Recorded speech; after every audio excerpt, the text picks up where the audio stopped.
Good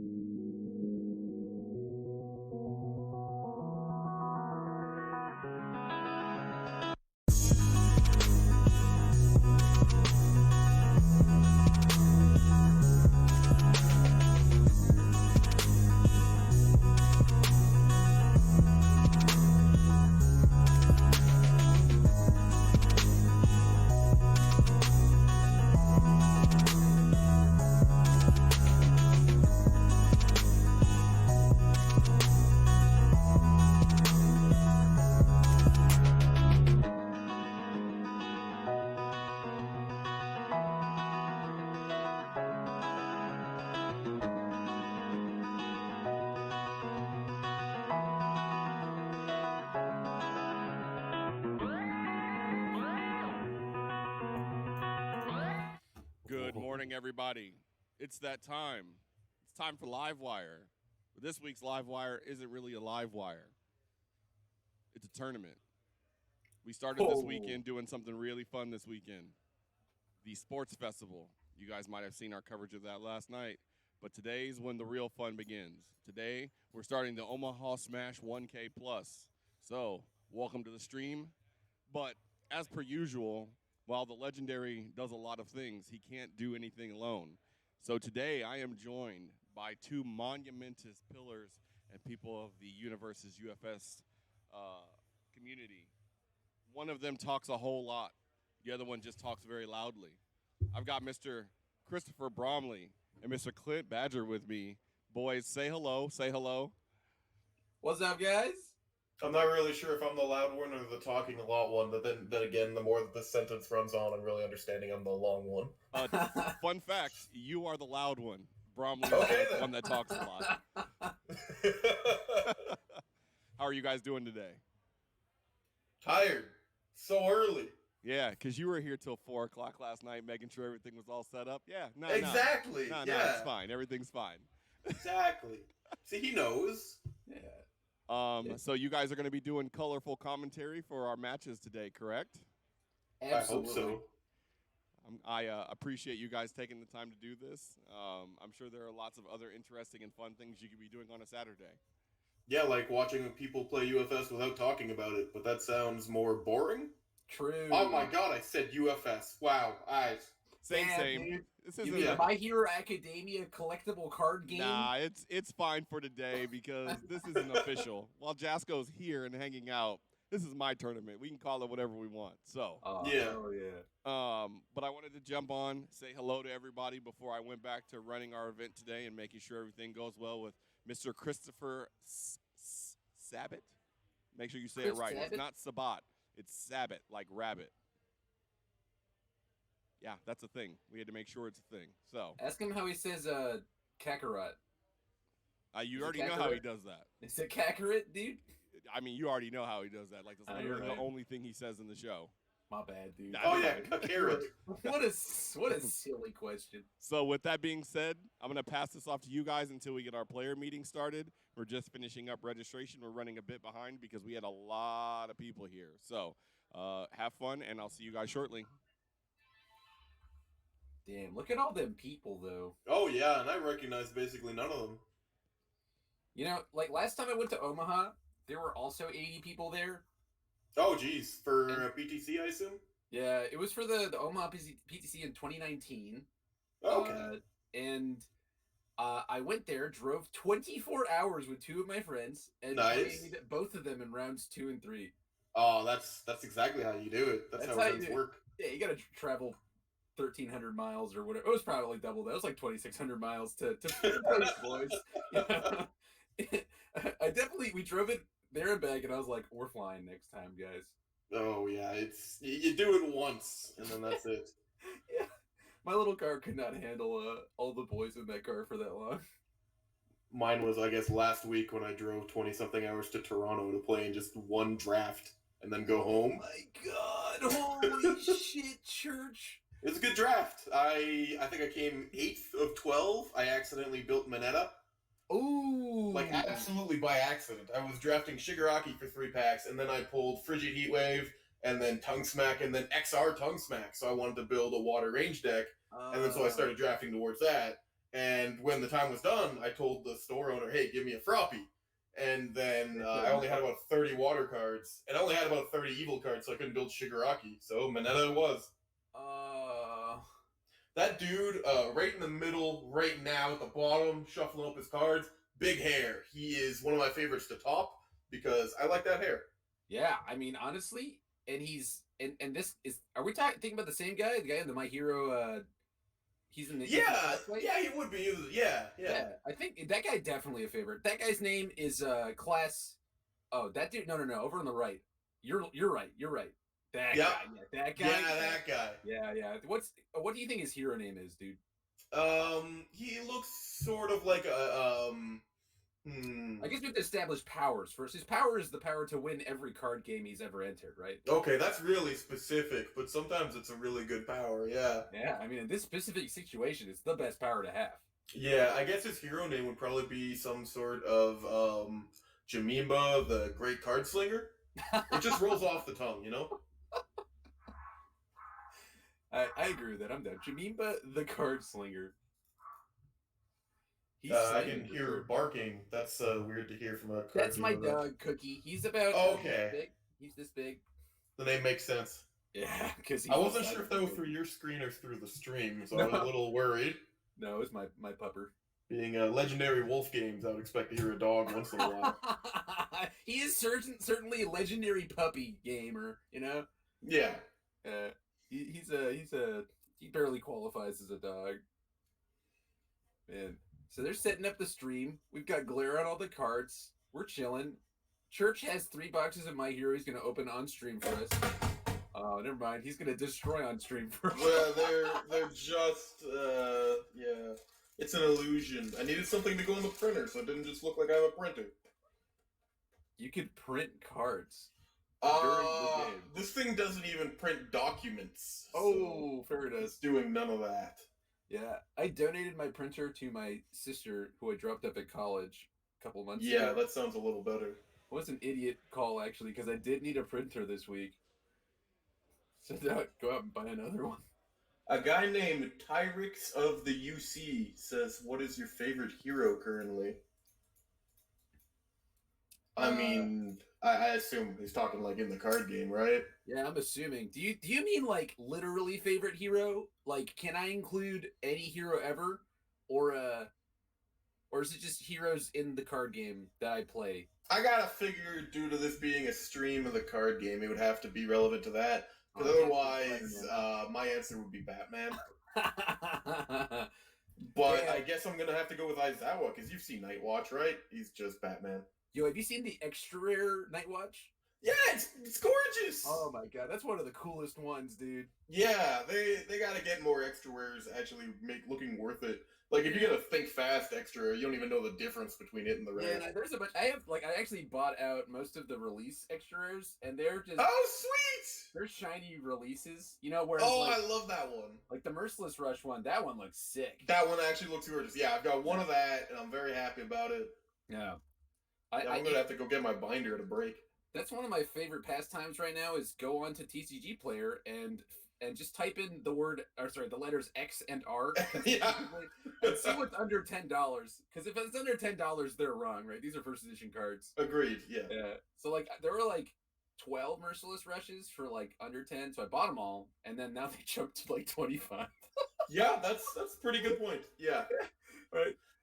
But yeah, okay. So you like Aizawa? I'm big on Jiro. I think Jiro is my favorite. Oh yeah.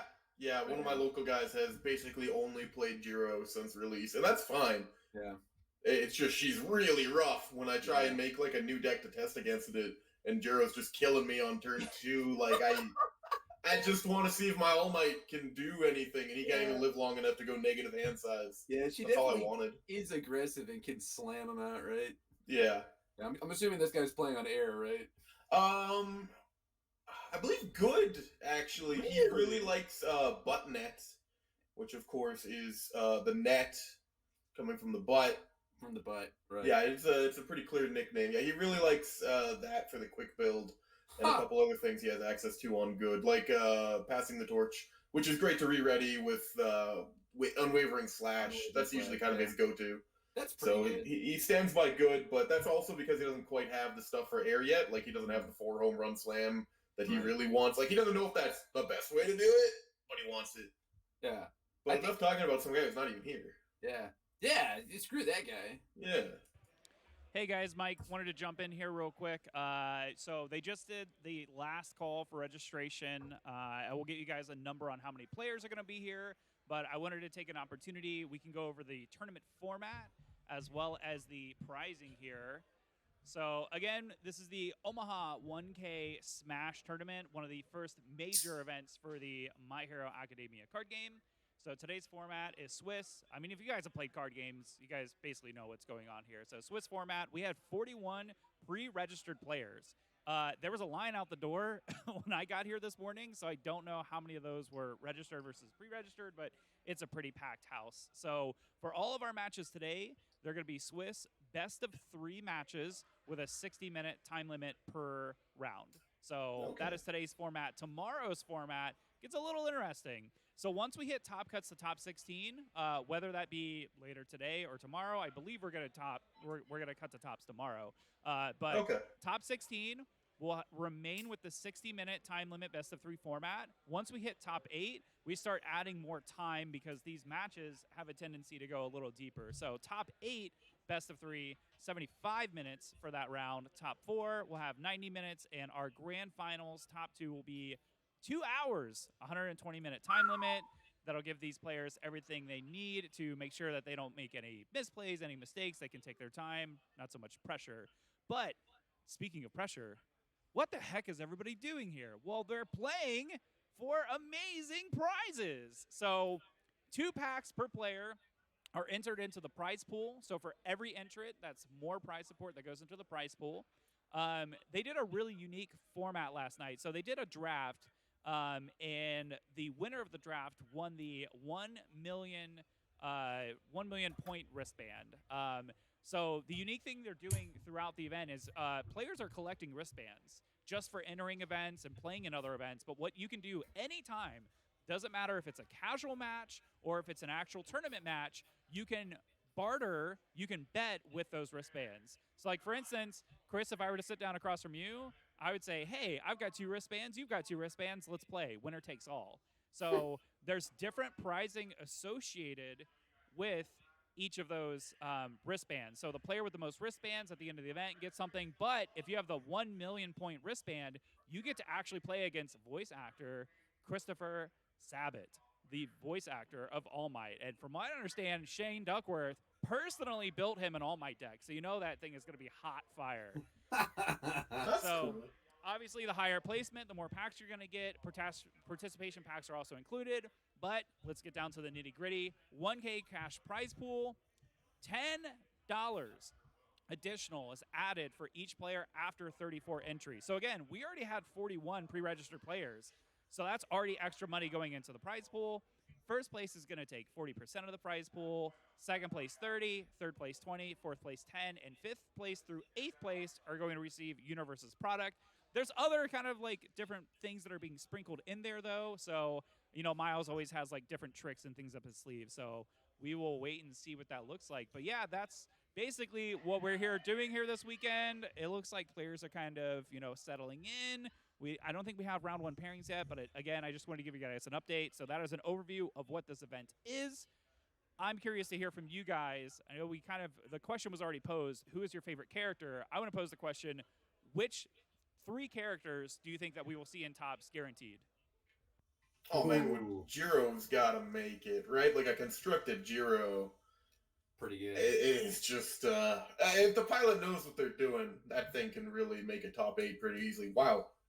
Really efficient. Nice work. Mission control. Yeah, this character's crazy, right? I mean, like on its face, it seems like you have to devote to one thing, but there's enough charged weapons that she gets to get Bofa at the end of the chain, and you're just like, cool, it has +8/+8. And if it's a home run comet, it also has powerful 5 on it, and it slams the momentum in. Yep. And then off of good or all, she gets to play, you know, the Momo package and play it better than Momo. Yeah, poor Momo. Consistently, but she is slamming damage and speed onto her own charge weapon and onto Momo's charge weapon. So her end of chain attacks are kind of crazy. She has to sack a little harder than Momo. Momo can definitely, that's I think that there's a like my Momo deck plays Jiro in the sideboard for when I need to race car somebody. But I would be not surprised to see both of those decks in top 16. Oh yeah, for sure. And a good or all deck. I think that the big I think the big three would be for me Jiro. The next one would be Kirishima for sure. Of course, yeah. Yeah, this character is absolutely bonkers. That man is. I hope that we don't get too many matches with him on stream. Yeah. Because his matches can tend to go to time and then a little bit beyond time. But it's fine. It's good to have characters like that in the meta. For sure. Yeah, he's consistent. He's predictable.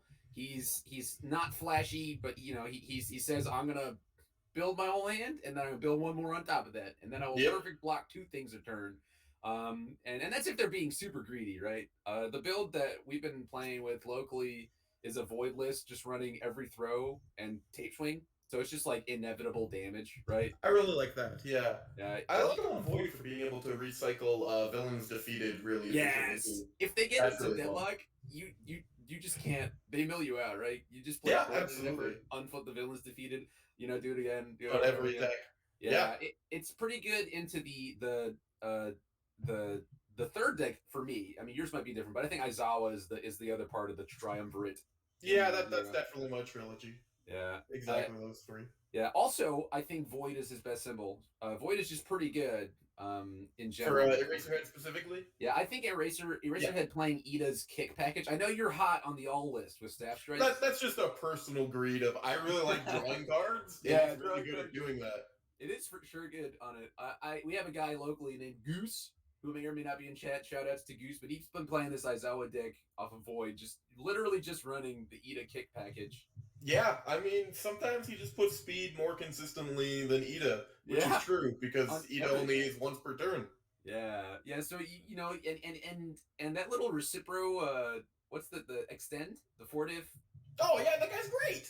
Oh, man, what a card. I want the XRs of that, because that's just a fun card. Yeah, it's just a good one. You gotta talk to Miles Tyler, who has a playset of XRs for Ida. Everything for Ida, yeah. Of course he does, yeah. But yeah, that would be my big 3. It's certainly possible to play Kirishima and Aizawa on any of their other symbols. I think that those 2 characters are kind of cranked. That's the big thing about these 3 characters, actually. And a reason why I would keep them in the top 3 is because they're playable on all 3 of their symbols. Absolutely. So you don't know what to expect. If you're playing into like a Nomu, you're like, all right, big attacks. I'll sit here, block, high and low, and then and then I'll hold 2 mids for that relentless barrage, and then you just chip away at him, right? And if you're Aizawa, then you're just like, whatever, dude. Use a Recipro Burst for life total, whatever. Yeah, pretty easily. But those like Kirishima can definitely play off of Earth, right, and just loop his super regens, loop his apathetics, and he becomes a lot more unkillable on Earth with that kind of kit. For sure, yeah. And I guess a bit more insufferable, as you're saying, with the apathetics. Yeah, not having any of your tools is kind of bonkers. Yeah, I do think that there's enough in this format that can like blitz Kirishima. Like oh, for sure. Kirishima into Jiro is kind of rough. Kirishima into Tokiyami also kind of rough. So like I could see any number of these characters, even like a Midoriya could get there, I think, in this format. But those 3 are definitely like top tier. Let's see. Corey in the chat is saying that Ida is a human Honda. I was unaware that E Honda from Street Fighter was not human. I guess Corey just hates him. But yeah, Ida is basically a big sumo guy, but instead of being Japanese, he's Japanese. I can see the comparison that Corey's doing there. It makes sense. Yeah. He's literally a sumo wrestler with engines in his legs, right? Yeah. That's what he was going for. That Corey guy, definitely, for sure. Yeah, I think Ida also is ironically one of my sideboard options for so it's like Shigaraki is a really strong character, but I think his matchup into Aizawa is so terrible that I wouldn't like. I wouldn't like the. Yeah, that's fair. But like if you're on fire, you can sideboard into Ida, and if you're on death, you can sideboard you can sideboard into Bakugo. I guess fire can also sideboard into Bakugo, but like I think the death build is the most popular one. I think Yeah. any Shigaraki player should be playing a sideboard threat for Aizawa, because otherwise you're just never beating that guy. It's not happy. It's like Nomu, right? Like you play Nomu and you're just like, ah, cool, sweet. Oh, it's so cool, dude. So I think you got to have some sideboard pizzazz going for you in those situations. This guy likes Bakugo in the chat. The Paul's liking Bakugo. I think Bakugo is a good aggro character. I think he's really strong. Yeah, he's really fun, and he gets his own unique kind of playstyle with the burst speed that's really fun, and with the DLC card coming out to shuffle things back into the deck, that's really fun. For sure. Oh, absolutely. And the other thing is, like, him and Midoriya have more support than anybody else in the set, right? Yeah, they just get extra symbols to play with. Well, not extra symbols, but you know what I mean. Hacks, extra everything, right? Like they basically have two URs, right? Because they have their own like 1X card in the demo deck, and then the secret rares, right? Yeah, which are actually pretty reasonable in price now. You can get your secret rares for only like $30 at somewhere like Legendary Wolf Games. Ooh, but you gotta plug it, dude. Gotta plug it. Well, it's a live wire. Plugs, you have to be plugged in to wire live. To wire the live. Absolutely. Yeah, I'm sure that made sense. Speaking of plugs, guys, feel free to check out the Unfun Stuff YouTube and or Twitch channel. Is where I do my My Hero Academia collectible card gaming takes. I haven't been able to put some videos out. I've been very busy lately, but there will be more eventually. And Church, I don't know if you have a YouTube, Church. Do you? I have a YouTube channel. I upload to it once every 7 months. That's why I renamed it Church's ADD channel, because he forgets it exists and doesn't do anything with it. Check him out, dude. Check him out, boys, in the chat. Give it a like, a subscribe, and follow, or whatever, you know. And then also hit the little love button and ring the bell over here. Wait, over here. Over there. I don't know if there's a bell on Twitch. There's definitely a little heart to fall. Hold on, I'm watching on Twitch. I think it's on your side. There's such a delay. Yeah, hold on. Here, got it. He's got it. Yeah. There's a good few second delay. Hit that love button, boys. I'm gonna click it. I just did. Ooh. Oh, a bell appears after you do that, but you don't turn off the bell. Oh, look at that. Mission Control brings up unfun stuff. Eraser Man! I'm a big fan of this idiot's thumbnail game. That's the only thing he's got going for him, honestly. But yeah, we put out, some videos. I was planning on doing a video a week for each character, but then I got super busy. A video a week would put you until next year. Yeah. I'd get there, dude. You can see old videos where I had a mustache. Pretty cool. Documentation for the boys. But yeah. Enough about that. Check out Legendary Wolf Games for all your My Hero Academia collectible card game singles. Just if it's too weird to say, just say Mahakaga. Basically mahogany, but with a kaga at the end. Mahakaga. Absolutely. And I'm you know what you could do is, if you're super smart, you buy your singles on Legendary Wolf Games and then jack the price up and put it on TCG Player, dudes. It is actually pretty easy. Yeah, this is why I own 17 copies of Ice Storm. Yeah, I mean, it's not exactly why I own 17, but it's not. Why did our screen go black? I'm scared. What's happening? Is it player? Oh, we're back. We're back. Okay, good. I was a little worried. I was trying to do something fun and actually bring up the LWG website, and then when I hit the transition button, it went black. So the website's not down. You can still go buy stuff. Yeah. Good. Matter of fact, I'm sure they won't be refilling your order immediately. They're kind of busy. We'll have some news a little later today as far as some sales that are happening because of the Omaha Smash 1K event. We love sales. Let's try this again. Ready? 3, 2, 1. Not a black screen. Nope. Go back. Sales! Well, anyway, bang the one website robot does for me. exist, legendarywolfgames.com. You guys can go there and check it out yourself. It's the website is so amazing. It won't replicate on stream. You guys cannot see. I cannot legally show you this website via the inner tubes. Okay. So Well, I can just go check it out search yourself. wolfgames.com. Yeah. Obligatory.what.com. To fill that in, which game do you play? Why, yes, I play UFS. That is what is listed as on the front, not even Mahakaga. Yeah, then it's just UFS. We've been released. Oh, Our wow. games have been unbound. Yeah, these are a lot of UFS cards. How do I get to Mahakaga cards? Yeah, we don't care about those standard UFS cards. Yeah, I mean, I know which format I'm playing consistently from now on. It's not the one with bang in it. So, on the subject of banging out some stuff, I got a whole bunch of questions here that people are asking. Like, one, is it strange that Ida didn't get air? It is strange. I thought he'd be like air incarnate. Yeah. You get 7 Idas in the future, every one of them has air because he does fast. It makes sense. It's weird. I do think Void was a weird choice for him, you know? Because, like, that's a character who does not lack for purpose, right? He's Yeah. like, he's this guy. The order makes sense because he's like, oh, everybody must. He's got conviction out the wazoo. Yeah, so you know, like maybe they're like, well, sound goes through the air. Check. We got that.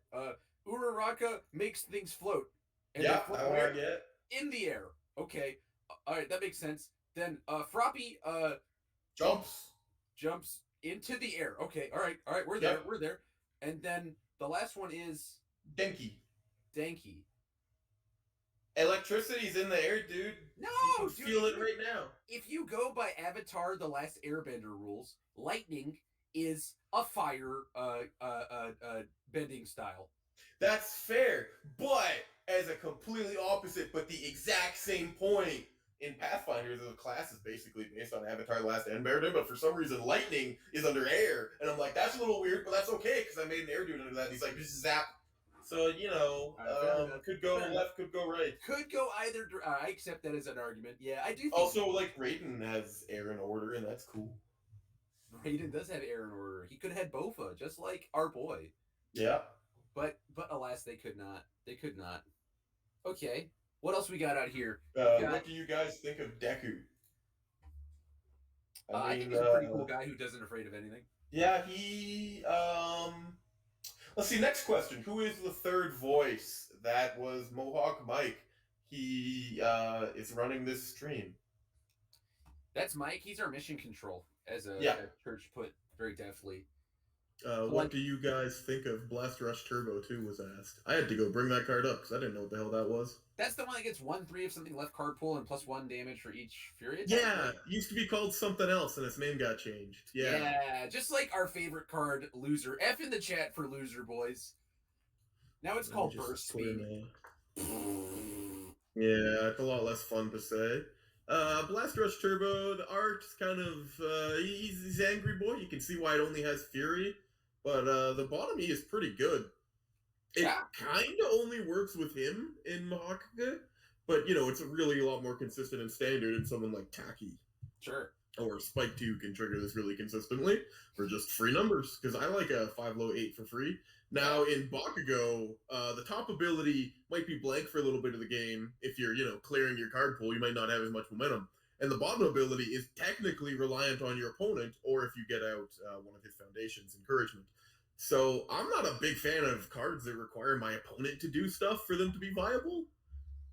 And you have to play this at more than a 5 difficulty if they haven't blocked at least one thing. So this is a little awkward for me in Bakugo. But if you can trigger that more consistently, or, as I was saying, get out encouragement for him, which just lets you automatically discard stuff from your card pool, I think it's fine.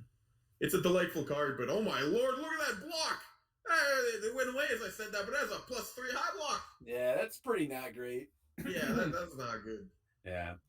We like our block modifiers to be better in today UFS. You know, we want the 0 highs. Bring up base Detroit Smash for us.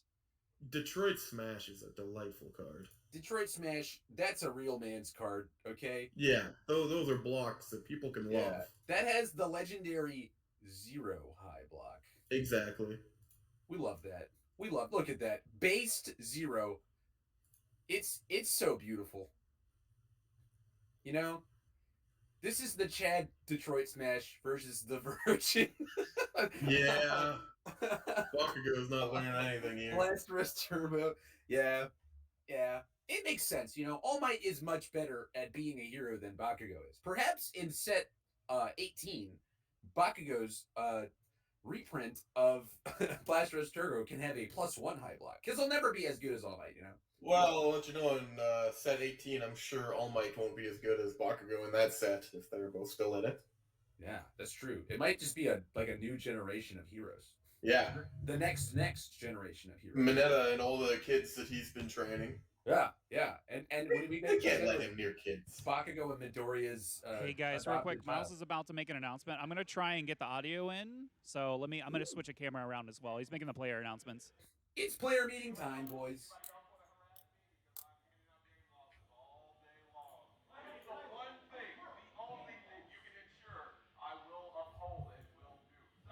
So one thing.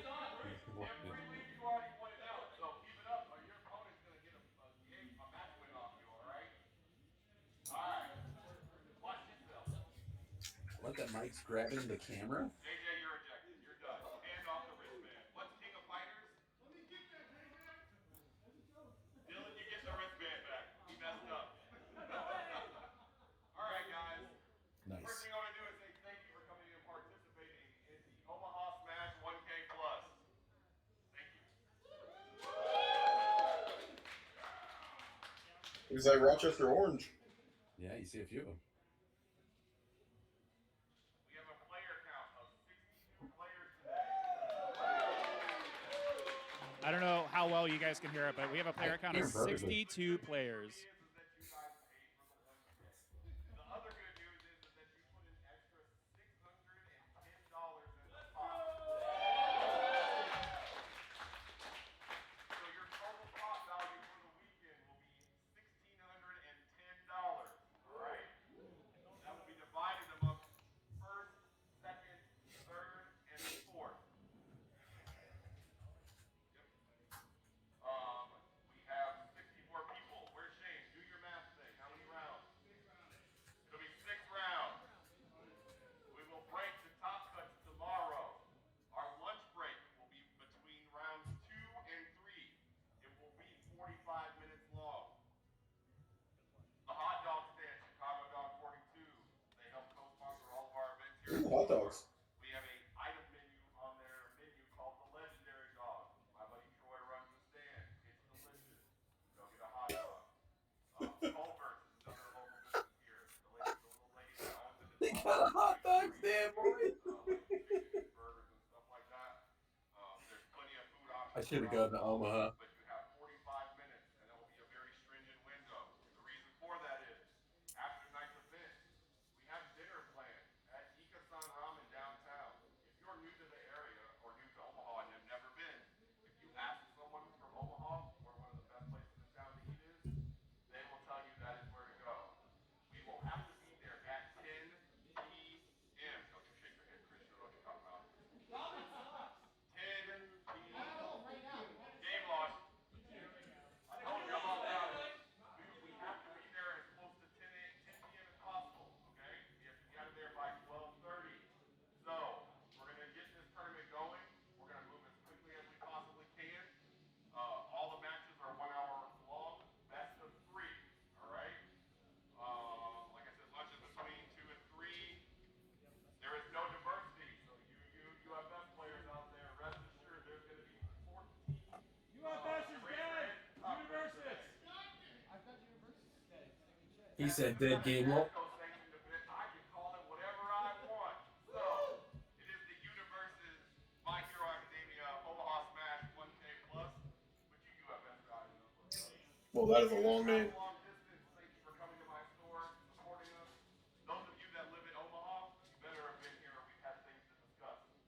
Outside of that being said, does anybody have any questions? Shoot.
I see Kevin Gerber. If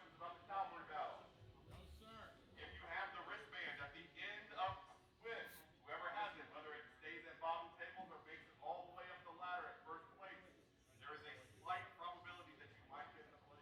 Mr. Savage, I'll hijack that. We're going to build it. That is asterisk. That may not happen. I'll figure out something else cool for you. If you have the 10 million point wristband at the end of the event at 6 p.m. tomorrow, you get a sealed case of first edition My Hero Academia product. Is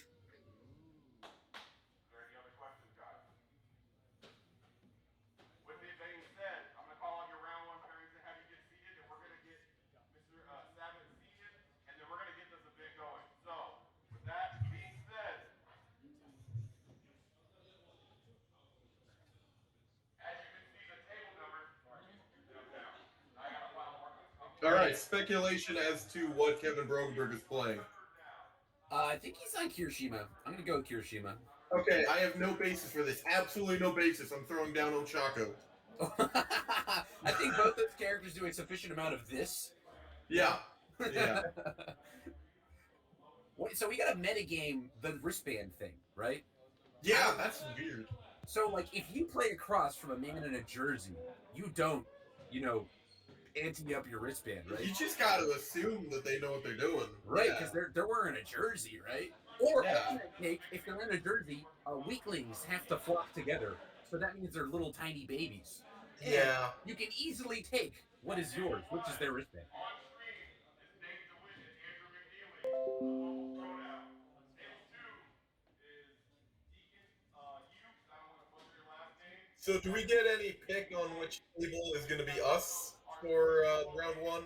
Or is that just whatever happens? Yeah, we'll just let round one, we'll just let it rock. And then I'm also working on, I have to get the tournament link from our wonderful administration staff. But yeah, I'm totally, if there's people in chat, I'll share the link as well so people can kind of keep track of like what matches are happening off stream. But definitely, if Chris, Clint, if you guys have input on what match you want to see or specific players, more than happy to take that and make it happen. Also as well, if the chat, if there's maybe like a certain player they want to see or something, we'll take that into consideration as well. So we'll just let this first match rock, and then from there we'll kind of we'll pick and choose. I'm worried that you said let it rock twice when I believe we stated we don't want Kirishima mirror matches on stream. So I'm just gonna have to hope that works out. You can't be hard if you're not hard. And I think we should have one Kirishima mirror so we can just absolutely everybody go to the bathroom at the same time. Yeah. You gotta at least see what it is. For sure. Yeah, so what do you think the most represented deck will be? Do you think it is The going to be most Kirishima? represented. It might actually be Kirishima. Yeah. I don't know if enough people are gonna take that jump because he's not the kind of thing that a casual player is gonna jump on and say, "Man, I gotta bring Kirishima this weekend." So I think he's actually remarkably like easy to pilot. Like the Yes. floor is kind of low. The ceiling's way high, Yeah. right? But the floor Oh, for is sure. very low. So I think that you could feasibly just be like, "Hey, bro, like you get to build your blocks and pick them up later." Like that sounds pretty attractive for the same reasons that Nomu is like a good like attractive first deck. It's got that sort of energy to me. Yeah. Although, yeah, like absolutely, the like the top end of that character is very, very sky high in terms of like what you can do. How about the other end? Who do you think would be least represented? Probably, sadly, Aoyama or Mineta. I think, even though I think both those That's characters are remarkably good. I think Aoyama can definitely like smash somebody off of the table if you just like. Oh yeah, turn 2, you can just whip out that 7 mid-7 panache for basically no effort. Yeah, and that's always fun. Yeah, I like that character quite a lot. I think he's super fun. And then Mineta, just like nobody likes that character to begin with.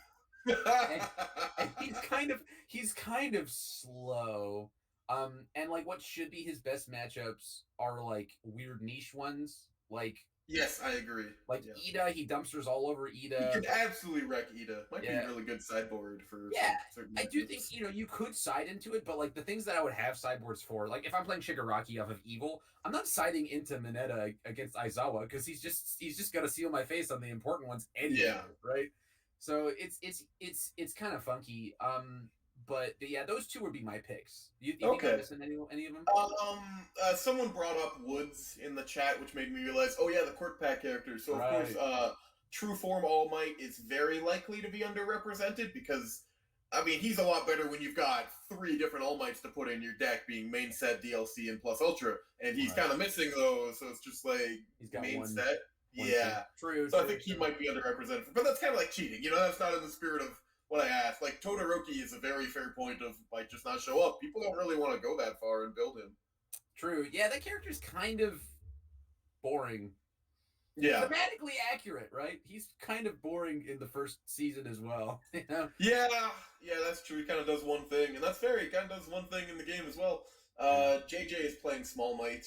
That's pretty cool. JJ's playing Small Might? I thought he was playing Big Might. That's crazy. Yeah, I thought that he said he was playing Big Might, but then the way he said he's got 4 foil All Mights in his deck, that made me realize he was playing Big Might.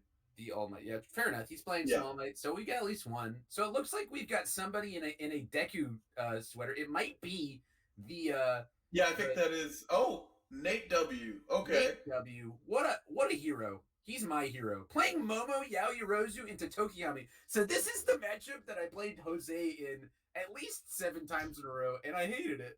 Hated it so much. Oh man, yeah, like we were just talking about earlier. Momo doesn't go off until turn 5, if that's going off for Momo. And so this might take a little while. Whenever he wants, right? Like that character. Tokiyami goes off whenever its pilot draws his ultra rare sometimes. Oh, here it is. We shall go. So this is interesting. On Chaos, Tokiyami gets all of the Todoroki ranged attacks, and most of Tokiyami's attacks are also ranged. And that package is really powerful. I love Frigid Heat Wave. It's my favorite attack in the set. It's just out of personal greed of I love draw. So yeah. You would love that deck. You certainly never end your turn with less than 5 cards in hand, which is kind of crazy after you played 8. That sounds fantastic. I'm all about that. Yeah, and then this Momo, it looks like, is off of life. I don't know. Yeah, I really like that we have the symbols up there. That's really helpful. Yeah, so I guess Mission Control must have asked them for their symbols. And life, an interesting choice. I think that's probably the least represented symbol of hers because it has the least amount of weapons. Yeah, but you do get Home Run Comet, and late stream Home Run Comet has got to be super fun, right? Yep. I'm sure that it's good. You know, we'll have to see if this gets to turn 5 or if Tokiyami just pogs out, right? Yeah, like Home Run Comet being a weapon for Momo to pick up is just so delightful. Of if you just see the opening for it, Momo can pick it up. You don't even need to run too many of it. I mean, you could run 2 to 3 if you'd like, and it's just something you pick up when you need it. Yeah. And Momo's really good at being a versatile toolbox kind of character for that. Yeah, absolutely. Just get what you need. She can run a lot of the one-ups. Like in Standard, you get to really want to run a ton of one-ups. Oh, yeah. But what do I want at exactly this moment? Your options are a little more limited. By the way, I want to point out for chat, never do the dice roll with 2 dice because you'll tie every time. Always just take 1 die and say odd or even opponent, and then you'll avoid those situations where you're like, oh, we both rolled 7s 8 times. Yep. Heavy metagaming approach to the dice roll. Okay, you never want to roll more than once, right? Am I right? Or you could just say over under on 7 on 2 dice, and then you just re-roll 4 times anyway because you keep getting 7. Well, you can't do that, right? Because like you can never get a 1, so that you would always just vote above 7, right? Oh no, never mind. I'm stupid, dude. That's yeah. You accounted for that. We're good. I wonder what the percentages would be. I wonder if it's exact mathematically. It has to be, right? It has. Dude, I took grade 10 statistics. I know how it works. All right, 6. There's a 1 in 6 chance of getting a 7. It's 6 out of 36 results. Yeah, that's a lot of the letter S. Let's see, Home Run Comet and a couple Ioma attacks, someone says. Bring back Brownlee's face. I miss it already. Well, I'm sorry. We don't have control over that. You always roll 3 dice. Lowest score wins. And 3s count as a 0. All right. I guess Sam Tate's got us there with the absolutely not complex at all Vegas rolling rules. You needed 3 lines of text for that. You know, you could have just said a high or low roll. Yep.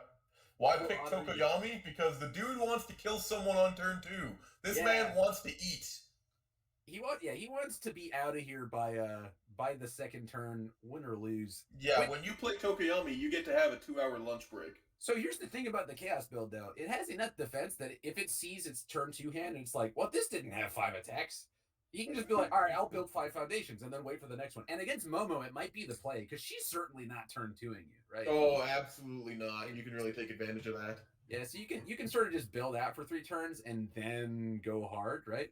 Yeah, it is also rough for Momo that both of her abilities cost her a foundation. So if you try to go in on her early, you're only going to be taxing her, or she's a blank character. That's kind of a win-win. Yeah, she's definitely starved for foundations. The only times where I feel super threatened playing into that character is when she finds a bunch of the precious lessons early. Yep, yeah, so she destroys 1 and then just builds 3 because she found 3 on turn 1. Yeah, been there.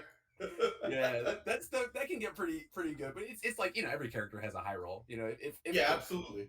If the bird draws 3 Dark Shadow Ruins, then you're just dead, right? Most of the time. Hey guys, Mission Control here. Just want to give you guys a quick update. We've got all the players are seated. They're just giving everybody a few minutes to prep. Oh, looks like Miles is getting ready to call time here. Oh, we're going in. He's asking if there's any questions. Yes, why is it at 59:52 instead of 60? Because I stopped the timer. I paused He it. started the timer accidentally. How dare you point out Mission Control's mistake?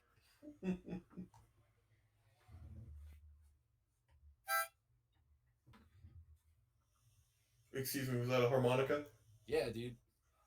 I don't have any instruments on hand, but I do have a wrapper from a straw, so I guess I can go. Oh, hell yeah. Slam out the beats, dude. Kick out the jams. Uh-oh. Reading the character. Uh-oh. Oh, he's got to read Momo, huh? Okay. He's already behind, dude. Yeah. Nate said, yeah, sure, you can read my character. Oh, no, me? I don't need to read yours. I know what Tokoyami does. I know how to kill you. I just do it on turn 8 when you cycle. So I guess since Mission Control is smart and brings up things intuitively, we can talk about what Momo does. We talked about how she's taxed on both of her abilities, right? Yes. Destroy 1 foundation is her top enhanced, and you get to build an asset or weapon foundation from your card pool. She replaces it if she has one in her card pool, but what it really says is destroy foundation and give an attack +2 or -2 speed. Yeah, that is pretty efficient. I love some free speed. Well, not free speed, but I love some speed. Oh, the bro fist bump there. That's pretty cool. Love it. And then her bottom enhance is once per turn. Let's go pick up a weapon card. Not a weapon attack, right? Weapon card. Momo's opening hand there, just got a glimpse of it, had 2 copies of a precious lesson like we were just talking about. Oh. So that's getting off to a good start. Let's bring that up, Mission Control. That's the best card ever, actually, if your name is Momo Yaoyorozu. Yes. Whenever you pay the cost for either of her 2 abilities, you flip it and build the top card of your deck. So you could trigger 2 or 3 of them at once, and then immediately go positive. It's the pop-off for sure, right? Yeah. You get to slam out, you get to defend kind of greedily, especially if you get to block high with her 2 diff. Ooh, Tokoyami whipping out the 0 diffs. That's going to be a lot of damage early for Momo. He's got 2 of Stronger in Shadow, I believe. Ooh, is that an extra rare naval laser charge? This boy's going out. He's going in. I think maybe Momo's asset there right on the top card of his discard pile is extra rare. It looks like it goes all the way. We love to see dudes who go hard on their extra rares. Oh yeah. Love to see it.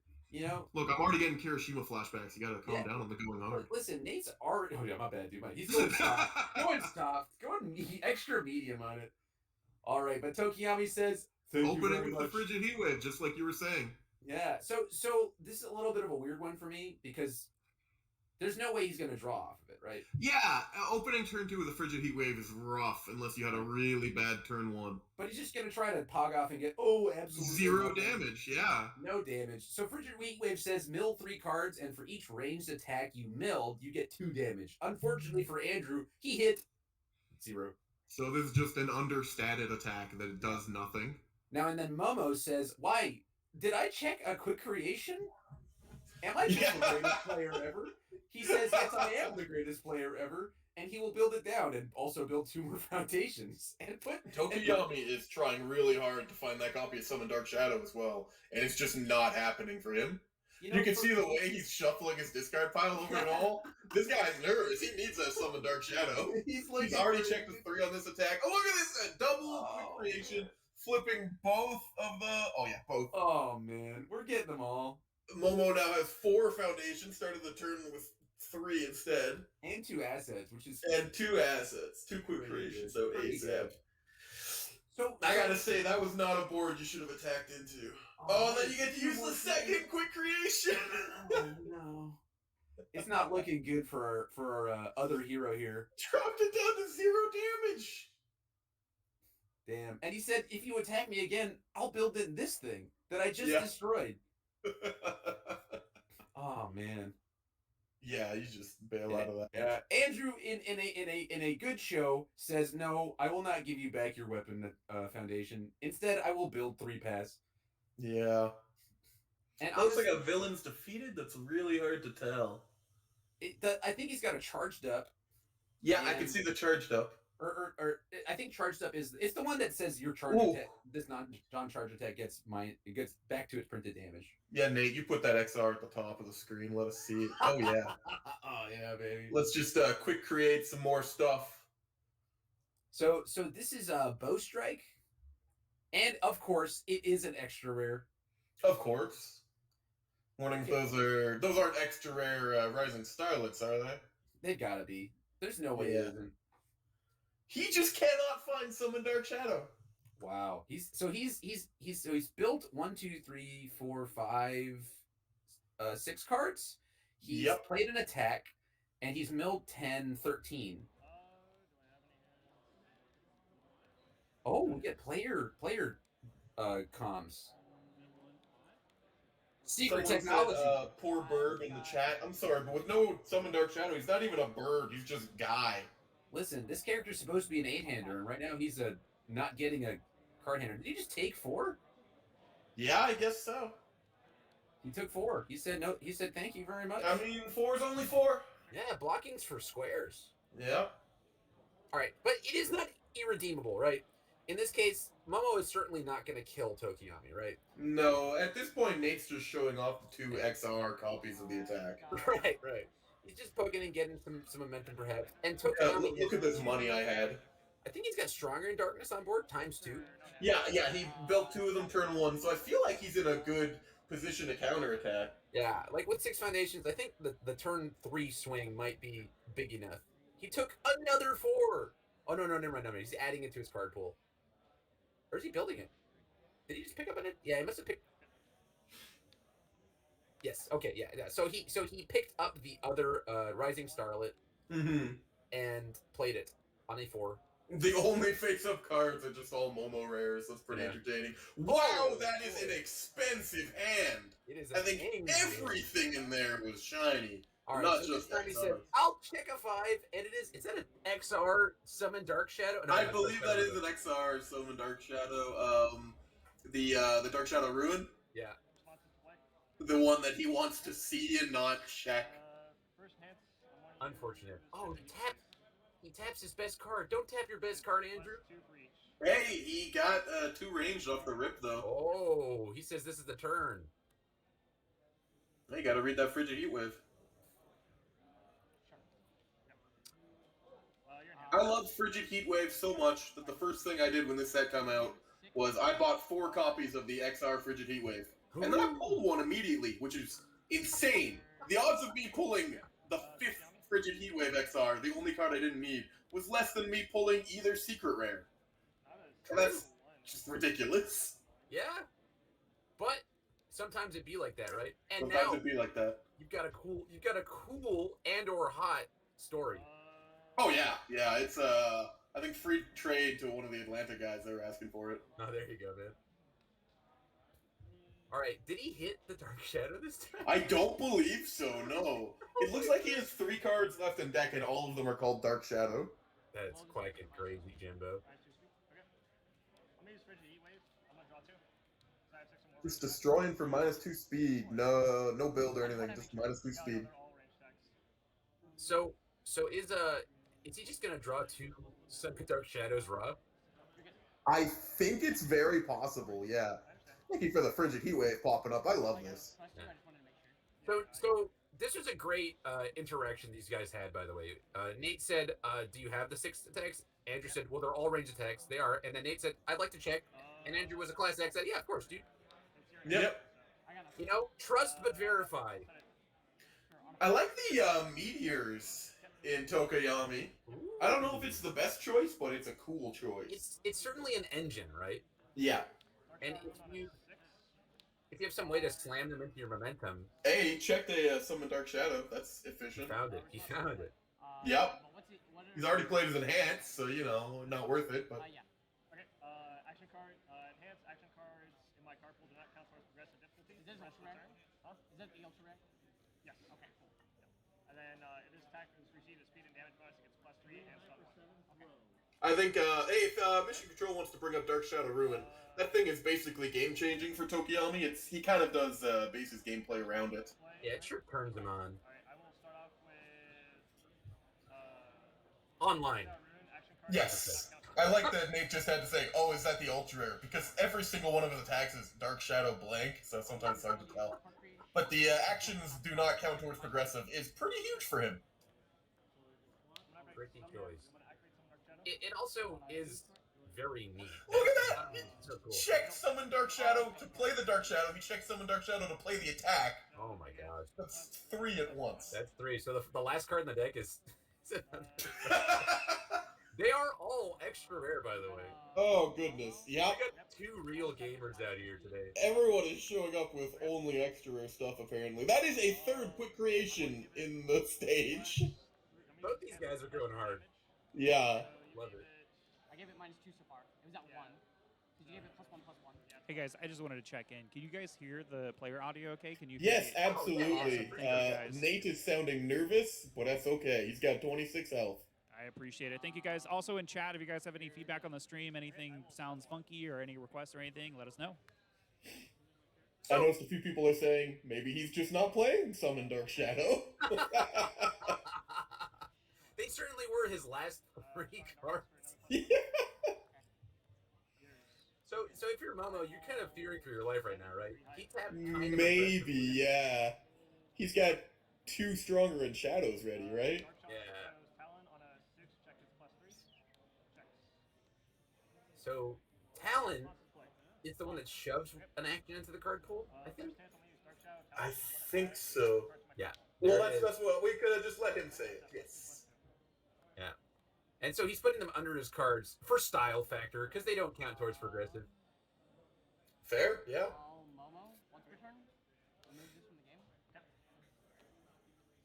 So, unfortunately for the Momo, No targets? Yeah, I guess Are there no legal targets? oh no, he's got no target for it. That's what it is. I mean, sorry. He paid costs. No, this one. Okay. Yeah. Oh, that is just Yeah, sad. I gotta verify beforehand. Unfortunately, it's on 2 foundations right now. Yeah. I think this is a dead girl, you know? That is another Summon Dark Shadow, I think? Whew! Had to draw them eventually, right?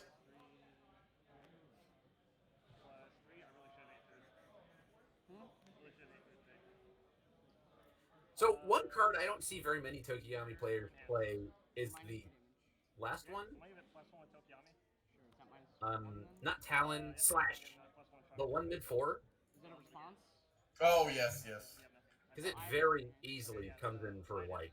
Yeah, Dark Shadow Slash. Like, It's +1 speed for every ally, if I remember right. Yeah, there it is. Stats, and you're like, man, this card's terrible. But then you look at it at end of chain, and it would be just the casual 1, 2, 3, 4, 5, 6, 7, 8, 9 speed for 4, 5, 6, 7, 8, 9. Yeah, 6 with itself, 7 on character, 2 on Summon Dark Shadow. It's just pure numbers. It's a very efficient common that's just pure numbers. Yeah. I think that's a card that they should... It's not ranged, right? So he may not be playing it. Correct, that's true. Yeah, Ally Charge Punch. Okay, Yeah. that makes sense. Cards mana 2.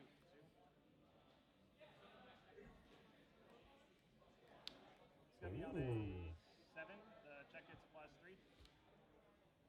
6. 7? Very So makes it reasonable. 12?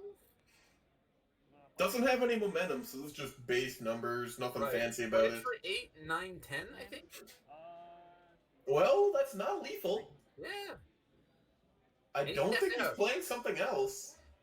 On the flip side, though, it's not like Momo is gonna be able to do 12 with 2 foundations up. Hmm. You'd have to. I mean, you could, right? You certainly could. You've got 3 It quick creations is out. really possible, yeah. With It the just quick might be tough. creations. If you see some, Forgot to take that calculation. you gotta. I don't know. You just gotta try, right? If you're Nate, Yeah, it's very much going to depend on what Momo draws. right? Would you like cup fry? We might also just be wrong about the health totals right now. We might have missed 2 damage here. I want to trust mission control. I trust. He's paying attention for sure. Check that. 1, 2, 3, 4, 5, 6, 7, 8, 9, 10. Yeah, Stephen Jennings in the chat brings up, would be nice to have You're So Obvious when people are going off like this, which is a great reason to play Momo on All Are Good. You're So Obvious is a fantastic card. Not trying to hit against Nate for playing life, I'm just saying, I personally love that card. With Tokiami. So that's 4 actually, sorry. Home Run Comet and Tokiyami, Plus 1 was maybe? Yeah, someone was mentioning it. I wonder how many of those are charge attacks. Oh, yeah. A good amount of them are high with the Dark Shadow Ruin and the Frigid Heatwave. Yeah, it might be worth it. It's a good end of chain closer, right? Yeah. I They guess would at the the very least be powerful 4, I think, maybe? Yeah. With a bunch of speed on it, Yeah, I can respect that. yeah, you got a lot of options for sure. Oh, Yeah, forced to pass here. Nate says I'll take it. oh, and of course, the Claw, the Talon we were just talking about is Charge. And Dark Shadow Talon is already high, so it naturally works with every single one of Tokiyami's attacks. Ship it, dude. I'm in. Well, that's pretty Write that down. Write that down. It is written down, it's in the chat. Oh, fair enough. Fair enough. Yeah. Smooth Blue wrote it down for us. All right. So, did we get the cards? We did not get the good ones, I think. Oh, no. No, he's building! Oh! Oh, Is he should've building into a played butnet? played Come on, it butnet him for 12! Yeah, Oh, no, dude. you're not Jiro. You can't do that. Well, you can make it for 10 and then grab another attack with Momo Enhance and just read it out, right? Yeah. Oh, so But he's not sad. going to be playing that on a... Or is he going to try and play it on a 6, check No. the 5, build both things down? He could do it. That's what he's considering, isn't he? If he checks the 5, he only has to commit one thing. He'll destroy it to build down one card, Do it. build down the other card with Momo. Do it, Nate. He'll be at a surplus from where he started. Slam it down, dude. I Slam think it he down. could do this if he just checks that cool 5. Give him a butnet. It's not even an XR butnet. Not even. Oh! You had it! Oh, there's a 5 check! Oh, I'm so sad. Oh! Okay, well, you gotta make sure to hold enough blocks. What is the block on butnet? I'm sure it has a real name. It's a too high. Capture net. Thank you. I couldn't remember if it was a too high or a too low. Speaking of capture, create capture net. Can we bring that up, Mission Control? I don't think it's called capture net. I just searched capture on UVS Ultra and I can't find it. It might just be net. Yeah. Capturing net. Ah. Oh. Close. Create capturing net. So, I think that Nate played a little safe here. Played it a little safe, but this is a cool card. Absolutely. You know, so you can build in any foundation before it. It gets stun 2, right? So it's a quote-unquote 5 difficulty, right? Too low 4 with that stun 2. But it builds the foundation down, so it's really good juice. And if you're playing Jiro, it has the magical charge and weapon key. Absolutely is amazing in Jiro. Yeah. Cool card, cool card. So the line of play, if Nate goes back and watches this, I think you should have gone for it, dude. Slammed it out. Well, it is game 1. It's fair to play it a bit safe, but I do agree. I would have gone for it, but that's because I'm excessively greedy and love plays like that. To just go from 2 foundations to 3 and 1 enhanced, you just go, oh, why, hello there. I am now winning. I have 3 whole foundations in play on turn 4. Great. Oh man, we got Piglet in the chat. Hey, Piglet. Our boy! My turn is these two. This one Love that guy. response flip after a card is added to my momentum. And Universe's Academy. Cool. Gives my attacks +1 if my characters are committed. So did we see what's in Tokiyami's hand?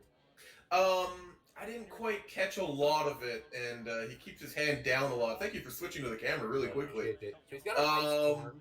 Yeah, I definitely saw an ice storm. That could end the game. Honestly, right now, Yeah, it was just powerful. I don't remember what blocks Nate had, but might be So pretty relevant. the only low is the 3 low weapon foundation, I think. Yes, and Nate just played 3, so I don't think he has many He has left. to destroy it, right? You're good.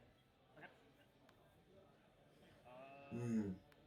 On the bright side, all the copies of Stronger in Darkness that we were complimenting earlier, completely useless when his opponent's at 2. I have no True, you can tap those with reckless abandon. Oh yeah, basically completely useless now. Blocking with the butt net, maybe Andrew is going, oh no, if he had played that, that would have been really sick. Okay, this is gonna turn into a whole meteor looping thing right now, isn't it? I think so, yeah. I like how this guy decided that attack lineup should just be filled with ultra rares. Yeah, he said, why play rare or common when I can play not Yeah. rare? Like, Meteor is a card that says, play me at 4. Frigid Heatwave is say, might as well play me at 4. And Dark Shadow Ruin says, you better be playing me at 4, boy. They are all ranged, you know? Yep. From one ability. Can't reach first one. I like that the Twitch chat right now is just trying to get Piglet to go hang out with it. Yeah, I told Dave there that I can't go to Drew's tonight. I'm kind of busy. True. Yeah, church is a little busy tonight. Can't make that flight. And or drive those 36 hours. Stephen Jennings got a good point on Kirishima seems strong AF. Looping some apathetics is nuts. Yep, absolutely. Barry Everson, you were hearing Chris Bromley as well. It is I. Universes Academy pointing out that I think Nate was having to read the meteor on the kill turn. That's not too ideal. Oh, true. What's this looping card do? I'm gonna do passing. Oh, it loops. Draw 2. Okay. Hey, you got the draw 2 of passing the torch. Ooh. Let's see, I see the XR quick creation, I think. Dark Shadow. Ooh, it's a low block. Low and a mid. Low and a mid, correct. That might just be Nation. Oh, well. Nate, don't go overboard on those. Hard to draw, high attack. I'm gonna add Rising Starlight to my hand. Okay. Oh, yeah, just go and grab a high block. Very nice. Strong in Darkness. Yours. I've got. And he's got 2 more to dig with. I do think that he's dead, right? There's at least 2 more meteors coming. I do believe he's dead, but yeah, Momo does have plays. Yeah, I like oh, the yeah, plays. yeah. It depends on how greedy Andrew goes, right? Yeah, I feel really bad about the play earlier where Nate removed the foundation and had no legal target. That felt bad, man. Well, he was an honorable man about it. He didn't try to take seat back seat. Yep. You know, he said, "Nah, it was my bad. I screwed up." All right. Well, Nate still has 3 copies of the asset ready for -6 total damage. So Nate's effective health is a 9, and then this Rising Starlet's going to come down and heal him for 1 more. So effective health of 10. It's better than it looks. Someone just yell. It sounded like someone got That sounded snapped. like a 1 check, if I ever heard one. Yeah. That's like 3 tables away from where we are. It might have been like a. But he plays the low attack. Yeah, he might just dump powerful on this thing and hope for the best. It might work. Why would you Like, do I that? did see a low block, That, and I right? believe that's a glamorous in there. Yeah. And that's a good low block. I think it's a 1 or a 2. Yeah. Mission Control, bring up glamorous. I believe that's what is in his hand. Also, Nate just healed 1. Boy's at 4, I think. Yeah, glamorous 3 low block. 3 low block. Okay, that's less good. Yeah. He sure knows how to keep only Momo cards face up on his board at all time. The right call for sure. The right call. Yeah, but it looks like he knows he's got the right block. Yeah. He failed to summon Dark Shadow. Oh. This boy. might be going in Nate's way. I'm going to +1 with Strong in Darkness. So it's only a 5 low. +1 with Tokiyami. You're good. I'm going to. I can absolutely explain to you what the characters do. Piglet, Momo on the left, she can destroy a foundation to quick build a foundation from her card pool and give the attack -2 or +2 speed. Really good for keeping her built. And she also says, remove a foundation, add any weapon from your discard pile to your hand. Really good at, grabbing versatility stuff, or if it's in this format, just grabbing exactly the weapons she wants, Yeah. There she is up on the screen there. Screw myself over by forgetting to use that. Both her abilities do tax you foundations, and it's rough, but it's pretty solid. Tokoyami probably ain't the most character for you, Piglet. He just goes the hell in on turn 2 or 3 with card pools that look like that. He's really fun. Tokoyami puts his action into play, which is called Summon Dark Shadow. You can see he pulls it up from his character. And Summon Dark Shadow gives +1/1 to all your attacks. And when you play it, gives +3 to your next check. I think my misplayed made me come back a little bit. So there's an interesting thing to point out here, which is Tokiami saw the Momo player pick up a high attack, right? Used her once per turn to grab a high block, rather, right? And he had access to another meteor shower. I feel like in that situation, if somebody grabs a high block, they're saying, I don't have any other high blocks, right? I agree. I would just go off with those meteor showers, right? Why risk going to a different zone while that opponent had 2 cards in their hand? I'll discard momentum. Give me a second, I gotta take this call. I'm going to -1 damage with Tokiyomi. Sure. Damage. Nate's definitely really nervous, but I think he can might be able to pull this out. Let's see, Tokoyami's got only 3 cards ready. Really tried to go in there, and Nate ended up going positive on health from the start of the turn. This card additionally healing him more, which it looks like why he's at 7. No one hits. Card creation. Build this. +2 damage. Sure. Yours. No one hits. I've got nothing. It's I- 5 low for 6. It doesn't look like this Momo is... Oh, never mind. I was just going to say it doesn't look like he's running Staff Strike because I haven't seen it yet. I believe I see it right there in his hand. Staff Strike being Momo's ultra rare, being played immediately right now. Played on an 8, checks the 4, has to commit everything.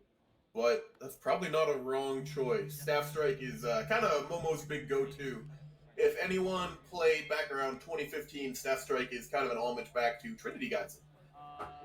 You have to fill up your card pool with foundations, and you draw more based on the number that are in your card pool. Okay. Oh, is it And the Staff next Strike 2 time? weapons. Oh yeah, it is absolutely Staff Strike time. Momo had to tap out completely for it, but she's going for it. Roll this up, give it +2 speed. It's Slammer time, dude. Yours. Yep. Court creation. Build this in +2 damage. Sure. No one hits. Oh boy. Court creation. +2 So- damage. I wonder why not Oh. build down that foundation. I'll do powerful 2, so +2. I guess it's, Excuse me, he's Go for saying cool. quirk creation instead of quick creation. That's not the name of the card. It should not trigger. Yours. No one hits. Sorry, Barry, we don't have a player character breakdown yet. At least not that we know of. I believe we heard 68 players. Was it something around there? it was 62? 62. All right. Did that perfectly. Yeah, it looks like Nate took it. I thought it was Wow. I'm not gonna lie. Oh, I looked away to look at the chat and damn. So, we had some first game jitters, and that's okay. Holy crap, dude! I misplayed at the beginning. I was like, oh no, and then I realized I had the 4 diff, and I was like, damn, I could have picked that up, and I took damage for no reason. Love All your right, energy. Nate. Sometimes taking damage for no reason is all right, unless you win the game. Have it, man. True.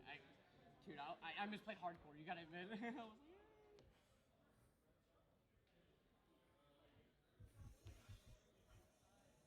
Yeah, someone mentions in chat that you could see Andrew's hand started shaking right after he checked the. He tried to go for the Dark Shadow, and he checked the Ice Storm. Yeah, it'd be like that, man. It'd be like that sometimes. I've Yeah, definitely gotten that's shaky the nature of the hands game. all time. Sometimes guy- you just gotta pretend like you're in a much better situation than you actually are. We're gonna give that guy a very sad. Sorry, Andrew.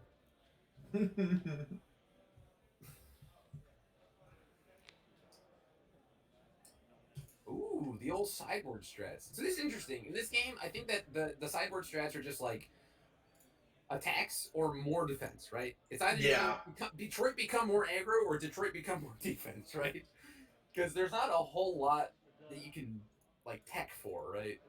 It's like if you have a losing matchup with Daizawa, have a plan for that, and then maybe I don't know, wall clings.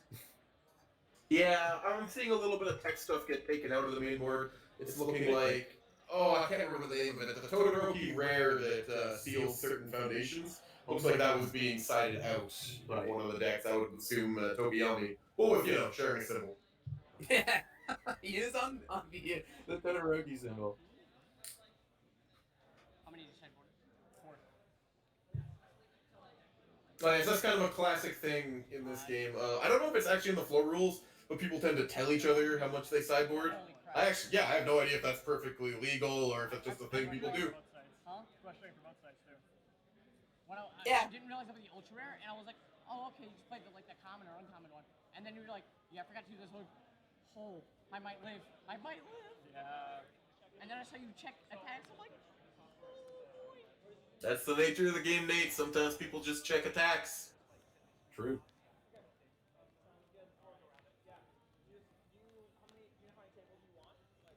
Check attack today. Seeing 2 different pile shuffle techniques. I disrespect the piles of 4. This game is play sets of 4, and in such a small deck, such a small format with only 180 cards, a lot of your deck can just be 4x of everything. So if you pile shuffle into piles of 4, you're just putting your deck onto itself 4 times. I know that means nothing when you've played the deck and the cards are randomized, but that's my logic and I'm sticking to it. Yeah.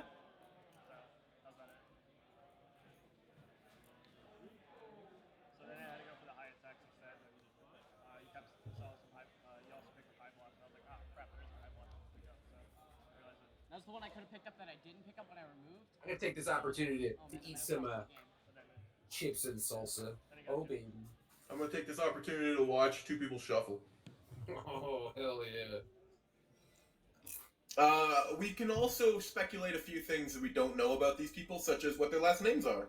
I'm going with Wesson for Nate, as in Smith and Wesson, the gunmaker. Very unlikely, kind of a long shot. And for Andrew, I'm going Malinky. He seems like a Malinky to me. Malinky? Yeah. It's always a pleasure playing you. Oh yeah, dude. Not sure how to spell Malinky, but that's definitely what I'm going with. Always pleasure playing. I'm gonna go with I Wingham, play myself all the time. like the officer from The Simpsons. I like it. Yep. And then the M is just the letter M. Ooh. The longest of shots, but the most satisfying to get correct. Hey, boys. Everyone saw what I reviewed and added. I did have a guy. I knew a guy in college named Andrew Morton, so maybe that's him. There you go. Long shot, dude. Long shot. I would disagree. Half an hour left in the round. Game 1 took that long because Momo just wanted to win. They were both going there, going the distance. Yeah. I mean, I think Tokiyami could totally win 2 games in 30 minutes, but he has to basically not have his Summon Dark Shadows on the bottom of the deck. So, Andrew, when you're shuffling, you gotta make sure to not do that. That was the purpose of the 4 pile shuffle, you know? Yeah. Oh, but Get the them deck spread just out. got cut. They're on the bottom again, dude. I mean, Yeah, that's fair. If they're on the bottom, it is Nate's fault, not Andrew's. Yeah. I shouldn't fail any of these checks, so I'm gonna go and start. Doing the smart strategy.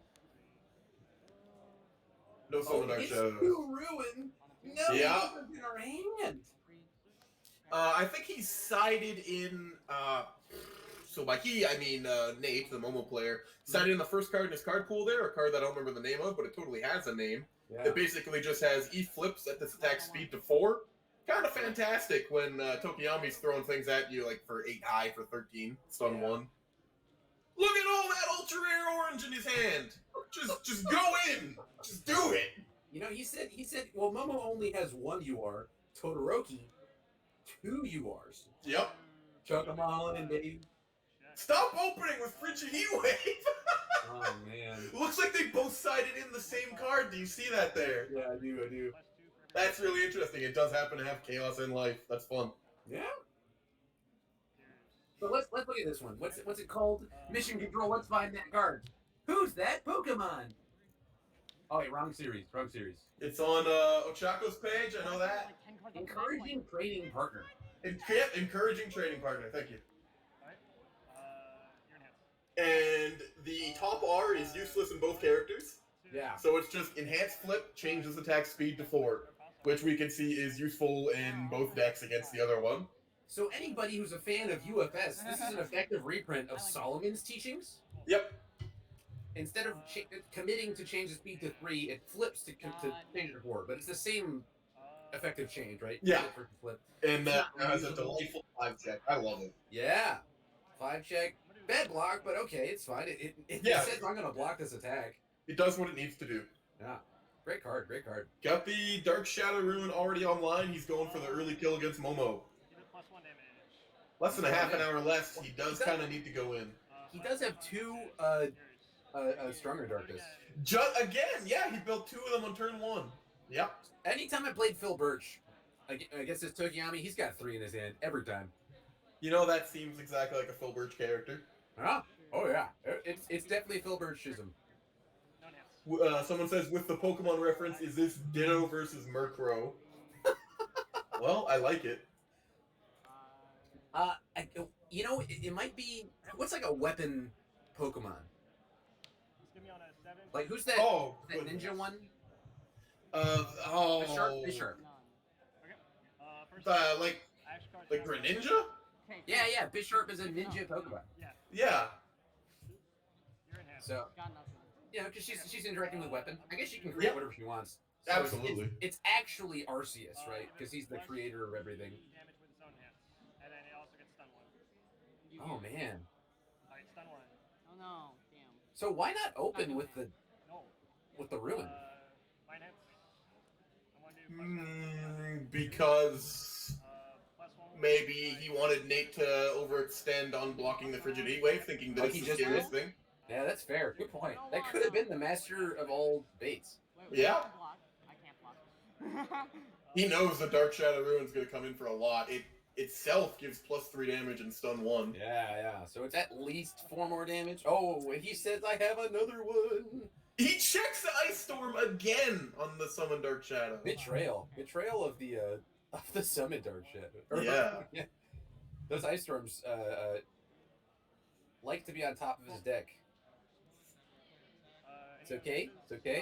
I will send it. It's a 6 high for 13. Ah, yes, I'll take half my life. Stop Thank that. you very much. That You was say hard. 6 high? Goodness, that is Yeah. not at all slow. It Nope. starts out at 4, so I guess that's only the 2 speed from the 2 Summon Dark Shadows. Right. I don't think Tokiyami really has much speed beyond that, so that makes sense. Just gonna have to take it, Nate. Yeah. But do we have a follow up here? We got a meteor shower. Ice Well, storm. he has the follow-up, but will he play them? Is it 2 meteor showers and a talent? I think. So he's gonna play the meteor shower. I think I see an Ice Storm, too. Yeah. So it's an That makes all of sense. 6. Wow. If you want something in your momentum, right? It's this card, right? Yep. Because he's saying I can't do 13 perhaps, but I can Yeah, do that card was sure guaranteed. Wow. Yeah. Ow. He So this says, will come in for "Ow." 7, 8, 9, 10. Yeah. Goodness. Yeah. So it's 2. So 5 plus 2 Nate from. is down to 3, yeah. 2 5 with summons, itself, 3 more. yeah. 2 Summon Dark Shadows, 1 Tokiyami, 2 Stronger Shadows. 10. Do it. Sling him. On a 7, check Needs a Sling 7. Yep. him. Yeah, check it's nothing. No. Oh, the 3! You're this close to greatness, man. Oh, goodness. Never lucky. That was exactly what he needed to. That would have been game right there for sure. But here's the thing: you can kind of play disrespectfully against Momo in those early turns, right? Oh, absolutely, because she has to go negative on her foundations just to keep up with you. Right. And you kind of have to. Not really drawing the best backswing there. He does One have a staff weapon strike and a quickly needs foundation to. and 3 foundations. Yes, he could absolutely play quick creation into foundation into staff strike I think on he's an got a- 8, which is a little bit rough. He's not doing it. He refuses. Yeah, he's probably making the correct choice. So I mean, so the thing is, you got to survive the next turn. Oh, that Yeah. meteor shower did not go face up. On a 3. It should have. He definitely connected. Yeah, Mike, I would just remind those guys. But yeah, he opts to build instead of go in with the staff strike, which is perhaps the intelligent choice, but not the ape choice, which is what I would have voted for. Yeah, I know. Meteor Shower does not say you may add it face up, so it definitely should be. And where is that right now? Meteor Shower should be in Tokiyami's momentum. It should be face up. What the? If I've been watching correctly, maybe I've been watching wrong. He could have just opted not to take it to his momentum, which is okay. Yeah. Yeah. Someone in the chat that Mr. King Gooba says he did add it face down. Okay. On a 5? No. Yeah, that's an easy fix, though. It's fine. Nice forecheck, Tokiyami. That's how you know you're gonna lose. None. Okay, so I don't know if you believe this, but I have 3 or more range attacks, right? No way. 6 more, sorry. So I'm gonna draw 2. Guys, give me No. just a second. I'm gonna check in on Miles on this before Oh. I Oh, dude, it interject in the does game. not matter. Yeah, This it doesn't game's matter. probably about to end. 7, 8.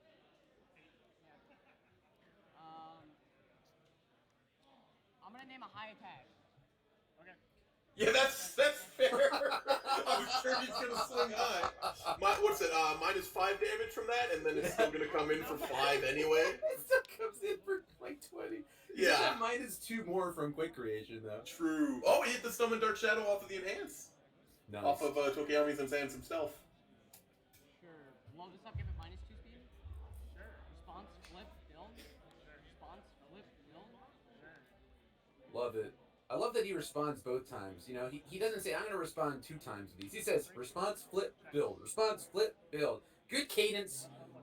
Good rhythm. A+. What's up? Somebody put a card in there where Vincent that's supposed to go face up. Yep. So We did it! We The did it! stream catches some. We did it! We're nuts! my attention, so I'm just letting you know because it has to. Oh, yeah. Sorry. Okay, thank you. It doesn't change the game state, so.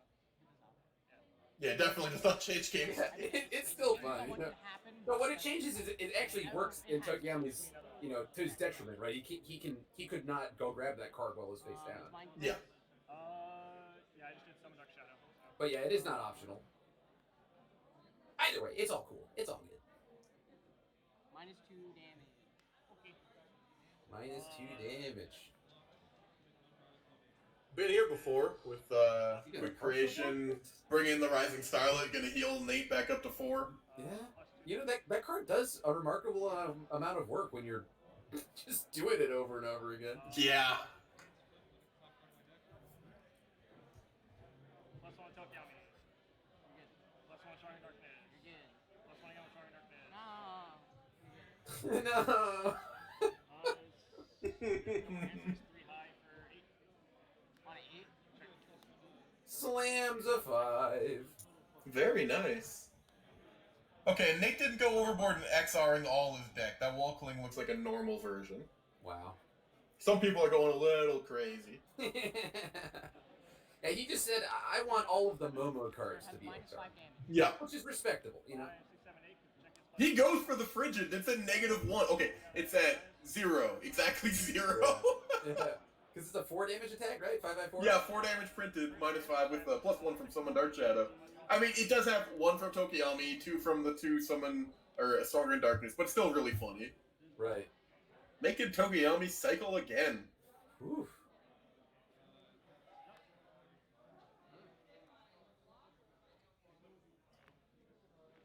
I'll choose your Enhanced Avenue.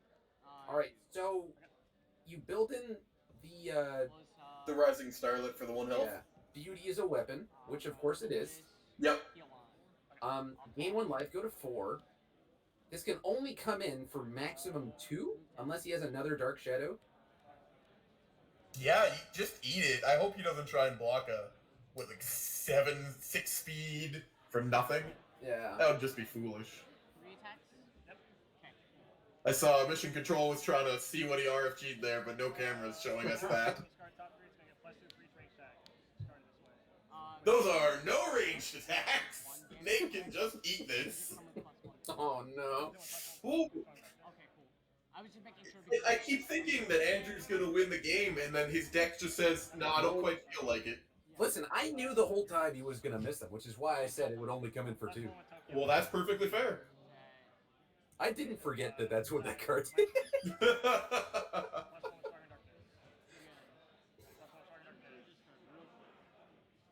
what's it at? It's at 3. It's at 3. Well, he's at 4. Ready, amphibious. A card has left my card pool this turn. A card has definitely left your card pool. Yeah, okay, that's pretty live. That's pretty cool. That's funny. Yeah. I like that. With all the people building Momo and all in good, I've never seen that, and that's really fun. Yeah, you missed some interactions like that. That's pretty cool. Yeah. We get to see that. Now I'm actually just gonna go search what else is on live. Like, would Tongue Smack be live in Momo? Does that say if something has left your card pool, draw a card? No, I think most of hers are if it's committed, right? Oh yeah, so Tongue Smack says if your character's committed, +2 damage, so that's not live. Yeah. But it does say draw a card if a card has left your card pool. Ah, that's pretty okay. Not worth running. None of them are weapons, too. Yeah, but it's funny. It is funny. Yeah, it is funny. So yeah, just the amphibious is all that's worth it there. And of course, wall cling. But, Yeah. That's different. Which is pretty good when you can target draw a block. Absolutely. Oh, no. Oh, couldn't finish it off. Oh, no. The boys at 1. Just gotta build up some defense, which is not a thing that Chaos or Tokiyami knows how to do. Nope. Always. Okay. Sorry, darkness. But I played one and then check the other 2. I like all the zero discs between Stronger Darkness and Release, you know? Tokiyami can really build out turn 1 with all those. And again, he gets out that third Stronger Darkness when Nate's at 1. Well, that's 3, Oh, no. It's a Staff Strike and 2, Yeah, 2 butt nets and a Staff Strike. That's efficient. We love it. Love to see it. Oh, okay, it was 1 butt net, 1 quick creation. Oh, he was representing them all.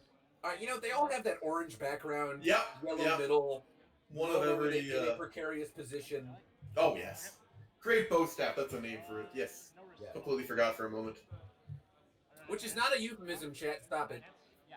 I will go ahead and. Yeah, weirdly enough, it's create capturing net that's a euphemism. I don't want to go into what that one is. If you don't know it, you're too young to know it.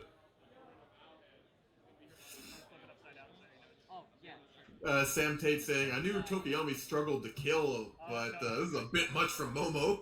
I honestly think that Andrew was doing the best he could. He's just not drawing the right ones. Which part of that, I think, is that he just said, I'd like to play every UR, right? Yeah. He should have gone for a little more of a consistent package, but he opted to play some of the fun ones. Yeah. And Frigid Heat Wave may be a bit of a trap, especially this early in the game when there aren't that many ranges out yet. I mean, there are the quantity of range. They're just all rares. Yeah.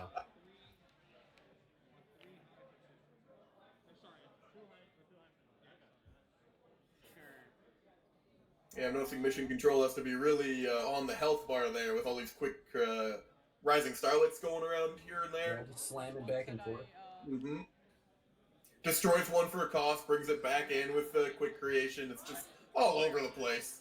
And now he's probably going to play Buttnet after this to build down that thing. Oh no, he's probably going into Staff Strike immediately, isn't he? Would do the play. Yes, and then you play the Buttnet as one of the free cards afterwards. And you just really hope to draw into something else, because that's not counting to 20.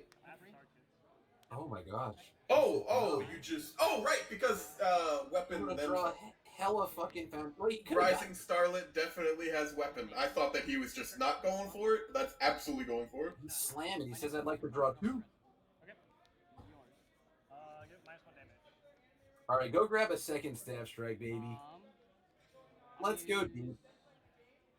There's Rising Starlet putting in good work this game. Yeah, it gained him the necessary life to not die, right? Yeah. At 1. So and that has definitely gained him a non-zero amount this game. For sure, yeah, he's gained at least 2, about to gain 3. Yep. And look at that, he's at 2 or 3. Yeah, it goes up another health. The amphibious readies, the quick creation, or sorry, the Rising Starlet comes down. It's like, this is just efficient. This is certainly a case of Momo being allowed to scale. Yep. Nate is super nervous. That's the Phil Birch hands right there. Phil Birch does exactly that of shuffling every card in his hand. Sam Tate pointing out in chat, it's called the life symbol, baby! That's true. It's not the dying symbol. That's Did he pick fair. up another stab strike? On a 4? Sure. Checks. Did he just have another one? Oh, he just had another one. I'm dumb, dude. He did draw 2 cards off my of bad. those striking hands. He's not obliged to show us those cards. True. I missed it. Again, Whenever I play with hand cams for chat, I love showing them what I draw and stuff like that. I play up to the camera. This was my first weapon. So I'm gonna use this as a marker so I remember. My next 2 weapons, so it'll go up to 3. No, it doesn't. No, it doesn't. That's not how that works. No. I think it's stats. It only goes to 2. It says next 2. Yeah, next You two. wanna call a judge, you can. Okay. Yes. Correct. You're good. I mean, not correct. Nate is absolutely wrong. They're calling a judge. That's good. Judge. Yeah, it specifically calls out your next 2. Yeah, this was also a thing back with Trinity Geyser in like 2015, 2016, where people would replay and say, "Oh, now my next 5 cards ignore progress." It just says next. Yeah, for chat, Nate. Well, It Judge does not is gonna- stack. So it says the next 2. So if this is the first weapon card you've played, this card's second one that it looks at will also be the first one that this one looks at. Okay, I was told yesterday that it was otherwise. Yeah. No, that's how that works. Okay, thank you. so I don't think it matters too much for Nate here. No, certainly not. That was just a little scary for a moment. You don't want someone getting a big rule like that wrong. Yeah. You could overextend, or especially since this is the start of the card game, they could really, use that mentality and keep on the deck for a while if they don't For know. sure. And good on Andrew for calling the judge. You know. What damage? Yeah. Okay. And I always hate doing that. I feel bad calling the judge, but if there's something like that, I just gotta go, no, I know that's wrong. Yeah. He did draw 2 fresh gray cards off of that draw. Let's go find the trilogy. Hey, I Even found a- it. Oh, he had a staff strike in his discard pile, and Oh, Momo's Enhance is unused. Yeah. Ah.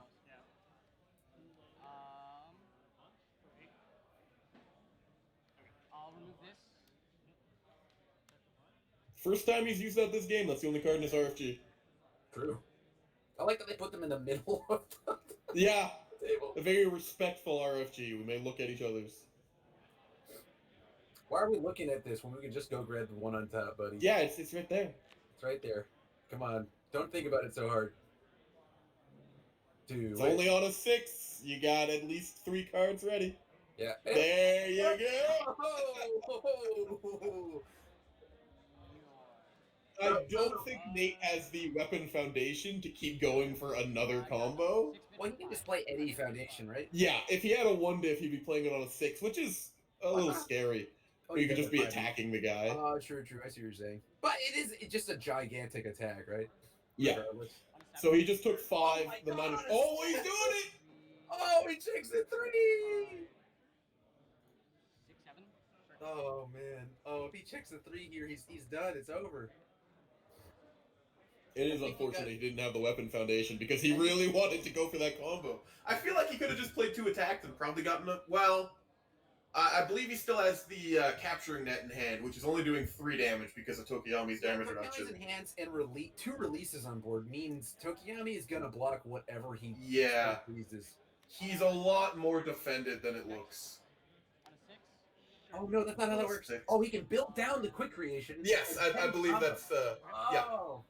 No, but he can't anymore. Well, so he gets the combo, right? He gets the combo. He gets to build down the card with. Sure, I'll build on court creation. Sure. Yeah. Minus 1 damage with Tokiyami. But he gets no speed out of it. My next 2 weapons. So he's raw checking. He can check 1/3 now. Yeah, he has 1 face down ready to commit. I'm gonna give it plus 2 damage. All right, up to 7. Still not lethal, and if Tokiyami really cared, I'm sure he could manage a mid block Yeah. for only the 4 base speed. Drawing 4 is hot, but you cut to the wrong hand cam there. It's okay, it happens. It's just funny. Okay, we know what's in the blocker's hand now, which is, Yeah. as it turns out, hella mid blocks. Ooh, that is a lot of gray in Nate's hand. Yeah. On a 4? Sure. Check. Makes sense. Wants to get that extra It's one stun bill. 2 and build down the +1/+2. No response. I'll gain stun 2. Okay, -1 damage to damage. He just ate that staff strike, by the way. Woo, went to 1. Could have just blocked on a mid. He's just saying, I don't care, show me what you got. Yeah, I mean, I can respect I'm that. gonna use clever distraction. Give it a -2 speed. He's thinking he might have to deal with 2 more attacks after the staff strike. Yes, and maybe he's just got absolutely. perfect zones or something. He does have hella cards in his hand.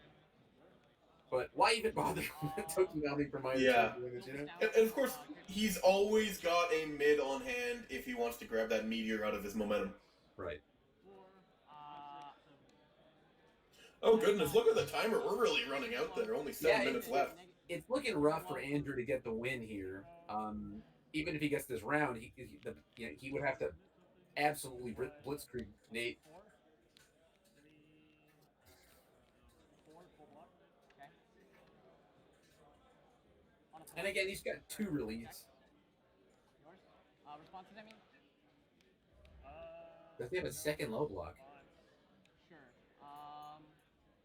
Commit this +2 damage, +1 speed. That's good. I don't have He him. doesn't have a low Oh, block. he went for a bit of a greedy play and trying to just eat the staff strike if he had just blocked the significant damage.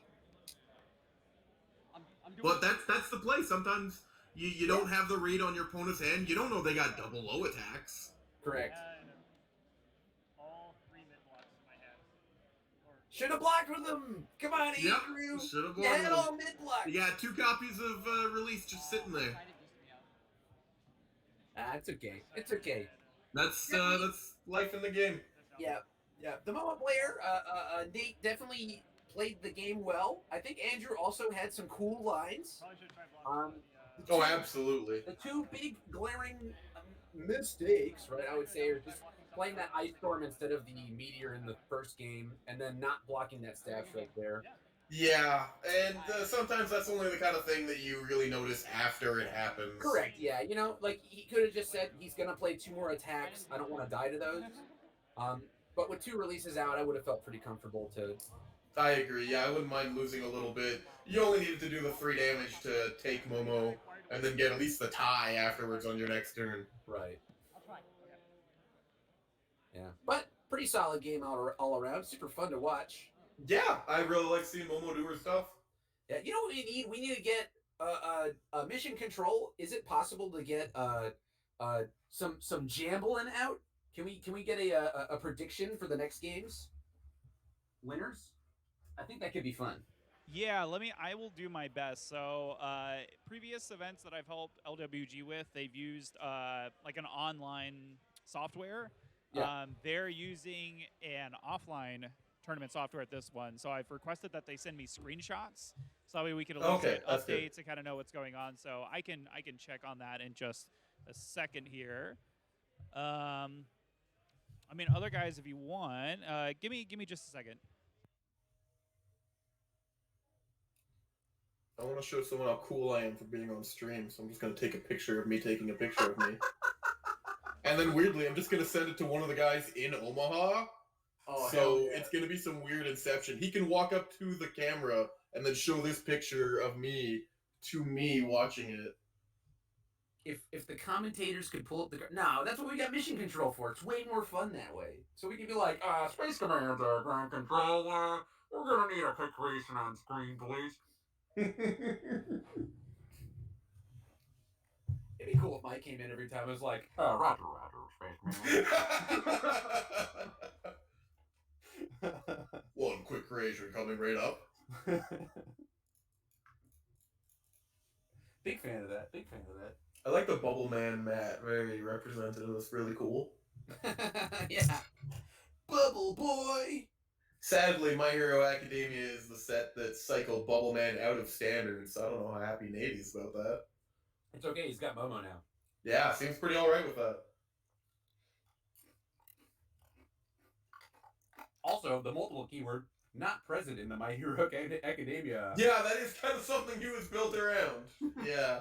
So he's not looking too sad anyway. He's like, fuck it, I don't want it anyway.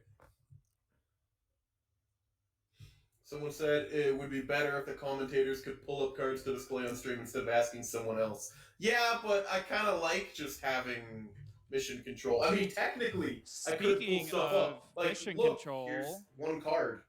if you guys wanted to, I've got both the players here. If you guys want to kind of do a post-match interview with both of them. Hell yeah! Yeah. So I'm going to hand the microphone over first to Andrew, and you guys can chat with him. But Nate will be here as well. Oh no. Yo, what's up, dude? Hey, what's going on? Hey, we all saw you not block that last staff strike. I would have done the same thing. Yeah. Me and Church were like, Church was like, I do the same thing. He's looking out for 2 more attacks, right? Yeah, I realized I only had 1 low block, and I was actually expecting the the crate bow step as well. Oh, The second one, absolutely, yeah. And there was nothing I could do about that one. Fair enough, dude. Fair enough. I should have thought about it before and actually blocked the staff track, in my opinion. Dude, you made a call and you committed to it. And you know what? Like my favorite players say, they gotta have it. And he had it that time. They gotta have it. Yeah, absolutely. It could have gone either way. I think the funnest part of that match was watching you not hit any summon Dark Shadows for the entirety of the first game. Oh, that was a whole experience. I hope the rest of the day isn't like that for you, man. That was tragic. So I run a 51 card deck, not including the character card. So I want to just be able to see, some Dark Shadows as much as possible, and just not seeing any of them the first 2 turns was just. It was so brutal. Yeah, you checked 3 in a row was my favorite part about it too. That was fantastic. Checking one on itself was a piece of majesty that you couldn't even make happen if you tried to. Oh yeah. Well, can't say I'm happy about it, but at the same time it was funny. It's okay, dude. You lose round 1, so you can smooth your way to the top the rest of the day, dude. Exactly.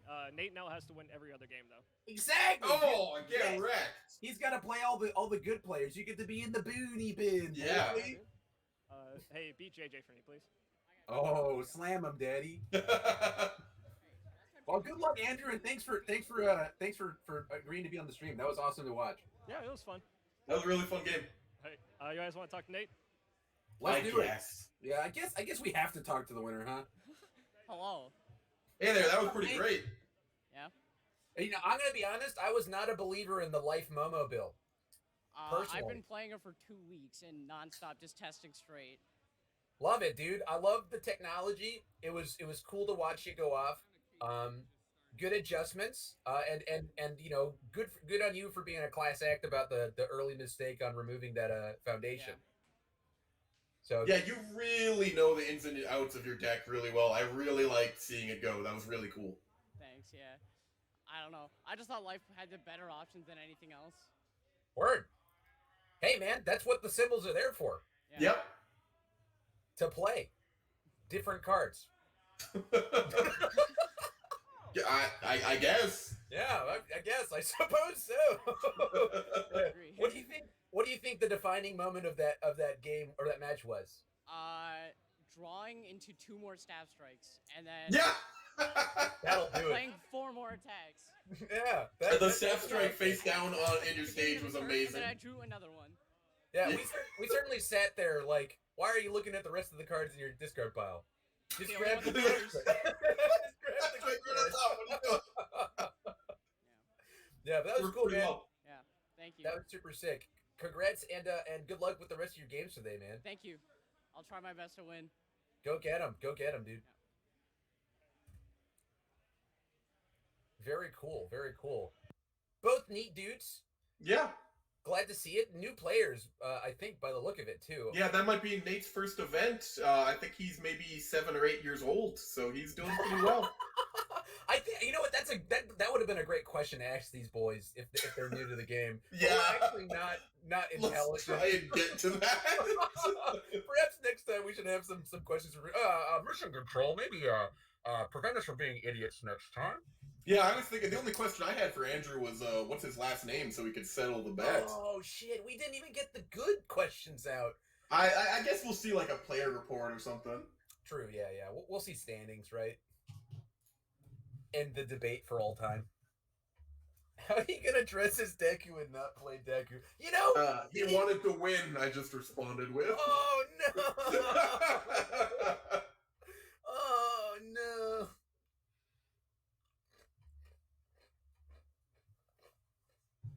Uh-oh, now we gotta fill time.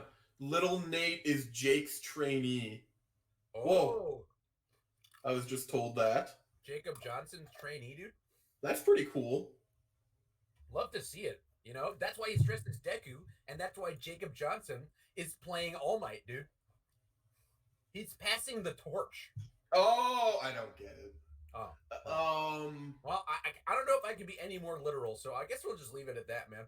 Yeah, a beefy ramen is asking how many rounds are there today. I'm going to say there is yes. Six, There yeah, was six rounds. for 62 players. Yeah. If we had only a few more players, that'd be another round, wouldn't it? I believe 65 is the cutoff there. I think you're right. I think your math is correct, but not because I think so. It's just because I like to agree with the smart person in the room. I'll Like show that. you who's smart. Is it the man clipping his glass? Look, I have like nothing in front of me to play with, so I have this harmonica. Yeah, I really should have brought like gadgets or something, so I'm not just doing this. Right. These came with my blinds, but I didn't end up using them, so I'm just kind of doing this. Smoothie asking the important questions, like when is my beard and stash returning? The answer is never. These hurt my eyes. I gotta get that off. I am physically in pain right now, so Yeah, kind of causes a headache. Yeah. I wish I had more to play with over here. I could go get my binder and show off cards, but I don't know how exciting that is. Just look at this guy and all these extra rares. What a fancy boy! Whoa, he's opened so many packs. I've got this empty box of product. Wow, fancy boy showing off his empty box. It's nothing. I wish I could do. I don't have any empty boxes. I can't show that off. That's crazy, dude. Yeah. Well, I saw Jacob Arshan Masur, I think, is there from a different state he is in. And that guy owes me some cards, so I'd like, maybe if he gets on stream later, if we get to interview him or something, I'm just going to say, yo, where's my box at? I won that event in like February. I won that event a while ago. Where my cards is, yo? Yeah, where's my cards? Are either of you playing in the Retro TTS event on the 20th? I just found out about it 1 second ago. Oh, that's the Retro Updog event, isn't it? Hosted by Jacob Arshan Masur, as I just said. The man himself. Yeah, I can't really pronounce his name right, so I'm Arson. There's no way it's arson, like burning stuff. I think it's Arshin. Arshen. Let's just go Jacob from Final Round Game Shop. The Retro King. He is legitimately our Retro King. I think I'm something like a Retro 6 of Spades or something. I came in like 7. Hey, I'm Retro whatever the bottom is, right? Like 2? Retro 2 of Spades? Spades I thought Spades is the good one. No, the game's called Hearts. You're thinking of a different game called Spades. Works the same, but Spades are more important than Hearts. Okay, fair enough. Someone asked, are either of you eventing on the event on Thursday? Also, Church Echo. Echo? Am I just echoing the word echo? Or can you hear me through my headset? I don't, it's not like this is my mic. This is my mic. It's, if I just sit way back. Okay, that is too comfortable. I don't feel right commentating while in this position. Apparently I said 9+. I got the robotic echo occasionally. Oh no! I heard people mentioning robot echo a few times. I didn't know that was about me. The Kuwabaka voice. Ear me. If I do have an echo, I don't know how to solve that. I can just maybe Mission Control can figure that out from behind. Yeah. How about, what if I did this? Do I sound actively worse? Yes. Okay. How about now? Is that better? It sounds better to me. Well, I changed things. Let's see. There will be a webcam event on Thursday. Okay. Well, I do actually have a webcam. So I guess technically I could. Oh no, I'm not gonna. I'm busy Thursday. I'm sorry. I should remember. I should remember that. Thursday the 18th is probably also no go. Damn. I want to support Red Riot Games and all of their Thursday events, but I'm busy for like 2 weeks. Also, we have 62 viewers watching us. That is as many people as are in the event. Super Echo Church. I don't know how to fix that. What if I just turn this knob down, grab this knob, and I'm like, you go down. All right, I have removed my gain. Okay, 64 people. Your changes made it worse? What? Yeah, I can't tell, Clint. It almost seems like you have some kind of like, I don't know if you have like a preview option selected somewhere within your audio controls. It's like it's just kind of. That's weird. Check your settings and see if you can change the audio source, perhaps. Yeah. I have a couple times. I just changed audio source to a different one. Again.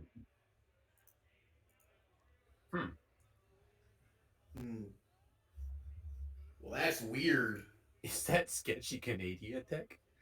Chris, what is your take on webcam events? With Jasco's push to support webcam only and not TTS, where does that leave the future of online events? Well, it leaves sanctioned events in the webcam only place, but like if you want to just run events of your own, you can just do TTS. There's nothing that they can do to stop you from doing that. And I'm certainly going to be pushing to do tabletop simulator tournaments of my own. I think that it's a boneheaded decision on the part of Jasco because they had a very popular and successful tournament run on TTS, but I don't think it's their decision. I think that it's probably dictated by. Oh yeah, they probably couldn't have any official events on TTS because My Hero Academia, they have the license for physical cards. Correct. And that would be going against the license there. Yeah, so I think that it's something that their hands are tied for, you know. There's so it's out of their hands. But like I said, if you're trying to get OP kits, right? And that's totally reasonable, right? If you're like trying to get like your promos and stuff like that over the internet because you don't have locals, then just invest in a webcam. Like that's not the end of the day. Yeah, that should be fine. I wish I could figure out what the problem was here with mine. Maybe I'm not echoing anymore. Someone suggested that I do it like this for the ASMR crowd, but I don't know if that's the best solution. Oh yeah. Don't stop, church. Oh, someone said you're fine now. See, that fixes it. Did this actually change things? Because I'm not going to hold this for the next 8 hours. But it does kind of feel cool. Also, you can't see my lips on the stream, so I might not even be talking like this. This might just be a recording. It could be. Also, for the rebroadcast, when this is shown in Russia and Japan, they don't need to redub me right now because they can't see my lip flap, so there's nothing to sync. They can just put whatever they want right here. Yeah, they could truly say anything. They could. I've actually got nothing. I can't think of anything. Stephen Jennings raises a good point about webcam play, where is Jiro just unplayable? Oh, no. That's easy, dude. Just like, hey, bro, put your 2 cards up to the screen like this. Look away from me real quick. And say left or right. Like, you're like, stage left or stage right, dude. Like, which one's going on top? And then when they check it and you're like, dude, that wasn't the one I put on top, you can be like, hey, dude, that wasn't the one I asked you to put on top. You know? Would you be checking that 3 right now real quick? Yeah, I think that's totally reasonable and very easy to get around, right? Yeah. Like, as long as your opponent is not being a jackass, it's fine. So also, I think, I'm not 100% certain on this, but I think with Jiro, your opponent doesn't know what you do. So, like, if you take the 2, even if you don't adjust their position, like if you pick them up like this and you just put them right back down like this, your opponent technically isn't supposed to know because you're the one looking at, you're not It's hidden knowledge. So technically, I guess you should do like this, and then just pretend to, and then just put them right back, or hide them under the table. But I can't really do that on webcam because Right. you can't see the bottom of the So table. the things I've heard about webcam things are like your hands are supposed to be visible the entire time, right? Yeah. And so it might be hard to do that while you're looking at the two cards that you look up on the top of your own deck. But like, Yeah, the things that absolutely. I look at, right? So it's possible, right? Like when you look at your face downs, you're not supposed to show your opponent your face downs. Yeah. So like, I think that it's has been sheltered by a wonderful. Yeah, of course I've been sheltered by a wonderful community. There's a reason I don't play Yu-Gi-Oh or Magic, bro. Like, and if somebody was like, not that there's anything wrong with playing those games, but like, I don't play those games because I don't like money games, and this is not a money game. My hero, Mahakuga, is still not a money game. So, oh goodness, yeah, the secret rares are down to $30. Yeah, see, like it's perfectly reasonable and fair to assume that people are going to be more trusting and more trusted because they're not playing for big money on these events. Like, there's a reason why, like, when I ran my online event a couple months ago, right? Like, the winner got $10, right? It's for fun. We're here to play games and play for, like, props. I think that it's remarkable that I've seen probably like a case of somebody cheating in front of me, and and that's not discounting like mistakes. Like, people make mistakes all the time. People make mistakes. It's yeah, but it's just a part of this game that it's hard to cheat because most of the stuff is visible, and B, you're not really like the reward for it is kind of not worth the payoff, right? Because your payoff is like character card at the end of the day, right? And the character card is just like bragging rights, and if it gets exposed that you were cheating, then where's your bragging rights, dude? Nobody's gonna buy your character card. So yeah, I don't know. I think that's a totally different thing. Is it possible to play Jiro? Absolutely. Are there going to be people who can use that opportunity to cheat and do stupid shit? Sure. Is that going to happen? I would be surprised. I would be very surprised. Now, on the quick subject of, yeah, I'm still playing with these clothespins right here. If you ever hear snapping, my hands just don't stop. So on the subject of people only cheat if it's like a big money event or stuff like that, I'd like to shout out to Legendary Wolf Games for hosting this $1,600 event. True. Yeah. Hopefully no one will cheat it. Speaking of not a money game, dude. We got $1,600 on the line. Yeah. Yeah. And 10. Yeah, and both of our round one players were cheating, One guy didn't put his card face up in his momentum, and the other guy tried to say that his staff strike. Yeah, what? Remember that time where he removed a foundation to do nothing? To do nothing? Yeah. It's okay. Oh, hey, we got people sitting down there on stream. That might be JJ on the left. I believe those were the same pants I saw earlier. I don't know. There are plenty of dudes in the old My Hero Academia. Yeah. Now, I remember being told that we would have some choice over who gets streamed, but it's seeming like people just sit down and they tell us what we're watching. I think that Mission Control has not been supplied with the tournament page. Oh man, I got sent the LWG breakdown. Oh hell yeah, I didn't. Oh man, that's a lot of people. First thing I gotta go is look up that guy's last name. Now, what was his first name? Tim F, as in Friedlieb? Oh, that explains the Spider-Man. Yeah, right and there. The Woodman, dude. Oh, Donovan Smith. I got this right here. He's playing Eraserhead. He's at the top of the... I knew it before you did. Wow. Tim is playing Woodman. Very nice. One guy's name is Momo. He entered as... that's actually pretty cool. Actually, that may be not a guy, in theory. They're not playing Momo. They're playing Tokoyami. Missed opportunity. Wow, okay. Oh, I see a thumb ring. This is 100% Tim Friedlieb of Friedlieb Games. Yeah, man. Good old Friedlieb Games. Love that guy. Oh, wow. They actually had to be sent 2 images because there's just that many players. Wow.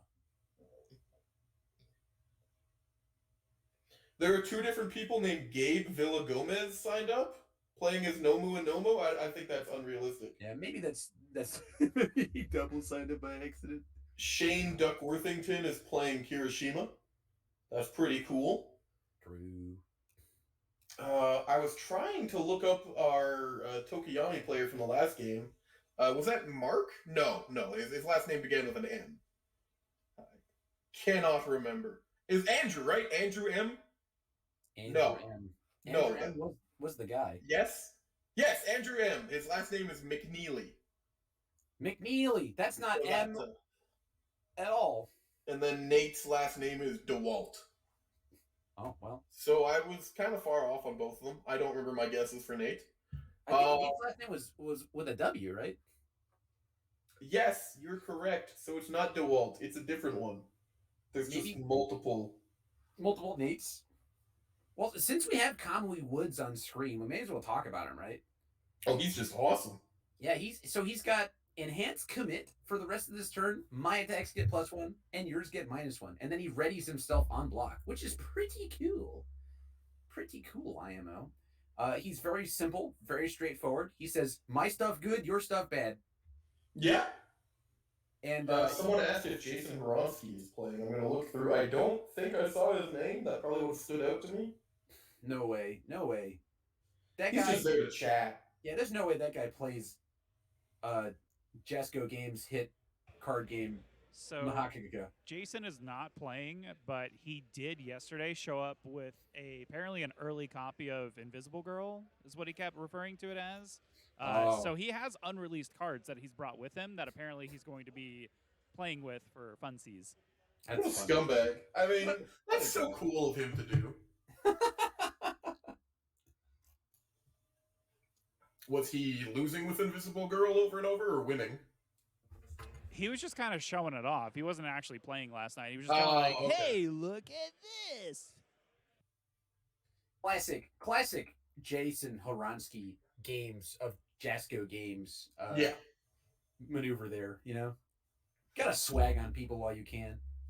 All right, Tim is playing Kamui on air, and we've got Eraserhead on Void. As we were talking about earlier, Eraserhead on Void is your preferred, and I do agree, it's probably the most competitive version. I just prefer all because I'm only playing my locals, and I like drawing cards. Yeah, drawing cards good, dude. Though I have had good experiences in the past playing Eraserhead on all. I'm saying the past is ambiguous, but you know what I mean. Yeah, I know. You know how it is. Someone just said in the chat, Jason is there, Tim as well. Well, I mean, I know Tim's there. Tim is right here in front of us. Yeah. So an interesting thing about this matchup, I've never seen it, right? But Kamui's response is on block, and his enhance is during the attack. So I think both are during the that is correct. Yes, Kamui's response or static, is it? It's response. Yeah, it would be too crazy as a static. Yeah, it'd be the same thing. But yes, it does not work if he has been erased for that attack. So you could do some nifty stuff here, right? Mm-hmm. Deny. You could like let him enhance. I guess you can't let him enhance ever, huh? That's kind of like basically, if you're planning on blocking his attack, you have to know ahead of time as the Eraserhead player. But that's when you would respond with erase to make sure he can't use his response, block it, and then he can't ready. It's going to require a good amount of playing from the Eraserhead. It could go either way. I want to see the Woods win because that's really cool. We love when the Woodman gets there. I mean, Kamui Woods, man. You know what really grinds my gears? Chicken tenders that are far too cold. Strong choice. Up there for sure. But there's no lacquered chain prism back page card, you know? That makes me pretty upset. That's all that guy does. He shows up on screen and says, lacquered chain prism, you know? Pretty sad that we don't have a TM lacquered chain prism. Well, maybe we'll get it one day. One can hope, dude. One can hope. I certainly do. Yeah, I just Googled that. Went to the My Hero Academia wiki. First appearance of that move, episode 1. Yeah. It is the earliest named super move in the series, although it was interrupted before it could be displayed fully. Oh, true. Yeah. And then Mountain Lady actually got the first move in the series. Yeah. Huh. Yeah, well. All right, what do you think, Chet? Who's going to win this one? Is it going to be Tim Friedlieb of Tim Friedlieb Games? Or will it be Donovan, whose name is Donovan? Or you could just say Cowboy or Eraserhead. Yeah, that would make a little bit more sense. Now we've got the very tense standoff before the game starts, where they're just looking at their hands and staring each other down. We got one vote for Woods, one vote for Eraserhead already. So you could say it's split down the middle at 50-50. 1 for 1. It's oh, they're starting. We're holding steady at exactly 62 players, so we're pretty much 62 viewers on Twitch, pretty much right on point with the amount of players at the event. Yeah, everyone playing at the event is actually watching the stream right now, cheating. Oh, that feels so good to hit the specialist of sound when you just needed the 5, and then you get to know exactly what you're gonna hit. I love that. That's fantastic. Absolutely powerful. Love specialist of sound. Did you know that I've never checked that card? Oh, it's a beautiful feeling. I played a deck. Looks like you had to show Donovan what happened. Yeah, I had to show him why I revealed the thing. Yeah. It was pretty choice actually. What just happened? Love that. Love that. Look, we can see his hand, and also Tim Friedlieb's beautiful face. Yeah, most of it. Most of it, yeah, it's true. He has covered it for reasons, including pandemic reasons. Yo, you can't say pandemic. This is Twitch. We're gonna get shut down. My bad, dude. For reasons including to hide his beauty. Yeah.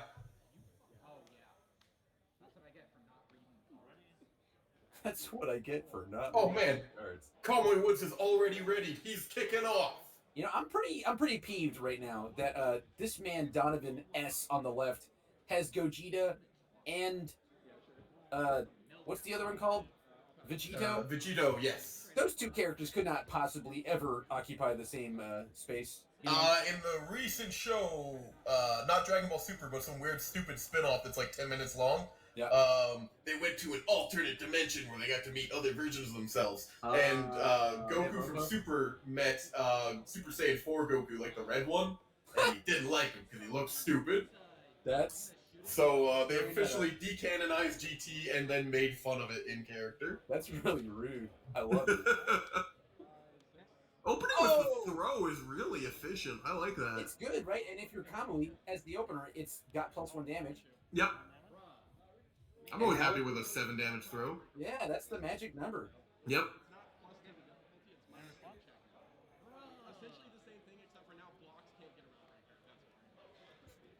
Oh, they're talking about the breaker ruling.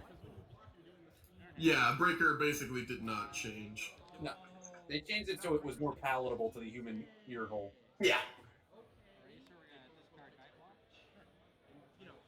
He's already grabbing that. Oh, that's a foil erase, of course. If you're gonna play an event, you got to bring your foil erase and make it the one that you have at the start of the game. I think the funniest thing here is that Tim Friedlieb works for Jasco and is playing raw cards. Oh yeah, well I mean you still only play what you pull. Yeah, he's like I don't care. You know, he could probably get a raw sheet if he wanted to, but he said nah. You gotta find him. Gotta find him.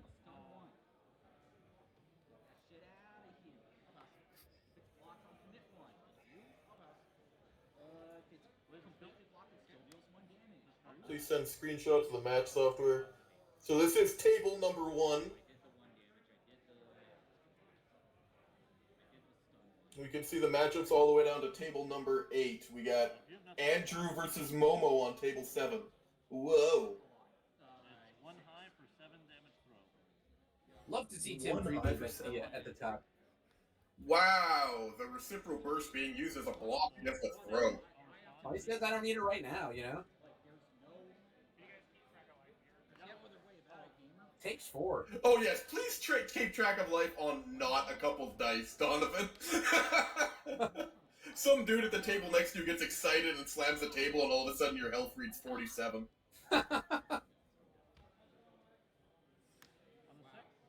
Oh. I can't quite tell what that is. Is that, It's the deal, not the box topper? I think? It's a 5 diff. Is it frog lashing? I think it is frog lashing. It's the her ultra, right? That readies the face downs? Yeah. Mission control. Can we get frog lashing on screen, please? Yeah, get the good old frog lashing.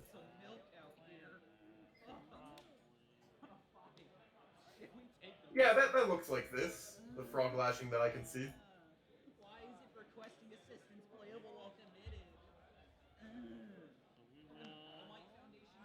A Root Rick says 100% that is frog lashing. And I gotta respect a guy with the name Rick in his title, so I guess he's correct. Truly, we root for Rick. Mm-hmm. It can only ready one face down for him right now, but I guess there's nothing wrong with that. Yeah, Still I mean, free readying. It is still free. It's gonna pick up a second one. Didn't even discard the erase to pick up the Yeah, erase. I wonder why he'd do that. Like he discarded his best attack. Yeah, that's a fine attack. He knows you can discard erase for erase, right? He's gotta. If not, maybe he's just decided he's playing on hard mode. He was like, I don't think this should work that way, so I just refuse to do it. This character is just plainly too strong. I will only do that against Kirishima, who is too much stronger. Right. Oh, Corey does raise a good point. What if that guy's name is not Root Rick? What if it's Roo Trick? And then his name doesn't have Roo. You know what? It's still got Rick in there. It's fine. Yeah, you know, I call him like I see him, and I see him as Root Rick. Yeah, that's a Rick. Yep. Too high for what, 10? Too high for what? 10? For 10, I think it was. Yeah, that guy starts off at 6, plus 1 damage for your face downs, plus 2 damage from Kamui. Well, pretty explosive turn from your boy Tim Freetleaf. You know? Yep, I'm liking it. 10? He's got nothing committed. 2 attacks in, already getting plus 2 from everything. I mean, we saw the amphibious assault, right?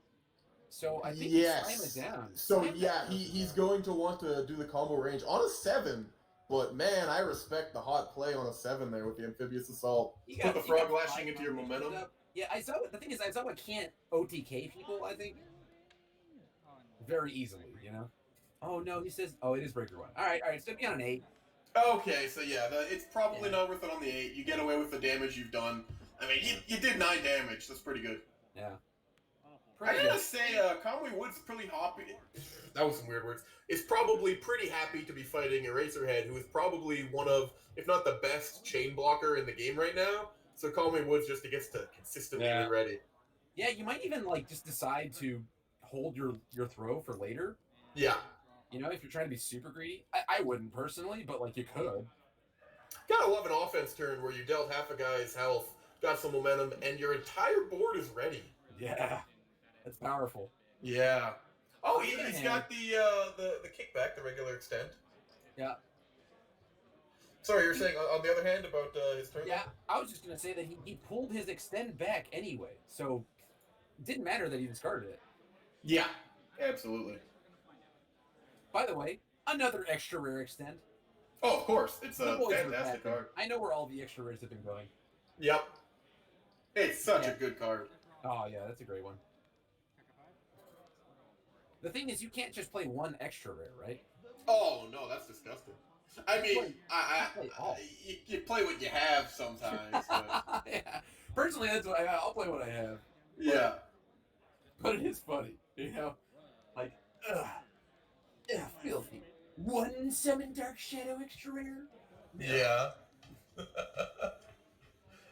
In our home games, because I only have one extra rare, a bunch of stuff, if I check the extra rare version and I have the real one in play, I'm swapping them.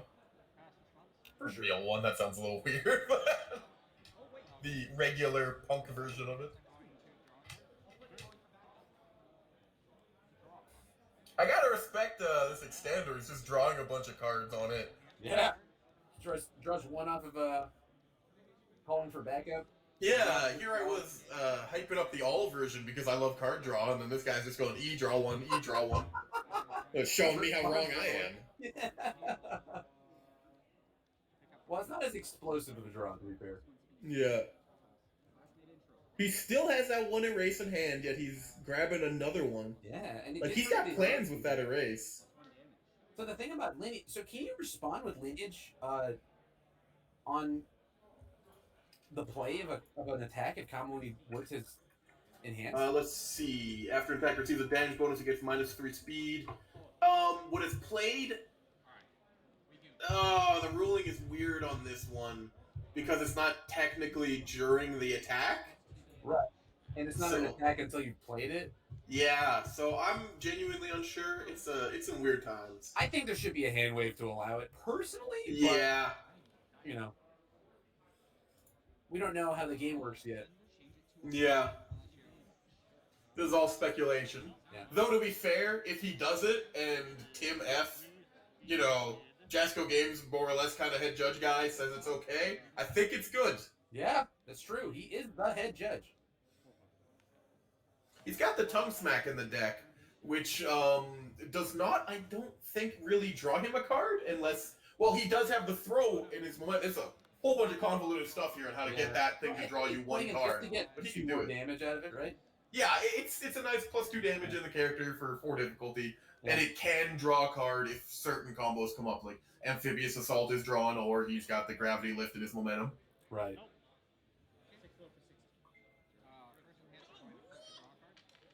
I heard somebody say 6 low for 16. And then I heard someone go, "What?" Yeah. I think it was not this board state, though. Yeah. I think this enhanced step right here is where we're going to find out if he knows how that you could just discard Erase. Yeah. I think he just... Okay, so that's the -2 damage. Oh, he did it. Okay. He did it. Yep. He did it. It took something like 3 or 4 activations of the enhance before I actually knew if he knew how to do that. Yeah. Someone says, does Amphibious Assault have a +2 low block? Why, yes, it does indeed have a +2 low block. Is it +3? Block with Tongue Smack. That's a completely different card. Correct. Yeah. Yeah. Ambush is the one with the 2 low block, I think. Yeah. I don't know. I don't know her cards well enough. Amphibious is also a foundation. It is, yeah. It truly is. Stun 1, respond for a speed. Yep, +2 low block. There it is. Fantastic card. What a card, dude. Yeah. What a card. I'm liking the little intricacies of this combo deck. That's pretty cool. Yeah, it's definitely got a lot of neat little combos it can do, right?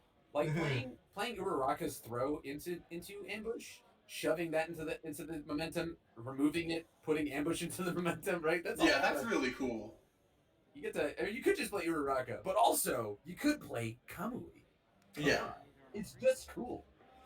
They're bringing up some good points. Like, he definitely wants to erase in hand so that he can block with one and use the other to respond. Right. He's thinking long game, whereas you and I were thinking with our doodles, you know? Like, Yeah.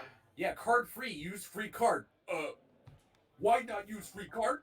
Always use free card.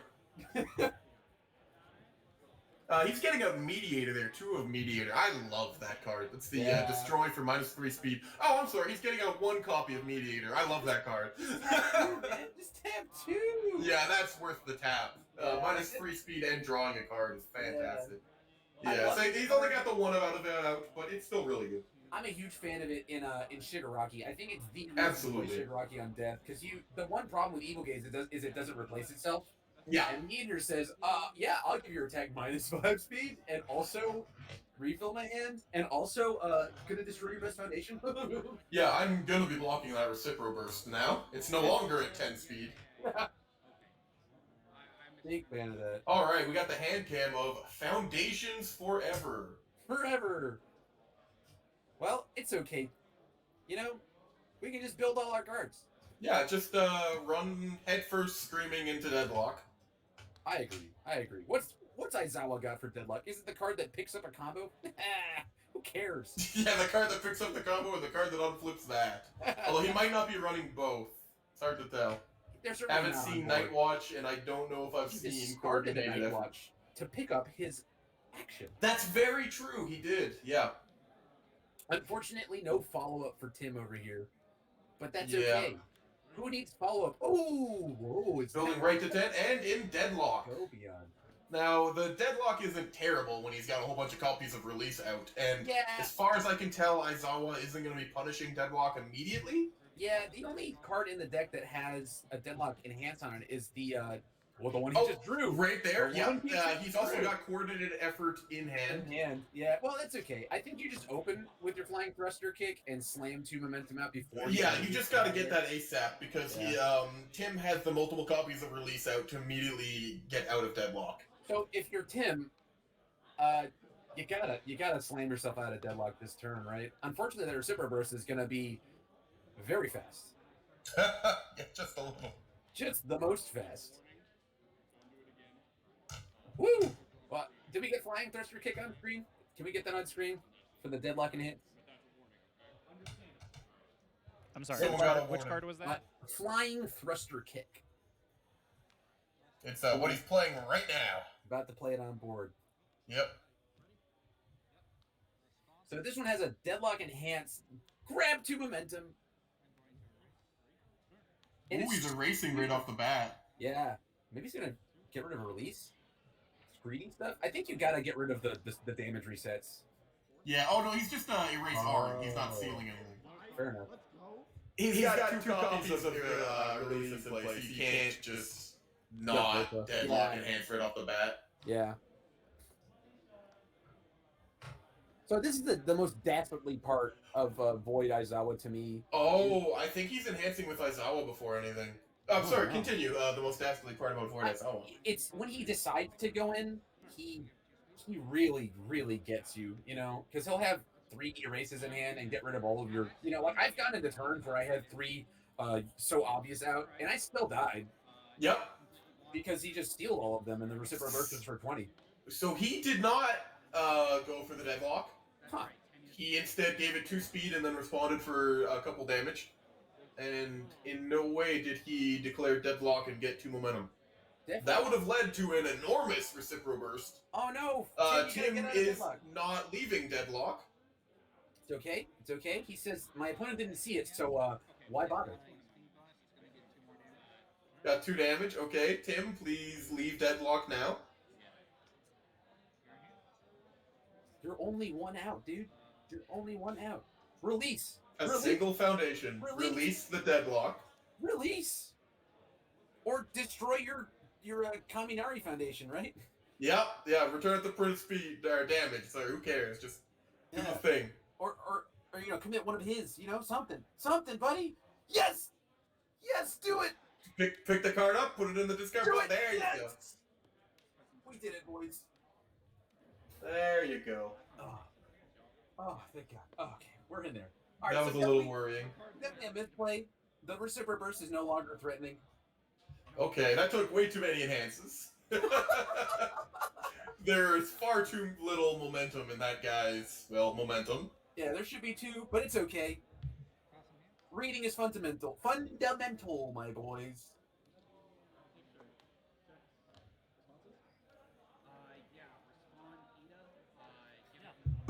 You know what? We're probably 100% wrong with Amphibious Ambush being in his deck. You know that card doesn't have air? No way. I don't think it's in there at all. We said you're thinking about combos, you know? Yeah, that card right there? Yeah, that doesn't have air. Listen, it's not our fault. It had Fropping's face on it. It's not my fault that it has evil on it. Yeah, You know? I really could have sworn I saw that in his hand early. Like, could have sworn. But that's the nature of hand cam. Sometimes, you know, it's a little glary. You see something else. My favorite thing about the player microphone right now is that Mark Tyner is somewhere nearby, and he's much louder than these 2 timid boys up in here. Yeah, I haven't really heard anything from the game so heard far. a single thing that they've said this whole I time. think I heard him say the word erase early on. Oh. Oh, the old build 1 pass from Eraserhead. Man, that turn was about to be amazing when he got the 2 momentum, and then he just didn't, and the turn was a lot less amazing. It definitely went a little under expectations. Oh, but on the other side, Tim has drawn every attack in his deck.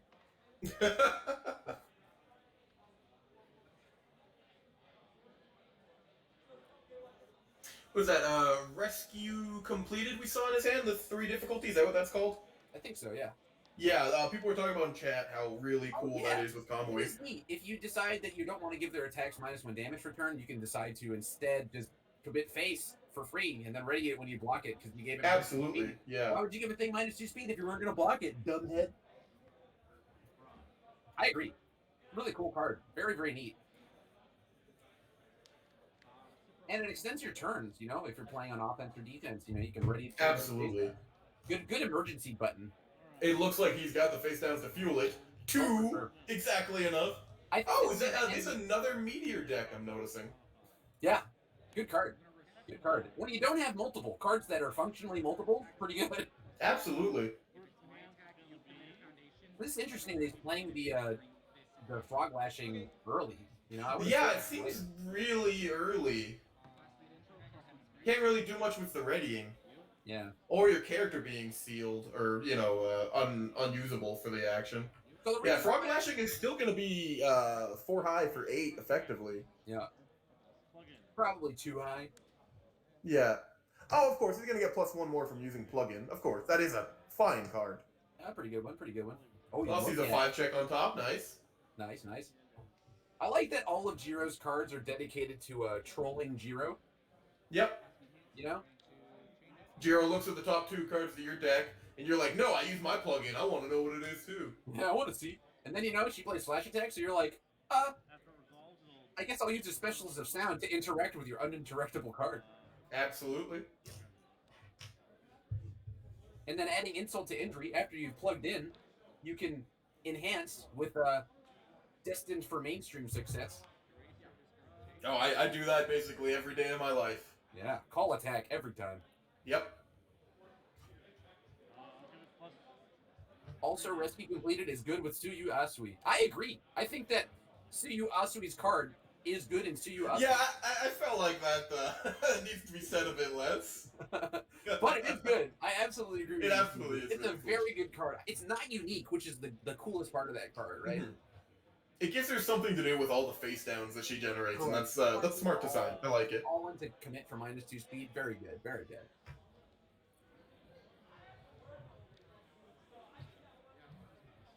If Asui were not a turn 2 kill you immediately character, I think it would be pretty cool.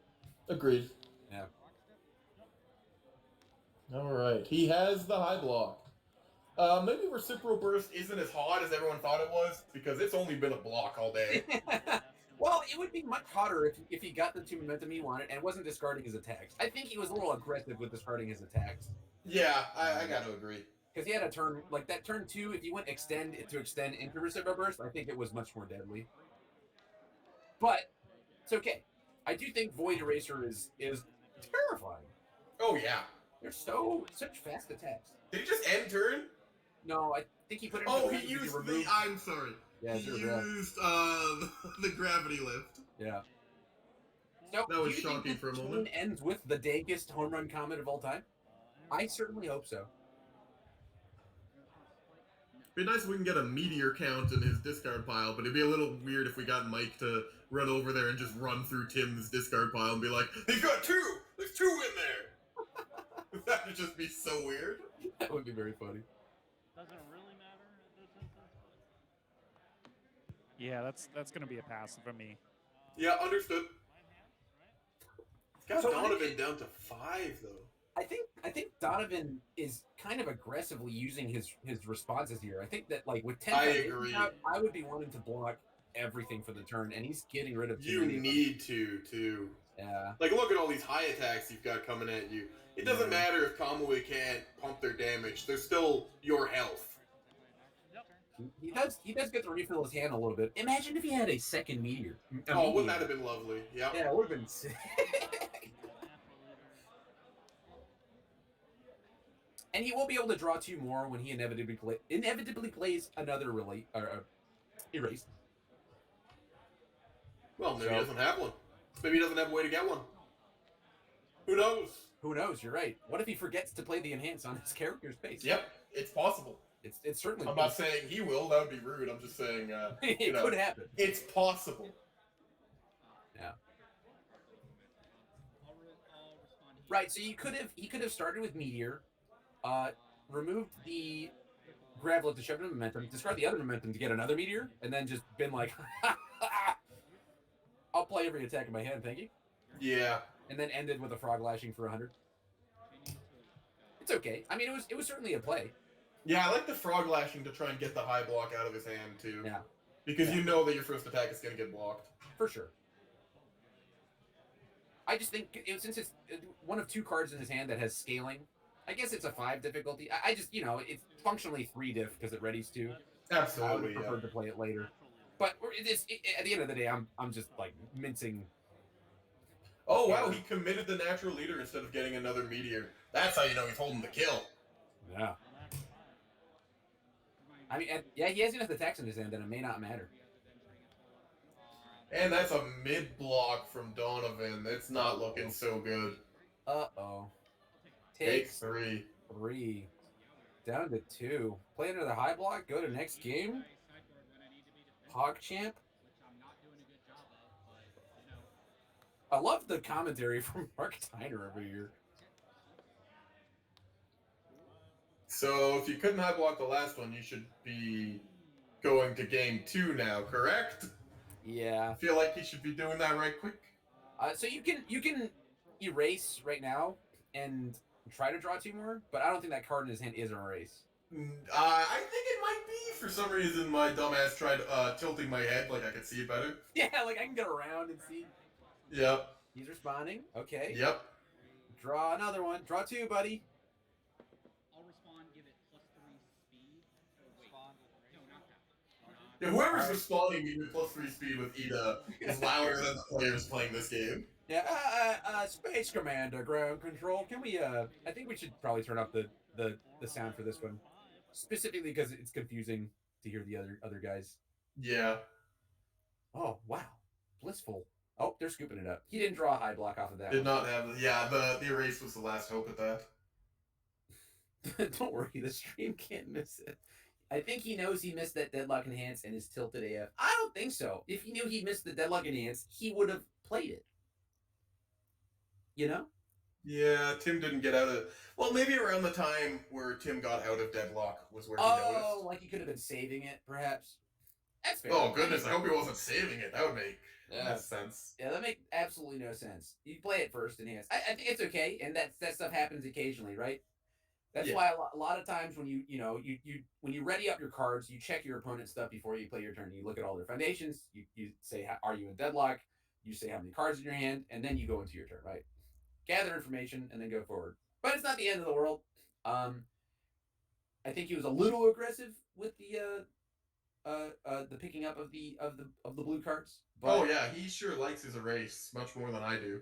Yeah, that's the skill floor of this character is knowing when to use the thing, right? Because like he can, like you said, just block as much and as often as he'd like, between drawing 100 cards and also refilling his hand with things like Mediator and giving all of your stuff -2 speed by just spamming the same blue card and yada yada. Yeah. You gotta know the difference of when should I be a character that just gives speed and when should I be activating things. Correct. Yeah, and the answer is you only do it when it matters, right? And against Comedy Woods, right, because his gain is so incremental, I think you just gotta pretend that he's a blank, like you don't care about it, right? I agree. Unless you're just like admitting, like if you're completely tapped out, then perhaps you do it because you're not gonna be able to block anything, and you're just like trying to mitigate how much damage you can do for it. But if you're blocking at all, like it's kind of a catch-22, right? Combo is actually pretty cool here, right? Because it feels bad to just let him get his enhance on every both of his abilities are incremental, be it him readying himself or the damage. So I think that you just gotta kind of cut your losses and certainly send back all those attacks. Wow. Oh my goodness! 3 Recipro bursts in one hand. Oh. But yeah, I think you just don't respond. I think you just block all of them. You play into Kamui's sort of play style, and you hold good blocks, and because they're all high, right? Just hold all your high blocks, dude. Well, at least that's the thing he knows going into game 2, in theory. Oh, for sure. I mean, if I see the air symbol, I'm thinking, beautiful. Yeah. Let me hold my highs. And you also have things like tape to make them mids. Like, what a card. Tape is fantastic. What a card to have in a situation where you block mid with +1 breaker 1 blocks all day. Tim? Hey, I was curious to hear from you guys, possibly for some of the newer players who are just discovering the game. One of the things that's very unique is playing characters that have different hand sizes. But when you're in a matchup with a character that has the same hand size, is there a certain mentality, or is it more about the actual abilities on that character? Well, Church is the asset winning person here. I've won absolutely nothing ever, so maybe you want to take this one. Well, with the hand size, it can come down to how efficient your opponent can block on turn 2 or 3, and both these characters are really efficient at blocking, both in their own ways. You kind of have to assume that you're not going to do as much damage as you should be. A 7 hand size player worth their salt should be able to survive turn 2 death, and if they can't, fine, then they just won't get to tops. That's acceptable. This man is not playing his late risers. That card's nuts. What are you doing? Oh, I guess he doesn't run as many combos or something, but that seems crazy to me. The late riser is insane. E plus 1 damage for free is great on a character that also gives plus 2 speed. I would drop all of those ASAP. Because it's an Ida deck, I think he's not playing. Like maybe the only thanks for getting on screen. It does just say free enhance if you played a combo abilities. That is correct. You do have to have played a combo ability. Yeah, it's also got a really terrible block. I wouldn't want to flag my hand unless I was planning to discard it for further minus speed on my opponent's stuff. But Yeah. I think the only combo I play in the Void Aizawa deck would be the kick, because all of Ida stuff functions into kicks. Which kick is a combo? It's his common. Let me find the name for you. Attack. Eraserhead's kick. Yes, binding kick. Binding kick, yeah. So I thought you were saying like Ida's kick. No, yes. no. Ida's yeah.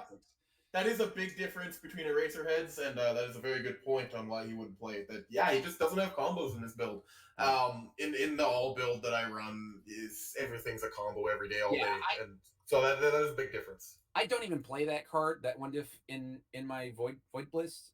Yeah, exactly. If you don't have the combos, I would never keep Late Riser in hand, like the discard of getting 3 speed instead of 2 speed. I want 1 free damage on all my attacks, but this is a completely different Eraserhead deck than I have, and that's perfectly fair. He checks a 3 immediately. Yeah, I wouldn't have attacked there. My opponent has 2 specialists of sound out. Yeah. I'm just building 5, That's a free minus 6 speed just available. And release. This guy is blocking all the things. Yeah, I wouldn't have gone in on that one. But Cowboy Woods is committed, but that means nothing. The Specialist of Sound is one of my favorite cards in the set. The Archimate after it's played minus 3 speed is fantastic. It's very, very, very strong, and one of the few things that interacts with flash attacks in the set. Yeah. And there are some really good ones. It's comparable to Ida's own attack, a Heroic Lineage, if we can get that on screen, with different triggers, but they are both response speed. Yeah. Specialist of Sound is on the play of the attack, whereas Heroic Lineage is just when an attack gets a damage bonus. So you kind of have to, doesn't work against every deck, but damn, is it ever good? Yeah, I mean, well, name a deck that never puts damage on things. Exactly. Momo? Even Momo's playing quick creation, Yeah, exactly. It's happening. Yeah, it's not, like your opponent can play around it. If you're at 2 and you have 3 of those out, like, you can just be like, I'm not putting damage. Yeah, that's a very good point. Yeah, but it's comparable to the Specialist of Sound. Yeah, it does have virtually the same response, also on the exact same numbers for a 2/5 with a 3 low block. Yeah, and that's really neat. Specialist of Sound, I think, just like has the plus of doing something cool in the check, whereas Heroic Lineage also pivots into an aggressive play. Yeah, man, he blocks and goes positive by readying Convoy. Yeah.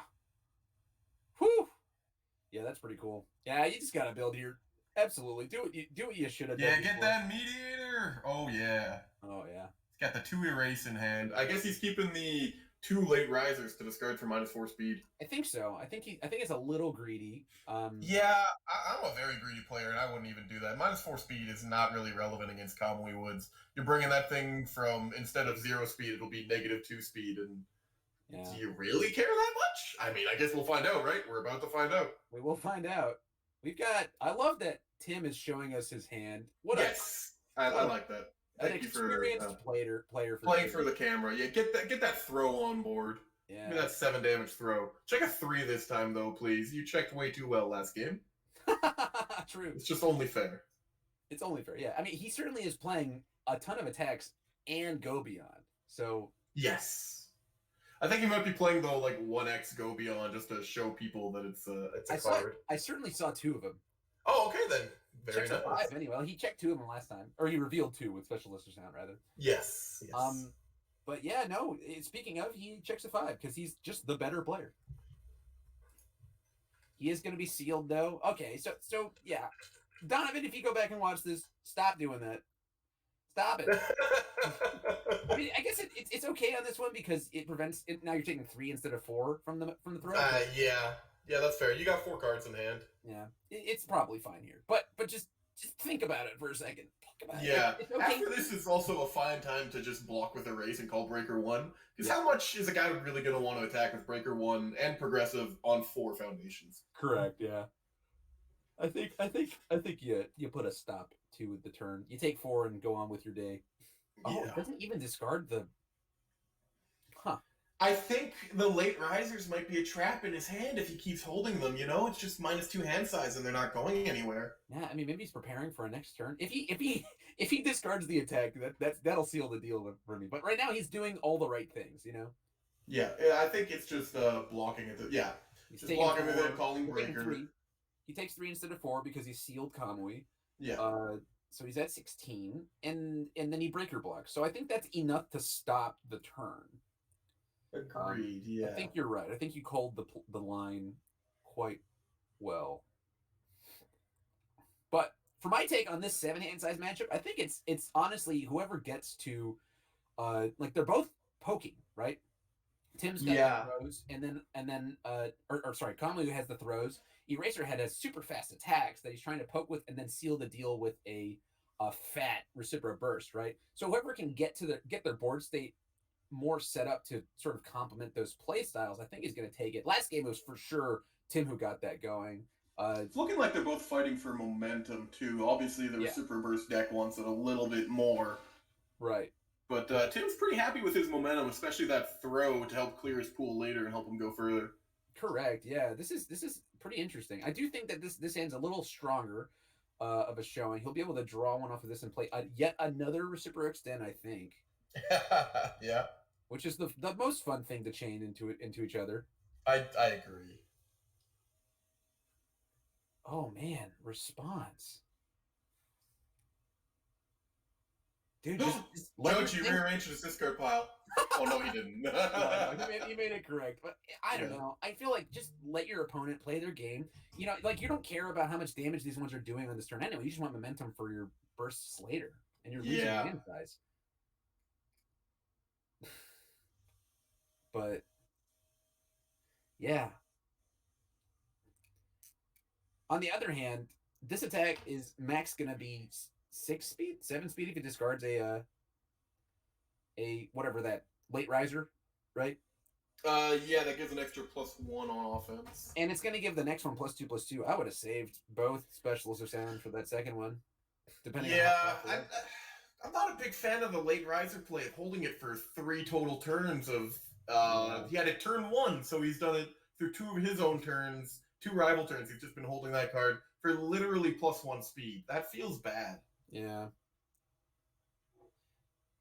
And it feels not very plus here because it just all it did was bring the attack back to printed. Yeah, he's gonna block it anyway. Yeah, he gets. It'd be tragic if Tim went to block on a 1 mid and just checked a 5, and so the entire late riser play was completely worthless that you've been holding since turn 1, and that feels bad. It does feel bad, but you know, on the other hand, you got one of the specialists of sound out of the way. Yes, that is a card you need to deal with. Also, I didn't actually know he was holding a 1 mid block. That was funny that it happened before I said it. Right after. Yeah. That would be a shame. And it is a shame.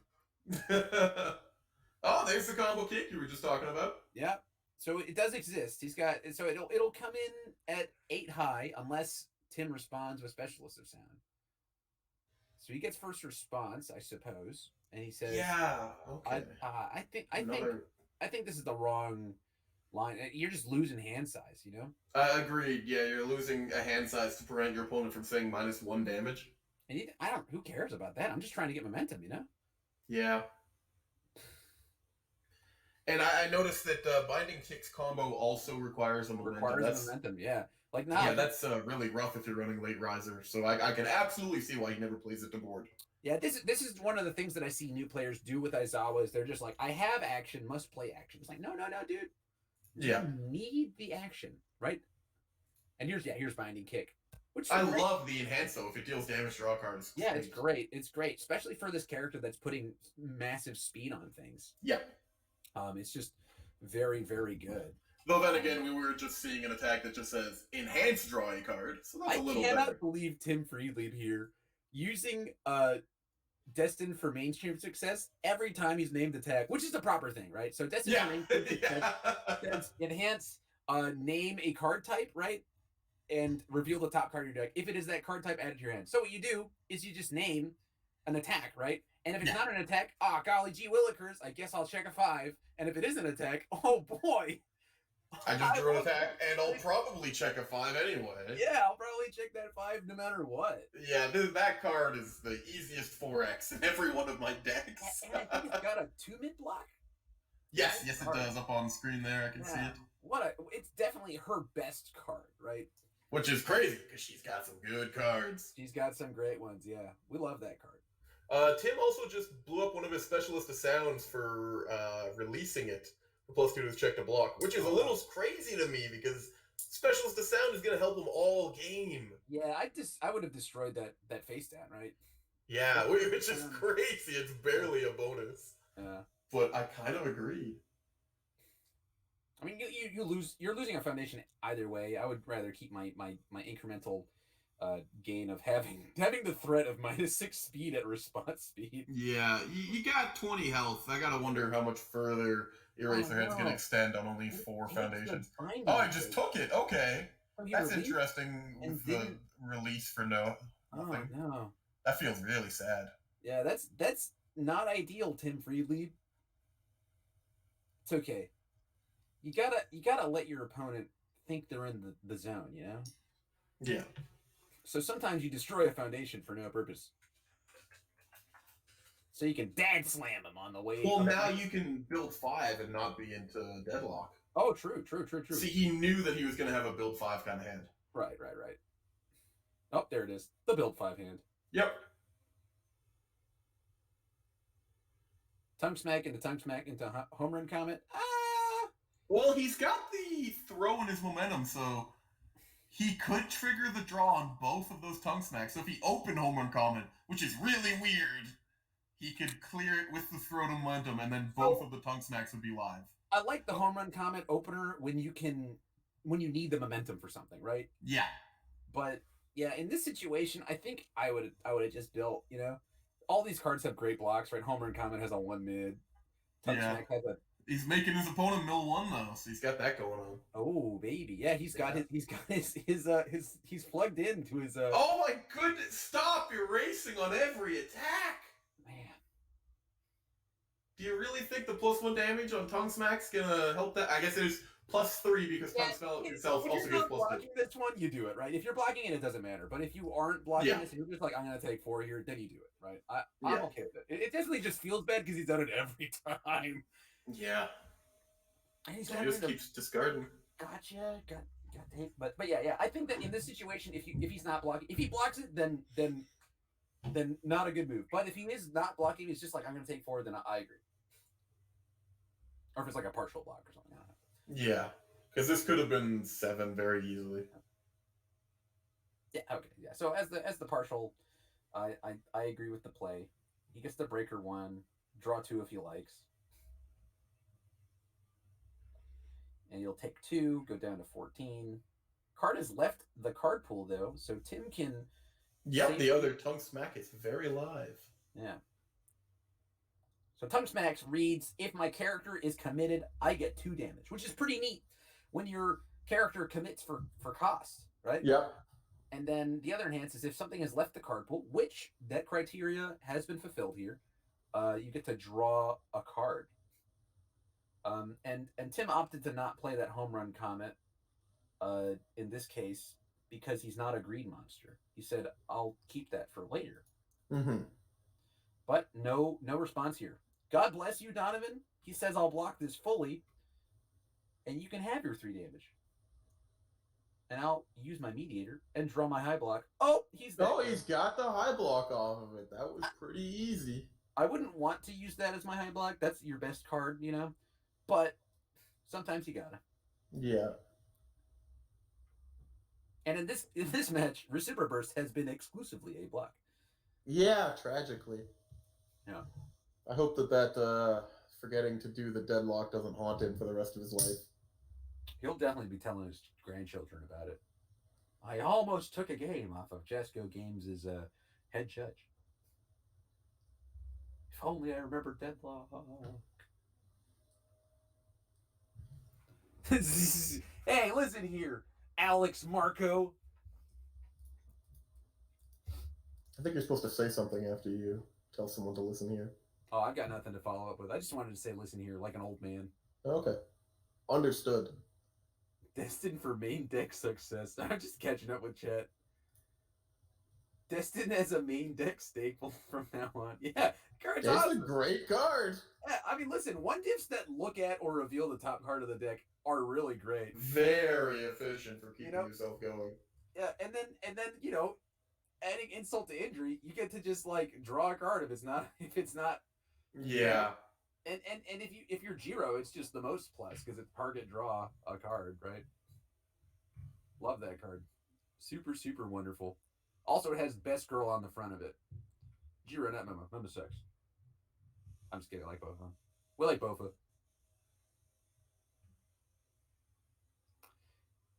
So we've got 3 attacks, 1. Yeah, I was just gonna say, if you're not opening your turn with Recipro Extend, what are you doing with your life? It's extend every time. Unfortunately, he's kind of low on foundations. He's He losing. really is. Like you gotta get some. You gotta get your motor revving, dude. Oh no, he's responding. Don't do it. Don't. He's doing it. Oh. I'm so. Just doesn't like having cards in his hand. Yeah. He's playing very true to the void symbol, and he's getting rid of all the cards in his hand. Yeah. Truly. At least. I mean, somebody yes, has Super no Extend does draw him a card back, but I think he's being way too greedy with it. Yeah. I'm just saying, you know, like, who cares if it deals full damage or not, you know? Just let it rock. Sorry. Yeah, Tim's at 14. That's not the highest amount of health, you know? You can do that after a couple turns. Yeah. So I think that's the thing here is that this incremental thing of him having to discard cards from his hand in order to get his erases back has resulted in him losing advantage over the course of this game, right? Tim has not been discarding cards. He's not had a functional 5 hand size. So he's been able to build out, whereas Donovan on Eraserhead has been having to, you know, he's had his options limited. I mean, so it's not the end of the world, right?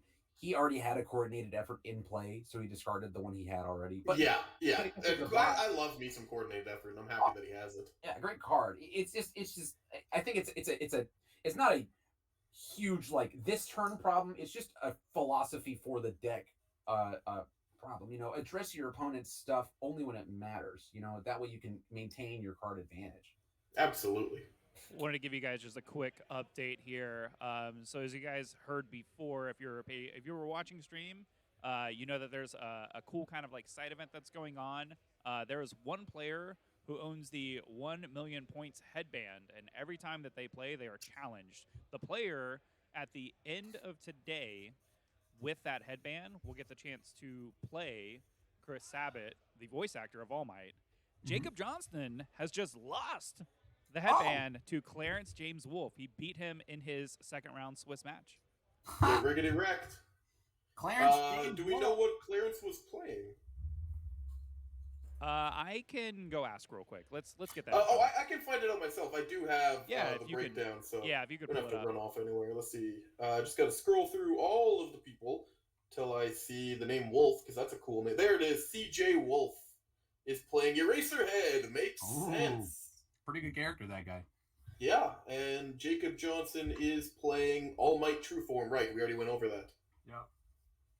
So okay, we've already got a changing of the 1 million point headband.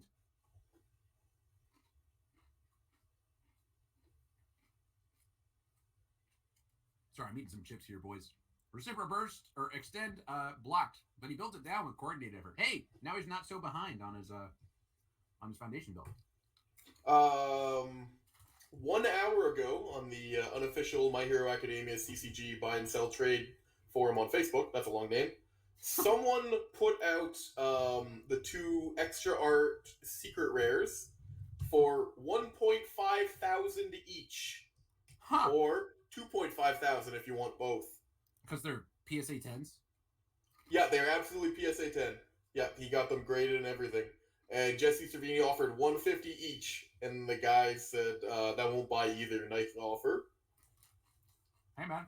And Jesse Cervini says, yeah, I bought my playset at that price.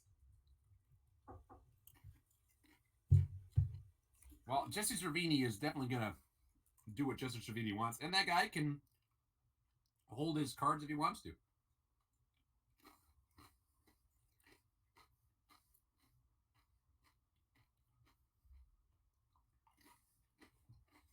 Someone brought up the point of, doesn't the player who just goes 5-0 today play Chris Sabat? I mean, not technically. Yeah, so the really fun thing is that it could get mired in bottom tables, right? Yeah, it just ends up somewhere really weird. Yeah, Well, it could. Not even just that, but on top of it is the thing is, if the player is challenged, like even outside of an official tournament match, like there are like friendly matches that are still happening. Right. Oh yeah, absolutely. Yeah, Some it doesn't scrub have to comes be in a off the tournament. street and then just fights CJ with his I don't know Aoyama deck that he found in a dumpster, and then CJ loses the $1 million headband to that dude, and then that dude goes on eBay and sells it really quickly for $14,875, and someone flies in right off the bat. And oh no, it's Sean Chamel, or however you pronounce the guy's name who voices Goku. And he comes in and picks up that literal garbage can Aoyama deck, and he fights Chris Sabat and loses horribly. That would be insane. Well, the other thing that's been happening in conversation too, for anybody that hasn't been to one of these bigger events hosted by Legendary Wolf Games, is there's always a dinner that's planned afterwards on Saturday evening. Yes, absolutely. So there's already speculation. I've heard a couple players talk about how they're going to be taking decks to ramen dinner tonight. They have the entire restaurant is booked out. It is a hosted private party. You can only get in if you're a part of the LWG party group. If you're a legendary player. Correct. So players are going to be building and sculpting decks, apparently specifically just to be playing matches tonight at dinner. So that headband might change 20 times later this evening before everything's said and done.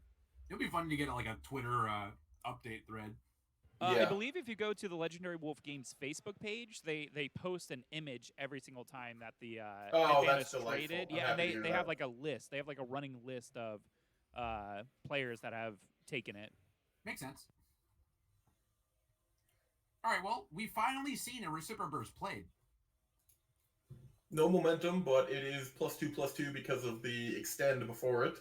Correct. He did hit the 3 check on this and had to commit basically half his board. Yeah.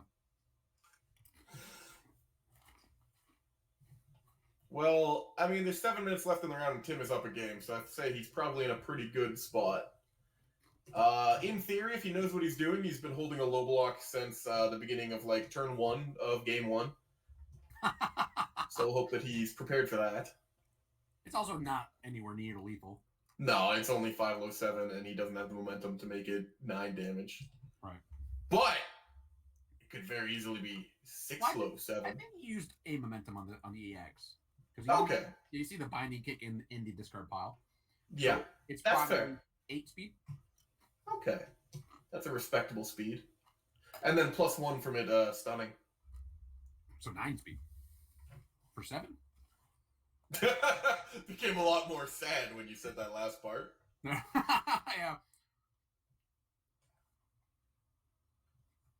It's a lot of meteors in that there discard pile. Look at Tim's perfectly coiffed hair.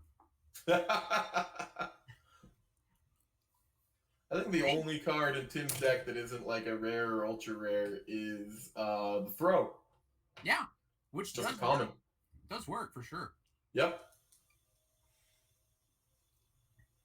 Conversely, Donovan only has, I believe, Reciprocal Burst as his foil attack. I I think think. he had an engine drive. Yes, yes. I forgot that that's a rare. Oh, that's a cool attack. It is cool. My favorite thing to do is engine, or you do a reciprocal extend, play that guy, and the enhanced step 7-7. Yeah, just accept this. Broke. Oh no, you had specialist to sound and could interact. Oh no. Yeah, but that is my bread and butter in Fire Shigaraki. Oh yeah. Oh, I love Fire Shigaraki. Oh. I still don't know if it's ideal, but I love it. It's not great. I mean, it's like it does the job, right? But it's fun. Yeah.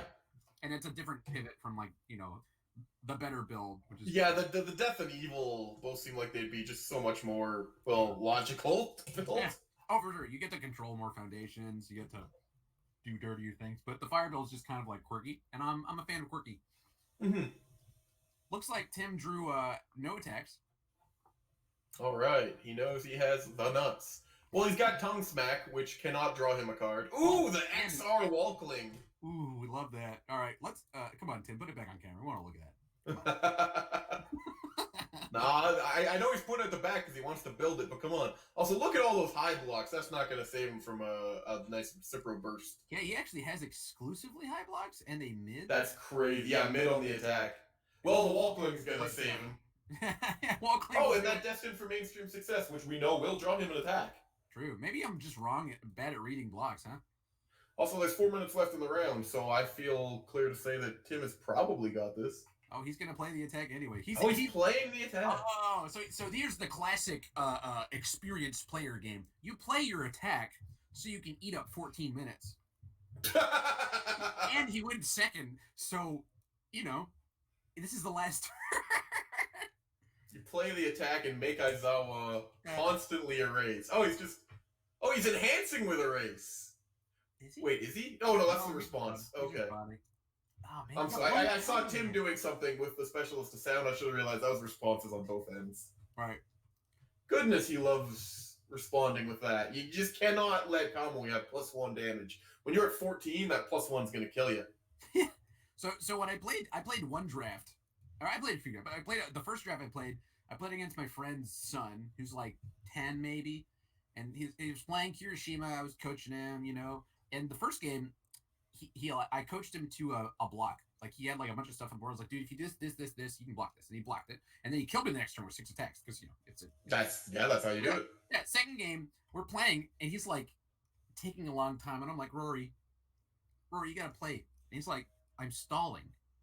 Actually, and I was like, Rory, you can't do that. He says, huh?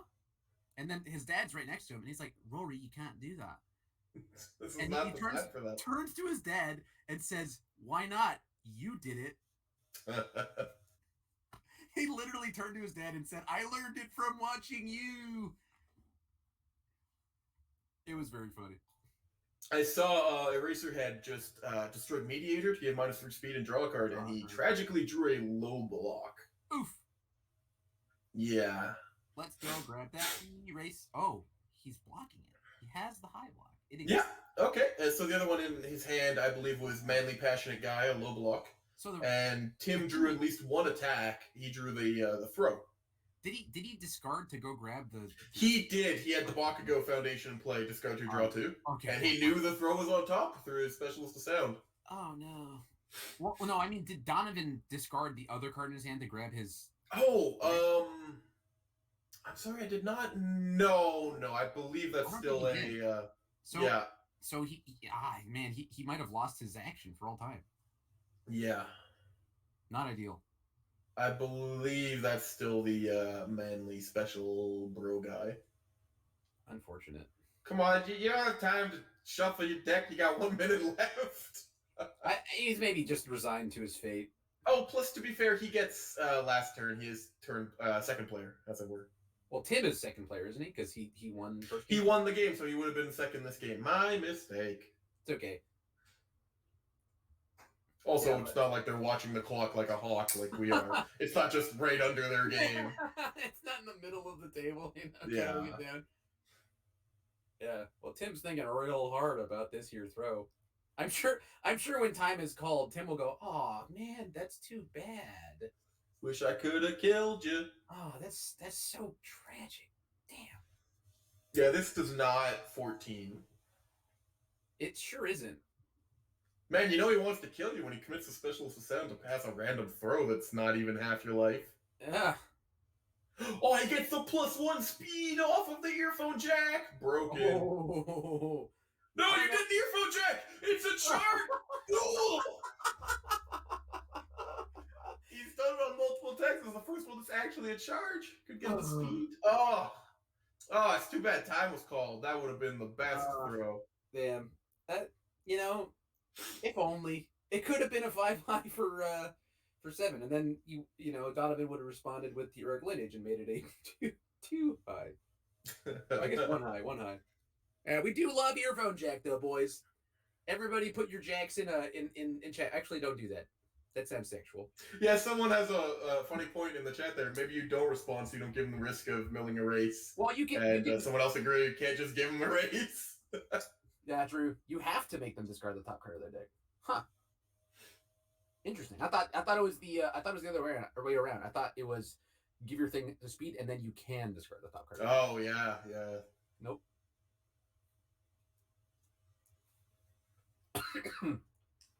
That's interesting because sometimes you're playing Jiro and you're like, I want to give this 1 speed, but I want to keep that 3 check on top of their deck. Here it is. Oh, okay. We worried for nothing, boys.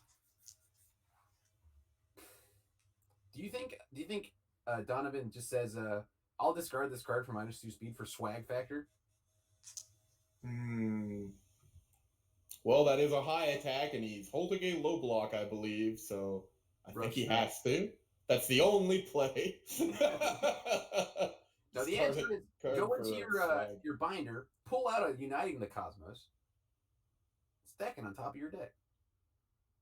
I don't know if he has Uniting the Cosmos. Oh, it was a low block. Manly, passionate guy. Unfortunate. Well, Tim Freedlieb taking the W the natural way via killing your opponent 2 times. Yeah, right at time, too. Very nice. Very nice. He really turned that around when that didn't have to go to him. Yeah. All right, let's agree if we do interview these guys, we're not going to lambast poor Donovan for playing a race all the time. It's fun to play a race. It is fun. Yeah. Pretty cool. Was it natural? Always put money on the free man. Obviously, you gotta put money on the free. He's a free win for himself. It's in the name. My hair makes me look like an idiot. It's just going up. What the hell? Oh, damn, love it. Love it. I don't know if there's going to be much time to interview them. I mean, the time was called. Time was called. There sure isn't. At least we had the 10 minutes last time. So, yes, that is time, but we're actually, so they just announced that they're going to do a lunch break in between these rounds. So we have a little bit of extra time here. I want to get Tim on for an interview for you guys. Perfect. Oh, wait. All right, Church. We have to pretend that Tim is a new player. Okay. Yeah, I'm completely down for this. Yeah. It's got to be like, how many years have you been playing the My Hero Academia collectible card? Yeah. Yeah. Did you pick it up because you were a fan of Conway Woods? Yeah. He's the selling point, right? How many boxes did you have to buy to pull your first Conway Woods? Your first Conway Woods. It's everyone's favorite. Yeah. How upsetting was it for you when you realized that there was no lacquered chain prison? Ooh. Boy, howdy. Well, Donovan, good luck in the future rounds. Hold your races, dog. Well, he had to have won round 1 to get here, so he's at least not doing terrible. He's 1-1 so far. He can now go forth and slam. Or kick, I guess, because he's got a kick deck. Yeah, he's definitely a kick build. Are there many slams, if any, currently in MHA? I don't think there's a single. There are 0. There's a card called Tongue Smack, and it does not have slam on it. Yeah, it has ranged. If there were a Tongue Smack, if there were a slam, it would be one of those tonguey-wungy things. Because it's definitely like a slam. Yeah, that's pretty much exactly the sound that I used to. 20 meters, though. I gotta point out, that's a really long range. That's a lot of feet. That's at least Putting At all least that 30 cut feet. at 20 Oh. meters? That's like, isn't that like, wait, how many meters in a foot? Wait, foot to meters conversion. All right. It's like 3.3 to 1, so that ends up at like 60 something, 66 minimum. That's so many feet. It's a lot of feet. That's like bigger than a megalodon. It is. It is. That I don't know where you put all that. Oh, someone's asking, what if that's just Jose in a Tim suit? That'll have to be what we ask him, but as a new player, he might not know what a Jose is or a Tim suit. I'm pretty sure that Jose is working the spotlight in a theater production as we speak right now. Hey guys, I have Tim here to interview for you. What is up, Tim? F. Hey Chris, hey Clint, how's it going? Hello. He knows our names. Hey, so I have a few questions for you. What made you pick up the My Hero Academia collectible card game? You know, I had never heard of it before. So I just really liked the show, and I saw it at the store. Hey, Is Conway Woods your favorite character from the show? You picked it up just for him? Actually, no, I don't really like it. No, I really like the character. He legitimately shows up in the show before Eraserhead or Ida or any of these punks. Yeah, he's in the very first scene of the episode of one, and he was just really, really cool. And I'm like, it's a guy made out of tree. That's awesome. He's my new favorite man. I understand. Yeah. So how many? Church wanted to know how many boxes you had to open before you pulled a Kamui Woods. Well, I kind of cheated. I didn't really have to open any boxes. What? Because I get some for working on the game. Oh, look at that. New player advantage. Whoa, that's crazy. Tim F has insider knowledge? No wonder he won. Yep, that's the reason. That's okay. This isn't a sanctioned event, so you go and get them, you stallion. That was a pretty cool game. We were talking about how you manage. You both were doing kind of the same thing where you're like poke, slam, right? Yep. And you were able to get a bigger board. I do think that you had nicer hair than Donovan over there. Oh, thank you. Yeah, beautiful. I need a haircut though. I don't have a gauge on that because I didn't see Donovan's hair. I can't say I was paying attention to it. Every time it showed Tim's hand cam, I was looking at his hand. True, I wasn't looking at Donovan's hair. I didn't have the coolest hair ever. I just wasn't. And Donovan wasn't putting his hand in front of the hand cam, so all we could see when we looked at the hand cam was Tim. And his beautiful face. Yeah. Well, I'll tell you, from watching lots of World Series of Poker years ago, I was like, man, that's really cool that I get to see what cards they have. Yeah, you absolutely played up towards the hand camera, and we're very grateful for that. You were being awesome about it. Thank you for showing me your hand every time. I love the one where you drew 7 foundations and yeah, you just fanned them out for the screen. Yep, that sure happened. It was a cool one. All right, well, cool. So are you gunning for that $10 million headband? I don't. I thought I was supposed to get a wristband for just for playing. I guess. Oh, that would have been not. cool. I could potentially, I guess, buy in. So if I do that, yeah, absolutely. However, You should get your own special headband. I'm gunning for just winning this thing. So. Ooh, the boy Seems like wants some to good win. money.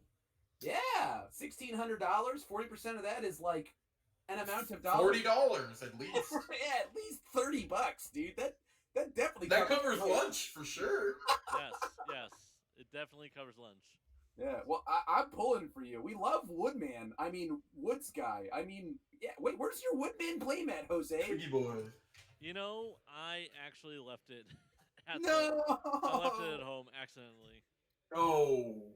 I mean, I like the one you got. That was a pretty cool playmat. I will tell Jose that you're a ripping the boy Comwee Woods man and slamming it. Sweet. Do you guys have any questions? I don't know. Do you have questions about the deck? You want me to answer?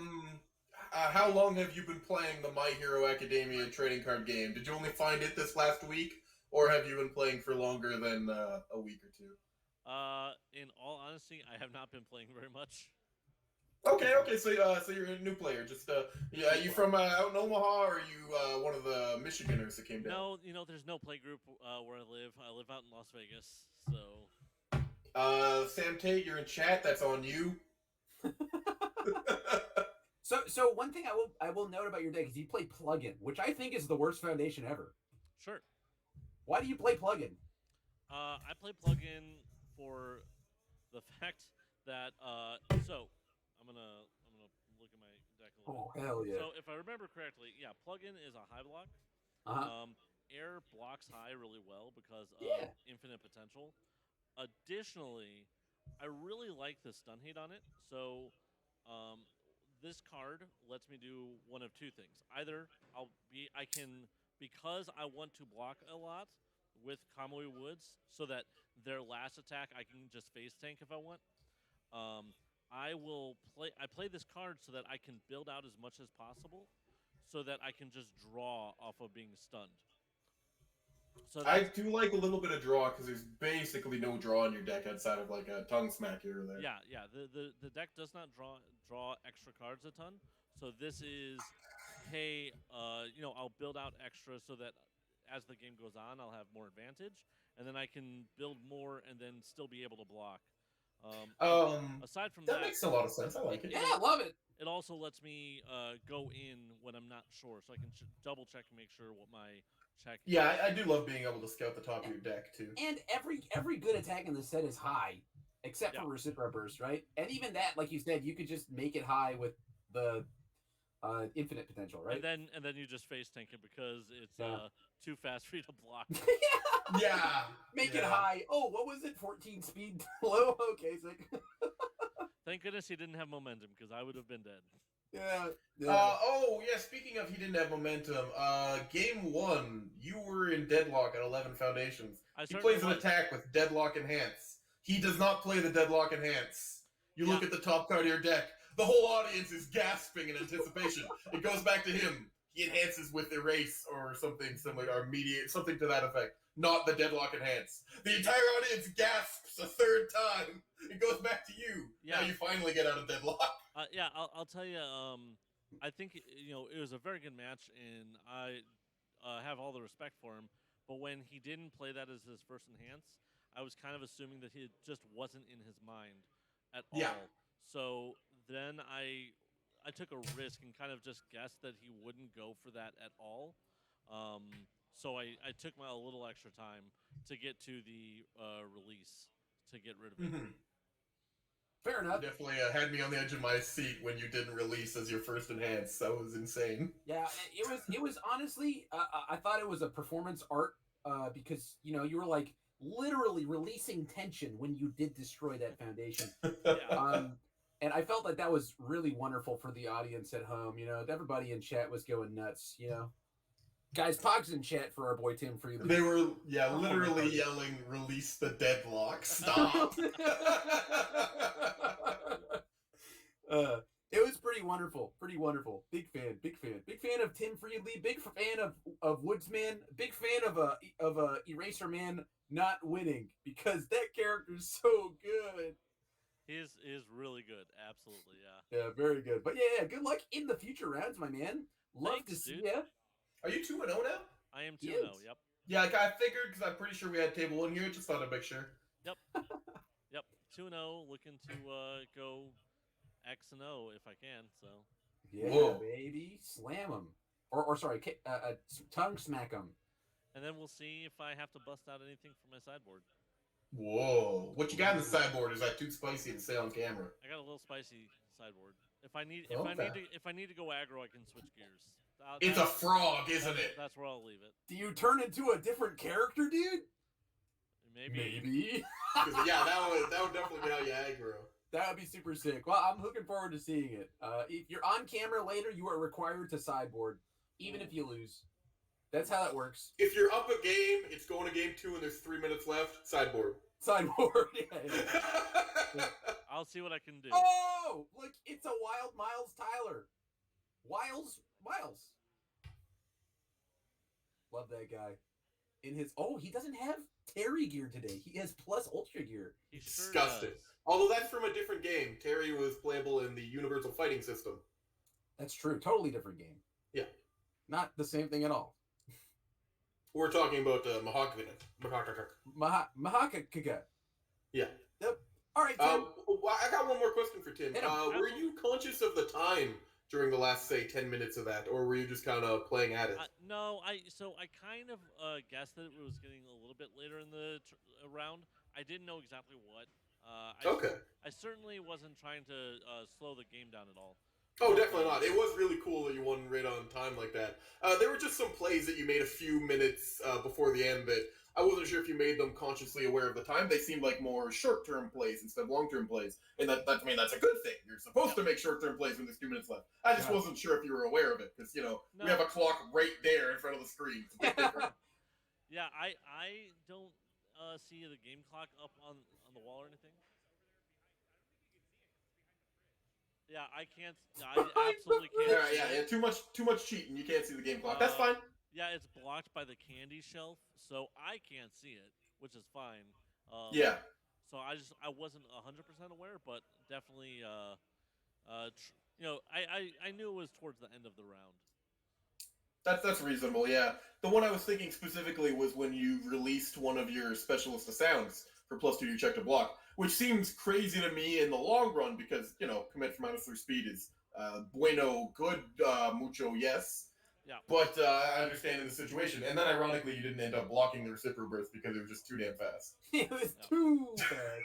Yeah, and even before he committed the natural leader, I had done the math and I was 1 short, even if I checked to 5. Oh. I would have been 1 short because of because he kept blanking my character, so I couldn't ready. Oh, I'm sorry for the camera. So I couldn't ready myself on any of my blocks. Because of that, I wasn't able to get the final +1. At that point, I was like, well, there's no reason for me to try and think about anything, so I'll pass.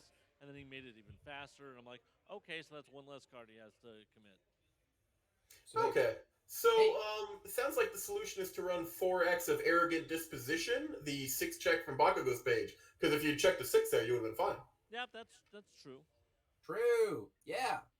I agree with that. If I had more sideboard space, I would have definitely put those 6 checks in. And they're really good against punch decks, which that is actually a fantastic card against punch decks. And honestly, punch decks are on multiple symbols. Like if you fight a good deck, there's a good chance it'll be a punch card. That card is insane against them. We're talking about how much we love Specialist of Sound. It's that, but all of the numbers are better by 1. Yeah, I think in the next iteration of this deck, I'll probably have those in the sideboard and change it up a little bit. All right, I respect that choice. So I can have more match-specific tech. True. So Tim, I noticed you got a lot of Miles Morales gear today.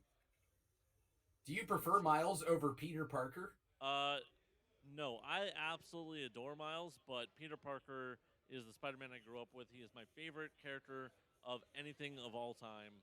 So you're cheating on Peter Parker. Yes. With the younger model. Yep. For shame. Understandable though. Have a nice day. Thanks, guys. Love you a lot. And I'll look forward to keep playing, and hopefully you guys will see me again. Smooches, Tim. Have a great day. So long. All right. Bye. Bye, bud. Well, cool. You heard it here first.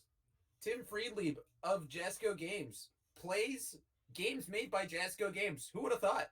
Yeah. People are calling us pricks in the chat for holding them during the whole hot dog break. True. Go get your hot dogs from the hot dog stand, boys.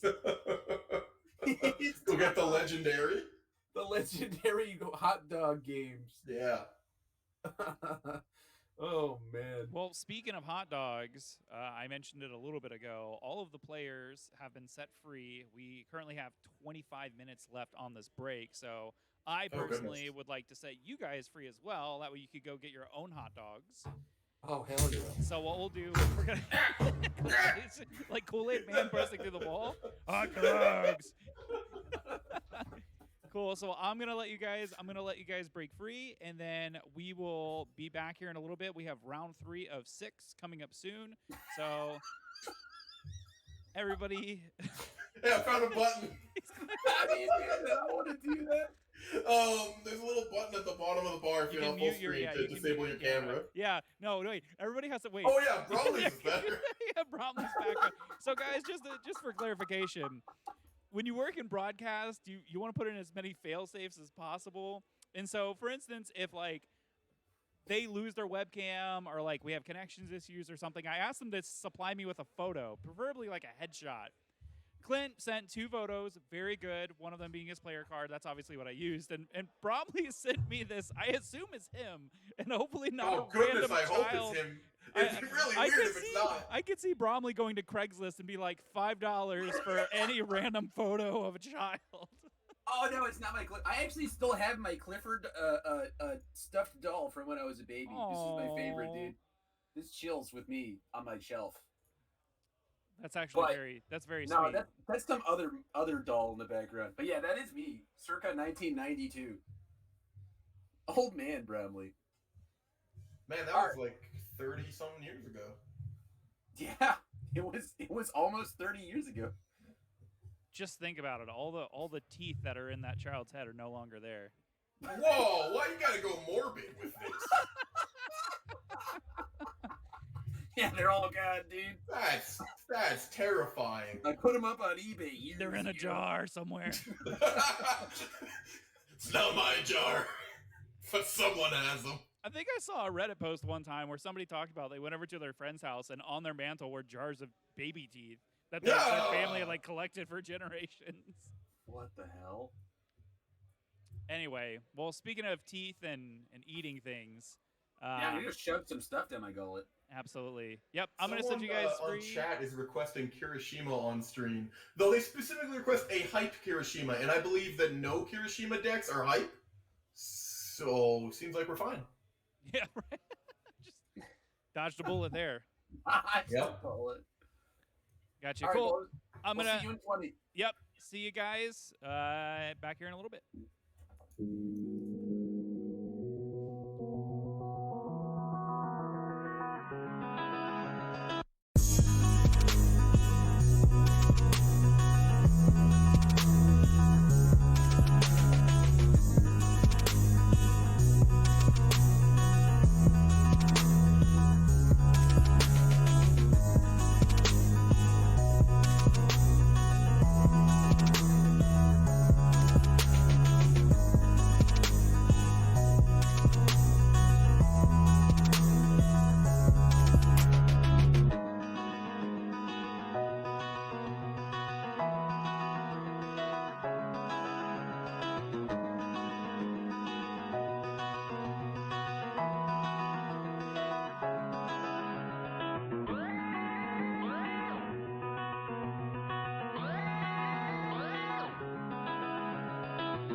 Academia collectible card game smashes into stores fall 2021 with heroes and villains from season 1 of the hit television series.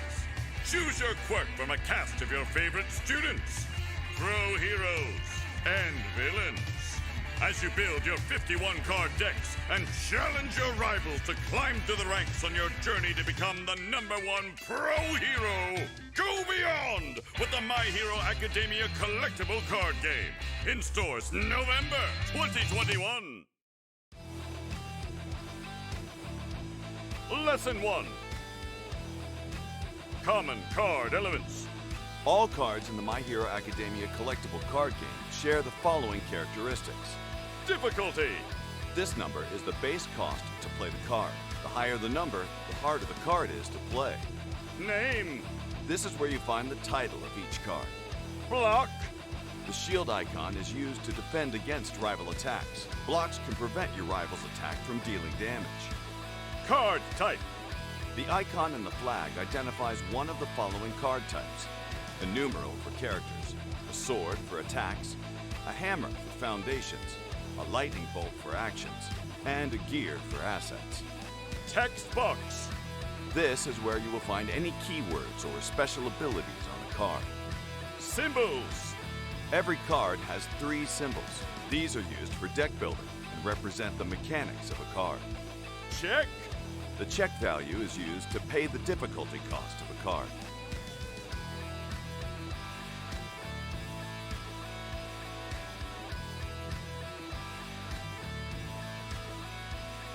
To learn more, check back each day for a new lesson. Lesson 1.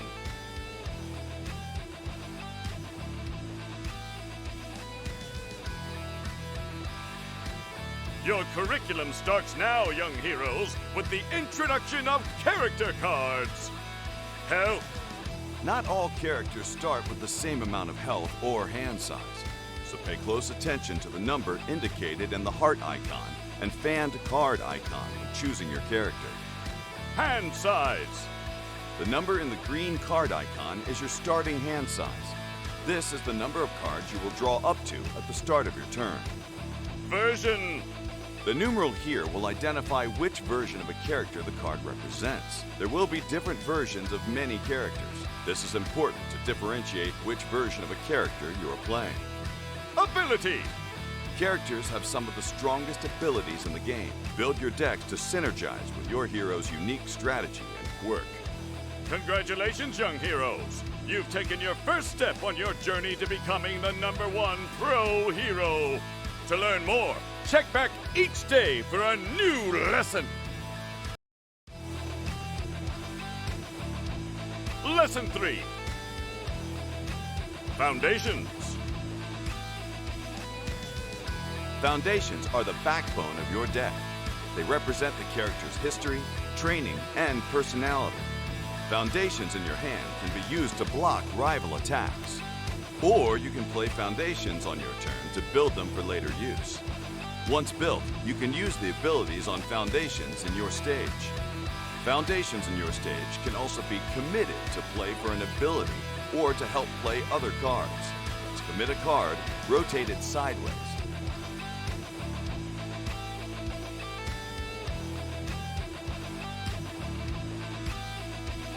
To learn more, check back each day for a new lesson.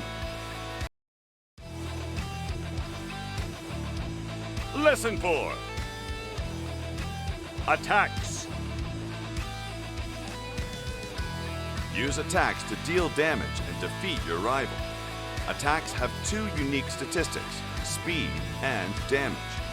In addition to speed, attacks have 3 different zones they can be: high, mid, or low. The number in this starburst is the attack's damage. Unblocked attacks will deal damage to a player's health. Most attacks will also have keywords. Some keywords are just descriptive, like punch or fury.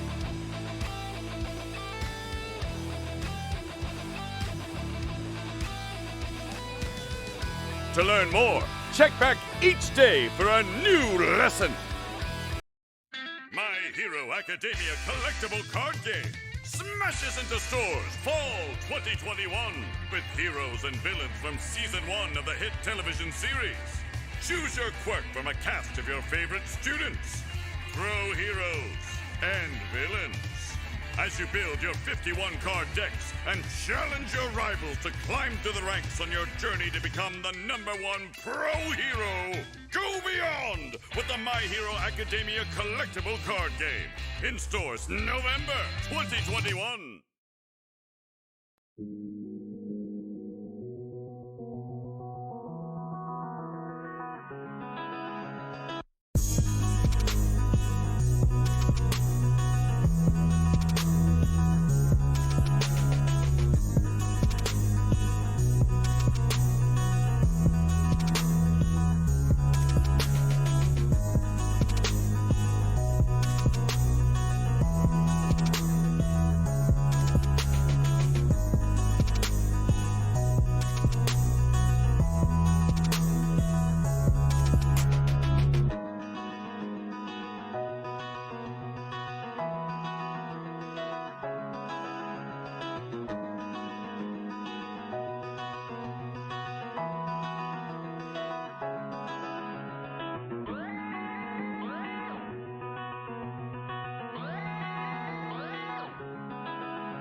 Why, hello there, and welcome back from your hot dog place. I hope you all had acceptable hot dogs. I can't see a thing like this. I'm going to put them on and stop talking like an old man. I think I have some glasses here somewhere.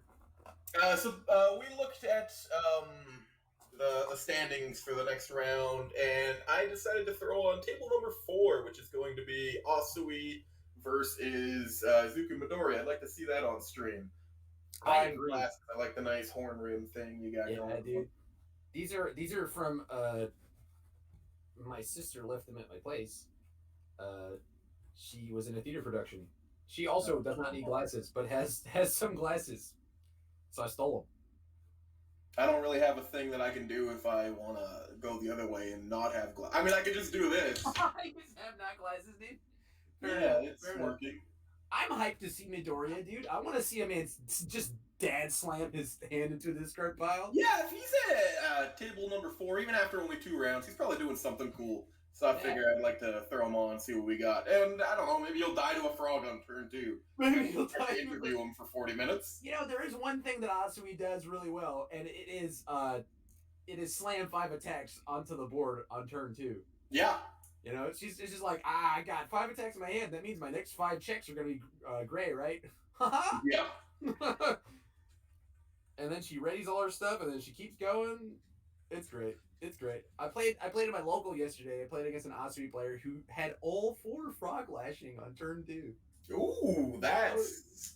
if I remember right, frog lashing doesn't care if the thing has been readied or not, right? No, it does. So you just keep readying the thing too. That's nice. I certainly read that and went, oh, that's good.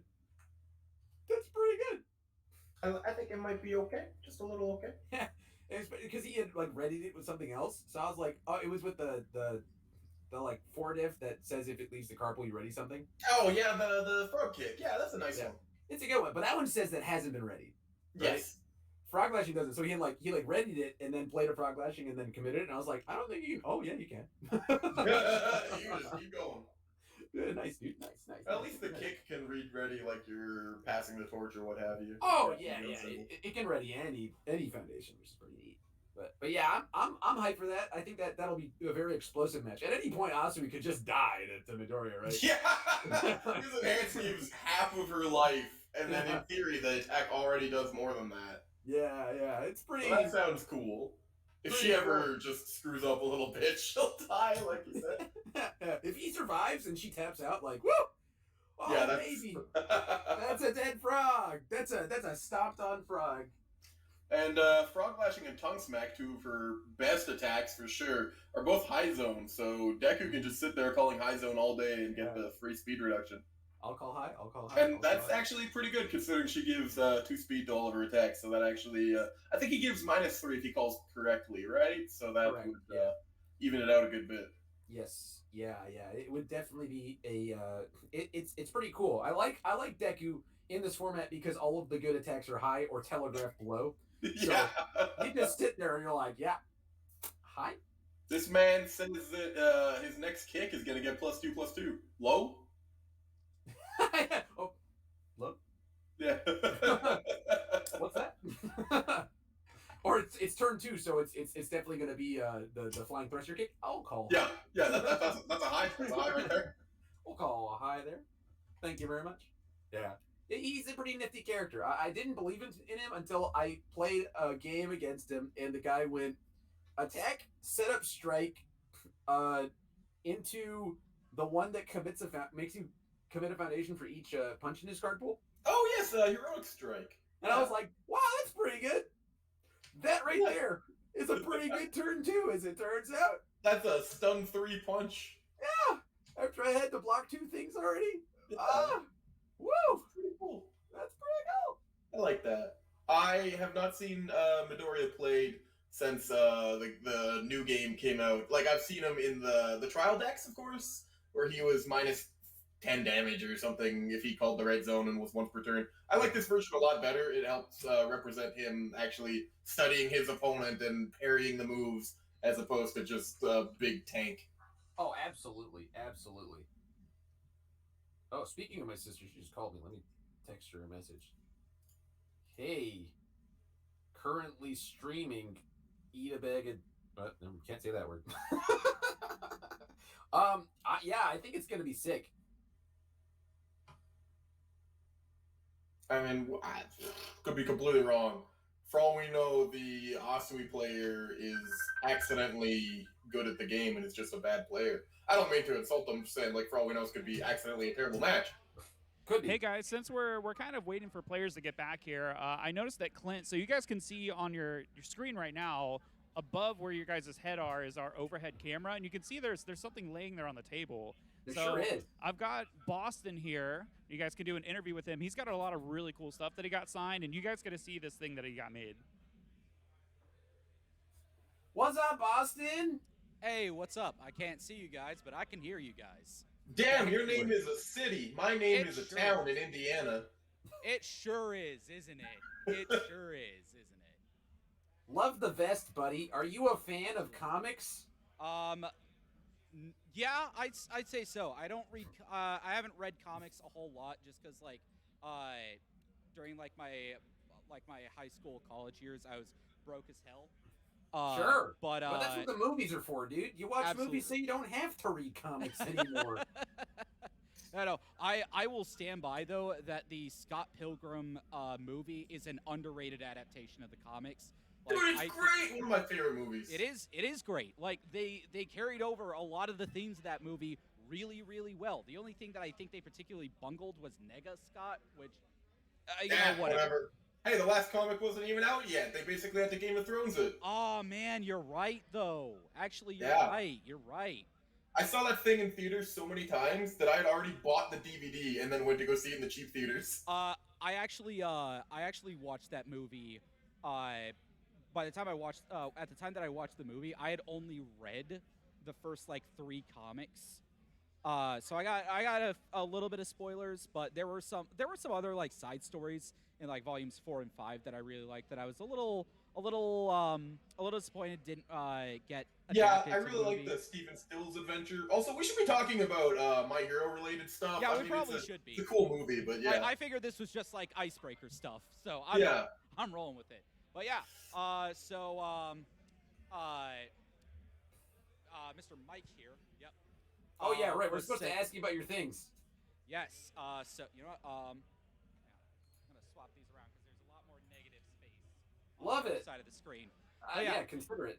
So I just hope neither of them are watching the stream right now.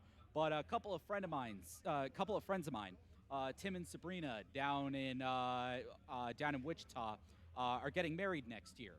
Nice. And Sabrina, in particular, is a huge fan of All Might, and I got this Gen Con exclusive promo, and all I had to do was beat Jacob Johnson for it. So that's cool. So I figured, with the 1K coming up, Chris Sabat's going to be here. I figured just get this sign, and then I was like, whoa, wait. We could take this a step further.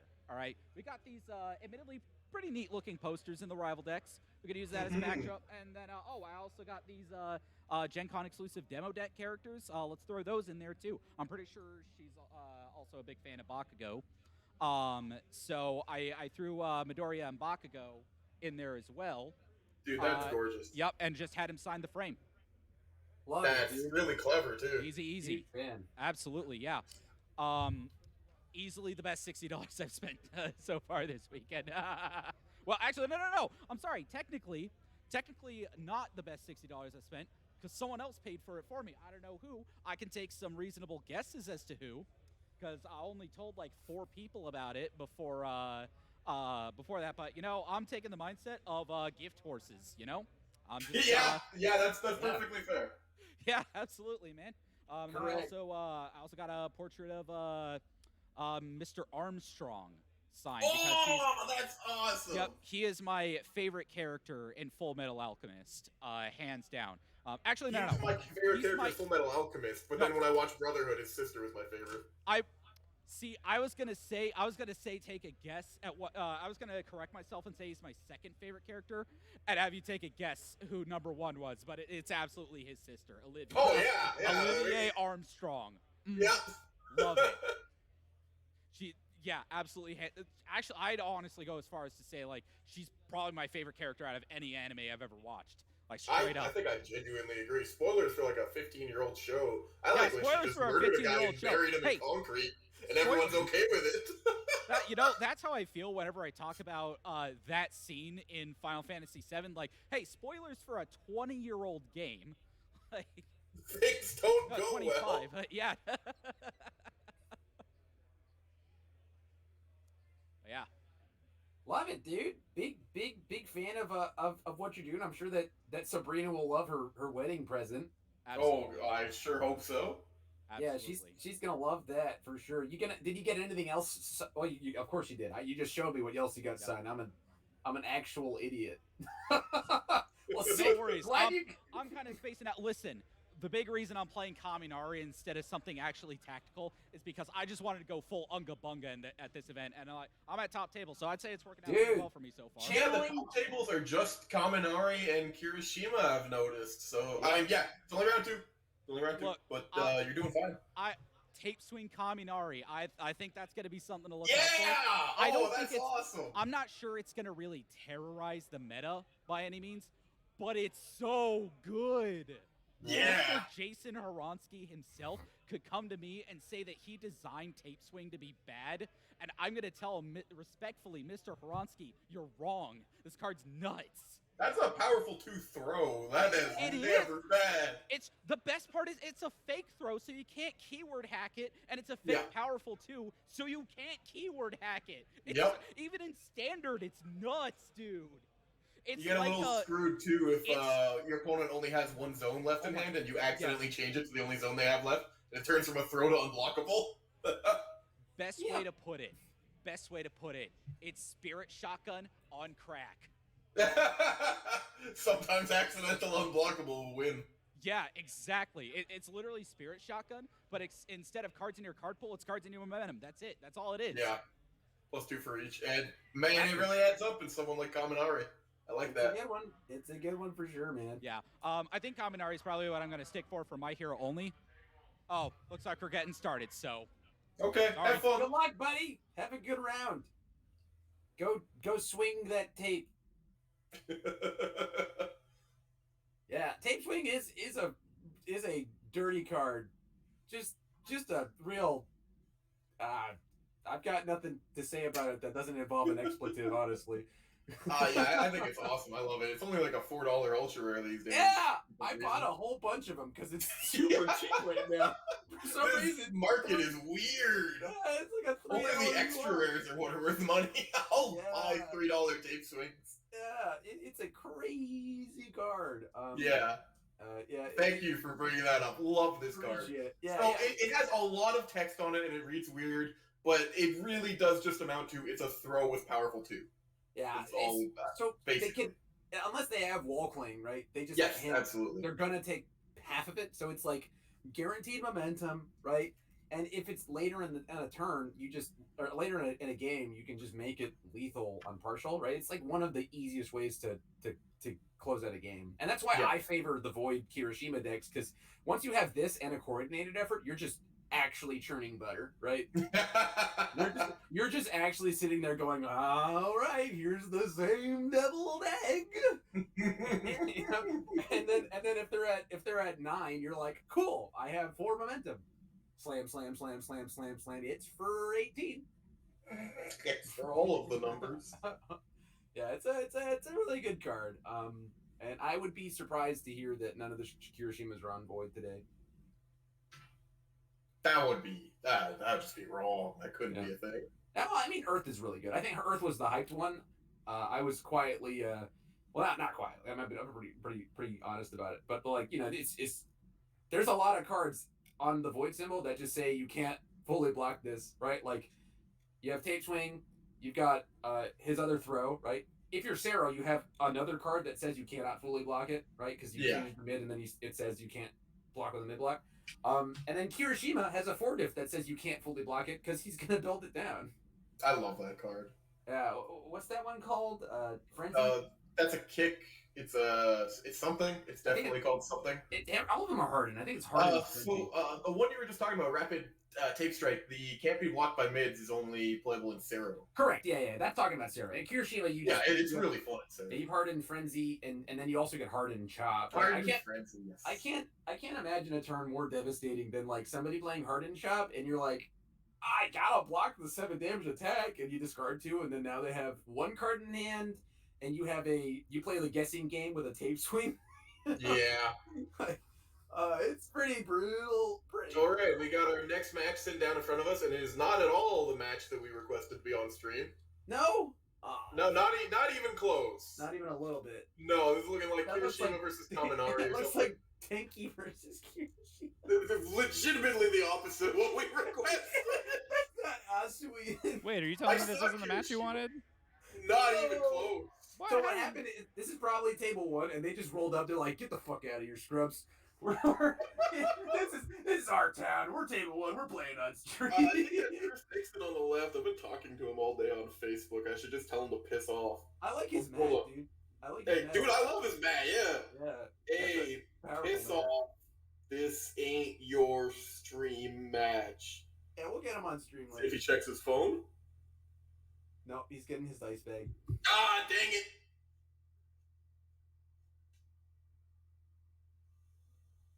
So I guess this is just happening now. I guess we get to watch the game. Okay. No, my pregame talk. Yeah, so we can just talk about this as though it were the other match. We've got Deku on our right, and I guess he should be the one on the left. I guess. At least as the 5-hander. Yeah. Deku's gonna go off with his hardening. He's gonna, we changed the text on the card because it wasn't good enough. And then we also changed all of the symbols on Asui, except for air, because... Yeah, it just makes the most sense. If anyone, a frog should have air. Absolutely, yeah, because she's jumping, again, through the air. Yeah, I've never seen a more core symbol in my life than air on the frog character. I like how Corey says cam switch as if there's another camera at the event. Well, I mean, I assume he means can we put the table up on the main? That would be really cool if there was just a camera on every table and we could just freely switch between... Oh, of course. Yeah, let's just go view the table we actually wanted. Yeah. Oh, that's funny. Mr. Smooth Blue, those are the Gen Con Midoriya and Bakugos. They're just not the full art, fancy, schmancy, shiny ones. Those are still the demo decks they handed out at Gen Con. Okay, so I guess this is just happening, and that's okay. Yeah, we just have to live with that. We just have to accept that, and we'll find a Midoriya match later.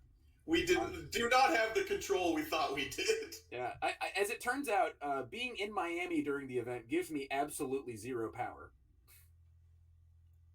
Is this Boston on the right? Because he's got his big thingy. This is Chris Nixon versus Zach Boston. So yeah. Yeah, there you go.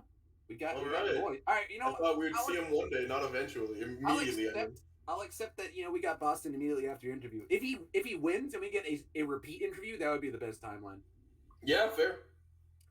I am pretty sure that of the characters in this set, if there were a dude who could one-shot Kirishima, which is what you need to do, it would be Denki though.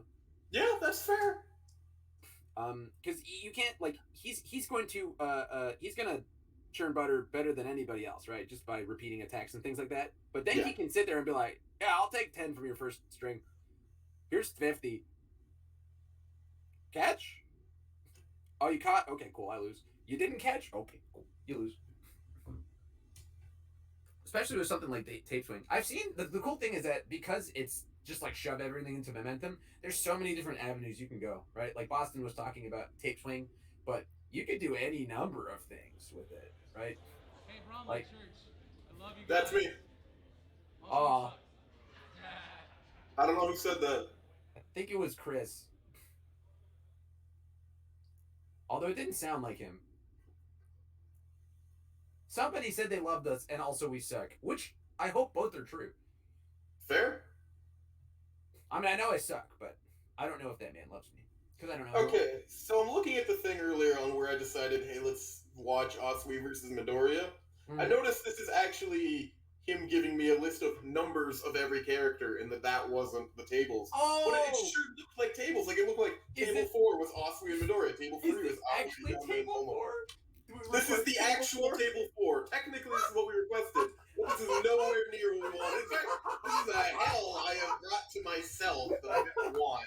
Really, you did this to yourself and me, you know? Yep. It's all your fault, buddy. I just wanted to see a Midoriya. Yeah. It's my It's fault. okay. It's okay. We'll get him next time when he wins, obviously. Yeah. And he'll play into a Kirishima instead. Let's see. What's the top Midoriya right now? Is it like 12th, 15th? Okay. What's his name? EJ Lucia. He is actually currently playing in top 8. If I had just said table 7, we would have seen Midoriya versus someone.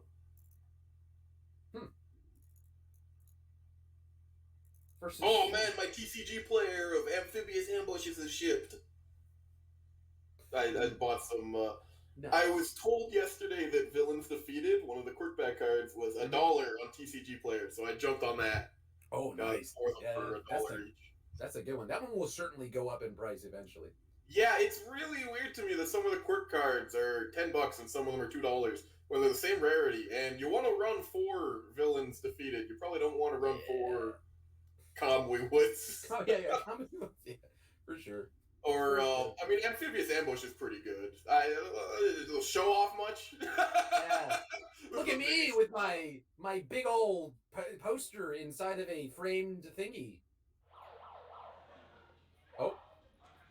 Oh, it's a So we have meeting. Chris Sabat is announcing this round. Cool.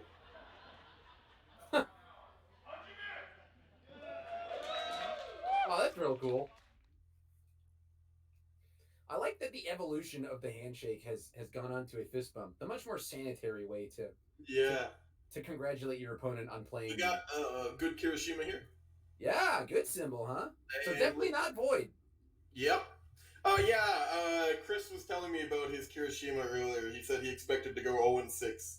So I guess he's doing better than he had expected. Slightly better than expected. It is kind of funny. When we were interviewing Zach, I took a picture of the background because Chris was way in the back. I took a picture of it, sent it to Chris, and said, "Hey, you're back there now." And now Zach versus Chris. Wow. That's You just, did this. You did this twice. Completely by accident. Yeah. That's really funny. Well, so, yep. Man. All right, that's a pretty efficient opening. That is the attack speed, zone, and damage. Oh, there's common art. Yeah, we love Denki. So Denki's got Air Chaos Order. We love when a character has the 2 opposing symbols on the same thing.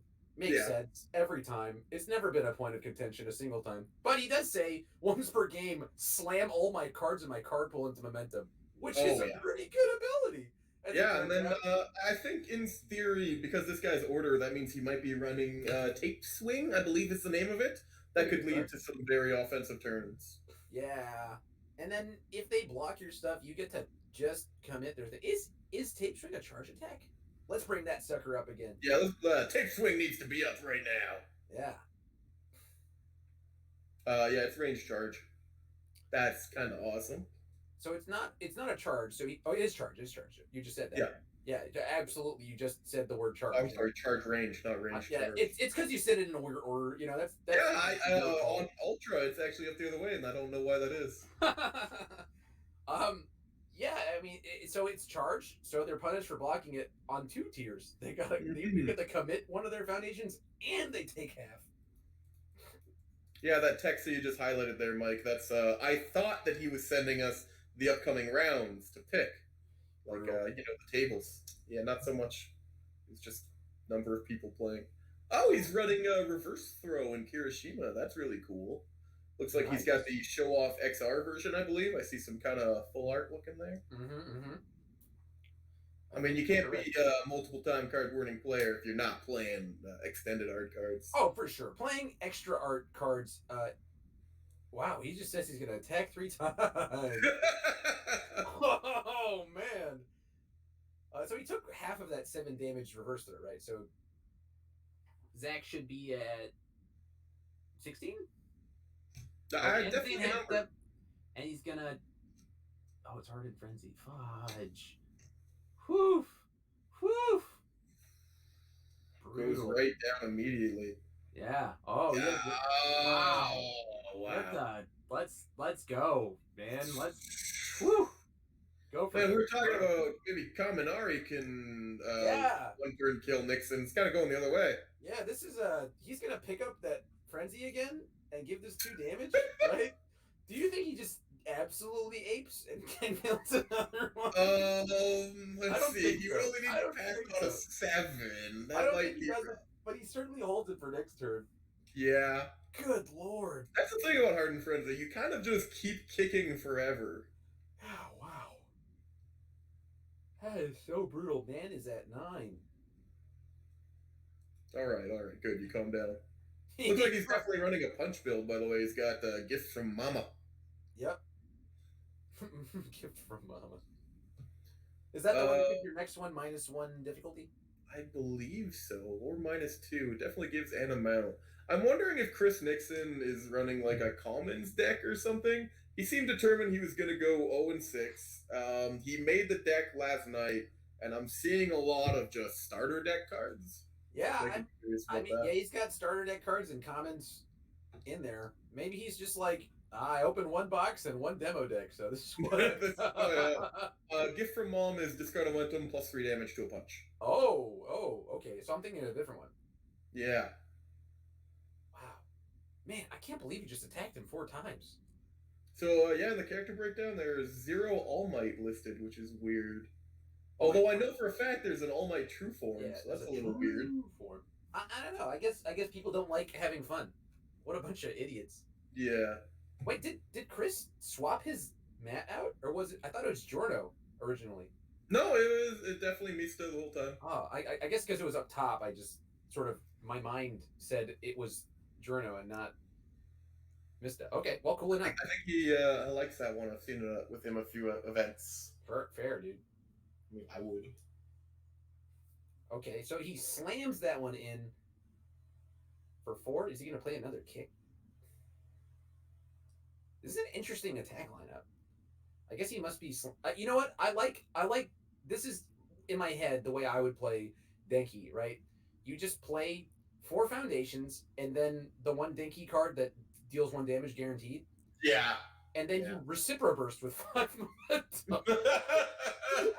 You know, like I personally wouldn't play the tape swing because you can just Recipro Burst a man, right?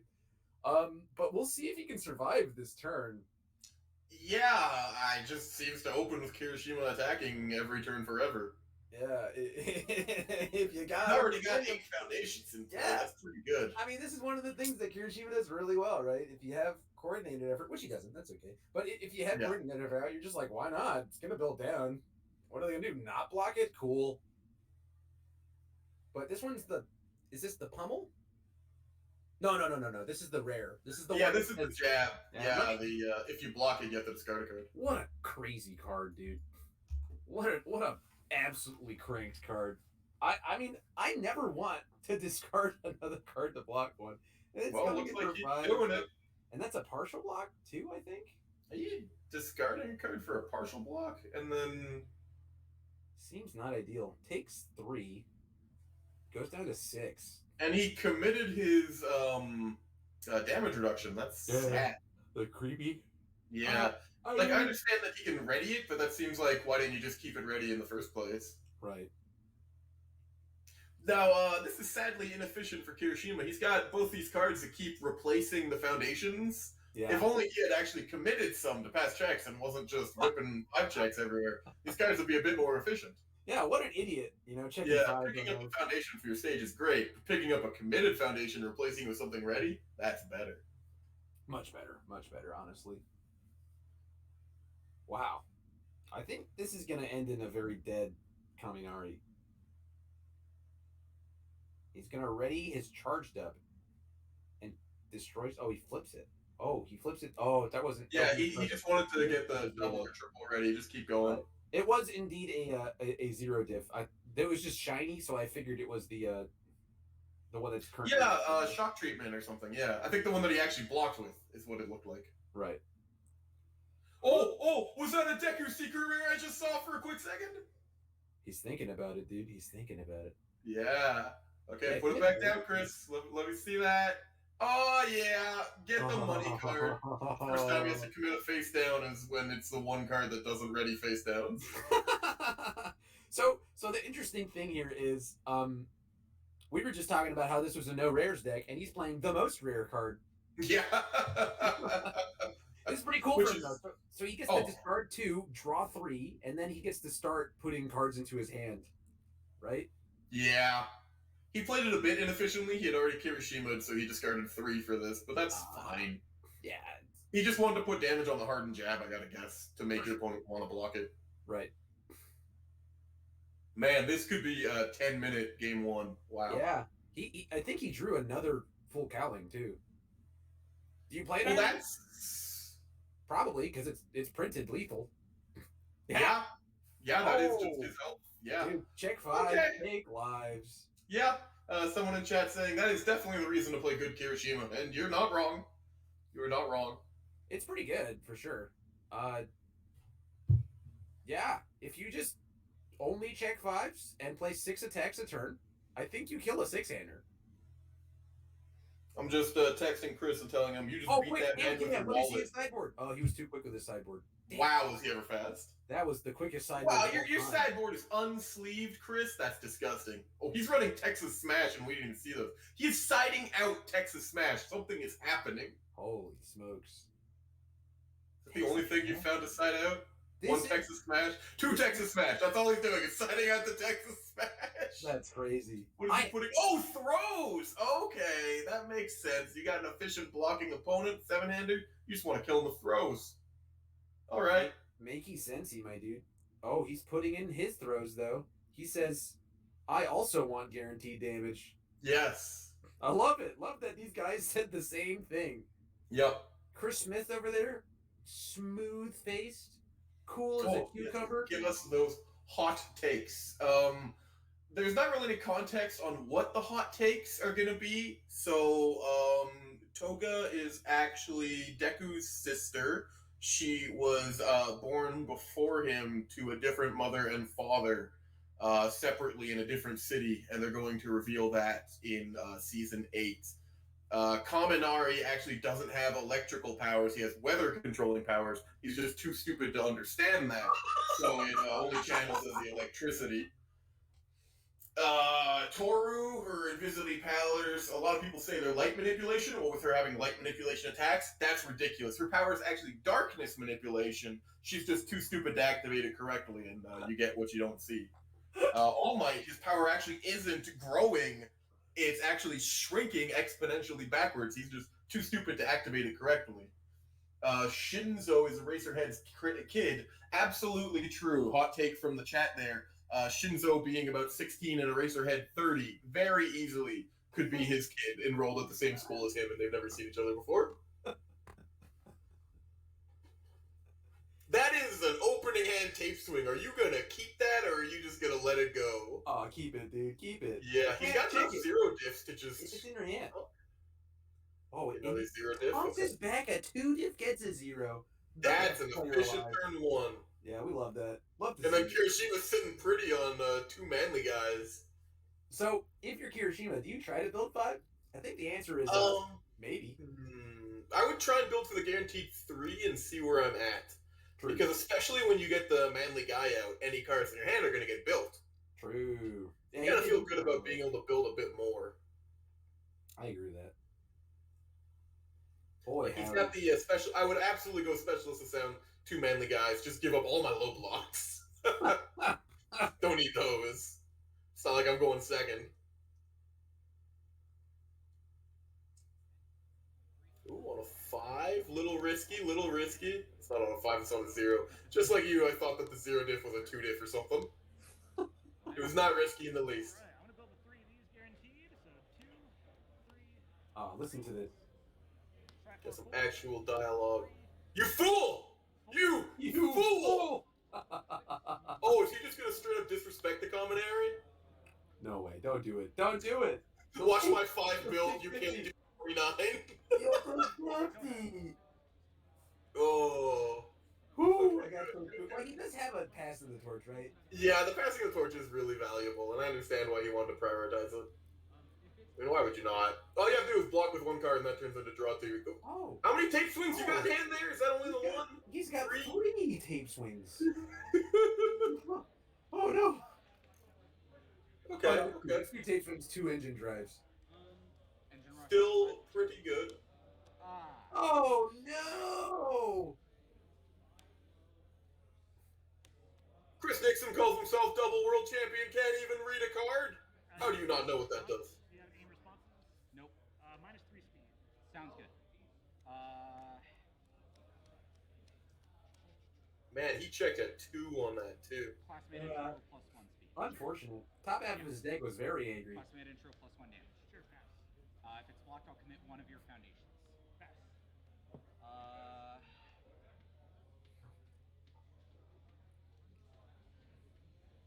Man. Sick. I should note, I am fairly biased in this match. Like I mentioned, Chris was my friend. You know, we teamed up at Nationals a couple years back and came in second. Nice. So I hope that he loses after he did that to me. I have yet to make a team's top cut. It's an experience. Yeah.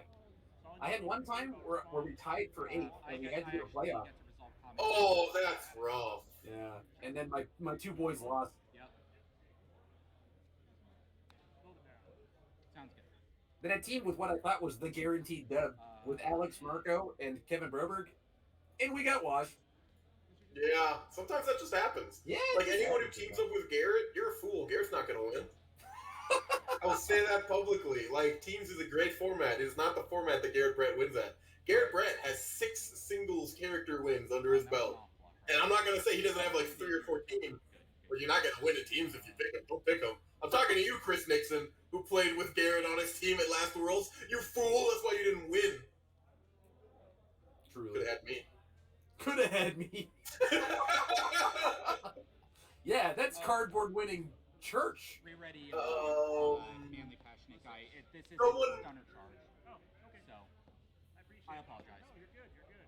Oh, he caught it. Okay, I was just going to bring that right up. Arloninama in chat pointed out that it's neither charge nor stun. And then Zach caught it himself. Oh my!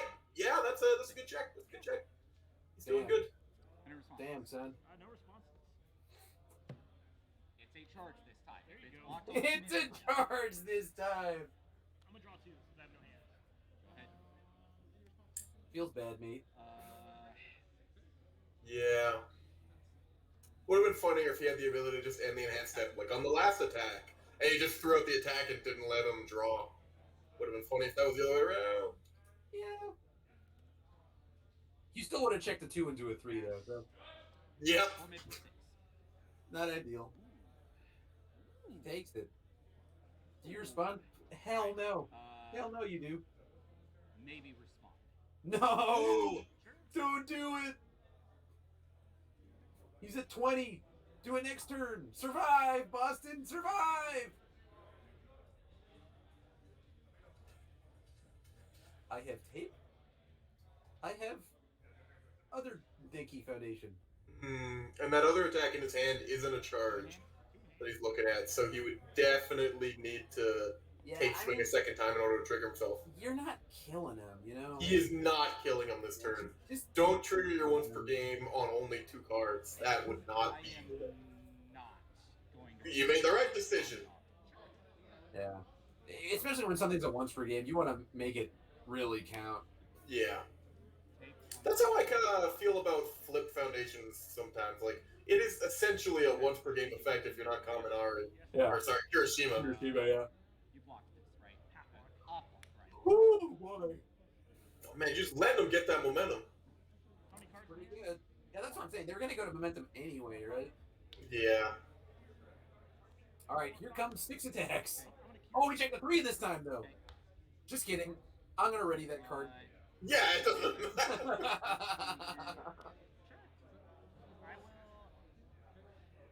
use this card's ability. I'll destroy this, build this. Sounds good. Yours? So Starts with 5 ready, ends with 5 ready. if I was boss in this situation, I would keep all of my foundations. I'd just be like, yo, you got to do 20 this turn. I'm taking all of it. Yeah.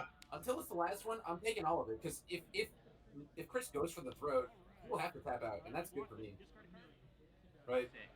Thank you. Yeah, Zach can't block this. I don't care if it's 7 damage. I don't care if it's 9. It ain't 20.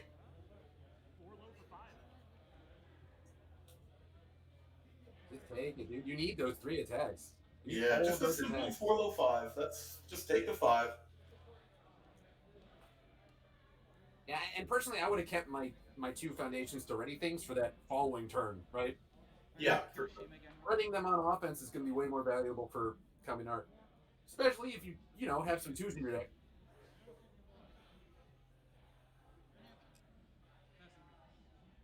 No. Oh, sorry. Where are we going, Blocks? The 4 low, yeah. You're good. You're good. On a 6. Oh no, he's taking 3 and discarding a card. No. No. Wow, yeah. Sorry, I must not have had enough caffeine today. You're good. No, I'm with you, man. On a 5? Yep. I too have not had enough caffeine. I'm going to give it a 1-1. Here comes Frenzy.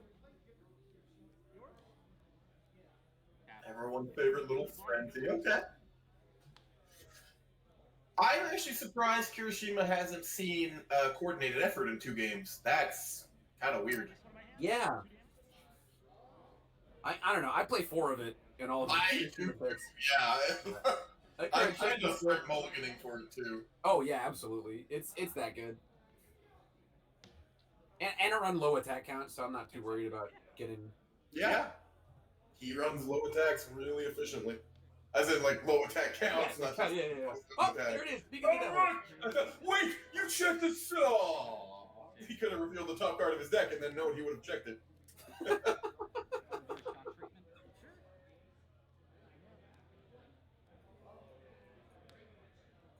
There's some etiquette things that are different between players. Like, Zach was announcing, I will review shock treatment. I don't care what you're reviewing. Go ahead, dude. Exactly. Man, imagine if you had 2 cards that could ready 2 foundations. Well, now he just has 2 face down cards, so we'll see how this goes. Truly. Kirishima being at 20 does make this look a bit nice. Brutal.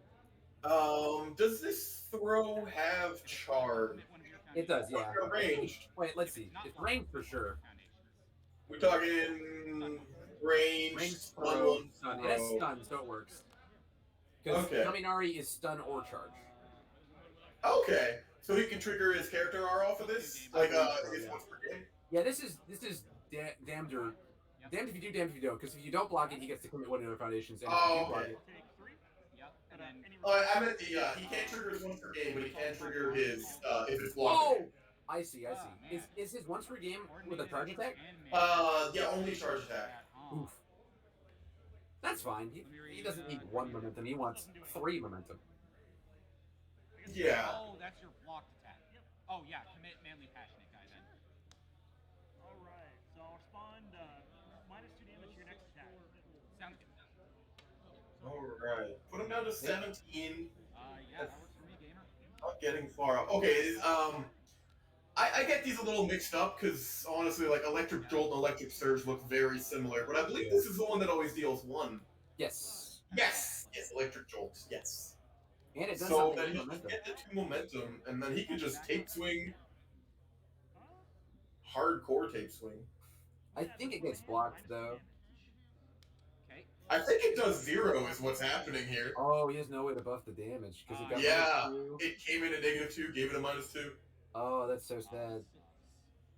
He could use Creepy Realization for +1, I think. Alexa, play Despacito. You He got it. got an EX2.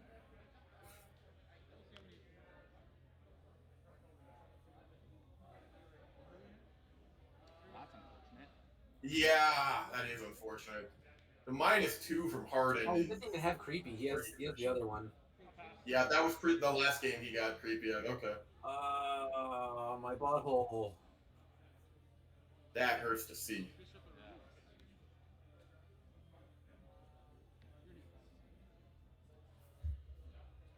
Damn gamers. F in the chat for our boy Boston.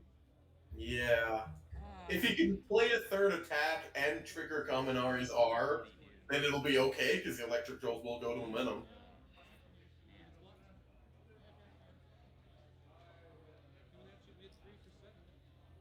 This specific situation is why you switched, dude? That's fair. Yeah. I do think, yeah. I don't. Oh man, that sucks a lot. Yeah, that just feels really bad. Yeah, so like, I think you may have just been playing a little fast. Yeah, that's understandable. Nice shot on the hand cam there of the Seeker Rare. That's delightful. Yeah. I do think looping Ochako stuff is really cool, right? Like you get to play a million of the meteor. Man, requesting assistance to ready something that's only playable on offense seems like an odd choice. Yeah. I mean, so he could have played another attack on his last turn if he kept it there, right? I guess Yeah. he's really trying to survive. So I understand he really needs to survive against Kirishima, especially because Kirishima's up a game. Yeah. So he knows that you can't really be playing on the offensive foot sometimes. You know, that's why Kirishima sucks. Yeah. Pretty good. I got a 5 high for 5. Look at this guy, Chris Nixon, rocking in his chair. He knows he's got the win. Yeah. I mean, I don't know if he's got the win, but maybe he knows he's got the win. He certainly drew a hand of gas. Ooh. Oh no. Yeah. No. It's like experiencing coordinated effort in all his glory. Oh, look at that card. It just pick up the attack. Let me just commit this attack I just built. Fine. I wonder where that's going to go. To my hand? Who would have thought? First in hand, so I'll add this one to my hand, and I'll build this one down. Who would have thought? Boy, howdy. 6, 7. Some good news. The boy checked the 6 or checked the 5. Yeah, yeah. One I'm time. checking a lot of fulfilled in battle 4s. Not even going into the... Oh, he didn't even pick up the kick. He just picked up this off the last one. That's really funny. No, I think he drew this one raw. I think so too, yeah. I don't think what he picked up mattered. Nah. Anything good in there? Chris, you gotta show your hand to the hand cam. You got Never. 70 people watching. Not even one time. Corey has already said GG in chat. That's rough. I'm gonna add this one to my hand for 2 damage. He drew that 93 unlit. Not with this attack. Oh, It's definitely high octane. Like I built this one. I built one down. And then like, okay, I thought you picked one up with Hiroshima. Nope. You haven't done that yet either? First time this turn. Okay. Yeah. I'm sorry, Zach. Kirishima's kind of, excuse my French, annoying. Yeah. Well, so 4, 5, 6, 7. I think he had some play, right? Yeah.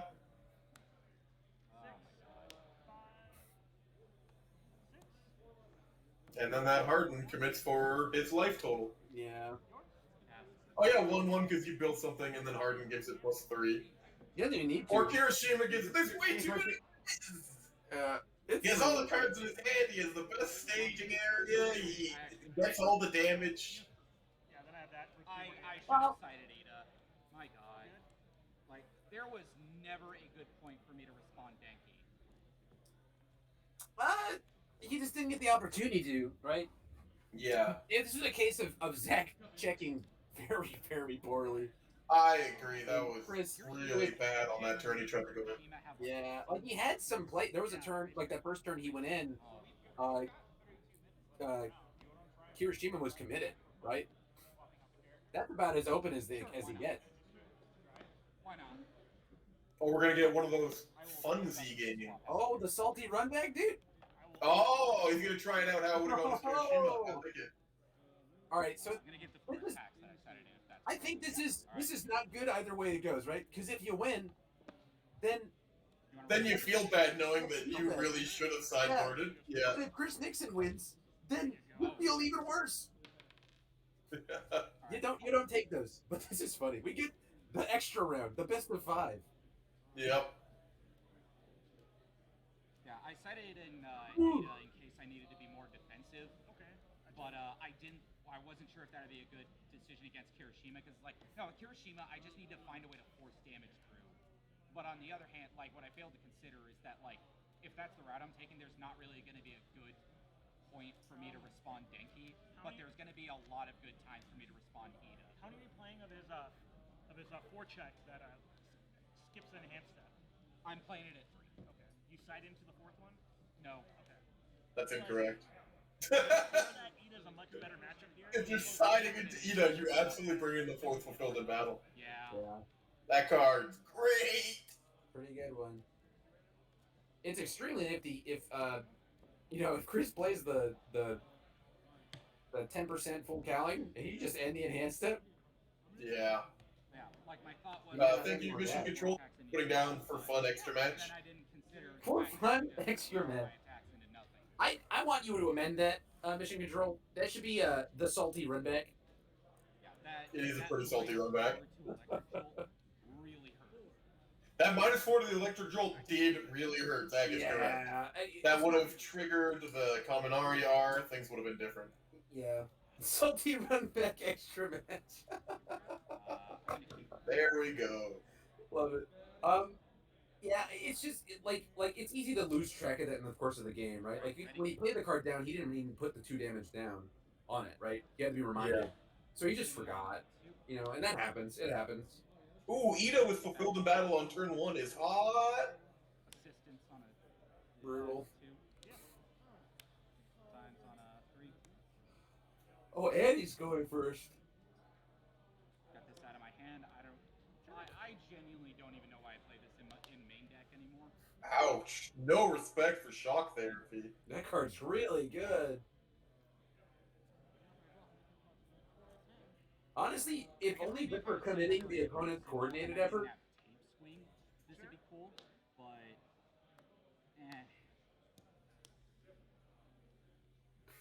I do agree with what Zach is saying. Tape swing basically takes all of your momentum forever. Go ahead. Sounds good. Right. I feel like sometimes with Kirishima, you just gotta not swing into him. Like if you get a couple attacks like this, just don't do it because then he's gonna build extra. Yeah. It's not worth the one momentum. Oh. Yeah, that's my philosophy too. I mean, he's committed right now, so he's not going to get the free build. Yeah. But he does have 2 manly, passionate guys. Respond Ida, give it +3 speed. You commit every time you use an enhance. Hey, maybe he just won't block. +3 speed. Fair enough, dude. Sounds good. If it's completely blocked, it still deals 1 damage. Yeah, this could connect. 7 mid. It's gonna happen. I like it. Ooh.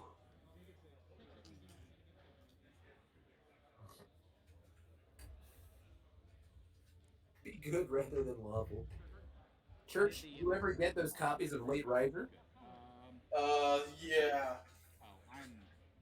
It was after my 5th or 6th box opened that I realized I owned exactly 0 copies of Late Riser, which was super weird for being an uncommon. I eventually realized it's because I did draft my first 2 boxes, and one of the people drafting wanted to play Aizawa, so they just kept taking all the Late Risers. And then boxes 3, 4, and 5, I just coincidentally didn't pull any. Flung itself out of my left ear. So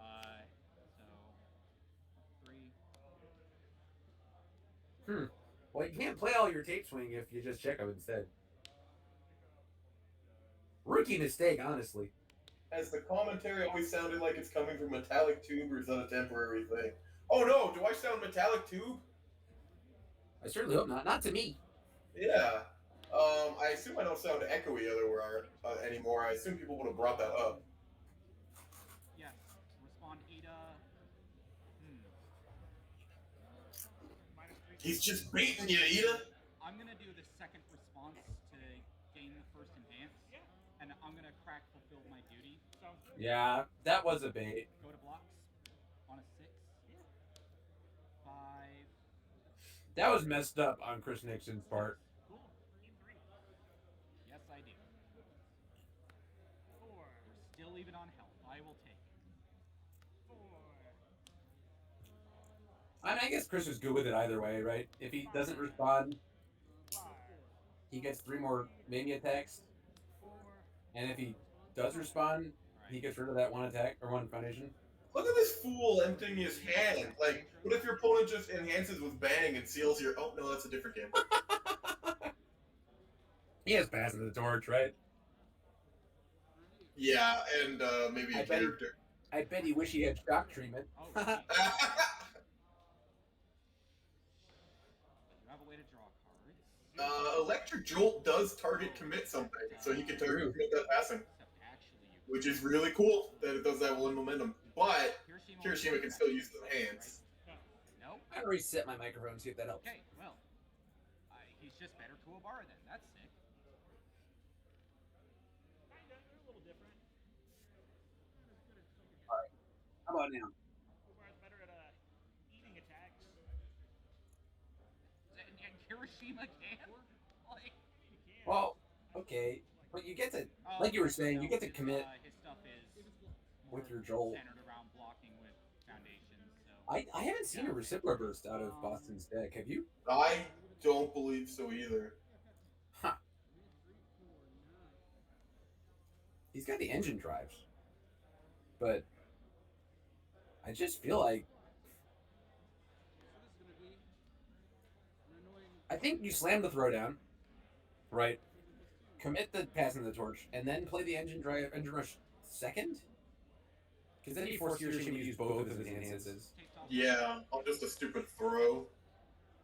I think that's pretty good. That's my 2 cents, right? If you can force Kirishima to use both of his things, then you're sitting real pretty. First enhance electric jolt will commit passing the torch. Good choice. He did the right thing!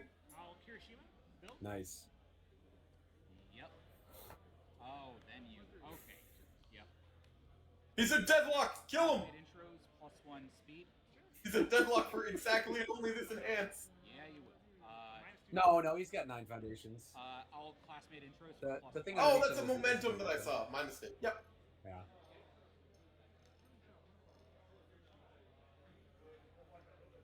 No enhance. On a 6.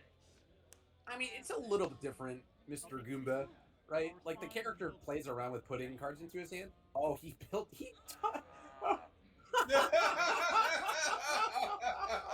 Oh, yeah, the things that you could do with Manly Passionate Guy. Yeah. Like, that is a little good to me. So here's my thing that I posit, okay? Manly Passionate Guy is a 1 difficulty, right? On a 6. That responds and builds your block down, right? That's a big ouchie, not gonna lie. Momo has Not gonna lie. what's it? The beauty is a weapon The card. Rising Starlet, a 2 diff that doesn't even work that well. That builds a weapon foundation or weapon asset. Yeah, have to be specific things. Yeah. Yeah. It is on demand, right? Manly Passionate Guy can't build something that you did on the turn, right? Like the 0 diff But Light Foundation. boy howdy, looking at this card and then looking at at Manly Passionate Guy is like, it's like, Hello, Judge, nepotism. I have Manly Passionate Guy at home. Why are these in the same set? Yeah, they could have just done the same thing. It's also gated by your attack, right? You can't even do it on defense. Oh, yeah, true. Which is clearly the best time to do it, as we just saw. Oh, for sure. I think they were a little heavy-handed with the Momo foundations, or their support in general. The stuff They is should have been more heavy-handed with Kirishima. yeah, absolutely. Yeah, I think Momo's fair. You know, we saw Yeah. it earlier. I do not think Kirishima is fair. No, I agree with that. I think he's a little good. I don't think he's unbeatable by any No. margin, but he is definitely a tier above everything else. I think I Yeah, would call he's him just too much. yeah, the very top of A tier, right? Yeah. Alright, I did stun. Did the if it's not blocked.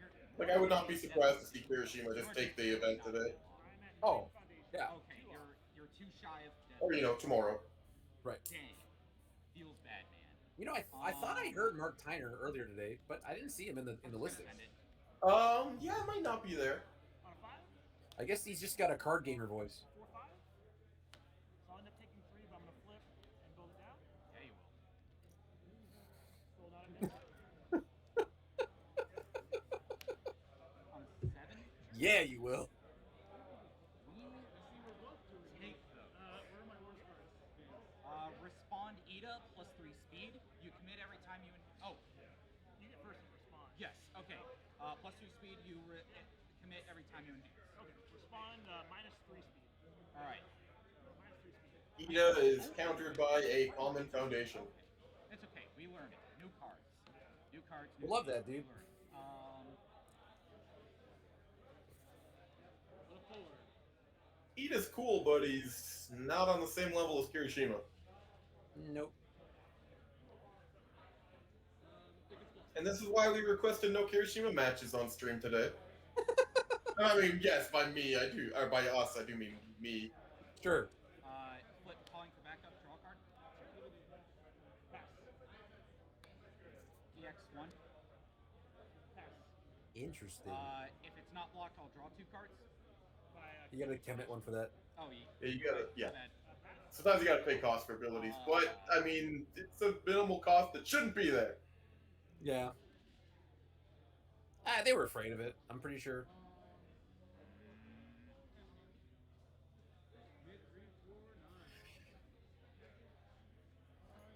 Me too. They were afraid of Ida just yeeting it out and being like, 8-bit 5. Yeah.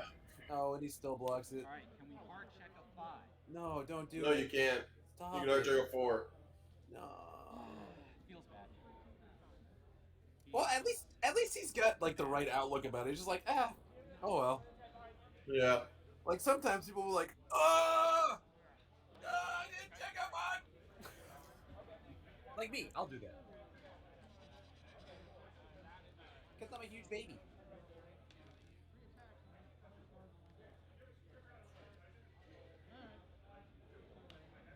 On a 5? 3. 4, 5. Yep. Any responses? Church, were you in on the public playtest? I mean, I hope so. I did the event. Do you remember the original iteration of Definitely Not Tenya Ida? It was virtually the same. Any more responses? No! Uh, You just said you didn't get any Or- enhances. Oh, yes, that, like, further back. Yes, yeah. Like the very first one that we saw on the. On Yeah, the that was set. way too much. They didn't find maybe the right middle ground, but that was And too much. he was a 7-hander. Yeah, and in standard, you could just punch in duty and just stare at a dude as you do it. Yep. Pass. You don't block, commit your character. Pass. Chris, don't even let this guy get a chance to enhance. It's just rude to even ask the guy. Boo! You'll end up taking 4, and I'm gonna build it down. Takes 4, goes to 21. Huh. Oh! Alright, I'm gonna It's discard your cards. boy! My next attack gets 4 damage. Yep. Pass. Is it the same deviled egg? I like that he had a punch combo and he decided to build it. And he's not wrong because he's still Kirishima. It's just really funny. 5. Take 5.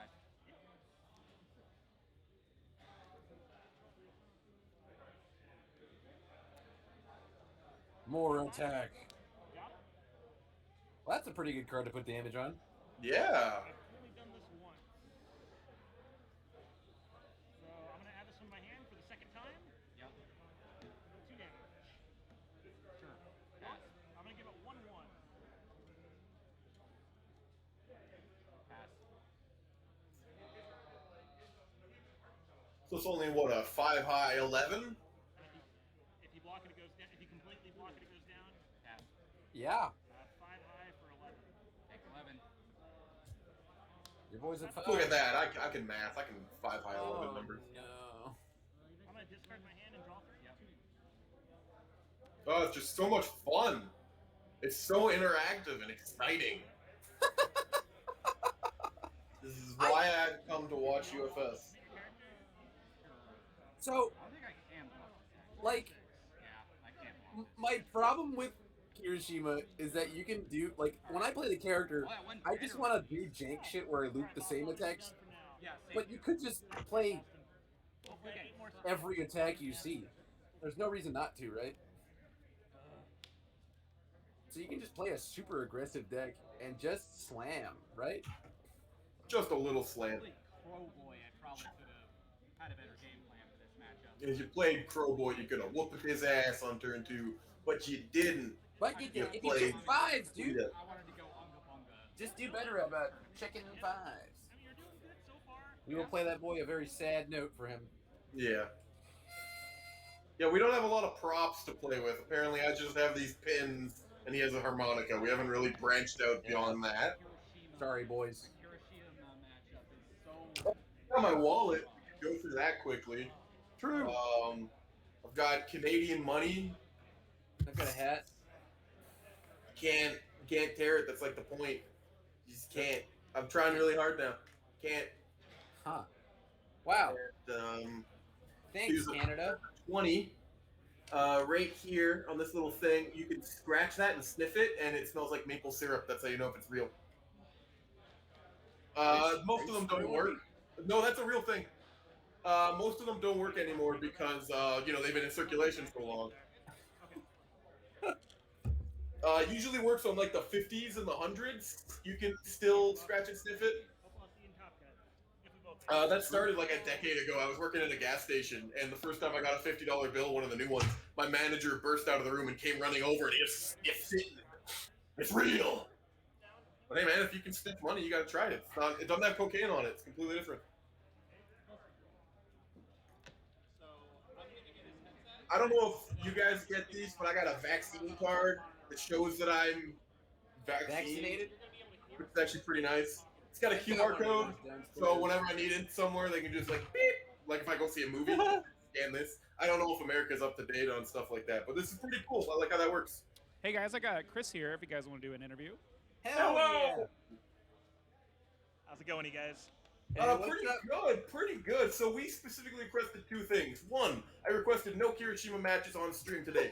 2, I specifically for this round, I was asked which one do you want to see. I said, oh, there's a Midoriya playing. Let's see Midoriya.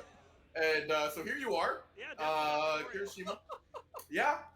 So that was the part when I messaged you and said, get your ass off stream. This ain't your match. Right. So, Chris, at any point in the match, when you saw an attack, did you think, maybe I shouldn't play this attack? Not really.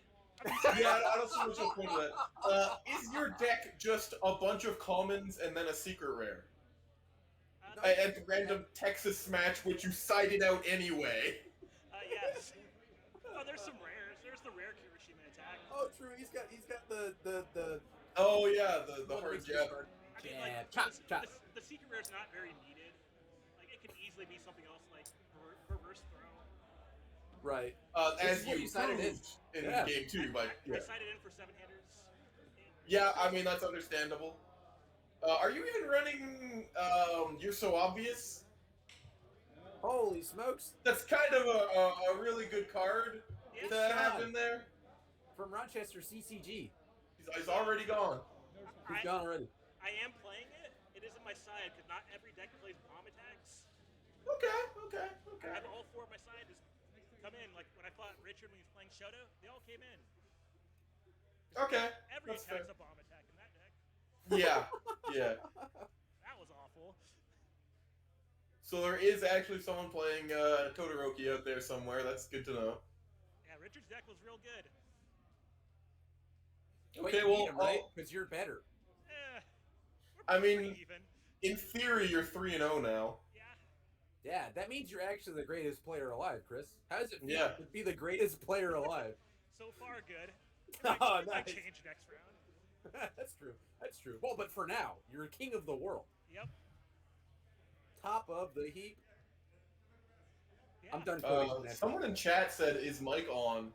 which is Is- weird because I'm pretty sure that I can hear Chris and I Chris can can hear certainly me, hear the and mic, I yeah. can hear Chris talking to Chris. It is on. It is Yeah, indeed on. you're slightly more clear, but it's still on. So, Chris, Church told me you were chatting and that you had built the deck last night. Is that true? Yes and no. This deck's been built, but there's been a lot of changes that I did like last night after I drank a whole bunch. That's an every event kind of thing. The night before, I drink a whole bunch. And You just drink a whole bunch and decide, yeah, I don't need any of these cards to do things. I'll just win with commons. Like I built Kelly's deck also while drunk. It's fine. I don't know how Yeah. Kelly's doing, but I'm sure she's okay, man. probably. Probably. I guess She's you can in the see- event, right? Yeah, she's in the event. She's doing Yep. great. Okay, good. Slamming. Well, yeah, cool. Do you have any questions about Kirishima, Church? Did you enjoy interacting with things your opponent did and paying attention and intricately caring about what they said as you maneuvered around their ability? Oh, I'm sorry, I was thinking of someone else. Yeah, you know I don't care. I love the stupid disrespect. Build 5, glance at your passing the torch, and be like, "Do you wanna?" Yep. And like he was completely correct to commit your passing the torch. You're just a real bastard for blocking with and building it. Building it, yeah. I mean, I had That an was answer rude. for it. It was. That It was was very rude. That was the rudest thing Yeah. I've seen That all was just day. a fun game. It was fine. Oh, for sure, for sure. Yeah. You always have to disrespect the man in the salty runback game. Bromley was really mentioning there's just no winning for Zach in that situation. No. We're learning the side in. Like, if you do win as Ida, then shit, you should have sided into him in the main game. Yep. If you do lose, then you're just gonna feel worse. Like, there's no winning in a salty run back like that. Yeah, definitely no winning. Yeah, Kirishima feels good. I'm sure he does, Mr. Best Player on the world. Like, I love Metal Man. It's close enough. He's really close to Metal Man. He's very close to that, yeah.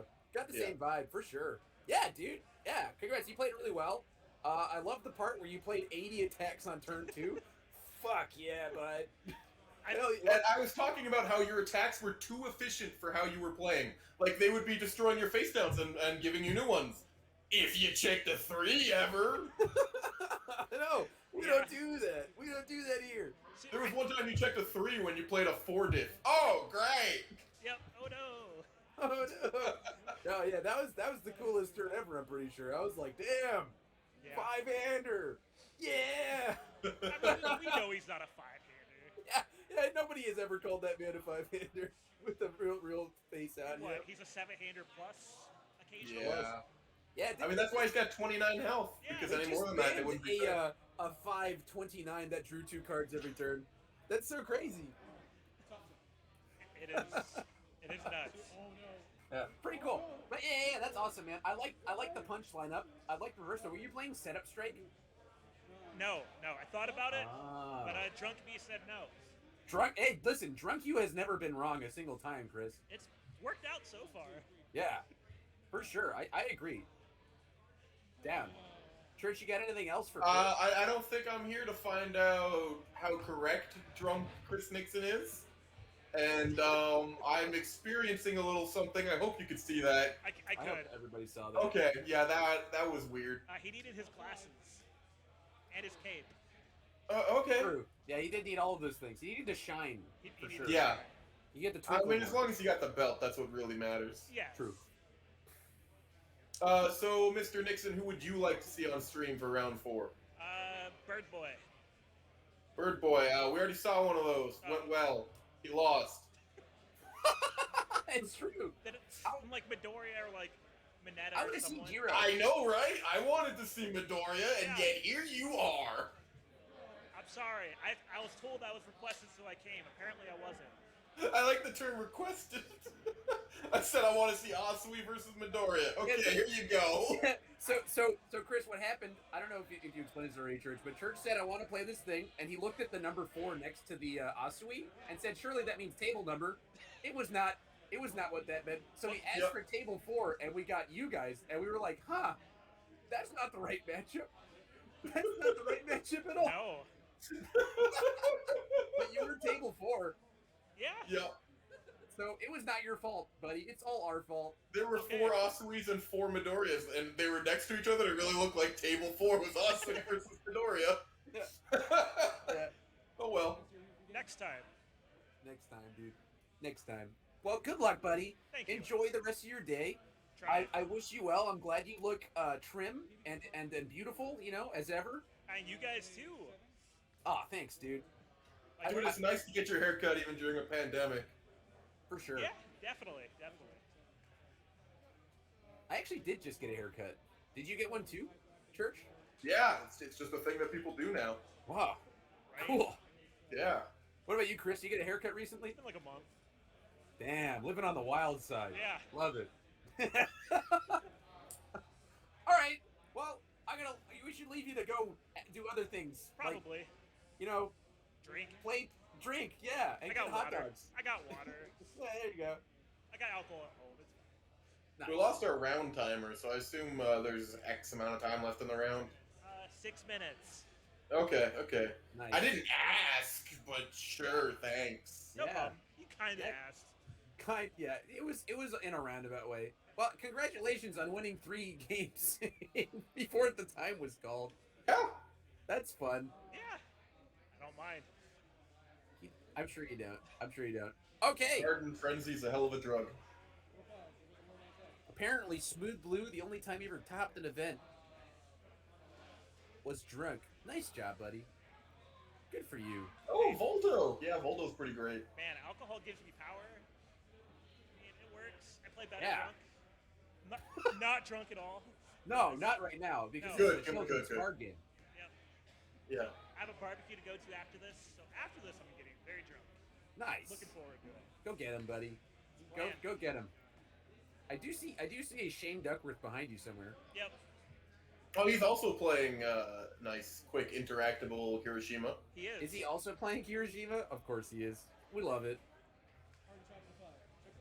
Into what looks like our boy Nate. Yeah. Yeah.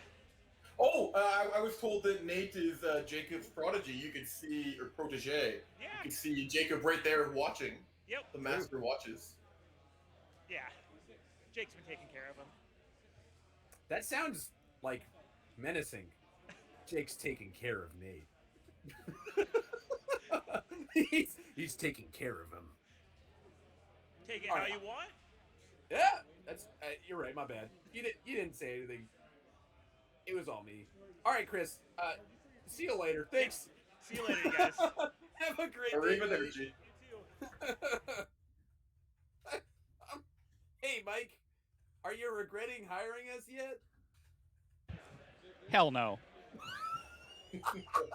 I want to say, actually, let's take a moment. We've got roughly 4.5 minutes left in this round timer.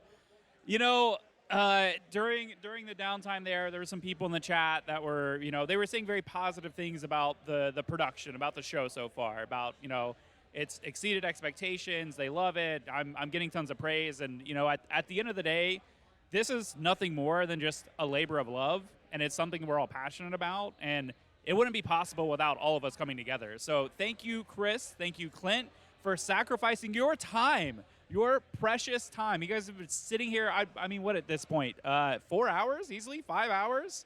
Let's see. We've been live for 5 hours and 48 minutes. Yeah. So, I mean, and you guys were on a half hour earlier than that. A lot of people don't know that. A lot of people don't see the behind the scenes. I personally was at LWG yesterday from 2 p.m. until 4 a.m.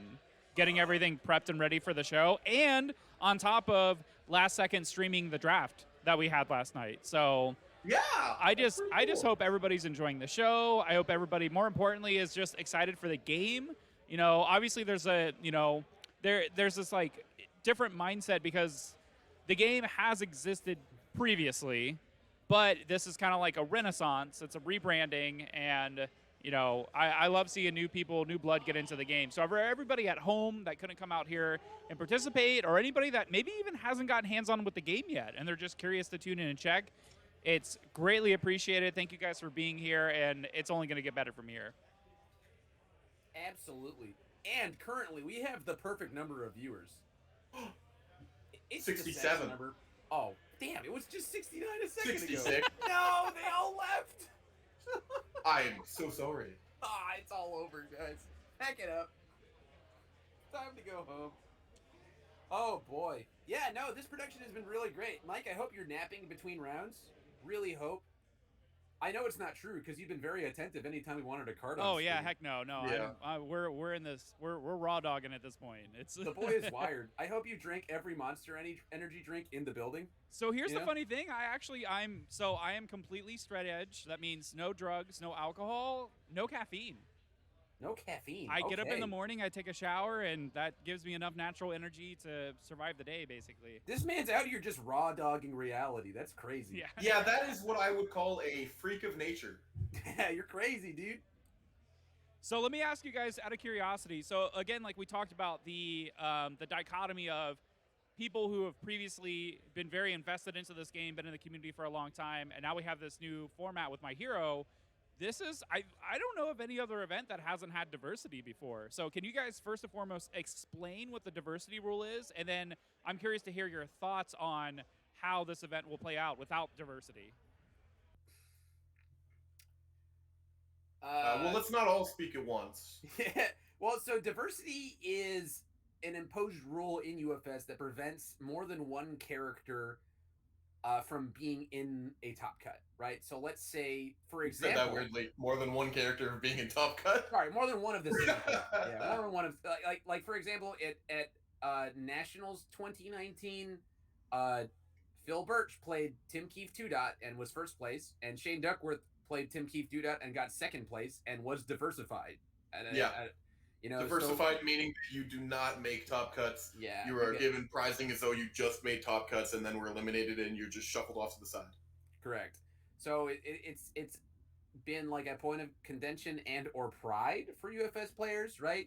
Like some Yeah. people would say that that's really unhealthy for a format if you're admitting, right, like, oh, there's a problem character, but you know, now you have to be the best of that character, and it like imposes a healthy quote unquote top cut. And then some other people think that, oh no, it's great because it means that people can and should play their like labor of love decks that and they might make tops. And it's, you know, both sides are true. You know, Yeah. there's a- I've always been one for the latter side of I like that it opens it up for more people. Right. I mean, so for me, it doesn't really affect how I like. I hate neck decking personally, just because I'm a prideful animal, and so like I just like to workshop my stuff all the time. But it's probably frustrating on the other hand for some people who like do net deck and they're like, I don't like building my own decks. There's tons of competitive players who don't do that. Like, you know, I know a couple of guys who don't like building their own decks. They're just like, no, I want to play the best thing. I want to play it all the time. And so that yeah, can and be- that's just how some people are. And it's a little unfair that those people are kind of punished because there's another person out there just like you that has the same mentality. You might get punished for that. Correct. Yeah. So no diversity in this format makes sense because there's so few characters. You can't have diversity, or else you're gonna have half the format in top cut, and you're gonna end up with like 20-something place in top 16. So I keep having a rough time with this here. I keep wanting to just show this web page here, but I'm going to go ahead and drop it into the Twitch chat. So there is a what I thought was an incredible article from the group over at Metamaniacs explaining diversity at UFS World Championships 2020. And Right. they break it down as far as, you know, these are the number of characters. This is the different number of characters. This is how diversity works. It's absolutely incredible as far as like explaining into it. But, you know, I think that's part of the thing is, you know, I have to keep reminding myself that there is no diversity at this event. So, Yeah, that's just a thing with My Hero now. And it would be a little unfair, especially with such a small number of characters playable. I don't know if they'll implement it later. They might just not. And that'd be reasonable if they didn't. I'm kind of fine either way. Yeah, I personally am not a fan of diversity. I think that if somebody gets second place at an event, there should be no reason for that guy to be diversified. But like I understand that, like that's why I was presenting the other half of the equation, because there are totally reasons to like it. It does like there's been a situation where somebody was diversified and I squeaked in at 16th place and stuff like that. Like, yeah, I think we've both been on both ends of that, where that's just It happened. And I've been diversified, at an event, Yeah. and it certainly feels like well, that sucks. But it's at the end of the day, you come to an event, and if you're playing the best deck, you know that you have to deal with it. But yeah, in my hero, it makes absolutely zero sense to enforce it, and the nice thing is that it will be very very clear if there is a super strong deck, right? Yeah. Round 2, there being a bunch of Kaminaris and Kirishimas in the top 8, right?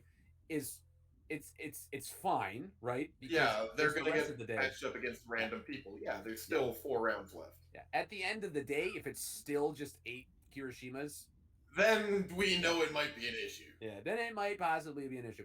And also, this is the first event, right? We haven't. There's no adjustment period. It's just been people playing locals and against each other and testing on their own time. So I wouldn't consider it a death knell for anybody or anything like that. But yeah. So it's going to be more apparent that there's a character that's too good if it's without diversity. On the other hand, we have had events where diversity was enforced, and the Liu Kang Nationals, right? Yep. There were still 30-something Liu Kangs. Worlds 2017, there were 16 Zoes, and I was the one who made tops, and I won that diversity battle. That's nice. Terrifying. Yeah, it's crazy to be in a field where there's a lot of a character. Right? The worlds after my PTC win with Quan Chi, there were a bunch of Quan Chis in the field. Yeah. And I wasn't the one who topped. All over the place. Yeah. Yes. So definitely, there's also a really big downside of the integrity of results. If you start losing and you're gonna get diversified, even at round 3, if one person is 3-0 and you're 1-2 or 2-1, you might just lose all hope, knowing that you're gonna get diversified, and you just start throwing matches. And that is not healthy for the game, and that is something that diversity does sometimes. I did that at Worlds just this last year. I was playing Chinook. On that chart, there were 4 Chinooks being played. He definitely got banned right afterwards, and I totally understood why. But yeah, I was absolutely abusing Chinook, running an attack that was about to get banned. But there was another Chinook doing great, and I didn't have any hope of catching up to him. So there was basically no point in me playing rounds 4, 5, 6, and 7 throughout the day. I didn't even feel good winning. All I was doing was taking out someone else's chance of making top 16. So it was a really, I don't know, it just wasn't a good feeling overall. And I kind of hate playing. I didn't even try and play a popular character. I tried to play a character I liked, an effect I liked. Sometimes it just happens like that, Garrett Brett just shows up and like, oh, I also happen to belt Chinook, and I'm like, oh, great, what a day.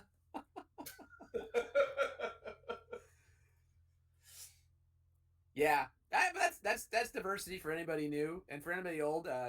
No one cares about your opinion. Yeah. Do we have matchings paired up yet? Do we know who's going where? Yeah, can we pick something that isn't Kirishima? Yeah, let me check in with the tournament ops teams. I'll be right back. Yeah, give me actual pairings instead of just a character. We never pairings. Full transparency, it never said pairings. They never said, "Hey, here's pairings." They were like, it was a character list with numbers next to it. So personally, I would like to see a Jiro, and Church wants to see a Midoriya. So what I think should happen is we should break pairings and just put a Midoriya against a Jiro, and just see what happens. Yeah, just see what happens, and screw the tournament. It's not like it's for anything important. The super extra really salty run back on extra stream. match. Extra special super salty run back. Jiro might be rough to see on stream because I don't know what percentage of Jiro's match is spent looking at the top of both players' decks, but it's decisions and looking that the audience can see nothing of. Oh, we get true. no gauge on what he's doing. Well, what we could do is we could have Mike ask the Jiro player to show the camera. Yeah, right. Just hold it up. Just hold it for the camera for 3 seconds, and then yeah, let's add another 3 seconds to the whole interaction, right? At the end of the day, I don't think the stack matters that much.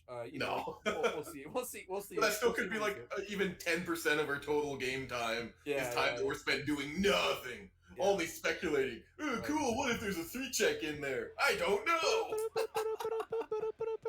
This is your update coming live from the tournament floor. Oh, hell yeah. We are It's- still it's- waiting on results from several matches. It'll be just a couple more minutes before we know our pairings, but we will have that to our broadcast colleagues as soon as possible. Am I guess I'm a broadcast colleague. That's Thanks, me. Mission Control. Space Command, Roger, over and out. See you guys later. Never mind. Now I heard you guys bring it up actually during the during that last exhibition match, so to say, the Salty Run Back. So you guys were actually on the playtest team for you weren't really aware that it was My Hero, but No, it's not the playtest team. They just put a public playtest out. Yeah, it was public. Anyone could technically have access to it. They talked about it weekly on the Jawfist. It was literally posted on Jasco's website. Any single person could have come in a year ago and gotten all the cards from My Hero Set 1. They just had different names and such. Yeah. Like, Jiro was literally a pleasant picnic, and all of her cards were like salads. Like, you didn't know what it was, but most people figured it out. Wow, this guy that has to do with charge attacks? That might be Kaminari. And has a once per turn ability that he changes and he gets worse after? Probably Kaminari. Right. Like, Yeah. most of them were figured out pretty quickly. I forgot that the public playtest was everything was food. It was a food themed. It was all the actually pretty cards cool. were. And they crowdsourced those, where everyone got to send in the food that they wanted to see and got the name, and it was actually really fun. We don't really reference that anymore because, for one, it's something outdated and kind of elitist. Even though it wasn't, it was perfectly public, but it's still weird to tell people, "Hey, I was in the playtest for My Hero Academia, and this card did that, and that did what." I remember when Bakugo was actually a Big Mac sandwich. Yeah. There were multiple Big Macs, and they were all Might. Yeah. Big Macs parts 1 through 20. Yeah, Big Macs and Quarter Pounders were All Might. It was really funny. Cheese. Yeah, and All Might Foundation celebrity status or something. It was just called Pickle.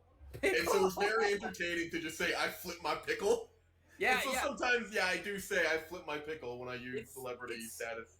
It's still tough to get some people to call Staff Strike because it was called like assortment of meats or something. Assortment of meats, and people, because it was almost a reference back to Trinity Geyser. People Right. call it Meat Geyser. Meat 'Cause Geyser, yeah. Assortment of meats and Geyser, and that's Yeah. just what it became. Jiro's card, the one where you check it, you get to look at the top of your deck. Sometimes it's hard to see because it's just a picture of her face, and plug-in looks very similar. But in playtest, it was just a picture of a brownie, and it was just called Brownie. Yeah, fudgy Really brownie. easy to know. Hey, Yeah. I just checked a brownie. I should look at the top of my deck. A lot better. True. But yeah, that answers that question. Us old guys got to stick together. That's true. And you are the oldest man alive, Brody Wan. You're at least 67. Ish. Man. E-commit, your abilities can't be canceled this turn. Man, these boys are going in on Shinnok. Chris Adams Raw wants to see Shigaraki. They have not posted standings anywhere. We do know that there's a character breakdown. Yeah, we've had the character breakdown. That's at least nice. Yeah, I put it in the chat there. Although, like you were confirming, I believe that Jacob Johnson was playing All Might. True. Yeah, he even just told us directly, "I'm playing All Might," and yeah, he is definitely playing All Might, and that's not listed on there, which is weird. It's okay. Somebody didn't want to write in all of the names. That is way more Kamui than I anticipated. That is 4 Kamui Woods. Yeah, only 1 Mineta. That makes sense. Oh, and you can see right there, that is exactly pretty much the list we were given. You can see the 4 Asui, 4 Midoriya. 4 Midoriya. Actually, it's 3 Midoriya. I guess it was read different. Whatever. Still, that was the list we saw when we said things. Same number of people playing bad Asui as playing Asui. I wonder who bad Asui is. Kaminari? Yeah, it was interesting last night before we did that special draft. I heard a lot of the players were talking, as far as like theory crafting, like what they were going to play tomorrow, and it seemed like the top favorites were Nomu was discussed a lot, and Eraserhead were like the two. Oh most yeah, there's a discussed lot of characters. Nomus. Yeah. And it looks like they're middle of the pack as far as the breakdown. There's six Nomus and 5 Eraserheads, and so it's I think that's one of the beauties of this game. And you are 2 of the brightest minds in this game, And sometimes when I, as kind of like a backseat player, don't really play competitively, I look at it and I'm like, oh, this is good. But then you guys take it to a whole other level, and I that's what I love about big events like this is that you have kind of an inkling like what's going to perform well, but usually there's at least one, if not two, decks that just outperform what everybody thought. True. Yeah. We love to see that. I certainly did not think Kaminari was going to be the top of the pack. And Yeah, I agree. Yeah. I think that he's kind of like what I see from Kaminari is a little bit of like what happened last time, where you get awkward turns where you check poorly, and like you don't get to like do the dream scenario where you just slam 8 attacks into your card pool. But he certainly does that sometimes, so it's not surprising that he's showed up early in the event. I feel like he's a character of bigger dreams than bigger realizations. yeah. But if he gets there, he gets there. Like he absolutely. Yeah, so that wasn't the top 3 that I said, and I don't know where the Giros are. I certainly, Yeah, there's 5 of them in there, it says. Yeah, there's 5 of them, and none of them were in the top 8, so. Well, maybe we'll see one day. Maybe one day, dude.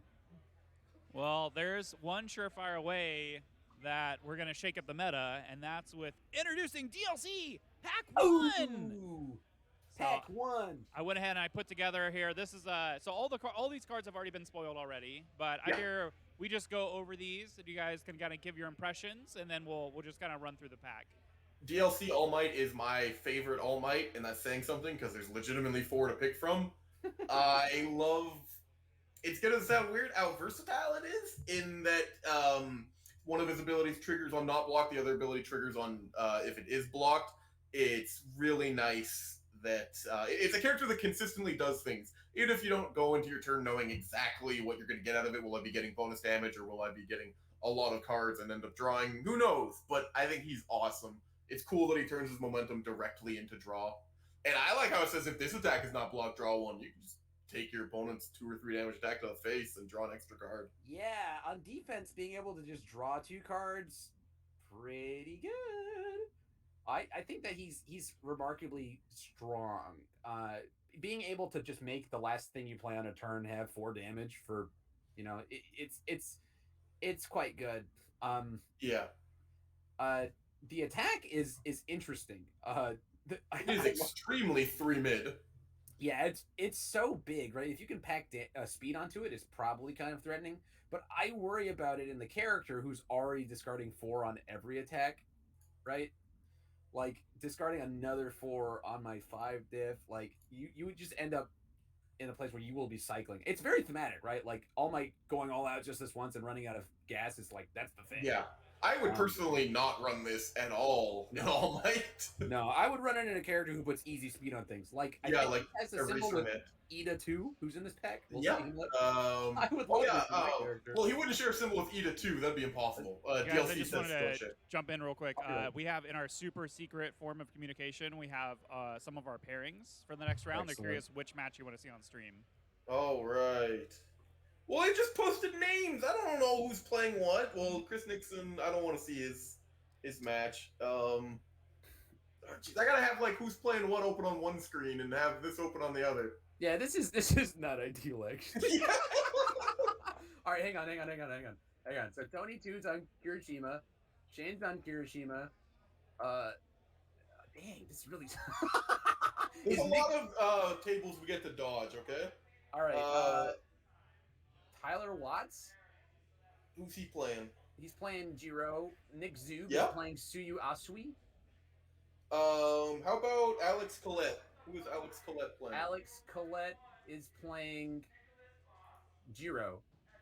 Is that seriously a Jiro mirror match? Alex and Tyler? Oh my god, that's the funniest thing ever. You want to watch that? That sounds like it'd be very entertaining. Let's watch Table 4. Table 4? I'm gonna look at your top. Yeah!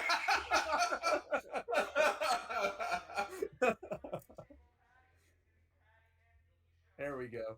Okay, so I'm going to let him know Table 4. Delightful. Yeah. But you're absolutely right. He literally could not have fire if All Might has fire. Let's see. Mighty Punch doesn't match any of Jiro's keywords, so she doesn't want to run it. I mean, Ida 1 can run it at 6 speed, and then just say it's a slightly different version of Engine Rush. Yeah. Very much similar. Yeah. It's a but little not rough. 8-speed. I think that card is just going to wait around for somebody who can pack easy speed onto it. Yeah, if there's like someone who's it's got the cool if it's not blocked ability. So if there's a character with a really cool if it is blocked ability, it would run well in that theoretical character. True. Like yes, this All Might says your next attack gets 2 damage if my Mighty Punch is blocked, but that's really all you're getting out of Mighty Punch. You're playing a big 5 diff, milling yourself, and then being like, all right, my next attack getting 2 damage. You know, it does that Expert Flurry for a 4 diff where you don't have to do anything. It's just E. Next thing gets 2. True. Hey, Expert Flurry might be cool in All Might. Yeah, that's some damned if you do, damned if you don't stuff if I ever heard of it. Mm-hmm. Eraserhead on all gives it 2 speed? Maybe. Yep. Yeah, it's not a weapon though, and I know that's what Church is on. Yeah, I do really like weapons for all Eraserhead. Yeah. So, the foundation that All Might has in his DLC, it also exists. It does. It's not on screen, but I assure you guys it is. Yes, it is called Staggering Positivity. It is a 2/4 with a 2 high block, and it says Enhanced Flip. Your attack gets +2 damage. If this attack is blocked, shuffle up to 3 cards from either player's discard pile into their deck. Now, when it says up to 3 cards from either player's discard pile, that means that you can pick 1 from yours, 2 from the others, or you can pick any weird combination. You can pick 3 from yours. If you run that in Bakugo, you can put all of your blind burst speeds right back into your deck, shuffle all those suckers back up. Doesn't even have to be on your attack. Just as if this attack is blocked, shuffle them back in. So you can just ignore the damage enhance. You just put on your opponent's attack, block it, put all your burst speeds back into your deck, and then you realize that you put them in on defense, you draw them all on your turn, and you're like, what do I do with these burst speeds? You're Bakugo, so it's okay. So your turn is actually build, 3 burst speeds, and you look your opponent dead in the eye, and they're like, oh, I'm going to take 6 next time you attack, and you're like, yeah! And then, as Bakugo, you just get a little beaten in, because all you did was build a bunch of 2 diffs that actually don't have effects, and your opponent beats you by having cards that do things. But yeah, so basically what I'm saying is Staggering Positivity is going to be one of the best cards for Fire Bakugo if you want to really have fun with the whole burst speed thing. I actually really like that it's either player's discard pile. Yeah. So you can shuffle in Laser Eyes yeah, if Eraserhead has 2 copies of Erase in there, you pick 2 of those and then 1 of your burst speeds. Yeah, I think it's pretty cool. There's a bunch of characters who like things in their discard pile, so you could like troll Tokiyami. You can troll. Oh, absolutely. Oh, we got a Borscht on board. Oh, I knew we picked the right table. It truly is the best table for.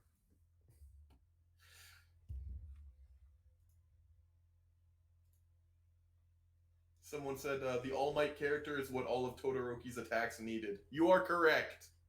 I might need to build a Frigid Heat Wave All Might. That sounds really fun. Then I'll finally get that +2 damage on Frigid Heat Wave.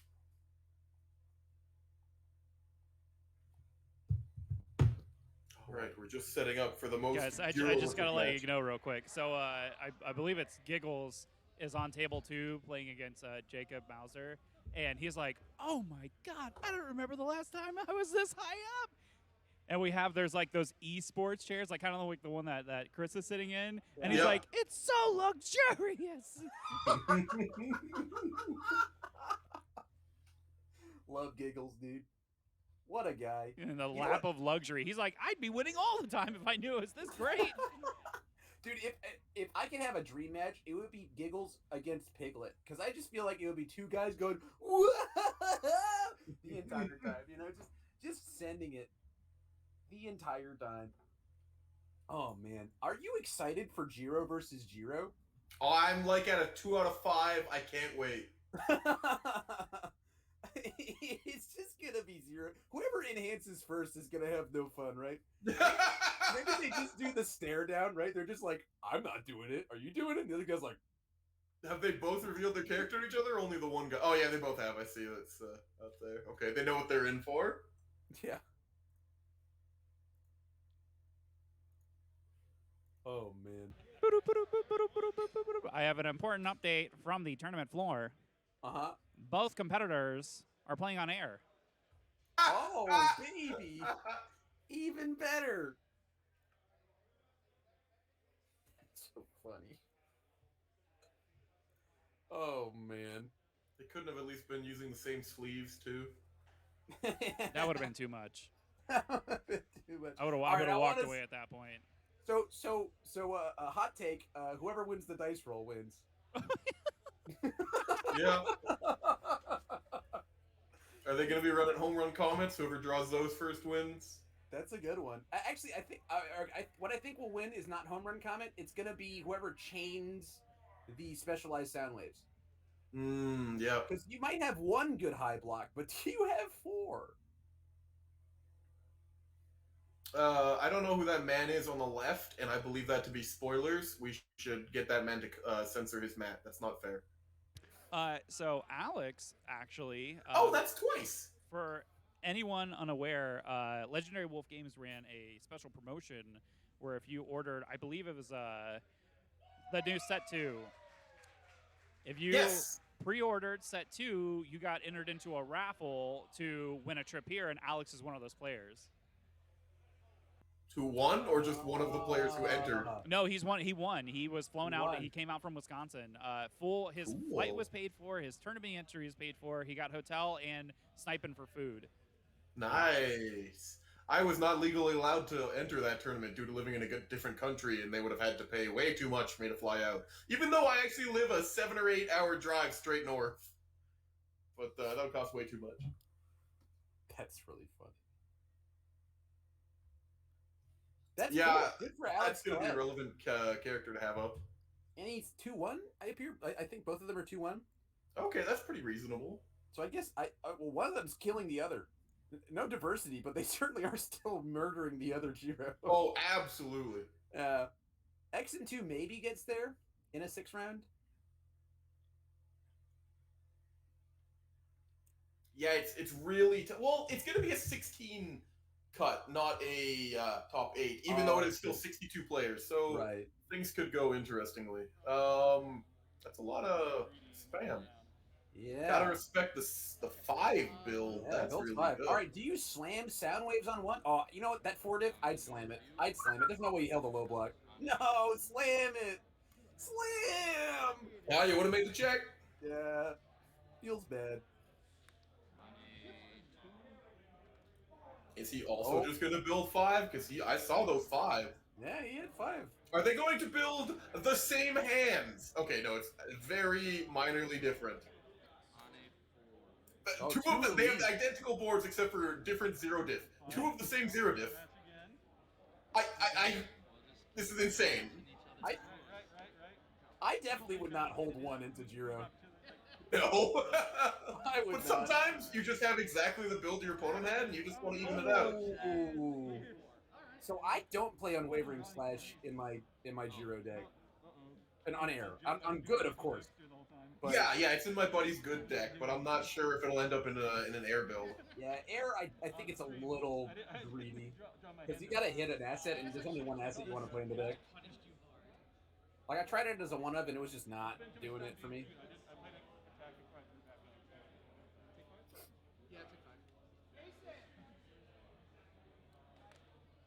What?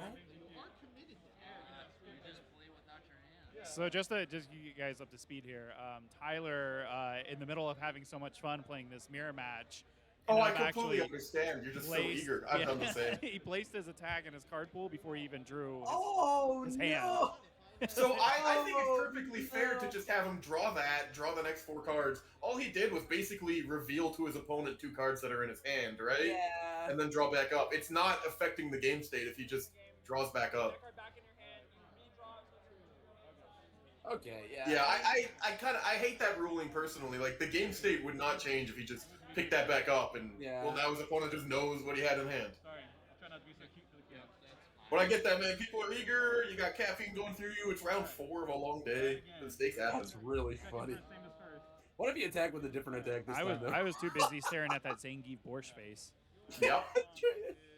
Look at that face looking at the Unwavering Slash. You know, it knows. It sees beauty. Yeah. An aficionado, indeed. Response, it is a weapon. It gets a speed. Response window ends. Enhanced step. Oh, wow. We are playing technical. Yeah. Response. No, your response. Yes. Response window ends. Oof. Oh, he's had it in his hand. Love it. Yeah. Sometimes that works. The whole pie in the windowsill trick. I can ready a foundation, draw a card. I've definitely almost never heard anyone play as technical as him. As my enhance is, reads out the whole thing. I draw one card, and Yeah. That's okay. At least this way, there's no confusion. Yep. Oh! The other Giro did it first.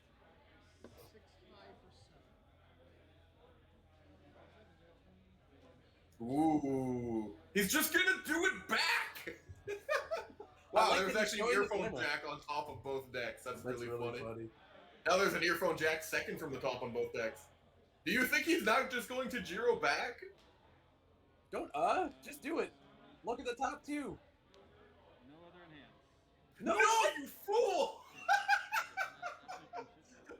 He should absolutely be flipping the Bakugo Foundation that I forgot the name of, the Arrogant or something like that. Yeah, just draw two. Get the draw two. I mean, it's just free information, right? Yeah. Your opponent puts the attack on top if there is an attack, right? Maybe he's just planning on building and doesn't care if there's a 2 there. Fair enough, but I mean, it's a in free which case you enhance. should have enhanced. Yeah, because it's free and there's no reason not to. Yeah, but now he's gonna check a 2. Yeah. He could have checked the 5 and then drawn the thing with He his. could have checked the 5 and then drawn the 2. Oh man, I can't believe he put a 2 on top of my deck. Yep. I wish I had some way to know that was gonna be there. Response, it is a charge. It gets +2 damage. He was remarkably seasoned about it, though. He was just like, "Oh man." That's life. My response is Earphone Jack. Mill the top card of your deck. I do love amplified sound waves, dude. That's a neat one. I do like earphone jack milling an earphone jack off the other deck.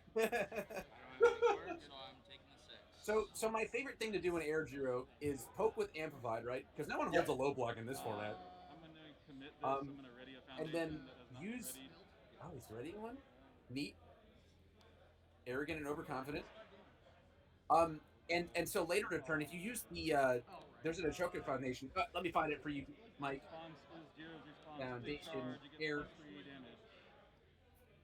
Is there any specifics about it? It's called Wealthy Aspirations. Wealthy Aspirations is a great card. So you can flip the specialized sound. Oh, no, sorry, the poke, the 4-diff poke, the 404, and to give your next one -2 difficulty, and then remove Wealthy Aspirations, unflip it, and then do it again. Yep. And then you just play a home run comment on a 3. It's pretty rude.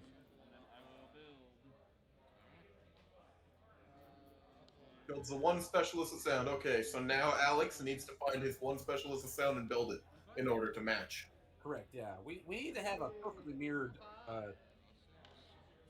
There it is! First card! First card! He also has an arrogant and overconfident. Kind of amazing. We see a different take. He's got the throw, the reverse gravity lift. Yep.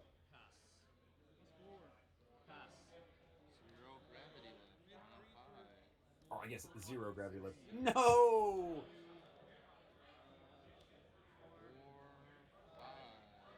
You missed the reveal on the check. Yeah, it's tough, to see it a lot of the time. A lot of people have been missing that.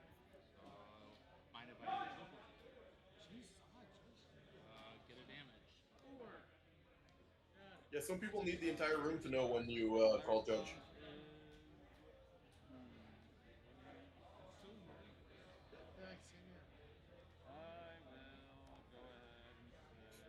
I can hear somebody in the background. I'm so nervous.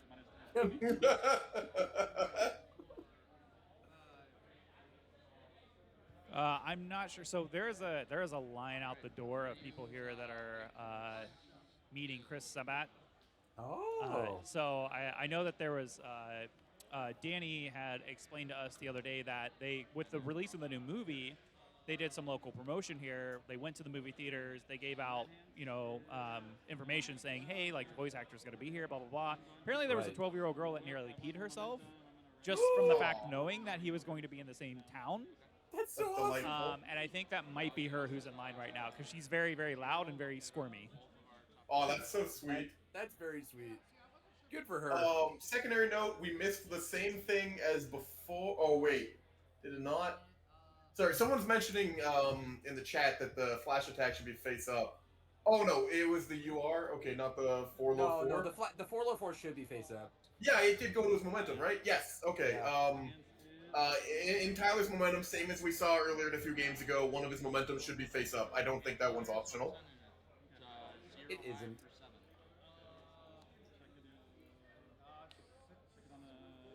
Yeah, amplified sound black. If it's added, add it face up.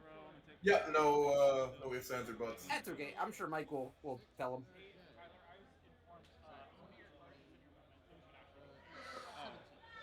Yeah, there it is. Oh yeah. Okay. This one. Yeah. Like, Mr. You Bonks got you for that. Love it. Did he look at the top this time? Not yet. Still waiting. Oh man.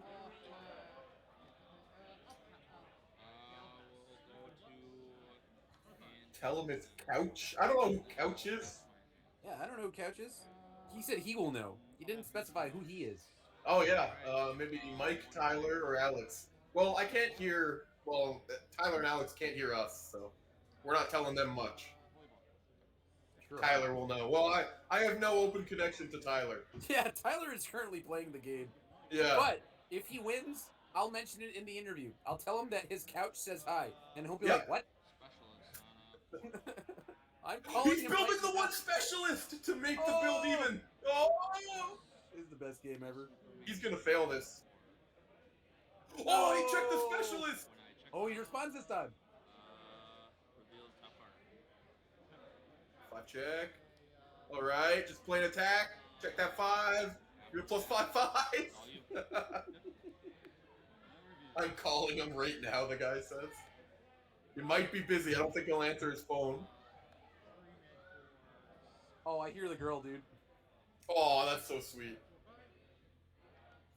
Okay. We draw almost hot. Oh, we draw hot. He's definitely playing a different attack lineup than I am, and that's okay. They're both packing the throw. They are both packing the throw. Unwavering slash in both of them.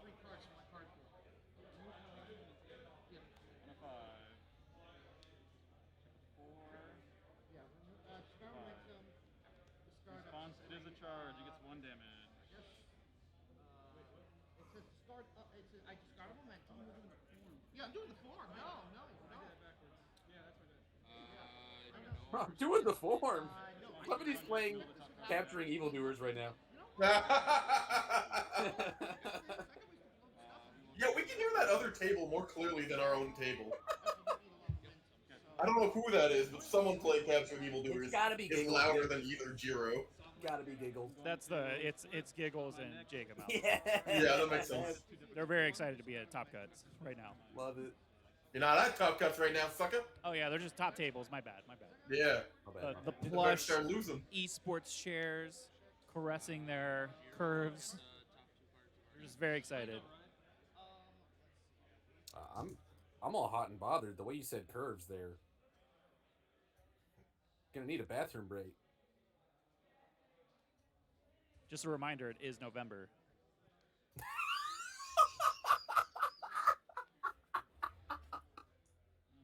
Ah, yes. No news November. Where there is no news. I mean, alright, I'm a Jiro too. I'm jealous. I'm Jiroing too. All I know right now is there are a bunch of Kirishima decks slamming ass at the top tables. There sure are, buddy. So we finally got what we needed. We one guy Jiro'd and then the other guy Jiro'd back, and then put them in the other order. This is God, exactly what we've been waiting for. It's truly the best situation. Now, I don't. We were talking about this earlier, and I don't believe they're taking advantage of it. But Jiro players, you're not supposed to actually show your opponent which way you're putting them back. Correct. You can So, shuffle them like, and be like, the second Jiro should have the full advantage. yeah.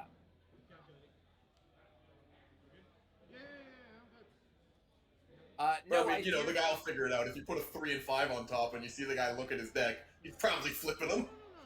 Yeah. If you looked at it and you saw 2 5s, there are going to be 2 5s on top. If there's 2 3s, 2 3s on top. If it's a 5 and a 3, probably a 3 on top, unless you have some way to draw. Yeah. Or you're doing some cheeky stuff where you're like, I want my next attack to have a bad block, something. Sometimes I do that with like flash attacks. Hey, sometimes you know how you're gonna go. Yeah.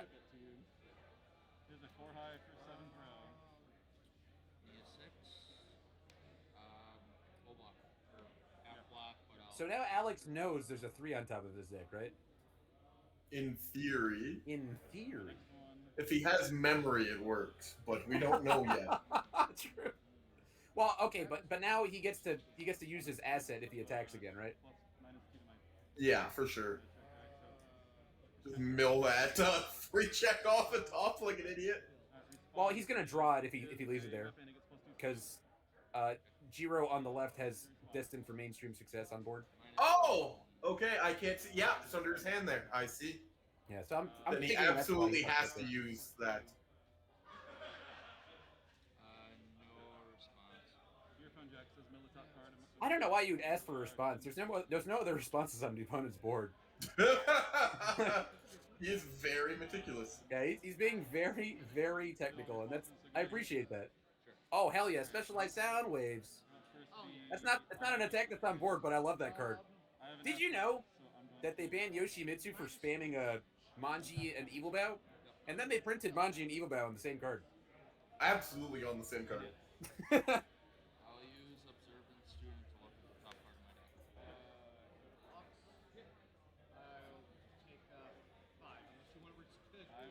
deck. I clicked on the wrong card to preview. They're right next to each other in order. They are from the So- same character, and I love both of those cards. Yeah, Unwavering Slash I think is way better in the good deck, but he's certainly using it with to great effect, right? He gets to ready a card, draw a card. It's just free real estate, and it has the sacred text, which is charge and weapon. Yep.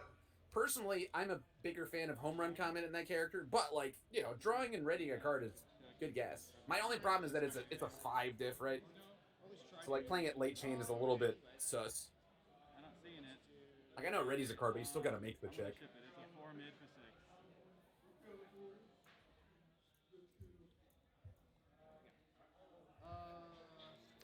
I still get an enhance at all? Oh, yeah, no, yeah. I'm passing. You may keep going. I'll use release. I'll blow that up for Do I still get an enhance? Yeah, dude. You're allowed to play over. You get an enhance, dude. and I'll pass enhance. I'm a little sad about how well he is with his releases, you know? Like he knows he's probably gonna check a 3. 6, 7, 8. Full block. Yeah, like he didn't need to use that release, even on a 3 check. You're just destroying a foundation permanently, and you're not gonna be able to block this because it's 0. No, not at all. So it seems like a little bit of a waste. Response is a weapon, so it's going to get +3 speed. Yep. Give me the response. No response. Response is Earphone Jack, mill the top card of your deck. Let's see. People are talking in chat about playing Momo in standard. One says I'll play him on all, another says I'll play him in good, and now they're going back and forth. I'm like, neither of you are playing her on life, where she gets Omega Sword and Elk Shield. Yes, she can technically run that on any symbol, but it's pretty nuts. Yep. Yeah, so she can off symbol the shield that the good spammy shield on any of the symbols. So like it's probably fine. I do think all has all of the good weapon foundations. Oh, for sure, yeah. But you can do it on any of them, right? Soul You can Calibur. absolutely just run with shield and anything, yeah. Yeah. I do think that the all are good have the best back. But my one problem with people talking about Momo and Standard is that they're acting like Standard isn't the most hostile format to combos. Yeah. You know, like It's like just they're not acting happening. like oh, you're just gonna staff strike, it's gonna be free, and then you'll end the chain with exploding flame roars. It's gonna be so free. And I'm like, bro, have you tried to resolve an exploding flame roar in this format? Like, one time, have you ever played a match not into into Royal Bodyguard or Precise Blow? Yeah, someone's pointing out right now in chat, like in a format with things like Revoke and T-Bros, yeah. Yeah, like and none of the symbols really have good protection for the combo, right? Like all you have English Aristocrat? No, sorry. Orphaned Alchemist. Yes, Orphan Alchemist. That protects you from precise blow. It protects you from royal bodyguard. But like, it's still rough. I do agree though, Jacob. Jesco Games asked me physically when that card was previewed. They said, "What do you think about this?" And I said, "Oh yeah, ban Yoshi. Should not be allowed." A similar conversation was had with Cassie Cage and Takeda. I don't think that those characters abuse it quite as much as Yoshi did. Yeah, for sure. They're cool. It's just Cassie Cage doesn't use weapons very well, and Takeda, it's kind of awkward in Takeda. He already has his problems with standard in general for the same reason they just listed. Yeah, and he doesn't have an Orphan Alchemist symbol. And I mean, Takeda does pretty all right. I mean, he did pretty well at Worlds last year, and he's been for sure. He's been consistently topping. It could be a cool deck. I don't know if it would be the way to go with him, but it could be pretty cool. You have to build a very specific way, and thankfully, Takeda's stuff already does have weapon on it, so you're fine there. Yep.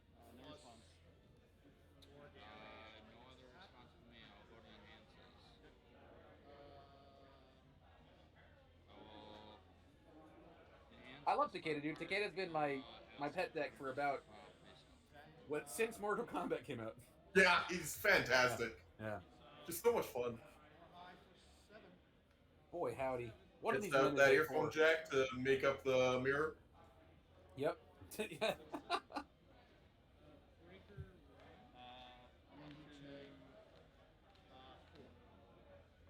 Oh, he did not draw gas. Man, people gotta stop nervously shuffling their hands. Like, they're doing that just right in front of the camera.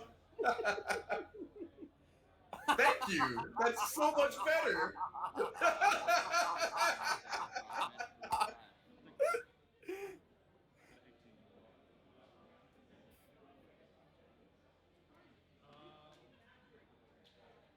He just took it? He took 5, goes to 18? Bruh moment.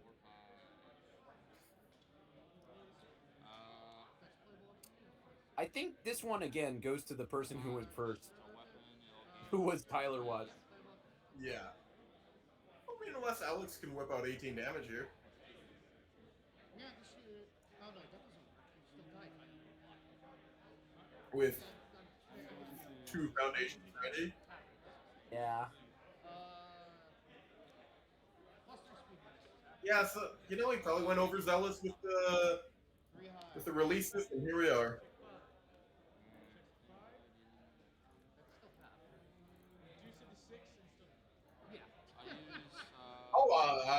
Question brought up by Couch is what about Giro in standard? Oh. I did tell you I was commentating, Jose. Oh no, I've done that so many I think Giro is super nuts in standard. Somebody go to UVS Ultra right now and type in, on the air symbol, check off charge, weapon, and say match all selected keywords.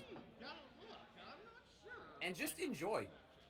Yeah, it's actually not a small amount of things. It is like New New Sun is really good. It is really all of them, dude. Yeah. There's the one that says if it's completely blocked, add it back to your hand. Fantastic. Yeah, he has a 3 difficulty that has both keywords. Like, yeah, just a lot. Imagine reversaling with Nouveau Soleil. Yeah. Yeah. I do think she's much better on with the good symbol, which also has some, and also gets the benefit of Staff Strike. That's a lot more threatening. Yeah, on all he gets the classic Steel. Right? Steel Resurrection, Oh which my is goodness. weapon charge. It's been so long since I've said Steel Resurrection. Oh goodness. Yeah. So I did test that, and it was like end of chain Steel Resurrection on a -2. Yeah. It does what it does. Yeah. Yeah. It's definitely cool. I think that she's I tested this. I gave Jose was trying to play a deck, and I just handed him my Giro deck, my Hero only Giro deck, and he just washed my standard deck. Like, he took a game off of it, which I did not expect, because it was just like, oh yeah, that character just kills you sometimes.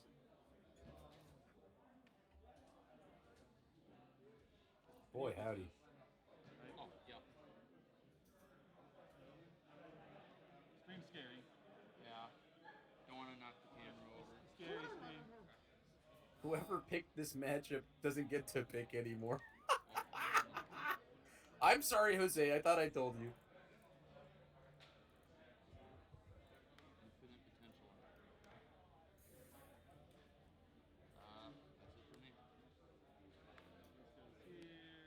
That's it for me. All these new cards just say Belcor is God tier now. Why would Belcor be? Oh, it's a home run comment. It's 2 home run comments. It's only 2 home run comments. But that doesn't mean it doesn't work. You just build 4, call a home run comment. Yeah, you go. You See where swing you for the get. fences here, buddy. Yeah. He's got to have 2 high blocks.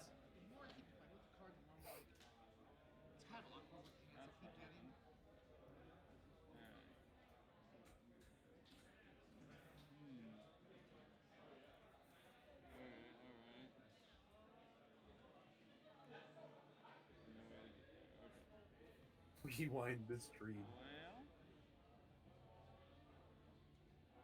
Yeah, we did get Tim Friedlieb on camera, and he schooled an Aizawa. It was awesome. Nice use of verbiage. I like that. Belcor's secretly the best character. Don't sleep. Not sure what's with that don't sleep in there. It's a little weird. Like it's threatening me or something. Right. You don't know if this will actually work.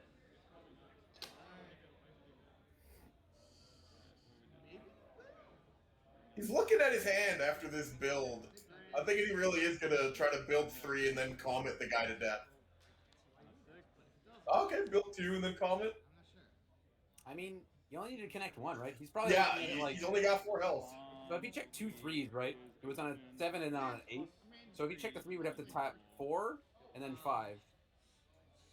So he wouldn't be able to do that. He's saying, I want to be able to check 2 3s and still make this. Yep. Which is, I think, the smart play.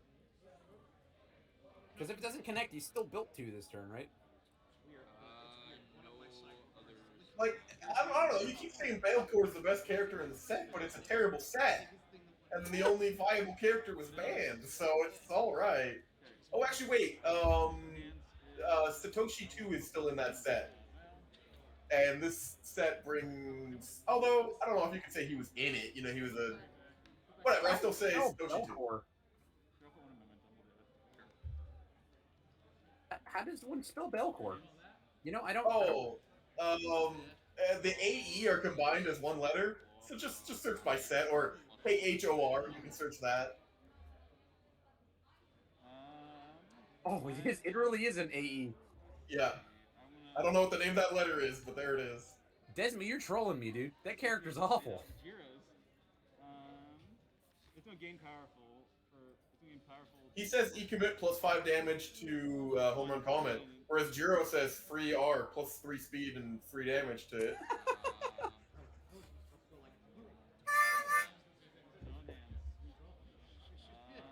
I'm gonna Real talk, give that that one a scared no. me. It's dead silent and then harmonica in my ear. I have headphones on. So. Sorry, buddy.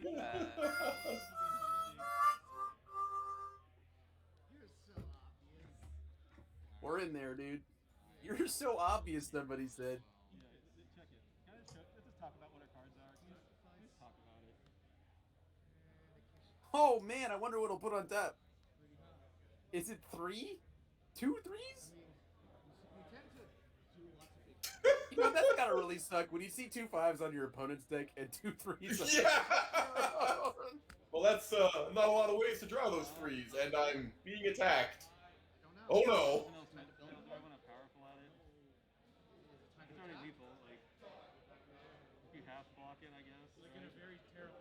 I'd scoop lol. He's not even wrong! Wrong! This might be the time to just go to game 2. Yeah, you are going pretty first, messing just around. take it. I mean, he's got to show you another attack, right? Like, you block this one, and then you're like, alright, cool. Shipping it to 4 high for 9. I will build.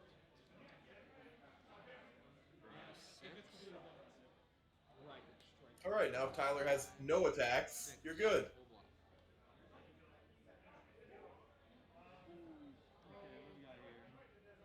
Oh, he released. I see. Yeah, yeah. But that doesn't put the next home run blockable because it's Right. going to be 7-speed base, Yeah. and that's just not really dealable. I think that is enough. No! Just play the other one! Oh, no, he's gonna give it another speed. He's a smart boy. He says, I can tap all of these guys. That was Yeah. really cool, actually. I Yeah, accept that. he saw the 2 5s on top. Yeah. He knew he could do it. Yeah. Another +1/1. Yeah. So now it's Respawn, it gets 1 damage. 9 high 9. Or sorry, 10 high 9 because of the jack. Or is it a 3-speed? It's a 3-speed, right? Yeah, so it's 9 high 9. Responses mill the top one of your deck. Damn, Mike, why do you have to troll a guy like that? You have to show him while he knows he's about to die? That's messed up. Just watch his eyes, Yeah, the you're lights like- go. That's messed up, man. I will go ahead and flip this to ready this. Why are you readying things? He's dead. Two in hand. So he's got effectively, quote unquote, 6 foundations, right? But he's checking a 3. Release. I'll blow this up for Right? Because there's no way he gets to not check this 3. So he Yeah, checks that's a not- 5. He needs to have a 1 high block, and it'd be 5, 6, 7, 8, 9. No, he still can't make it. You'd have to check a 6. Oh, he milled the 3 away because Tyler activated Oh, earphone he gave jack. it speed. Okay, so he can block it. Never mind. It's possible if it's a high That block. was A not good the high block. correct choice. Yeah, it's a 9 speed for 9. Sorry, I just saw a chat there that's saying that he milled it. Yeah. It's not optional if you want to give it speed, but I think you give it the speed. 7, 8, 9, 10? Oh, it's a 2 high block? Okay, well. Well. my earphone jack earlier. Yeah, I always had that. No goose. There was not a chance. That hurt like It's okay, dude. It's game 2. Feels real bad without it.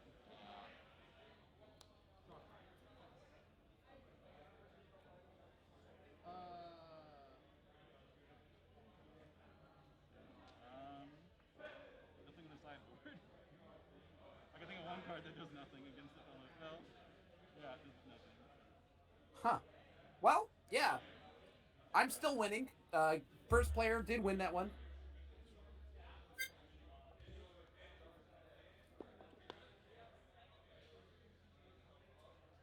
Oh.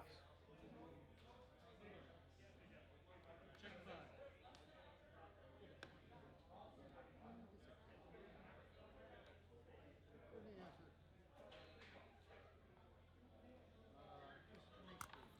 I'm a sideboard 4. Huh. Does he have a sideboard Kaminari? I guess so. That's powerful. No, that's EX. I don't know. I don't know if I would do it. I feel like if you're going, like maybe you do it going second, right? But even then, it's just not ideal. Oh, wait, isn't it only for 4? You're right. It's not. You're not that screwed. Bill, yeah, okay. He's definitely doing a big think over here. Yeah, he's really considering just being Kaminari now. Bill, well, actually, wait. Name attack. We're gonna need to break out the salsa for this one, boys. I'm just kidding. I've been breaking out the salsa for all of them. I'll pick this up for minus 2 damage. oh, silent. So is he just bringing in the shock treatments and not the rest? That's interesting. I think. I don't think it's super wrong. That's just it's interesting that he can either go full Denki or just the foundations. Mm-hmm. Okay. Is he not playing sound waves? He's not playing the 2-check. I will do my build.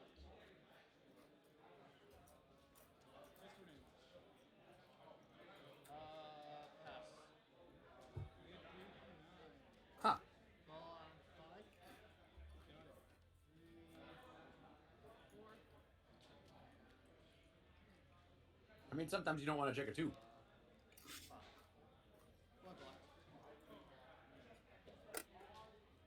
I would figure the 2-check just comes out for when you Denki.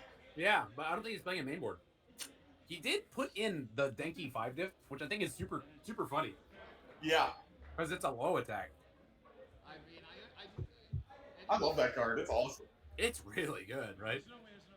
2 checks hurt yourself? Yeah, but they also kill my opponent.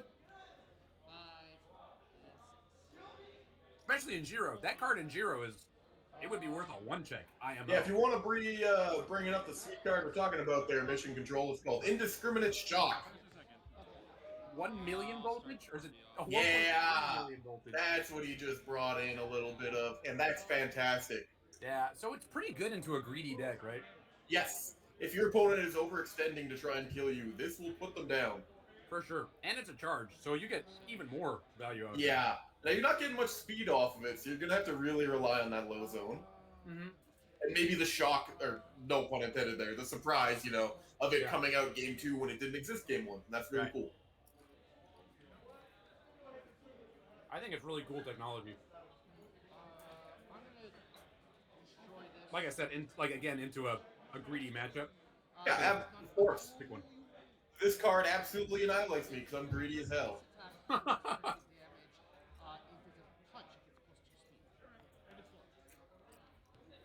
We have not seen the Todoroki list, which I think is Richard Kubota, from what Chris Nixon said earlier. Yeah.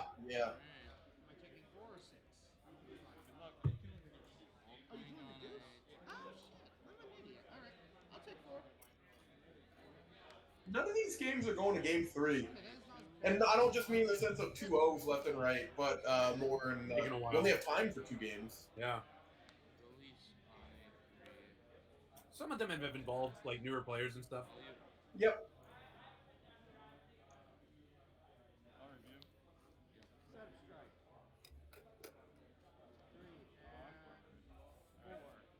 Two headphone jacks.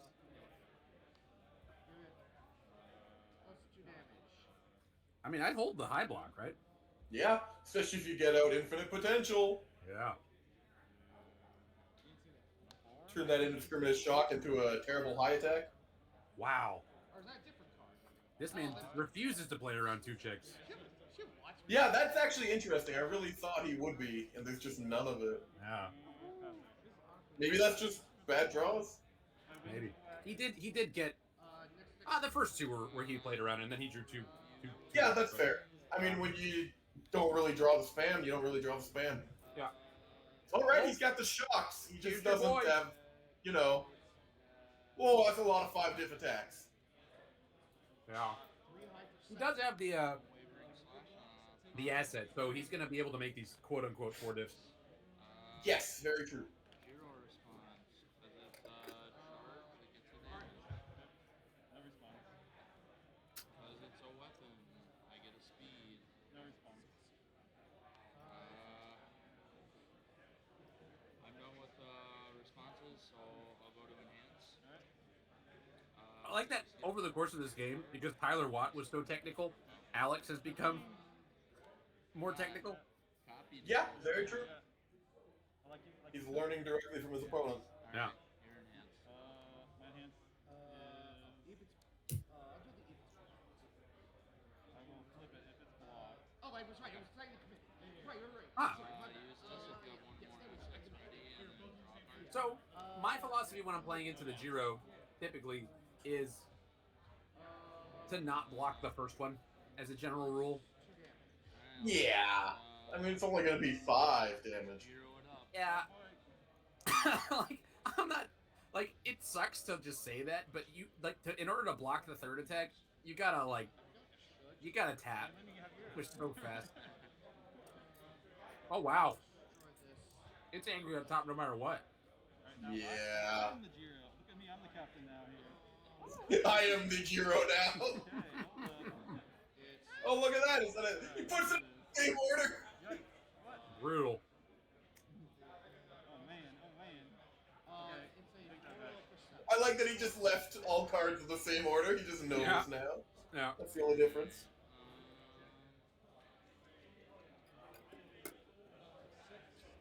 No enhance for me. Neither of them have a way to draw it either.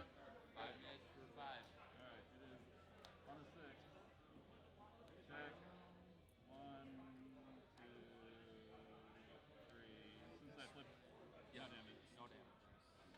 Okay, so he's got a 2 on top of his deck, and he says I want to draw it. So I think you just go like foundation, foundation, slam, slam. No. Or you can go attack, foundation, slam. Yeah, you wanted to get out of the way of those 3 checks, but still, just activate that earphone jack. That's all you need. Declare it and make sure he doesn't get that too. Don't let him get that card.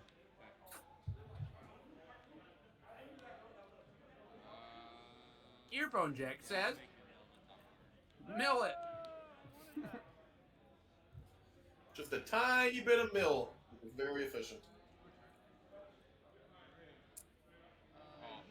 you have any responses? Oh, you have to. I mean, I can like minus 3 speed because I want to. Love it.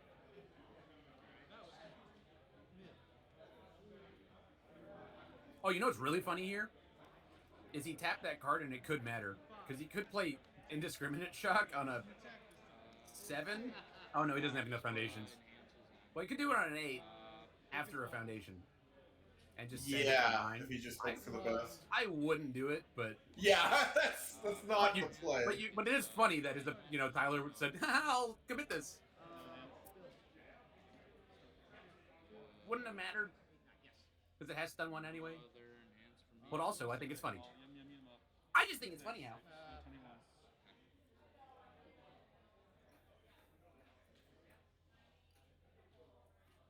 That health takes forever to update off of the live game, like 3-4 seconds. Just ridiculous. Yeah. Somebody's got to get on this, on Michael's doing ass. my best. Can I remind you guys again that I was up until 4 a.m. prepping the stream last night? Yeah, and you're actually incredibly impressive. Honestly, I would have been dead. So here's a little bit of a behind the scenes. So I actually have a spare cell phone that's just off the table. So where it says round and the timer is basically where the cell phone is. So it's off screen so you guys can't see it. I originally had it designed to where it was supposed to be when the players updated it, it would update the stream itself. Right. And apparently there's something wrong with the coding, so I'm just manually updating after I see them reach for the phone. That's why it's taking it's a few seconds behind. No, I mean, I think Church was just teasing because you have been on top of it. No, yeah. No, you're good. I think that's the biggest thing from the previous streams that I've done with Legendary Wolf Games. Every single time I come into a new show, I try and bump up something a little bit. So, like, for instance, like the player microphones, so you guys can actually hear, like, the enhances, right. Live, the score updates, the characters at the bottom with the symbol they're playing on. Like, every show, just, a little new addition here and there. And, if it doesn't work exactly how it should, we'll just do it better for the next one. Right. We're setting the standard here at Legendary Wolf Games for online My Hero Academia streaming. So if I were Alex on the previous turn, knowing that my opponent had 2 attacks on top of his deck, I would have basically gone a little bit further, played 1 more attack, and earphone jacked that other attack off the top of his deck, just so that it's like pre-blocking an attack. You're basically telling him, I hope you don't draw another attack, but I don't know, it's a strat.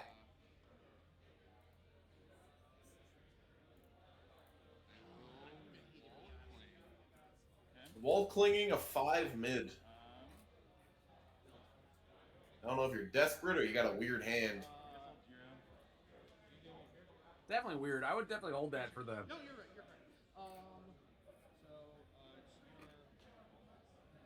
It might just be jitters, A lot of times you sit there and you're like, I don't want to take damage. Yeah. I'm at 27. No.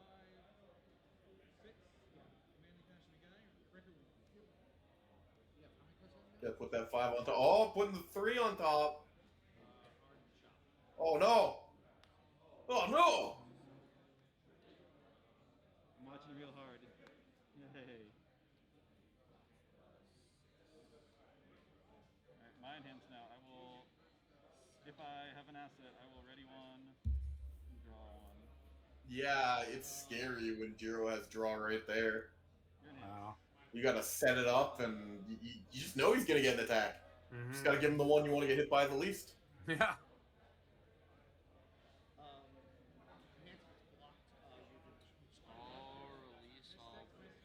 No, don't give up your foundations. No enhance. It's similar to the Aizawa earlier. They're just too eager to use their abilities that are perceived as immediately beneficial. Yeah.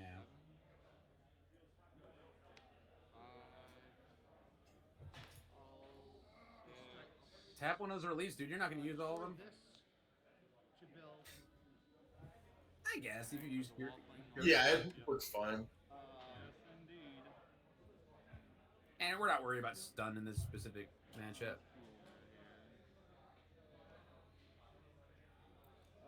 Mr. Final Max, I definitely shout flash anytime I play a flash deck because I think it's funny.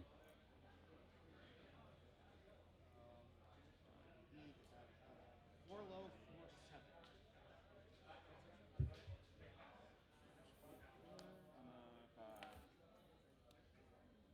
I can't quite tell on that one. She's got two attacks that have the same kind of visual design where I can't tell if this is her flash low attack or if it's just the 3 mid 4. This is the low. Okay. Yeah, I don't think the air deck gets to play that weapon one. It's super neat in the staff strike variant. Yeah. But yeah, this is just the blank 4 low 4 that makes your stuff easier when it hits. And it will hit because it's a low attack. Just flash. You got a block. It is a 5 high for 6.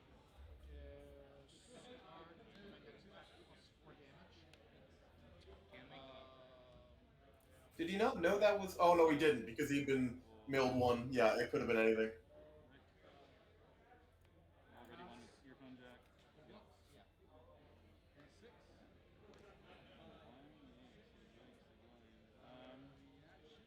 Hang on, I've got to Photoshop something for a friend real quick. Specialist, or I should say, earphone jack is especially good when your opponent happens to be Jiro. Yeah, yeah, that's what I was saying earlier about it being like,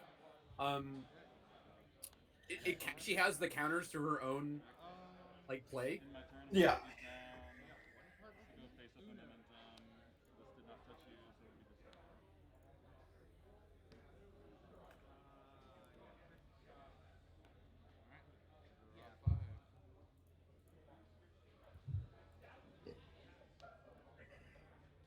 A man named Poopballs420 has posted a meme on the Universes subreddit. He was recommended to me on my phone. Has a solid 0 upvotes. Pretty good, pretty good. I guess everyone in the chat should go check out that meme. Everybody subscribe, dude. They got a match specialist sounds. They're both at 21 health. Okay.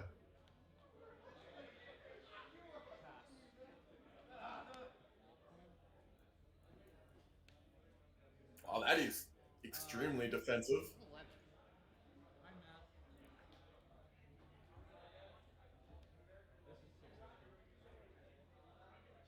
Did you already? Let's just you gave minus 2 to this. No. So there's the final one here. Oh, you're looking at those. Okay. The intense decision of man. Is it worth playing a 4?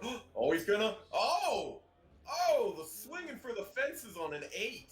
Holy smokes.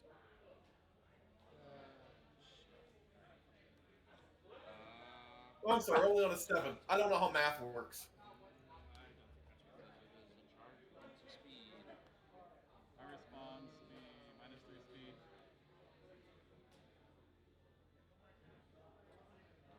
Response, because it's a charge, it gets 4 damage. Minus 3 speed. I'll pretty much cancel that out. How much time we have left? Not that much, buddy. 12 whole minutes, Giggles. Any other response? No other response. Okay. Move to enhance. I think it's close. Well, hold on a second. I gotta. Respond. Give it minus 3 speed.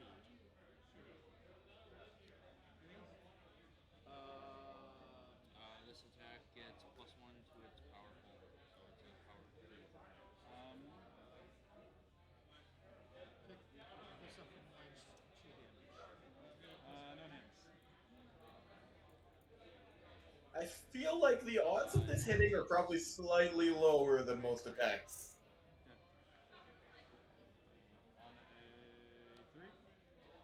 Yeah. Yeah, that didn't really require as much effort to block as it did to attack with. Wouldn't you need 4? It's on a 3, right? Yeah, it's 2. Oh, this is enough to track. Oh, Yeah. okay. Oh, one more. Okay, my bad. Sure. No, I didn't do it. My bad. Oh, wait. Not enough text. Alright. That's it for me.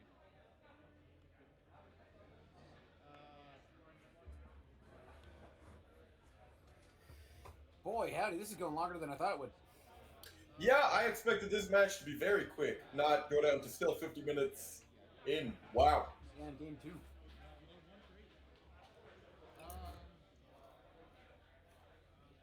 For a moment. How much momentum does Tyler have? Definitely an amount. 1. Got 1? Okay, so we could...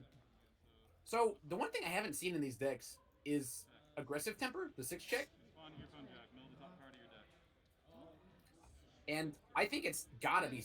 Because, like, you play a sound waves, respond, discard a momentum, or sorry, remove a momentum, stack a 6 check and another sound waves. Response is the charge. It gets +1. Definitely not that one. Oh, not that one, sorry. Damn, what's it called? I really forgot I did the mosquito. Oh, 1/6. You know what I'm talking about? We were talking about it earlier today. We sure were. It's definitely a card. It is Arrogant called disposition. Arrogant Disposition. Disposition. Arrogant disposition. Found it. And said it correctly this time.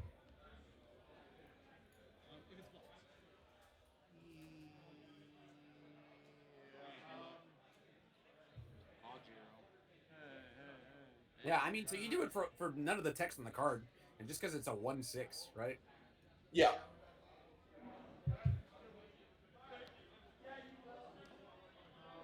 Like anytime you you just can stack a 6 on top with Specialist, and that's fine. Yeah.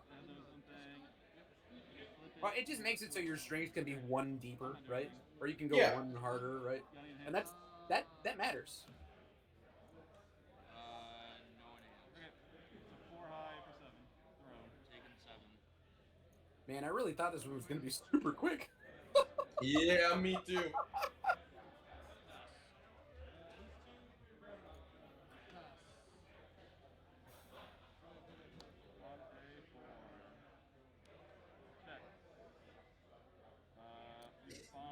I love this card. I just rapid fire. Respond. So we're going to remove this momentum using Earphone Jack's ability. After I play this deck, add 2 cards from either player's discard pile to the top of their deck. So one of the neat things you can do is actually stack 1 and 1. Yeah, it doesn't come up a lot, but it's really good. Yeah, like sometimes your opponent's tapped just enough that you can stack a 2 or a 3 on top of their deck. Mm-hmm. And then a 5 on your own, and just be like, hey, slam this homer in combat, and now you got to deal with it. I did not block the other. I've definitely done that before. Like once, and it felt real good. Most of the time, though, it's just like, attack, and not attack. Is he saying 2 attacks? How are you going to draw Bofa, bud? Well, one with it, the other with... Nothing.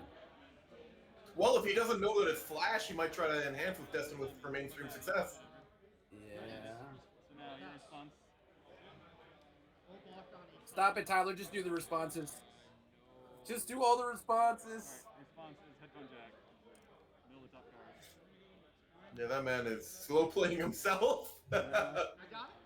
Then response is it's a Choco time. It's Hero time. I was so scared. Bruh, I needed 1 more attack. I know. Oh my god. Let's see. Pitch that. Draw fresh letters. Just a little update here. Our table 2 number match was Giggles versus Jacob Mauser. Remember I was telling you guys earlier that Giggles was like, I've never made it this high up to the tables before. Yeah. He just won. Oh, baby! They We're just watching it finished next their time, match, dude. and he literally, like, he's aggressively shaking hands. It's like he just won the presidency. Church, we got a man on stream, right? So a little question about him having never gotten that high. Isn't he on cardboard? Yeah. Okay, just wondering about the whole I've never been this high up. Like the skin of my teeth. Stack the three. No, this was against no. I just don't. Well, he really wanted that to pass, where he's just going in on the commits. Yeah, the thing is that you have specials of bound and 2 release. I think this gets blocked. And then you just die on the backswing. Yeah, he Don't tap your definitely. character. You do not tap your character there, buddy.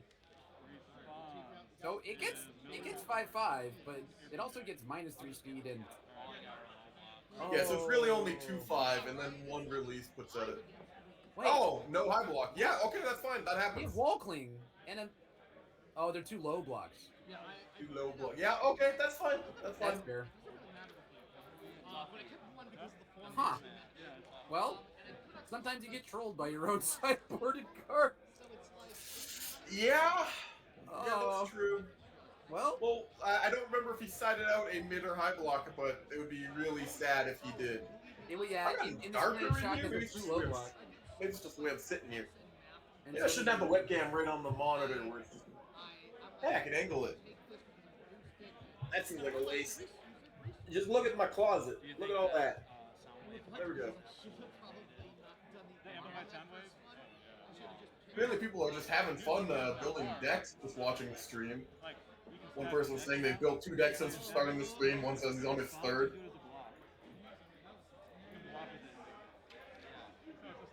Also, that is a very loud audio. I don't know if we're louder than it or it's louder than us, because I can't really hear us, so... True. Yeah, Mike, can we bring down the, Sorry, yeah, I'm turning it down. It's like it literally just like erupted. Apparently, everybody finished their match exactly. Like half the tables finished exactly with like 4 minutes left.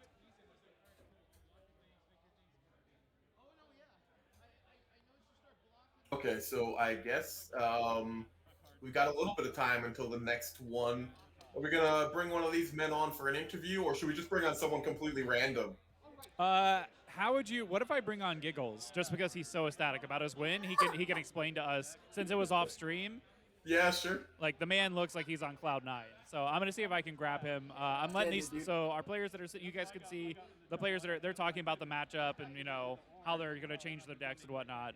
But I'll try and get Giggles as soon as we can clear out. How they learn from each other's Giro-ness. I love the phrase though. I love the interaction. It's like I am now Jiro. Yes. I am the Jiro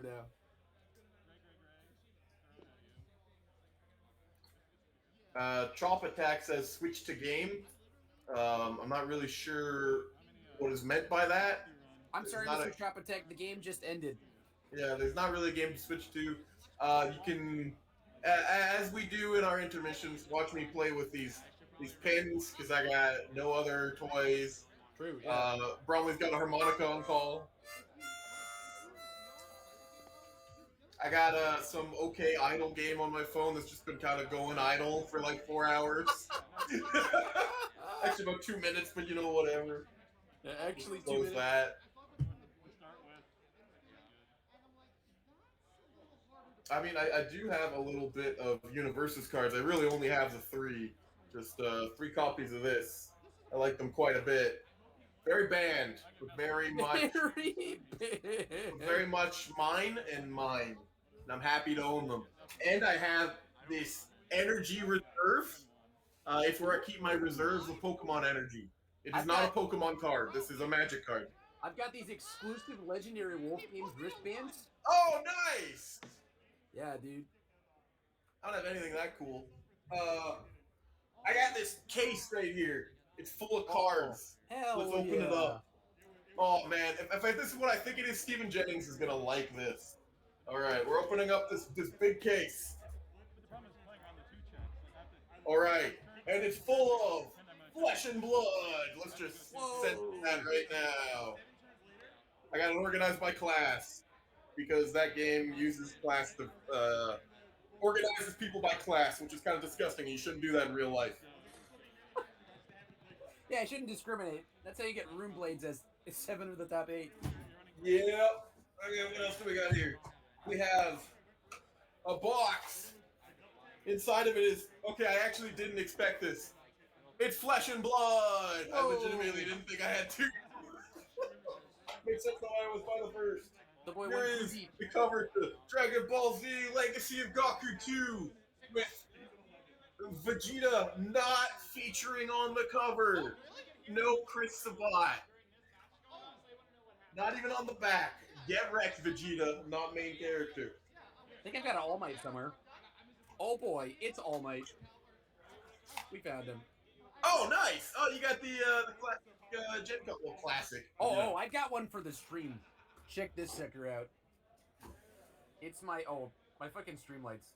Ah, very nice, very nice. It's a Guzma, but it's in German, and in German it says Bromley. I love it. Which I think is really funny. I didn't know that was a thing. That's fantastic.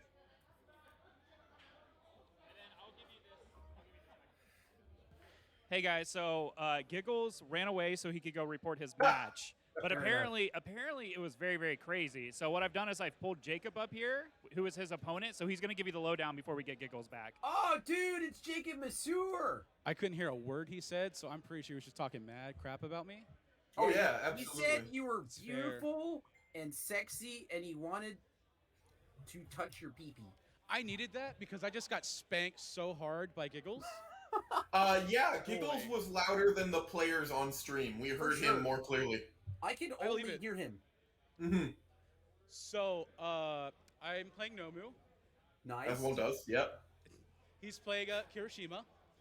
I didn't want to watch that match. Good thing I didn't put that on. Yeah, good thing we're interviewing now, so now we don't have to play him. Yeah, dude. I checked all attacks, and I got him down to 1. Bro! And then he still killed me. That's you know almost what? One as good as isn't a win, though. One isn't dead. Yeah, one is not dead. Actually, funny enough, someone in the chat said just today that Nomu is the nightmare of the My Hero format. And so, yeah, there you go. That is an interesting take. So I was going to play... No, yeah, I guess so, yeah. I thought, in my head, I heard Kirishima. I don't know why, because I'm stupid. But that makes sense, yeah. Yeah. Sorry, go ahead, Jacob. I was actually going to play Birdman, and then someone said, you know, Nomu's kind of like the Ganondorf from Smash Brothers in this set. And I was like, all right, Audible, fuck it. But I love it, man. I mean, I know that Jacob Masur, Retro King, can do anything. It's play cards, and specifically orange ones. Yes. Speaking of orange. Oh, it's Giggles himself? Oh, hey, I'm here, as though he didn't expect to be here. He said, I am here. Yeah, that microphone doesn't do anything. You gotta use the real microphone. Okay. I didn't know that. Hello. Yes. Hey. Hey. Yeah. Oh my God. So yeah, we had this just really close match, and again, like he was Nomu, I was Kirishima, and he started going off on me, and I'm like, okay, I need to make sure I block at the right times. I pick these things up at the right times, and pray to God my checks don't turn out too bad. And it's like, especially when he throws too hard and chops at me. But luckily, I'm like, okay, let's start looking at my vitality. I could take a couple of these to the face. I don't have to block everything. Hard and chop, no, and that's, so it's like, that's gorgeous. Yeah, so I had reduced one. I took that one. I cursed myself because I had accidentally reduced the speed, thinking I was going to block it, and then I changed my mind. I'm like, oh crap! Now I'm going to be like that sometimes, dude. Yeah, now I'm going to block this next one at full speed. Luckily, not too bad, but I did commit a bunch. And then he starts going off with the relentless assault. Relentless assault. He checks a relentless assault to get another one, and I'm like, okay, all right. He plays it. He commits out. Okay, I had reduced one of his relentless assaults with by picking up a Texas Smash, and I block with the Texas Smash, and then it's like, okay, he can't play any more attacks. I'm at 1, and then it's like, all right, let's go. 2 minutes from time? Yes. Yes. He won game 1. This is game 2. I'm just like, I even double checked to see if that was like something worthwhile, if he didn't just hand me it, and I drew up, and I'm like, okay, I drew 3 attacks, and I've got more in my face down foundations. Yeah, I would have had Yeah, Kirishima doesn't care about how many you draw. You just get them. Yeah, like for a 5-hander, that guy with all the support, like with all the support he has access to, he draws way more and gets way more cards in hand than he has any right to. Absolutely. I mean, one of the other games, I actually used capturing evildoers to clear 3 cards on my card pool, so I could, so that after playing 3 attacks, I could play 3 foundations and still have 2 we actually cards in heard my that hand. on stream. We heard you using the form, and there's so few forms in the format that we were like, oh, yeah, he's playing Capturing Evildoers. Yeah, it's, and that is the first time ever I have seen I have experienced, or with anybody, either myself or playing against somebody, seen anyone use the form. Yeah. Oh, no, on a 2-week-old card. What an experience. I mean, I Truly. also just built this, with the help of Jesse Cervini, we built this deck right before I came here, and I only then played some matches against Kevin Broberg, changed like maybe 2 cards on numbers. And then Yeah, that that's seems all, like the right way to do it, I That's guess. all I've done with this deck, and now I'm 4-0. Drawn like 8,000 cards off a Future Charge. Oh yeah. Oh, that's a good card. Yeah, Future Charge. There was the turn I used the what's it called, the Capturing Evildoers. I drew 3 cards off of Future Charge, cleared the 2 Future Charges and the Capturing Evildoers, and just proceeded to play foundations. Especially when one of them is what's it, the 3 diff, Cornelius. Cornelius. Oh, yeah, I'm not sure if you're allowed to say, because it's kind of early in the tournament, how many coordinated are you running? Well, I will at least say before I changed the numbers after playtesting with Kevin, it was originally only running 2, and that was very wrong. Yeah, we were talking earlier. We both kind of were thinking 4 is the right number. That seems correct. Well, yeah. I guess I don't know if anyone's gonna be net. I'm gonna say I'm running 3. Yeah. But the reason I'm doing that is because of all the card draw I have. I actually, today, in the match against him and some other people, I've actually been drawing multiples of them, and luckily having outs because of Texas Smash to pitch them. Oh, a way to get rid of them. Yes. Yeah, that makes sense. I apathetic all of his coordinator assaults in 1 game. That's what I like to hear. And also, yeah, like, actually him doing the apathetic actually allowed me to go, okay, I don't have to pitch them, I play them. Yeah, okay. Oh my God. Oh my God, I have had so many great games today. It's been amazing. In fact, I don't think I've gone to a game 3 in any of my games. Yeah, we haven't really seen any game 3s on stream, except for one unofficial game after a guy got 2-0'd so quickly and wanted a salty run back game 3, and it didn't go well. Wow. That was the last round, right? That's true. We have yet to see a game 3. Yeah. Am I also doing this right? Yes, that is correct. Yeah, you should be doing that. Okay. Yeah, I don't know. I don't get a hold of Mike a whole lot, so I mean, this is new to me. I think Mike is sitting over to your right over there. So Oh, wait. Yeah, you could just go hold him. Oh, well, I mean, I'd love to, but I'm very sweaty right now. Like, both from the heat of all these warm bodies in here, and also due to just my brain cooking and... Dude, yeah, I get it. I'm a fat guy. I know how heat works. I wore pants today, and that was a mistake. Oh, yeah, I'm so glad I packed shorts and was wearing them. Because, like, we came here last night, and I was in pants. I'm like, I'm wearing shorts tomorrow. There's just a draft going on. I'm sweating to death. Oh, la-dee-da, it's not snowing where I am. Look at me, fancy.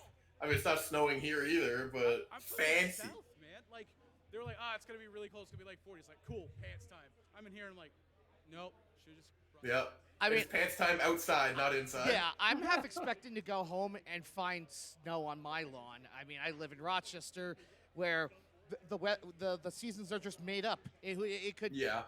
I still. South Bend, same way. We have 2 seasons: summer and almost summer. Yeah. That's it. Yeah. We might get 2 days in winter. 2 days of winter. Oh.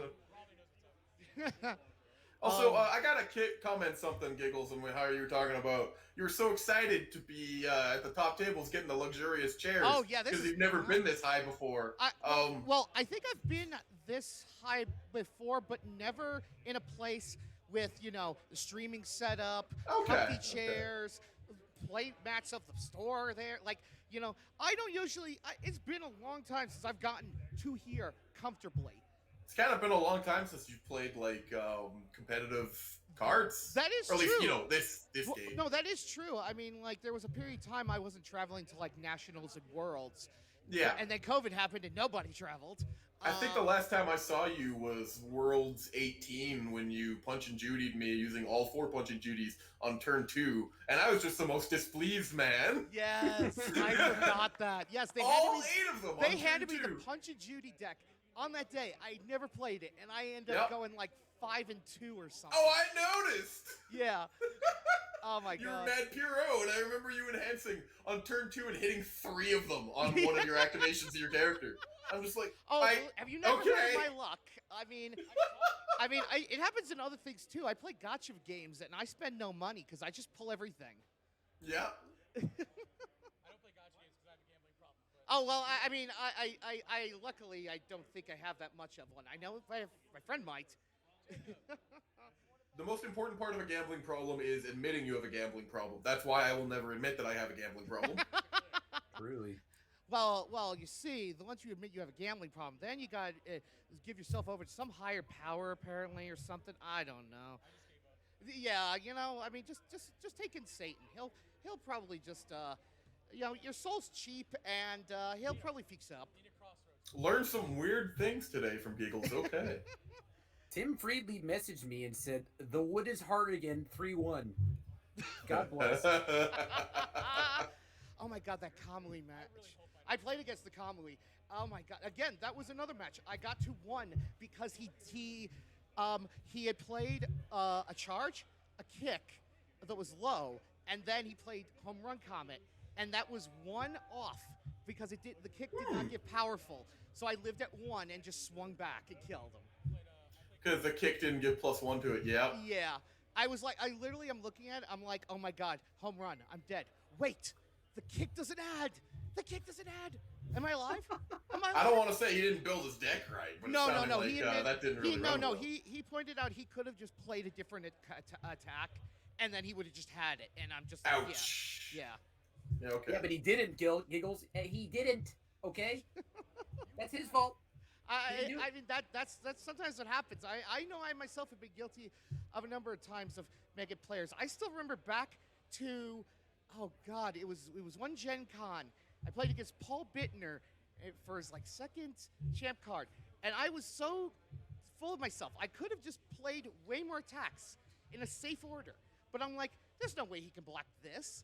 And then it's like he blocks it, and then it's like, oh great, if I had just done this attack in front of this, my checks would have been perfectly fine. I would have won. This man would have not gotten his second piece of cardboard. I might have had my own champ card that year. It's just like sometimes things happen. Sometimes, dude. Sometimes. I didn't even think of that. I should say that. I should say it's a quote. We'll say it's a quote. Just to promote Bebop. There, it's a quote. Whatever happened. Wait, was it November 17th on Netflix. Oh, that's right. I can't wait for that. That looks good. Hashtag not sponsored. They should sponsor us. Jeez. The Legendary Game stream is not sponsored by Netflix nor Cowboy Bebop, but we do watch Cowboy Bebop on Netflix. These two guys who are not sponsored wearing a Final Round Game Shop shirt and a Rochester CCG jersey. Definitely not sponsored. Legendary Wolf Games does not support nor sponsor or even accept that these other stores exist. I buy my own cards and pay for my own, pay the share of gas in the hotel room. No, I'm not getting a free ride here. Did you buy your own card from Legendary Wolf Games? Actually, I think I got them from Rochester CCG and Millennium Games Hobbies. Although I did support the store yesterday by buying some of the Mega Man sleeves and a Deku figure. Oh, wow. Okay, the figure is very reasonable. Oh, yeah. There you go. So can you be sponsored by yourself? Yes, I am absolutely sponsored by myself. Yeah. Okay, I guess I am sponsored. For sure. I'm surprised we haven't started the next round yet. It's because we had to wait for you to talk to us, Giggles. Oh, they are? Okay. So should we log off or something or whatever we do here? What sign off? Wave? I don't know what the proper thing Definitely is. wave, buddy. Should I kiss Do the not mic? do a mic drop for the love of No, I crap. would never mic. No, I'd lick it at most. Oh no. I've never I hear something about if you're standing around being a filthy casual. Oh, I think they're saying stuff. No. Are they saying stuff? This is absolutely the greatest thing ever. Oh, it's about the other thing. Okay. Chris Sabat is here? I didn't. Who's Chris Sabat? Oh, Chris Sabat. He's voiced All Might. Kuwabara, Vegeta, Alex Louis Armstrong. Piccolo. The number of things I also didn't realize, like the one Black Bulls captain from Black Clover. Yeah, that's a pretty major character. Yeah, the one guy, what was his name? Jason from Tokyo Ghoul. He's like just a sadistic guy who tortures people. Damn, Giggles is a big fan of anime. I mean, I watch all this stuff and whatnot. I mean, to be honest, I don't usually watch a lot of dub, but Chris Sabat, I grew up on the series he dubbed, like Dragon Ball Z, Yu Yu Hakusho, Full Metal Alchemist. I never watched Brotherhood as subbed because I grew up on the dub of the original. Oh yeah. So I had to it's listen. Good. Yeah, it's so good. I had to listen to yeah, dub dude. of that, and like and then it's like I've every now and then I've heard the dub of All Might. He's fantastic. Like you know, His battle with Nomu, I know it's legendary in both regards, but it's a hard dub over sub for me with that battle. It's just so good. Yeah, it's great. I honestly need to. I mean, I have the first season. Wait, what am I saying? I have the first. I have Hulu. I can watch all this stuff. I should make a point to go watch the dubbed now. It's also Personally, there's only two anime that I've ever been like, I would rather watch this dubbed than subbed, and it's just because Chris Sabat is involved, right? Yeah, right. Dragon Ball Z and My Hero are the only shows I like to watch dubbed over subbed, and it's because of Chris Sabat. Cowboy Bebop for me is Said it. like I watch that dubbed all the time. Cannot. Sure. I don't know. I mean, he's got a ton of prints, and I no, keep that seeing was some. that was the other guy. Was it Steve Blum? Oh Steve yeah, Blum. Steve Blum. Yeah, he's Steve like Blum. someone. Oh, true. I mean, I didn't think I saw anything, but I mean, he's just so. He's one of the. He turns out to be one of the henchmen in that the Sea Rat group. But we've Mom, got the standings, so I guess they're trying to get us to pick another match. I don't want to watch another Kirishima. what? Right, You don't what want to watch me? We might I don't go think I've ever somewhere. been on. This is the most I've ever been on like any sort of stream. You're on table number 1, my man. You're fighting Anthony 2. Jacob, you are on table number 4, fighting Donovan Smith. I should really be looking into more of this. Table 7 is Tim Friedlieb, so we should probably not show Tim twice in the same Swiss. That'd be a little unfair. Yeah, I vote table 1 as well. I actually I table one's don't a little remember the last biased. time I was ever at a table 1. Because usually I usually. I'm gonna go with Worlds 2015 when you were in the freaking finals. That was table number 1. Was it really? I can't. I would count it. Okay, I can't remember. Believe me, everything blurs together over time. I'm starting like especially with the past year. I'm like, when. I'm just jealous that you can remember stuff. I can't remember jack. Oh well, you want something? You want memory problems? Oh my God, I've got. My mom, I talk to, and we've watched movies. I'll be like, we've seen that. Really? Yeah, you've seen. We watched it. We rented it. You picked it out. Really? I don't remember it at all. And it's like, oh no, please, no, I can't. I don't get like this, Mom. Please, I can't deal with this.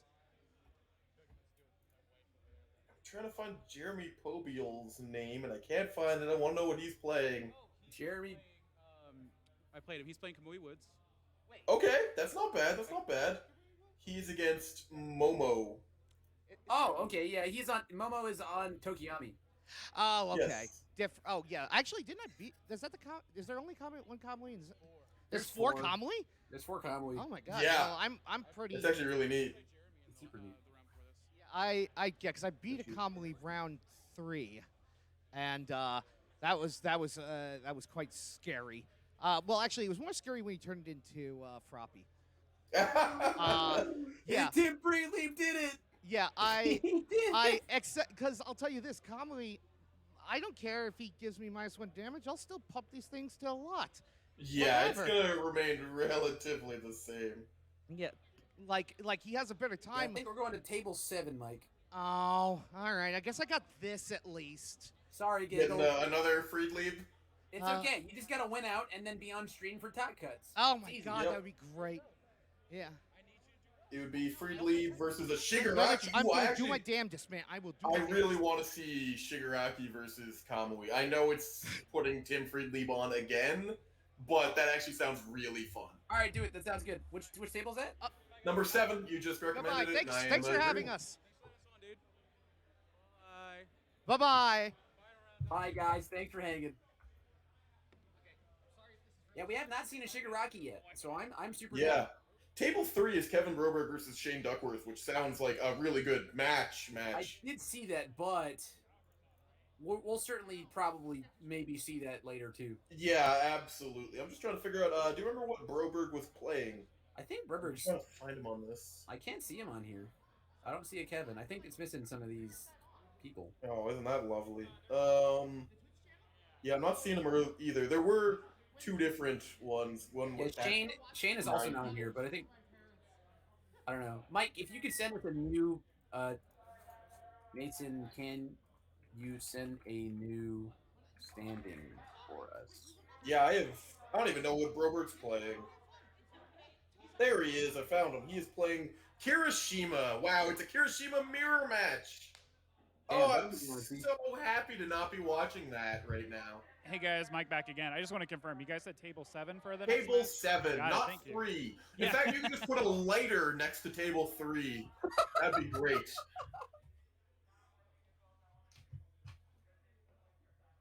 The last 2 rounds, I want to see people on the bubble. That's a good call there, Chris Adam. So that's kind of what we're doing. Table 7 right here is going to have people fighting for it. Let's probably also do somewhere around table, I don't know, 5 through 8 for the last one. That makes sense. Table 1 through 4, you're going to get the same losers over and over. True. Giggles at table number 1. Just where he should be. I'm gonna take a pee break. Anthony 2. All right, I will just remain. Oh wow, it's a Kirishima mirror match at the top table too. There are 2 different Kirishima matches in the top 3.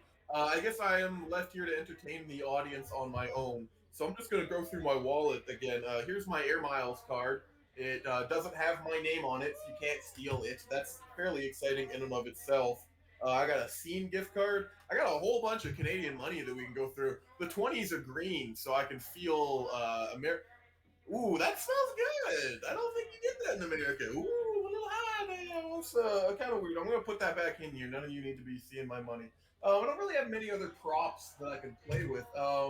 Monopoly was back in McDonald's. I legit don't even know if that's a thing in America, but I got Clint, that's can my you Monopoly inform token. can you inform the audience what a loony and a toonie is? Audience, I am here to inform you what a loony and a toonie is. A loony is a $1 coin. If I have one, I'll pull it out. I don't have one. I'm too poor for that. I mean, I got bills, dude. I say I'm too poor. I got $20. I don't have your crazy hillbilly money. Okay, a loony is a $1 coin. It's gold. You hold it up and be like, I can pay it. And then you pay something using your loony. Toonie is a $2 coin. I guess these things need an explanation because it's very confusing. That's why it's got the 2 in the name, because it's a toonie. The toonie has only existed since 1996. I remember getting some of the first ones, and when I was like 5 or 6, and I'm like, I don't care, it's $2. And my parents were like, Cherish, this is the card! And I'm like, nope, vending machine. Yeah, then they put out more toonies, and now here we are. Here's my vaccine card again. I did a vaccine. I went to the theaters, and they're like, you got the thing! And I'm like, I got the thing! And then they're like, whoop! And then they scan my thing, and then I got to see a movie. So it's pretty cool going to see a movie and knowing that no one in there hasn't been vaccinated, I guess is the words. Feel a bit more safe in that regard. Yeah, I'm in the cult. I've been brainwashed into believing that that is good for my health, and I'm fine with that. So, Chris, while you were gone, I determined that Table 1 and Table 2 are both Kirishima mirror matches, and that they I could both heard. piss off. Yeah, It okay, was an good. experience. Yeah, that was the best experience I've ever had peeing, dude. Learning Yeah. about loonies and duty. Oh, fire. Let's see. In Table 2, not so many Kirishimas. That's good. All right, we got the people back up there. So if you could put the table cam back up on the primary cam. I've been spending too long looking at my boxes. It'd be great if I actually got that in the garbage can that's back there.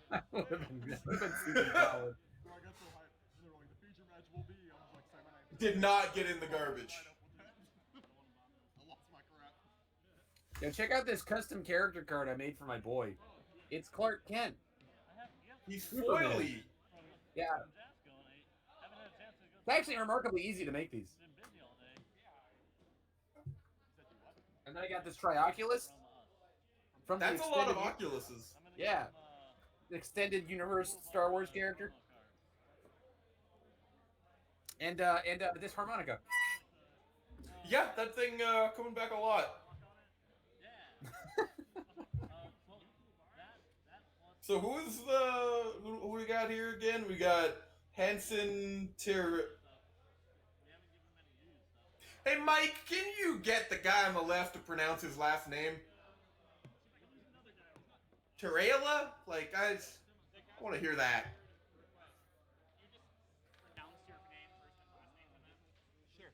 Hanson Tarabella. Terrella. There you go. Terrella. Cool.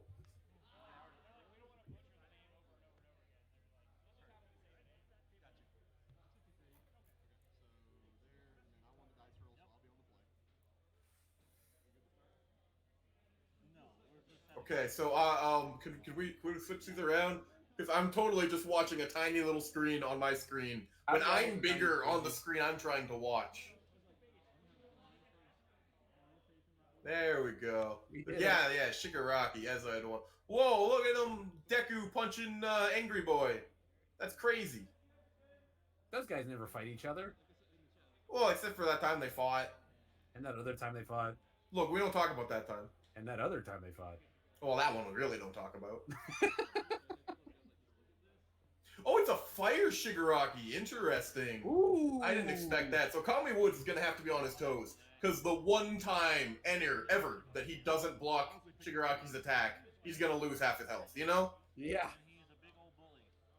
So one thing I recommend to people all the time is that, you know, sometimes people are like, I don't want to take 5 damage, but like, you can partial his attack too, you know? Like a lot of people are like, well, I'm already losing 5. Like if you can screw this math at all, do it. It does really change things, yes. Yeah. Like he'll be looking at attack as though you're taking 10, but if you even take 7 or 8, that's changing things. Yeah, it changes it from a 2 attack game as a 7-hander to a 3 or 4 attack. And that is genuinely a difference. As a 7-hander, you should be able to block all this. Yep. Looks like Shigaraki is going first, so man, Kamui is going to need to really be on the defensive plays here. And For sure. And as Kamui, though, you know, like you can reduce his attacks down to the point where if you block 3, he's not going to be able to do damage. Yeah, because Shigaraki doesn't have inherent pump usually. He's just, you know, letting casual numbers go for their casual numbers. So if he throws a 4 damage attack, as you're saying, on the 3rd or 4th string, Kamui could just reduce it to nothing. Yeah. Now, if this were an Earth Kamui, it would have more reduction and might be better for this matchup. But I think Air is probably better, just due to its ability access to chain wall block pretty well. cling, and also, yeah, like you're saying, chain block. Yeah. Undercards with things like specialist of sound and so on. This guy's sleeves are really interesting. Someone's asking in the chat, Mr. Final Max, we have the recipe for a bonfire. That is correct. We have wood and fire. That is the recipe for a bonfire. So Kamui Woods plus fire symbol Shigaraki. Very simple. Do we know what the hell is going on with Shigaraki's sleeves? I think it's a guy like putting his fist forward. Oh, yep. Yes, it is. I was seeing it a different way, and it kind of looked like a silhouette of maybe Mickey Mouse. And it says And those were his eyes near the bottom. The Great Something Fist. Or it's the something fist. Oh, okay. Can't quite tell. I don't know who that is talking in the background, but man, do they ever sound like me, and it's weird. You know what's really funny is Hansen has a mat that says judge on it, and Tim Friedlieb is the judge. Very true. I hope they get a judge call during this game. That would be the icing on the cake for me.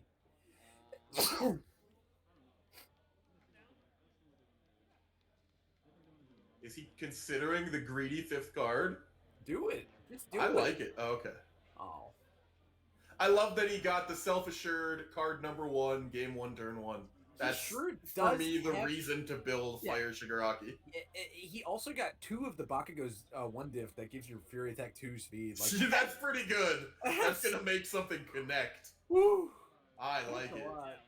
If I didn't find a specialist to sound as Tim, I'd be very sad. And you know, Yes. he sure didn't. He did find He did get the rescue completed, which is Yeah. very nice. I have no idea what the card that is in the card pool. That's aggressive temper. Okay. Actually. You're right. Yeah, I can see his arm. That makes Not sense. arrogant disposition, aggressive. Yeah. This is not the time for Kamui to be committed. He Nope. looks It's okay. kind of open. He gets to ready himself, right? Yeah. Your boy might be taking 10 here. Or 9, depending on the attack. Oh, it's just the theme deck, I think. Oh. I can't quite tell. Is that Shigaraki's low, the corrosion lunge? That's corrosion lunge. Or Okay. corrosive lunge, whatever, one of those. Not too much special about it, but it definitely is a low attack, which of It is a course low you're going to attack. need to be ready for. If it's blocked, your next attack gets +2/+2, which is, you know, going to happen. Correct. So if he's mega ultra super greedy, he could keep his little baby Bakugo 1 divs. Yep. And give his next attack plus +6 speed. Something's going to connect when it's got +6 speed. Now, on let's the get turn that bad 2. boy on board. It's called Let's Fight Bad Guys. Yep. That's a And fine card. And it sure does something very simple. It says flip your Fury attack as +2 speed. Oh, look at that. He activated it right now. Yep. Oh, he says 5 low for me. Yep. Oh, never mind. Because It's back to 3 because Tim did -2. All right, 7 low. Well, 5 low too. Yeah. 5 low, yeah. There it 5 is. low. It's just fine numbers, and E flip for +2 speed is good. Yeah. I'll leave it at a 5 low for 5. Huh. Check him on the 3, so you need an 8. You got a 5, 6, 7, 8. Since it was blocked, my next attack will deal +2/+2. I'm gonna respond. Sure. That's pretty choice. So he's completely committed. So if the Shigaraki plays that old That goes through. I will do touch of decay. Check for a 5. Yep. Got a 3. Ugh, feels bad. 4, 5. Uh-oh. Yeah, he's got the decay. That makes sense. Touch of decay. It is. It's decay, not drip. Well, he's gonna draw one for sure. Yeah, decaying grip. Yes, yes, yes. Oh no! This is grip? No, that's touch of decay. This is a different one. Yeah, you might have brought up the wrong one. There it is. It's hard to tell because they sure sound alike. They all have Shigaraki reaching out to the viewer. Yeah. But yeah, so he's gonna draw one, and I think Tim's gonna take. It's got +2 damage. He'll reduce it to. Yeah, so 5, it's looking and he'll like take 5. a He'll take 10. lot. He'll Yeah. take 10. Just half of his life on turn 2 because he happened to have gone second. Yeah, but he gets to slap back pretty heavily. I'm pretty sure. Maybe. Yeah, we'll see what he Yeah, does. It's kind of rough to attack Shigaraki in general, but if you can make it fast enough.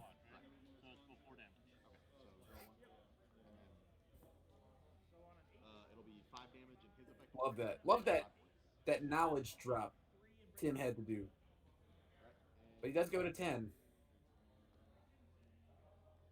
I'm sorry, I must have not quite caught it. What knowledge dropped, you mean? What happened?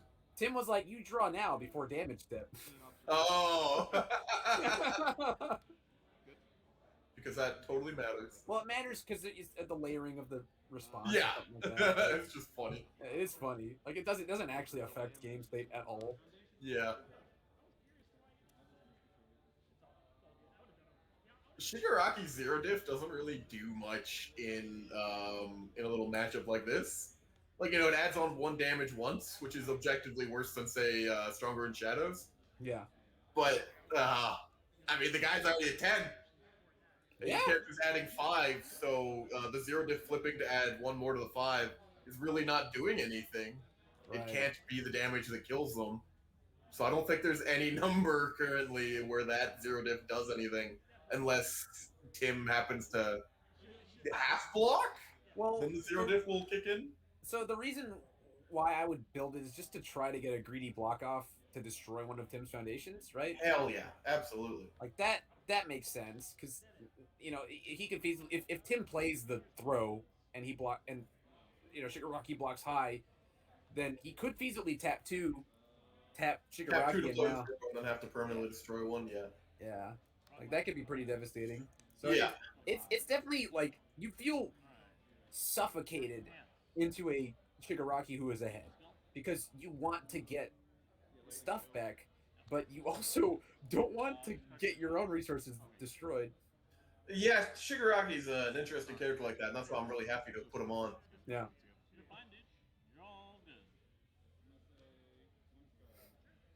But Tim has some play here. You can commit that face down and ready it again for another speed to make it hopefully a little bit.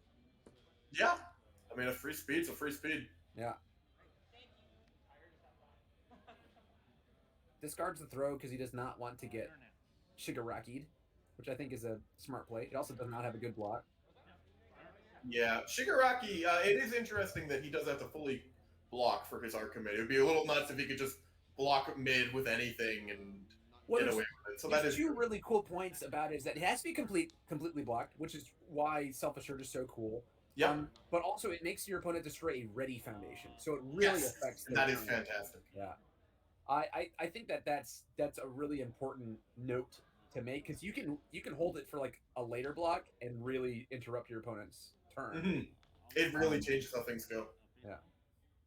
I'm pretty greedy, so I like doing it on the first one, and then pretending that I don't have any more, and then I use Self-Assured to switch something to mid, block with the Gang Grip, ready Shigaraki, and then get the bluff. Yeah, we make them think, oh, I've already used my 1 use. Yeah, no, that's awesome. So take 6, goes to 22. Oh no, take 7 plus 1 with the Kamui. Yep. Kamui, yeah. Nothing committed from Tim. Oh, I'm sorry, it was 8. 1 with Kamui, 1 with a face tap. I know how to math. Is it a printed 6 damage attack? It is. It's frog. What a good one. Yeah, it's for 8 then. Yep. Mike had it right the whole time. He was like, I have the numbers in front of me. Ooh, that's not what you want to see. No. A non-XR version of Tongue Whip? That's pathetic. Just swap them, right now. Yeah. Oh, man. And if he... Oh, that sucks. Personally, I would have kept the Denki Zero Diff ready. Because you're going to lose one of these foundations if he blocks. Nope, nothing on hit. I can respond to something you said there, you bonks, or I believe you were known as Couch. With Frappies, you have to ready 2, and it doesn't say up to 2. So you have to ready 2. That's not technically true. In this game, you do as much as you can with any ability that you do. For instance, if it says ready 2 and you only have 1 committed, you can still ready 1. If you play Summon Dark Shadow and it says commit your character and your character is already committed, that's fine. That's part of the effect. You just move on with your life. You already get the +3 to your check, and that's what you want with Summon Dark Shadow. So it could be some way to, think about stuff a little differently. Untap. Actually, technically. Yeah, Church is absolutely correct. But it's all good. Yeah, so you could think of Summon Dark Shadow in a similar light to that, where you just do as much as you can with any given effect. He's playing Capturing Evildoers. Nice! Love it.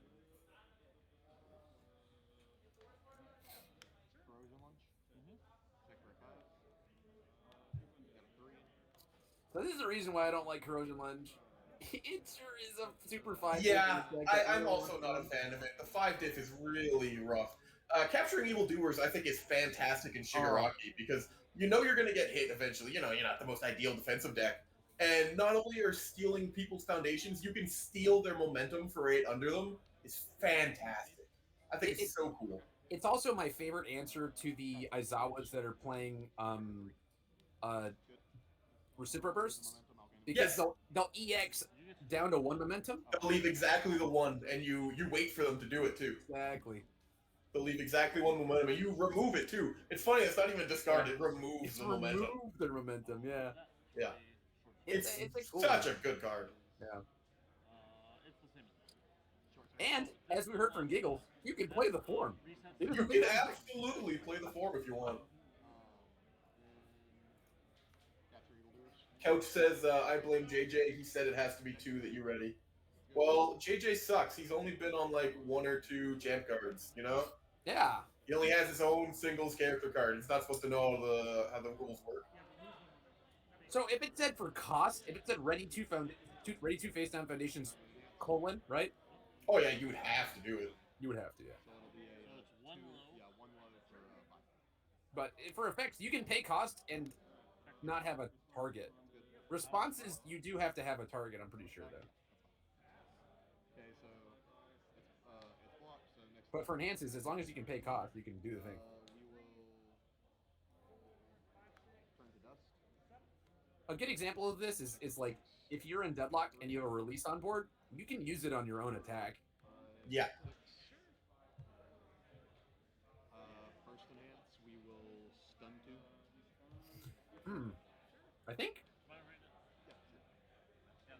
Tim lives here. Stuns 2, and then both of its other effects are basically I pay 2 life, you pop a foundation, or take 2 life, I pop a foundation, you pop a foundation, you take 2 life. It explains it in weird ways, but. No, I know this card well. I just have to see it again. Sure, of course. Yeah, Turn to Dust is a card that it's got a lot of words on it. You kind of got to remember what happens where and when. It's easy to remember when you realize that it's like, it's destroy a foundation to make your opponent destroy 1 or lose 2, and then you lose 2 to make your opponent lose 2 or destroy a foundation, right? Yeah. The costs and effects are swapped, right? There's basically no way Tim is blocking this in theory. Shigaraki has 3 momentum and this sucker's got EX2. Yeah. So if he wanted to, it could just be 10 speed casually. Oh, he blocked his last attack, so it could be casual, It's 12 speed. 7 right now, too, unfortunately. Yeah. I think you gotta, Tim, you gotta keep your Denki Foundation ready. Because right now it's for lethal. I'm pretty sure, right? I don't know how much the return to printed would honestly help him. Well, it brings it down to 5, and then he can enhance with his face. Yeah. There was no floating combo, so it's only the -1. Yeah. You can lose 2 health or pop 1 of your foundations. You can pop any foundation for that one. Yeah. So I think the only way he lives here would be to do that specific situation where he would have to wait. I'll use release, destroying the other one that's been committed due to the stun for +2 to my check. Oh, dude! That's awesome. So we open with the stun, and now Turn to Dust can't destroy.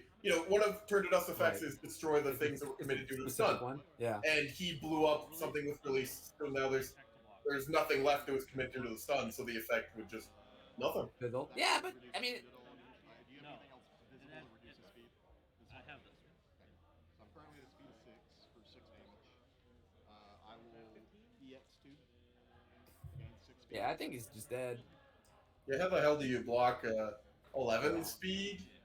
I think with the Denki Foundation, he would have lived with 1 specifically, because the 0 diff can't kill you, right? So he would be able to put it down to 4 damage, take 5. Yeah. Get 1. But that's okay. People miss things all the time. Yeah, I was thinking the same when he played it, but I thought that he was already relying on Cowboy Woods from previous instead, but that no, was completely wrong from me. He was ready. Gameplay, I'm just trying to get my head wrapped around a lot of strategic stuff. So I think the adjustment you make here is just continue playing Woodman, because it makes the numbers a little more awkward, and build big. I think Shigaraki in this case benefited from going first. Yeah, I hope he doesn't take our hey, we want to see you turn to Asui on stream to heart, because I agree Kamui is probably who he wants to stick with. But he's pulling a lot of cards out. Yeah, he might be doing enough cards that it could be. And I assume he knows what to take in and out whenever he swaps to Froppy. Like, I'll remove X, Y, and Z cards. Oh, and Mike, you can actually put the card I was talking about was Short Circuit. Yeah. So in the specific situation that they were in, Tim could have committed the Asui Foundation instead and kept Short Circuit up and returned the attack to printed damage. Goes down to 5. Hanson has no way to increase the damage. Enhance with Calm, we make it 4 damage. He's at 10. Brings him down to 9. He has to destroy 2 foundations, right? Yeah, unfortunately, but you would live. You would live, right? You could play him tonight. That's what I was talking about. Whoever has it at the end of Swiss, but they said you could play him tonight at the Ramen. Yeah, but at the end of Swiss, isn't that whoever gets the case? I think he's doing it. So the end of It looks like it. Okay. That's a lot of cards. Yep. He's We're a gonna be amphibious. True Chad. So, if you're going first, I think it makes sense because she's a little better at aggressing. It's just I would heavy recommend building for 2 turns first. I would not want to attack a Shigaraki on 2, unless the Shigaraki just like I don't know greedy builds 5 or something. I don't know if he's going all the way to character. No, he's probably just signing out a few times. Yeah, he's definitely doing it. If he's bringing in the front kick, he's going all the way on it. I agree. By a Chinese name, and this is pretty much what it translated out to. I never knew what it meant, and when he passed away, I got interested, looked up what it meant when I was 16. That's what it was. And that's what I do love this guy's drawl though. He must be from somewhere exotic, like Alabama. Yeah, when I was like 8 years old, I moved in with my teacher to learn martial arts, and I lived with him all the way through 16 until he passed away. Yeah, I was doing Is this man's life that of an anime protagonist? I think so. He told me Okay, just confirming. And squeeze it as tight as I could until I heard it cracking. I was like, okay, I'm holding it, and he slams the door on my hand. Oh my god! Told me that it's required for my fingers to break to get stronger. And I'm just like, What? What is happening? No, I'm good. I'll learn to be left-handed. I'm okay. What? Oh my god. Hey Mike, are you there? Yes, I'm here. For one, that man has the life of an anime protagonist too. Can you ask him where he's from? We both really enjoy his southern drawl. Oh. Never knew that and responded to it all the time. Where are you from? Where are you based out of? Arkansas. Arkansas. Ah, nice. So the commentators can hear you because I have the microphone on, and they're like, "We kind of recognize that accent, but we're not sure." They're like, "Please ask him where he's from." Oh no, Okay, no, you have it all wrong, Mike. We don't What? recognize it. I just said that he has a very attractive southern drawl. Oh, sorry. They said it's a very attractive southern draw, is what they said. That is something that Chris and Clint would say. Yeah. You knew who it was? They're laughing hysterically. All right, the frog is hopping. I mean, hopping. Hippity hoppity. Don't touch my property. Oh, well, he's got to cut the guy's deck. Oh my god, are you sure you? I don't think you cut. Here, you wanna? I don't think you cut. That's not how cuts work. We will You just got the spiciest mulligan that you got to do, buddy.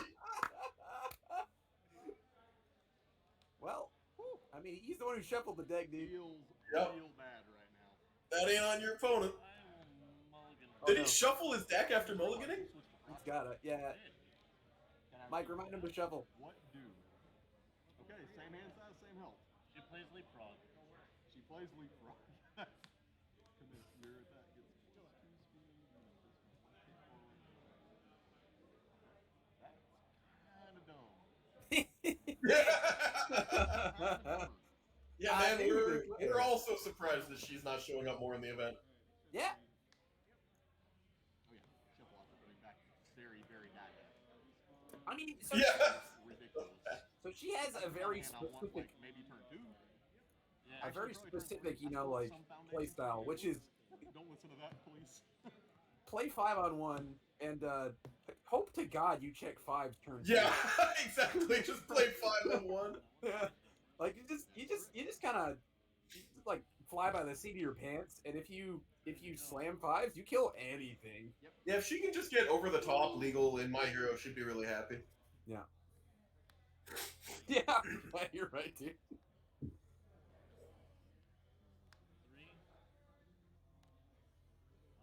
I'll respond with some special sound. Ooh, nice, nice. Oh my god! Oh man. Yeah, playing on a Wow. 5. Get another one. What's that? Oh, look at that 5 check. Let me just play this. Oh, that's the build 5. Wow. Yeah, that's pretty good. It's pretty good. Much better than mine's probably going to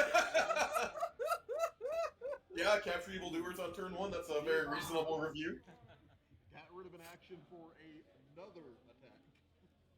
Oh no. Oh my! Oh, Oh, this hand! Oh no. Slam it, dude. Oh, he's just doing it! Look, I got a 4. Imagine that. Slam it, man. Stun 1. You got him. Yep. Yep. I'm sorry. You're cooler than me. I just can't do anything about it. If I were Tim, I'd just start flipping things.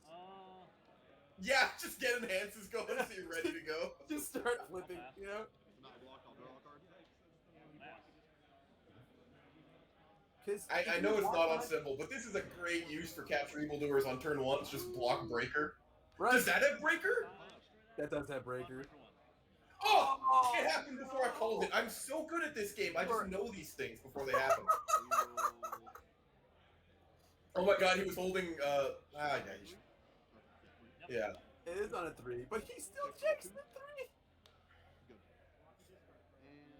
3. Alright, he built all 2 cards that he had drawn. All 2 foundations. Wow, I think he probably should have used the capturing evildoers just as an enhance, because it removes itself for cost. But yeah, I don't know. I think if I were Tim, Oh, now that's the backswing to kill a 2 foundation Shigaraki.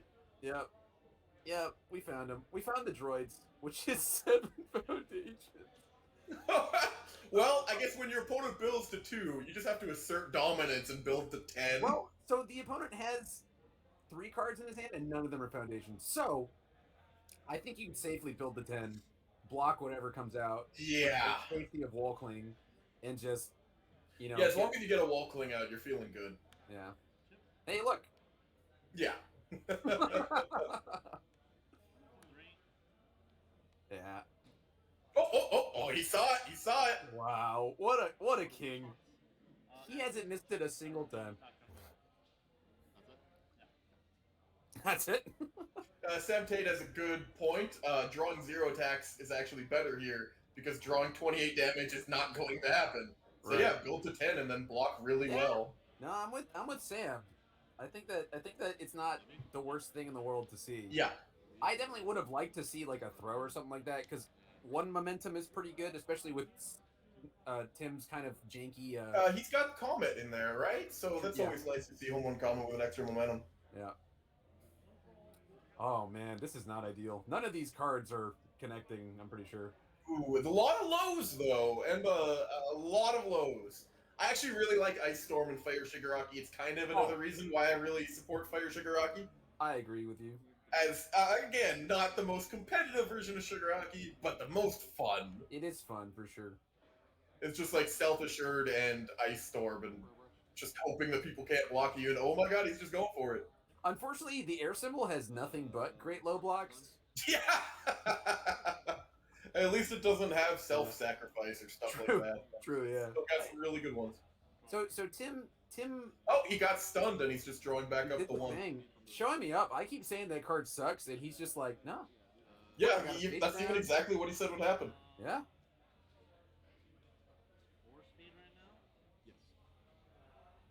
So I think Tim isn't playing most of the low blocks that I'm talking about. It's like Wealthy Aspirations, the Froppy 1 diff. Yeah, I gotta assume he doesn't have wealthy aspirations. And then Arrogant Disposition also has a 2 low block. Oh, that's a lovely one. Yeah. But I'm sure the rest of them are not bad either. I mean, like Rescue Completed as another 2 low, I think.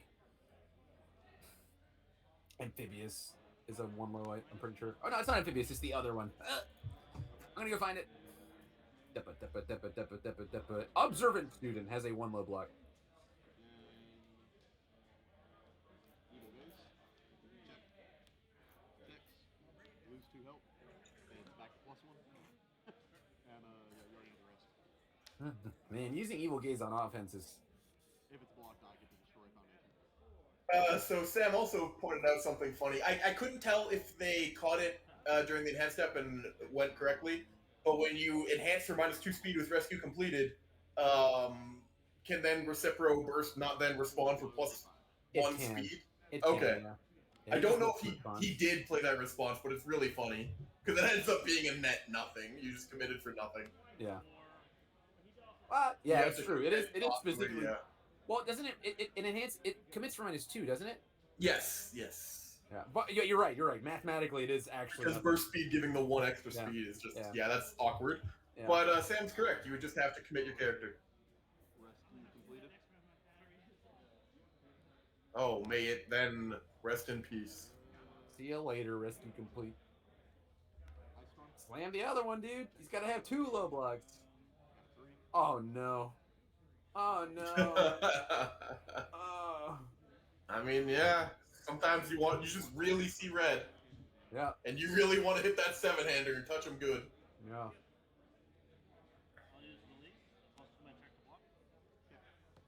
So does he have another low block? Mike, can you show us his hand? I store him up on screen there. He's just shoving it in the screen. Why, yes, I do have a low block. Here it is. So he get tired of corrosion lunge.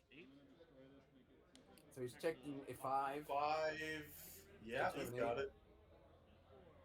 That character? He's really considering doing the cycle too if he needs to later. Okay. Okay. I mean, it's basically pointless, but cool. Yeah, I mean, it's not like Shigaraki's gonna send it on a 6 with just character ready. Yeah. But you know, worst case scenarios considered, and that's good that he did that. Yeah, Sam Tate also saying you can tell that Tim isn't used to playing Sue, and that's fair. I mean, that's the nature of a sideboard character sometimes, you know? Right. Don't review that low block, Tim. You need that. Need that low block, buddy. All right, we need to draw hella orange. Those aren't orange. Well, some of them are orange. Yeah, 2. 2 more orange cards. Oh, one more orange card. Yeah. Another orange card. Oh, it is a wall player. It's got some like dark brownish orange on it. Yeah. Dark brownish orange. All right. So, man, do you just build? No, I noticed that Tim has lost the mask since the last match we saw him. I guess it's just bought. Oh, the specialist, the sound check.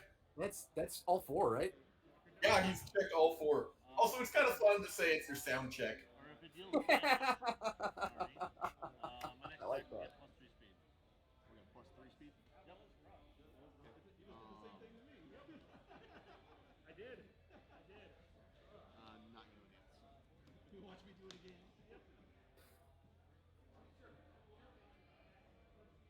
I will. That was the same attack, right? Give it 2 speed, Tim.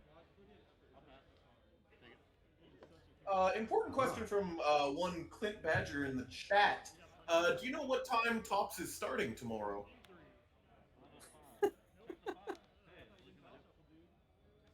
I want to say it's 10 a.m., but I'll double check that.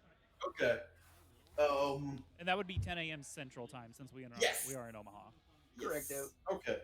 I sadly might be a little late. I've got to drive my girlfriend to the airport, but I'll be when I can. You could just delay people, for top 16. Yeah. Just delay the one stream match. Keep having like technical difficulties and stuff.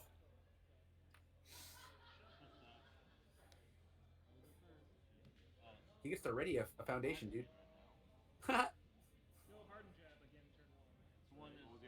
That's why you run it on life, so you can ready your passing the torch. Ooh, I like that. There's just so few cards that actually commit to do something. Yeah.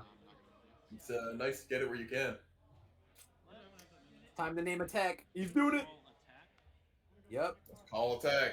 We're Look at gonna that be- frog lashing. Oh, the first time it's missed for him that we've seen. And that's all that matters. Only the stuff we've seen. So I'm looking at the official Facebook page, and it says here that Top Cuts on Sunday start at 11 a.m. Central Time. I will double check and make sure that hasn't changed. But as it Oh, sits right dude, now, I can probably make that pretty well. 11 a.m. Central Time tomorrow. Yeah. My lady friend has to go to somewhere no one's ever heard of called Cornwall, Ontario for training for a new job position she has. Which I guess requires flying because no one's ever heard of Cornwall, so it's in the middle of nowhere.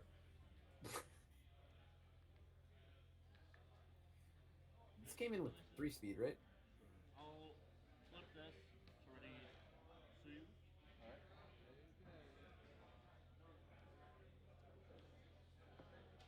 Yeah, we gotta assume he's got +5 speed on there. We just can't see, including 2 from Osui that he hasn't triggered. He should have taken 12, I think.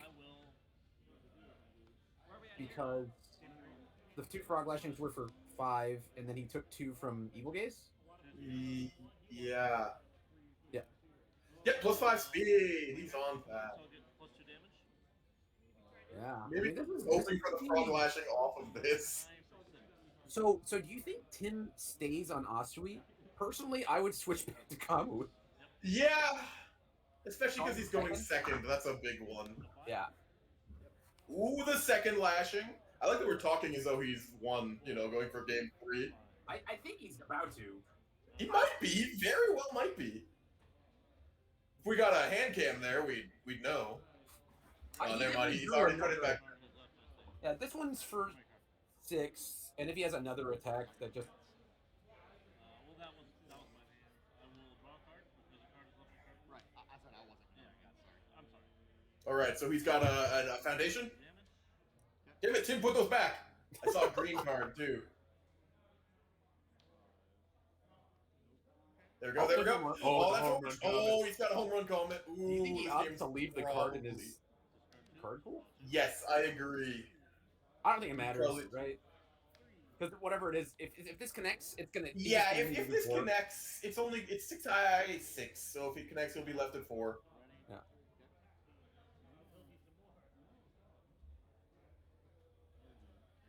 So I guess if he leaves all 3 in his card pool, then the comment will be at 7, which is definitely better than being at 6. Partial, yeah. Okay, that's a full. The comment 100% cannot kill. Yeah. Yeah, because it's just powerful 3. Yeah, it would just be maximum 7 damage, and that's not Yeah, killing that's not anyone. enough. So unless you Yeah. got more. Oh wait! Did not see held that it in back, his hand. dude. Huh. Okay. Oh, but if you tap face and then that release, you just kill him. It's for 10. What are you doing, Tim? She has a way to put this up by damage, right? Yeah, so if you just tap release and his character card, he could have had 4 ready face downs. Yeah. Oh well, that's. I mean, it Well, doesn't count matter. damage based on number of ready foundations. It is ready. It is ready. It's ready. It is ready. Oh my Yeah. god! I'm sorry. Yeah. And this isn't guaranteed. I guess it is guaranteed. Yeah, he had 3 ready. Yeah. Uh, I legitimately did not know that only hit ready face down. It's usually the frogs only play it when there's like only 2 foundations. right. They kill so fast. Yeah. Well, usually they just roll 5s. Like that's the only time I've ever seen Frappies do anything is when they're just rolling 5s. Mm-hmm. -1 damage is useless. -4 though. All right, so is he gonna sideboard? Is he just like I'm feeling myself? He's looking through the deck, but doesn't look like he's gonna take out character. Oh no, this is a different person entirely. No, he's just shuffling. I guess he's staying as Asui, which I don't personally agree with. But like, I think a big factor in that game was that the Shigaraki drew the absolute worst turn 1 hand we've seen all day. Yeah, that really helped. Yeah, sending a 6 attack hand into a 2 action 3 attack hand, pretty good. Oh, sorry, 2 action, 2 attack. Huh?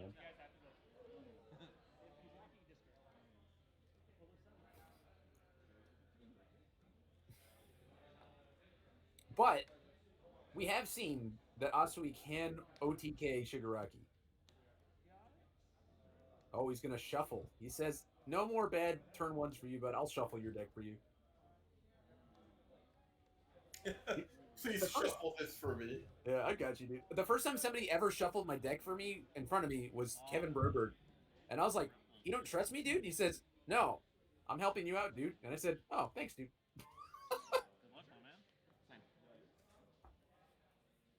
I just didn't play a lot of card games before, so I was kind of surprised. All right. Looks like Shigaraki's allowed to build this game, so that's pretty good. Oh, wow. Went the other way here. Yeah, you just keep the foundations and the frog lashing, right? That card for Shigaraki that's a response is when you block with this card to restand him. Can you do that? Do you have to do that right when you throw the card down? So if Or is it when it successfully gets the block? the block has to pass. Okay. I'm just wondering if I can do his effect before I can do that. His effect is to pop a foundation. Yeah, you can, but you don't get to use him twice. Yeah, that's good. Yeah, I was asking about the decaying drip interaction. I've had that question before. I don't know why I didn't ask that question. That shows me I'm not on that level prep yet because I didn't even think about So it. the reason why you can't respond with him twice is because you can't use the same response to the same trigger.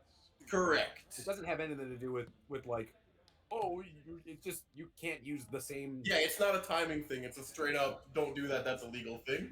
Yeah. But yeah, Decaying Grip is awesome in this character. Yeah. Especially on fire. Do you have Self-Assured like the first card he has in his card pool? Okay, 1 and 3, he got out self-assured immediately. Decaying Grip, and then if you could bring up Self-Assured for the boys at home.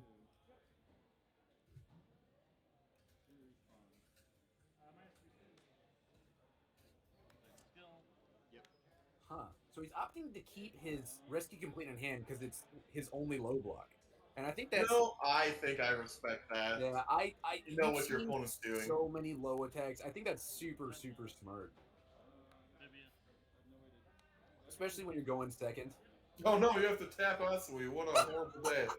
He didn't check his mic checks this time. Yeah, so like I guess the ideal situation is hold a low and a high because then you deal with corrosion lunge into. I don't know your knowledge of other games, but I got a question for you. Hit me. I see people commonly coming in, especially newer players, calling characters as leaders. Is that something from, say, like Dragon Ball Super? Maybe. I definitely don't know the term.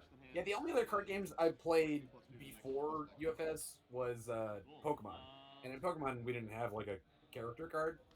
Oh yeah, for sure. That makes sense. But well, someone says it's from BBS, so that makes sense. There you go. In Flesh and Blood, which is very similar to UFS, they call it characters too, in my experience. No, you did that right. You lose the light first before you make it. Okay, thank you. Oh yeah, that's true. Standing a card is from Vanguard. Hansen absolutely said, I stand my character when I block with it. I thought that too. I heard that yesterday. I heard re-stand my character, and I was like, huh, I've never said that before, but that's fine. Yeah. I understand what you're saying. I remember it's in the rules in Vanguard that when you start the game, you have to yell, like, stand Vanguard at the beginning of the game. Every time? I don't know. I'm going to play that game. Oh. Anywhere I can yell. That's the reason I want to play Mineta. I just want to yell, eat my sticky balls every time I play it. Absolutely. How many XR Eat My Sticky Balls do you have? I've only got I have one. one. Yeah, I've got one. Good. I've only opened 2 boxes. I've been waiting for. Okay, yeah, that's pretty respectable. Stand up the Vanguard! Exclamation point. I've played Vanguard once, and my friend told me about the stand-up Vanguard at the beginning of the game, and I said I don't want to play this anymore. Yeah, it feels bad. Corrosion Lunge is absolutely a 5 diff. Yeah. And the only reason you're playing it is because it's low. Yeah. And you could be playing more Ice Storm. Like, I feel like Ice Storm Reciproburst is fine as a low. He just might not own that many Ice Storm. I mean, it's a $5 card. Yeah, Yeah. Yeah. Sure. You could be running Exploding Pride, 4 difficulty, 4 low 3. That's actually really respectable. Right. I think that would be a good call. Yeah, I'm not trying to tell him that he's wrong in running Trojan Lunge. Like, it's a cool card, but I don't think like the 3 or 4 of that he's running would be as correct as maybe expanding out his deck's possibilities. Exploding Pride can really kill someone if they're building momentum. And if it's blocked, your opponent has to discard their entire momentum. Pretty good, because everyone wants to full block Shigaraki. Someone confirmed Bro Ice Storm is actually $5. I just looked it up. That's why I own 17. Ice Storm is amazing. I think it's actually one of the best Ultra Rares in the set. And I think it's generic enough that going forward, you can just run it in normal decks. A deck that just happens to run cool cards. Like Shigaraki isn't tied towards a keyword. You can run Ice Storm really well.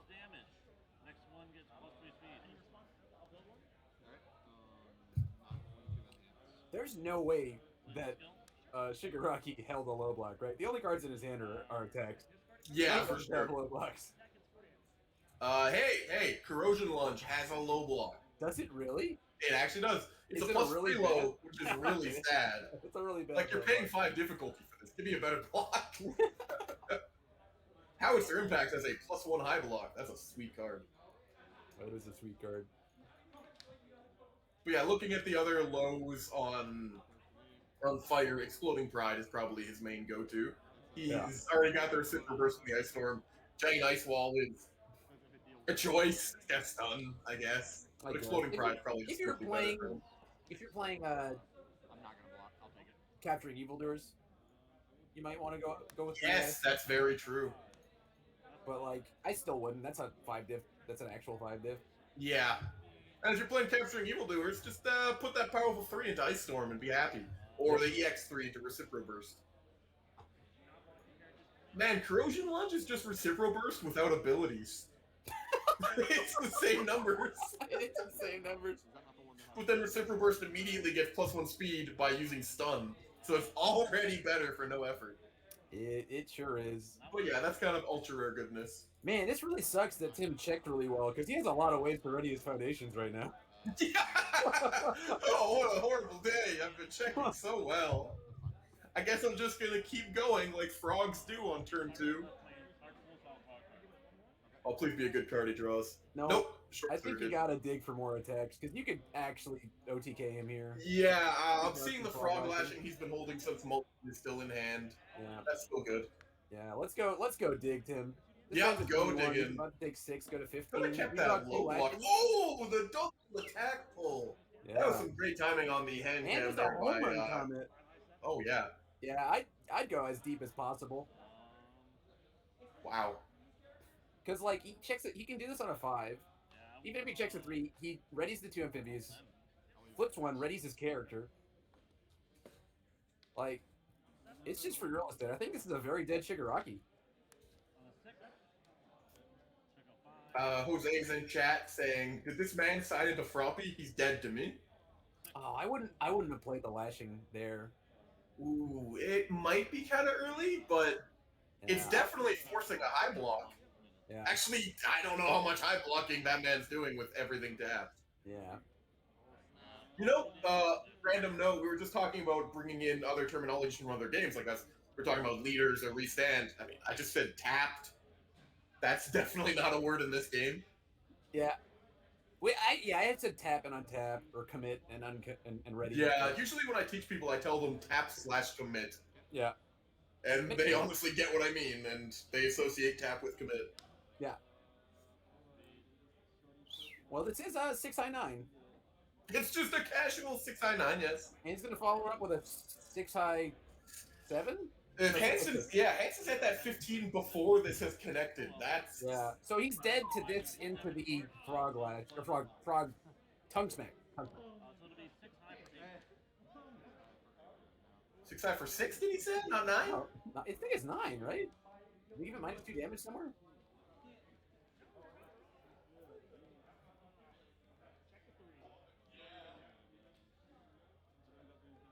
Oh, he gave it damage before he readied his character, so it's for 8. Okay. Oops. Well, that's not lethal anymore. Now you got to pass 2 attacks. Tap, fatigue, rest, commission. I like commission, not committed. Commission. That's Commission. Cool. Exhaust. Yeah. If Damn, I were to Tim. theoretically spend a whole bunch of time making my own card game, I would definitely use exhaust instead of commit. Exhaust is cool. Yeah. And if I were to theoretically make my own card game where I use exhaust for the tap, I would just use ready again for the untap. It makes sense. Oh, man. First hand. I'll ready this because a card is left my card. Vampire uses lock, unlock. I like that. I assume that that's V-test, right? Vampire test. The card game of it.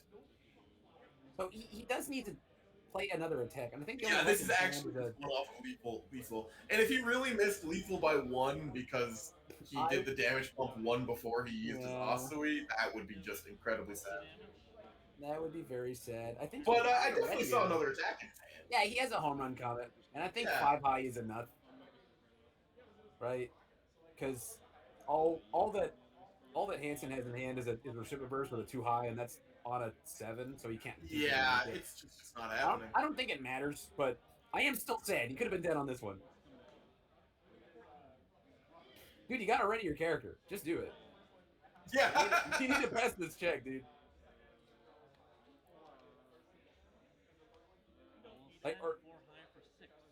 Ooh, he wants to go for the full comet swing. Oh no.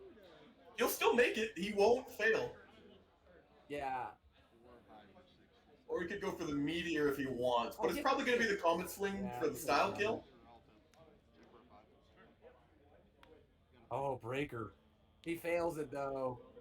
Oh no. Probably comets if he wanted to do style. Slam the throw. Just slam the throw down, right? It's on an 8. He can pass it no matter what. Yeah, exactly. 7, yeah. I like the let's peek the top card of my deck while you've already lost. I've literally two mid guards in hand. Mid guard. Oh, that's mid guards. I like that. I like your deck. It is good and aggressive. How many evil gaze are you playing? How many evil gaze are you playing? 4? Play 4 of that, baby. Yeah. Hell yeah. I don't know if it's right, but it's aggressive. Yeah. Well, I like it if I'm playing the extends because those refill your hand, and so does the Ida 1 diff. So you don't get mediator, but you do get to refill your hand just by warrant to playing all those cards. Yeah. So Hansen sure did check a lot of red in games 2 and 3. And Tim did live the dream and check lots of 5s. He did the Asui. I think she's really nutty when you get to live the dream and not check a single 3. Yeah, it's pretty great, isn't it? Yeah, like that's saying, oh man, it's too bad all those cards do nothing because he kept checking 5s. What a world! Yeah. I mean, he checked the 3 on the. I didn't even know you could do that. Tongue snack. Switch leaders. Yeah, he said leader again. Okay, that's why you were talking about it. Makes sense. Yeah, this guy did definitely say, restand my leader or something.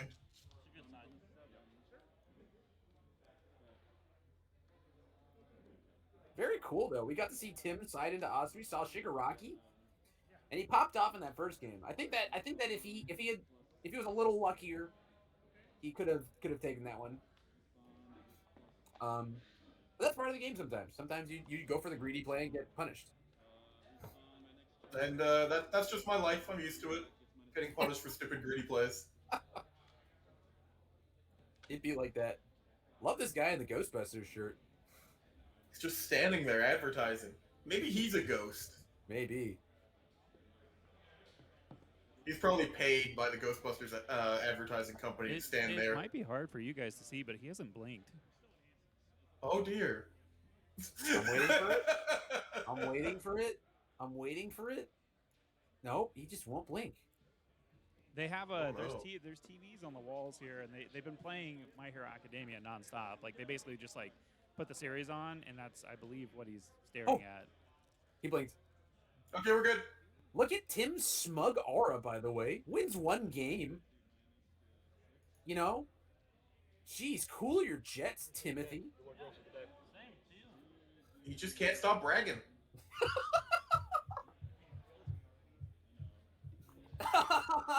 Yeah, look at that. That's a face of I knew what I did. I know what I did. Yeah. Well, so here's the thing: his opponent is ostensibly 3-2. If he just wins the next one, he still has a chance at day 2, right? Because it's top 16. I turned off my webcam and I'm currently not on cam. So you're free to run in. I am on audio and people can absolutely hear me saying that. That's okay. You go over with vice versa, like you usually do. Okay. I'll be back in a minute. Have fun. Do you need a drink or coffee or something? Hell yeah, I need so much coffee. There's like one whole match left and I need to be conscious for it. Okay. So, I think fire is a very cool symbol for Jiguraki. It lets him play a little more defensive. Sure. Like, what would you... Death is for sure the more conventional symbol for that character. Like if you win the first game, you can sign into a character, and you can have 2 different characters in your sideboard. So you can sign into Oh, Mike, can we interview Tim? like has a We better can grill him about his thoughts on sideboarding characters, which is what he's doing right now. having the plan. Well, because I'm going second, I know they're going to be able to attack first. Something like that. Yeah, hold on. Yeah, we'll be. We're getting. I got him rolling, and then Perfect. and then Yeah, so yeah. here we go. Let's start that over again. What's up, Tim? Again? Hello. Hey! How's it going, man? You did the thing. You came on stream, and Detroit became Suyu. Yeah, I think that's the verb. I loved it. Oh, because Detroit become human. Glad you got my joke, dude. Oh man, so walk me through this cool sideboard tech. I think it's one of the coolest things you can do in My Hero because all the kits were designed specifically to be able to kind of be interchangeable, right? Yeah.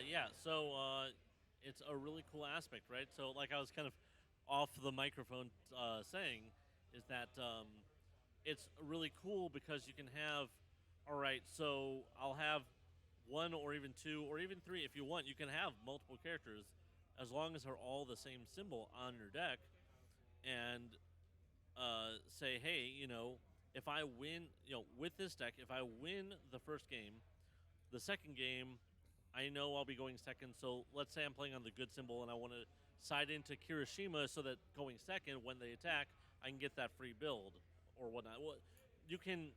That's just one example, but you can have a strategy where, well, I don't get to go first. How do I take advantage of that? Similarly, you could have another thing saying, okay, well, when I lose the first game, how do I switch and become more aggressive? Which is kind of what I did. My Kamui deck can be aggressive, but it's not quite as aggressive as Suyu Asui is. So I sided into Suyu, who on the same symbol and with the same deck can be quite more aggressive and take advantage of, well, I have to come back from behind. How do I do that? How do I switch gears? Yeah, I think you did a really great job of coming back from behind. That was a really cool, fun match to watch. Yeah, it's not always easy to like lose first game, especially with the opponent going first, because even if you take your second game, you still have to break serve, right? Right. Yep. So the changing of the gears, and also your opponent getting a really crappy hand on the second game. Oh yeah, that was just that tragic helps. to watch. But I mean, you sure counted to 28.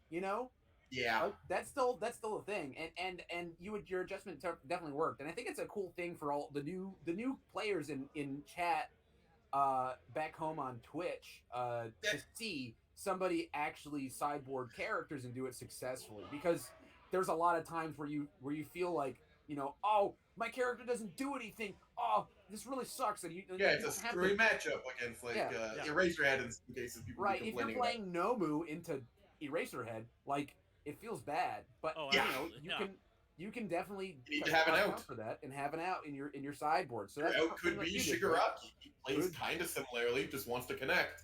Right. Yeah, same energy. Yeah, you're getting yourself a hand size for that, and that's really good. Yeah. But yeah, I mean, you had a character that had a very similar sort of play style and had enough attacks to shore up the things that didn't work in the sideboard and so on and so forth. So I really liked it. I really liked it. Thanks. What did you feel as the seven-hander playing into Shigaraki? Well, you have to be able to make sure that you can block any zone, which is why knowing that Shigaraki is a thing you have to face as a seven-hander, I wanted to be on air symbols so that I could utilize two different pieces that can make me make sure that I fully block one of his attacks. Absolutely, yeah. That being both the infinite potential and the wall cling, so I can make sure that if I don't have that low block, I can switch it to a high block because air has a lot of high blocks. Right. Similarly with wall cling, I need to have a way to say, I don't care if I half block, I'm not taking damage and I'm not taking the 5. Now, I don't think that ever came up in this match, but having those tools accessible was really important. In that third game, you held your 3 difficulty foundation, the rescue completed, because it was a low block, correct? Yeah, it was a +2 low block, which is better than the +3 low block that I could have had on a different foundation or something. So knowing that he led off with that a lot, you're right. I kept the rescue completed so that I'd have that +2 low block, which is really important. Well, I think that's like a really, really interesting thing to point out, and like lots of like that's an experienced player's outlook, right? Is that over the course of the match, you learned about the attacks he was sending, right? And you noted that it was mostly low attacks. So like you had Denki's little 2-dip that has a 3 low block, and like that's not ideal to hold in hand. Yeah, it worked. But while your opponent is just shipping low, like it's better to just keep that in hand. So I think that was really, really cool to watch, you know, an experienced player's take on the matchup where you learned from the first and second games and then held the right block zones accordingly. Yeah, big fan of the Tim Friedley play. Yeah, I got a question based on your playstyle here. Looking at a questionnaire on my phone, I've got 11 options. Looking to get a milkshake from Five Guys. I don't know if you could. You definitely get. Right, they got a bacon flavored shake. So no, it's not even bacon flavored shake. Oh, yeah, but these aren't really readable. It's not even a bacon flavored shake. What you do is you get a chocolate shake with bacon and Oreos in it. Whoa. And if you want to be even more awesome, you get peanut butter as well. Okay, I'm getting all 4 of these in my shake. No longer on board. I'm allergic to peanut. It's a choice. Chris, you can go without the peanut butter. All right, thanks. Thanks. All right, I've officially added it to my order. Thank you very much. I was gonna try and crowdfund, in a sense, my burger and get like the Twitch to tell me what to put on it, but that sounds suicidal. Yeah, you're gonna get some stuff there, buddy. Yeah, I'm just not gonna do that. Just gonna hit checkout and they can just watch me eating it later. I can see someone poking their head in up there. I got to try Taco John's for the first time today, so that was cool. Taco John's? Did you say it's called? How was that, that's dude? what I said. It was good. Did they have tacos? I didn't get to choose. Food was just brought for me, but I got nacho tots. They're like tots, but like little coins. And Okay, I got to jump in here real quick. For anybody that's never had Taco John's, think of Taco Bell, but 80% of the menu is tater tots. Whoa! Yeah. Okay, that's starting to sound pretty good. And then there was a burrito with tater tots in it. Tater tot burrito? Tater tot tortilla chips? Yeah, the All right, nachos. but is it served by a guy named John? That's the most important part. Yeah. All right, 6. All right, awesome. How many rounds are left, Sam Tate? I believe there was 1 round left. There's 6 total. Even if his name wasn't John when he started working there, in order to be hired, he had to legally change his name to John. Oh yeah, I've heard about that. There are a few businesses that doing that. That's every single one of them. And they definitely compensate them appropriately. Yeah. Yeah. Yeah, you get a $5 bonus for changing your name. Yeah. One time. Yep. Yeah. Well, all right, Tim. Thanks for coming on and telling us about your cool Cowboy Wood / frog deck. It's Yeah, I actually- love seeing it in action. I'm really happy you got to It's break a out the frogging tropical thing too. forest deck, I think, right? Yeah. It's always a delight talking to you guys, and hopefully, I am now X and 1, so we'll see if I can, sneak. Oh in the yeah, top that's pretty still. good. That's pretty good. Yeah. And hopefully, I'll see you guys. You guys will see me again. Next time you beat someone, you have to yell "Save the rainforest." It just kind of makes sense. Okay, I'm not even gonna ask for the. Yes, I will. Hell Well, I mean, that's your deck. You got the woods in the water. Yeah. Yep. The frogs in the woods. Yep, that's the Amazon. I gotcha. Oh man, it's gotta feel good just to see people in person and play cards in person again. Oh, I'm so envious. Yeah. I'm riddled with envy. I don't know when I'll be able to see you guys in person, but I'm looking forward to that. I missed out on seeing Chris today though, because Yeah. Yeah, but you kind of like talk to him more than pretty much anyone else in the room, even if it's just directing him to say very specific things. Yeah, but I have stuff to give him though. I have to Interesting. I have to give him these. I was told Tim, Jose loves you, and also how dare you? And I have to give him these. Yeah, I saw. That's gorgeous. Did he voice? Oh, is that for Jose? No. No, that's for Sabat. He's Kuwabara. Yeah. He was Kuwabara? Yes. He voiced Kuwabara? Yes. I wanted to go up to him and say, "A mulberry's a tree." And Kuwabara's a man.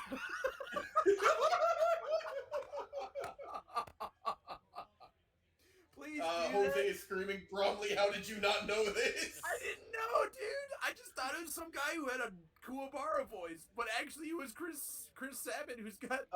Yeah, his Yamcha is very close to his Kuwabara. If you listen to both of them, you can kind of tell. Yep. Hey, Rameshi. Me. Yukina. You gotta sound more dumb every time you say it. Yukina. Oh man. Yeah. Oh, It's real bad, I know. And he's still voicing that character. I mean, like the most recent OVA came out like a year or two ago. He's still doing it. So he's still voicing Kuwabara. All right, guys. Well, I got to go to the bathroom before the next round, so I'm gonna hand right. the microphone back to Mike. Enjoy your wizard, buddy. Thanks. I will. Well, that went off the rails fast. Yeah, of course, dude. I hope he does it naked. Personally. Look at him. Look at that beautiful bastard. All right, cool. Well, so we've got a Conway Woods at X and 1. Do we know what happened with the old The Kirishima mirror matches. Everyone needs to know about those. I believe Kirishima won one of them, and Kirishima won a different one of them. Or they could have tied, in which case both Kirishima And won. I can confirm I have Shane Duckworth versus Broberg is still going. So time is up in the round. That match is still going on. That's a mirror match there. What was technically our number one table, Giggles is playing Tony 2, and that match is still going on. Okay, so both Kirishima mirror matches went to time. That's delightful. I'm so excited. Yeah, I didn't realize that was also the mirror match. Yep. Hey, I've got another visitor here. If you guys want to chat, hit me, dude. Who it be? You guys want to make a guess who it is? Mason. His guess was better. I do like Mason. I would love to talk to Mason Johnson. I don't think I've talked to Mason in years. Let me put it this way. It's a representative of one of the greatest online retailers for this card game. Probably the best. Is it Legendary Wolf Games? Miles Tyler? No, it's Sean O'Brien. From Red Riot Games. Oh, it's Rochester CCG's Sean O'Brien. Hi. Who am I talking to? Hello. Listen, I'm gonna be honest, Sean. I just figured since I'm on the Legendary Wolf Game show, I couldn't guess not Miles Tyler. I was like, that's probably faux pas. Although I know you guys have a great relationship. Well, I'm just happy to be here. This is my first time at Miles' store, and it is a fantastic facility. Yeah, it's gorgeous, right? I love their game space. It's bright. It's clean. Those are all important things to game stores for me. I agree with you. How's your day going, man? I've had a kind of a mixed day. I'm 2-1-2 with Eraserhead. Ooh, 2 ties. Yeah, that second tie pretty much did me in. Yeah, I think another win might put you on the respectable bubble. Yeah, 3-1-2 maybe, dude. I think because the tournament is so close to 64. Yeah, there's going to be X1 and ones who probably don't make it unless like half the room starts drawing and losing. So. Oh man, I hate those X1 and ones. Oh, so we don't think X2 makes it at all, huh? No, I don't think X2 gets in because it's gonna. I think they're gonna be X1 and ones that are the ones that. That is really tight. I mean, to be fair, you don't even open up top 16 until what 65 people to show up. 65, yeah. And yeah, we're just saying it because we had already initiated the top 16 prizing. So technically, is a few people tighter than a regular top 16. Right. Huh. Well. You never know, man. You never know. You never know. You don't know until. I mean, the thing is, I still got to win my last round, and that's Yeah. challenge You still never know. Yeah. I mean, that happened to me last time I was in Omaha, which was for the 2019 Omaha BTC, and I tied 3 games, dude. Went like hey, that's the spirit. 4-1-3, and I remember playing my last round. I went against my opponent. And he was playing Vega, and he just Dragon's Tongued me every turn. I was like, dude, somebody's gonna have to win here. And on the very last turn, he goes, "I could try to kill you, or I could Dragon's Tongue you." I was like, dude, we both get 1 turn. We should probably both try to kill each other. He said, "Nah, I'm playing Dragon's Tongue, dude." And I was like, sick. How cool. Dragon's that's great. And afterwards, I was like, "Do you want to flip a die?" We both like, if either one of us wins, we probably make the top cut. And he said, "Nah, I take the tie." All right, fair enough. I guess I'm. By any chance, remember who that was? Is he there today? It was out of Mississippi. Oh, I forget his name. He's actually a cool guy. Corey Aguilar is my random guess. No, it wasn't Corey. It was. Oh, damn it. I'm going to find him. I'm going to do it. It'll happen eventually. Barry, I think you're in the chat. Just start naming random people from Mississippi. Yeah, people from Mississippi. Not Kevin Kozlowski. Not Mark Lorraine. As a shout out to Dragon's Tongue Astaroth 2 in the chat. That's a fantastic Don Hartfield. Oh, wow. Don Hartfield. Yeah. He was playing a Dragon's Tongue Vega. It was really funny because I was playing Quan Chi, and he was just like clearly just like, no one's going to ever block these 5 mid 7s because it's, especially with Vega on board. And I was just like, I'll block with the 0 mid block. Wow. Because of my whole deck. It was funny. Anyway, sorry. But enough about me. Sean. Yeah. Tell me about your deck. What symbol are you off of? I'm playing Void Eraserhead. Ooh, is it reverse slams? That Void isn't the best. I agree. I am running the Recipro package. Yeah, I think that's pretty ideal. Drawing 1 million cards. It is a great time. Yeah, it sounds really cool. It does sound like a Sean deck. The opponent never gets to play their things, and that is the Sean. That's classic O'Brien, isn't it? Oh man. So far, who are your 2 ties against? If you don't mind me asking. Oh, you're asking me to remember things. I tied a hard man in round 1. Okay. And then that makes sense. I tied an Ida in round 3. Also makes sense. Yeah, both characters who can actually block and don't care about you stealing their face that much. Yeah. Mm-hmm. So Ida especially not the most caring on that. Yeah. But no, I got to give a shout out to Miles Tyler. He's put on a great event here. Chris Sabat was here earlier. He seems super chill. And everyone seems to be having a great time. How are your boys doing? I saw you brought Giggles out, which is a pleasant surprise. Oh, yeah. I know Giggles and Kevin are wandering around the top tables. They both had to play the mirror this round. They both, because they both brought the same stupid character. Yeah, but they're on different symbols. Jeff, I think, is on good, and Kevin is on void. Yeah. Yeah, Jeff was talking about some really cool plays he was doing where he's got Texas Smash in there, too. I really like that. Nice. I'm a fan. While I'm on the stream here, can I do a shout out to a special event my store is doing all month? Do it. All right, so just want to let everybody know, instead of doing a traditional Black Friday sale this year, we are doing daily deals every day in November. So every day around 8-ish in the morning, depending on when I wake up, I'm putting up a new deal. It's big discounts on sealed products from Universes, other card games as well. And, check in every day because the deals are insane. The better prices than you're going to get all year. Love it. Big fan of that, dude. I'm in. So, hopefully you guys buy my stuff. I would appreciate it. But, Is Black Friday itself going to have just superior deals? No deal on Black Friday, dude. You'll have, it says in the ad, check back every day. But that is definitely a day. That is a day, and it is in November, so there will be a deal. I'm not going to tell you guys what they are yet, though. That's going to be a surprise. Oh, it's a surprise. All right. Items will ship starting November 9th. Ugh! Ridiculous. I want it tomorrow. Listen, first of all, it would take like a week to clear customs. Second of all, I'm in Omaha having a great time, so you'll have to wait until the 9th.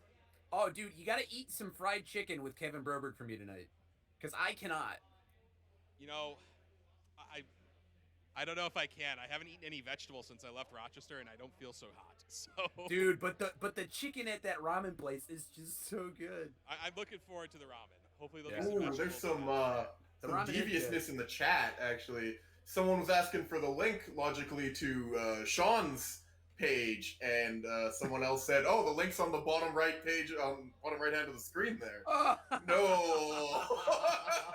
I mean, competition is nice, but don't just straight up leave people astray. Listen, I've heard Sean say it a million times, and I agree with him. Rising tides raise all ships, right? That's right. So, I think that was like set 2 of Red Horizon, and I doubt that still sells. Yeah. Oh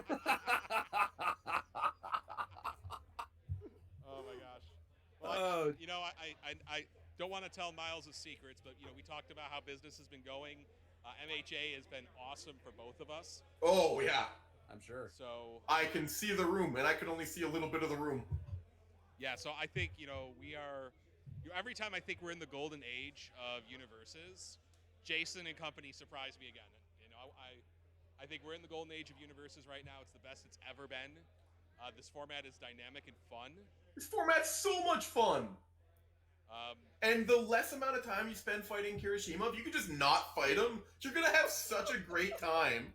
I'm not ready to say that we need to tap him with a certain hammer, but maybe we'll have to tap him with a certain hammer. If this event ends up with Kirishima being in like numbers 1 through 5 at the end of Swiss, maybe something needs to be looked into.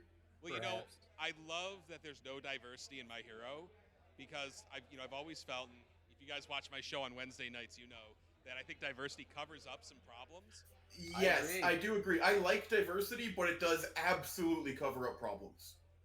And I wouldn't say based on this one event, you need to ban anything, because it's the first event, so don't get too excited about it.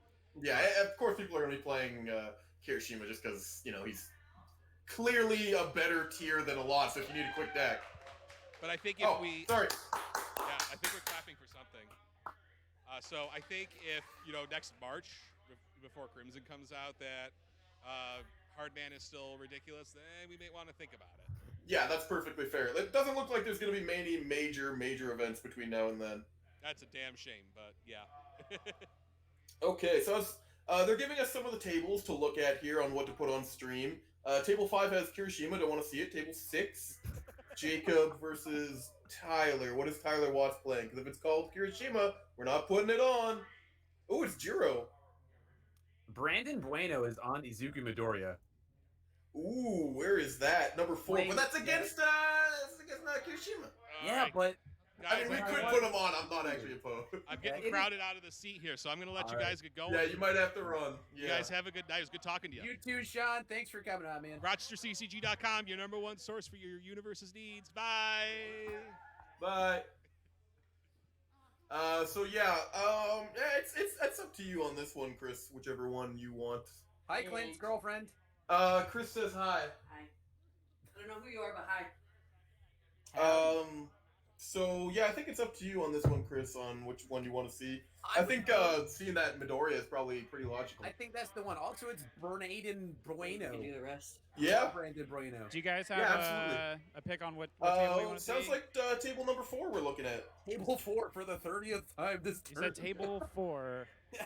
Okay. Slam me, daddy. Tokiyami is not anywhere near top tables, unfortunately. The closest one is... Oh, no, there's one in top. Richard Guerin. Oh, nice. Yeah, Richard Guerin playing against Tim Friedlieb. So that should be a dynamic... oh, cool. Yeah, well, we're definitely not putting Tim on for the third time Tim today. For the third time, but that is at table 3, which is pretty cool.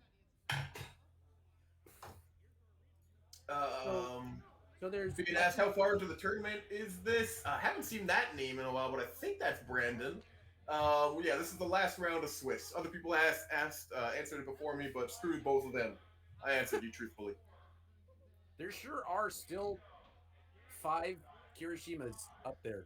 Yeah, and none of them are mirror matching, so in theory they could just keep winning. Yeah. Just hope for that to not happen. Yep, I would like that. However, it's probably going to be a Kirishima mirror final, and we're going to like it. Yeah. Here's what I think should happen. Okay, we get to the final. It's Shane versus Kevin Broberg, and we all, you and I, we go over to TTS and we play a good old Bakugo versus Midoriya game. Yeah, I think I can set this up pretty easily to view my screen, and we could just stream us playing instead. To be fair, I do think seeing the top level play of Kirishima would probably be fun. It's just, you know, it's definitely very, very vapid when when you're being asked. Oh, there is a Kirishima mirror match at table number 2. We could have seen that. We'll see it later, dude. It's fine. Yeah. I'm hyped to see Brandon Bueno. That guy makes funny decks. Looks like there is Kamui versus Kirishima at table number 1. Kirishima versus Kirishima at table number 2. Kirishima versus Deku at table number 4. Kirishima versus Eraserhead at table number 5. You get the gist. Yep. Oh, so his Deku deck is hilarious. That's really cool. I'm trying to look for non-Kirishima things. Tyler Watts and Jacob Masur. I think we already found out what Jacob's playing. It's Nomu. Nomu, yeah, for sure. And Tyler Watts is on Jiro. That's actually a cool match. Nomu versus Jiro. That sounds cool. That's gonna be heavy hitting. That's interesting because Jiro likes to hit for 20, and Nomu does not care about that. Nomu does not care about that. He's very relevant in that match. Yeah, that's actually a neat one. I have played it before. You just gotta play not greedy. You gotta block everything. Yeah. Yeah.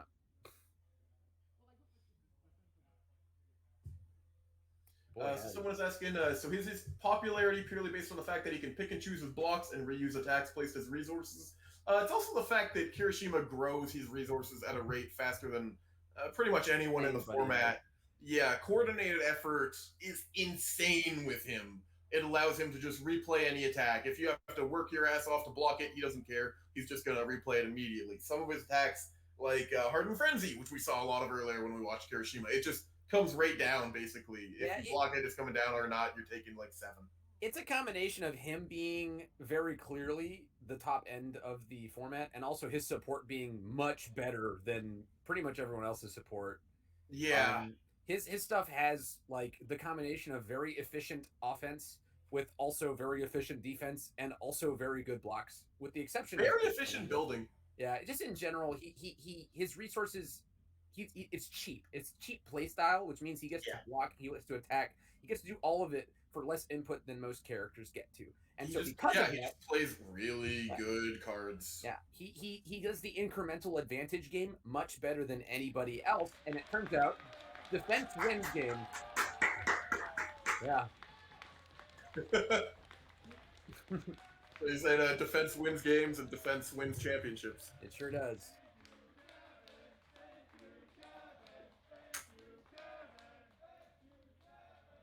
Kevin did something. Mike, do we know what Kevin did? Was it this Kevin? Was it Broberg, or was it a different Kevin? It was a different Kevin. So that was actually a player who recently passed away.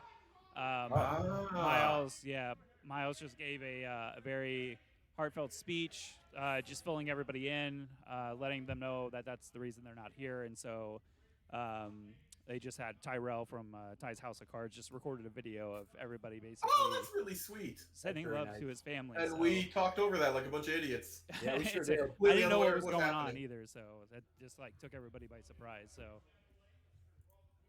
you know, one of the best thing I would arguably say the best thing about this game is the community, and it's little things like that. You know, taking a moment to recognize when you know somebody's been in an accident or trouble, or you know, it's second to none. I truly love this this community. I hard agree, dude.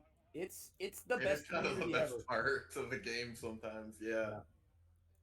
Yeah, playing the game's pretty sick, but as you can see from all the interviews we've had today, the boys are the best part of the There's some game. cool boys. Yeah.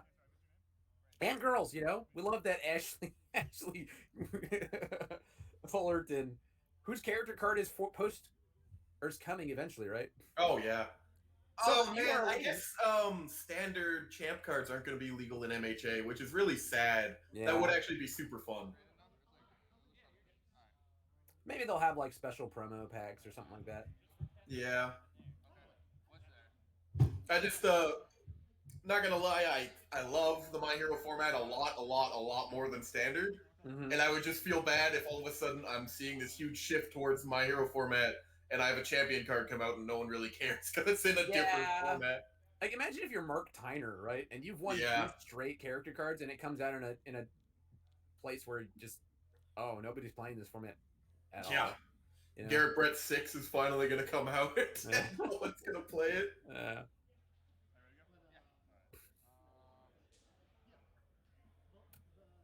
Okay, so I'm seeing some normal stuff in here, looking like Texas Smash, Setup Strike, are hanging out. He's holding on to the Texas Smash, doesn't want to check the 2.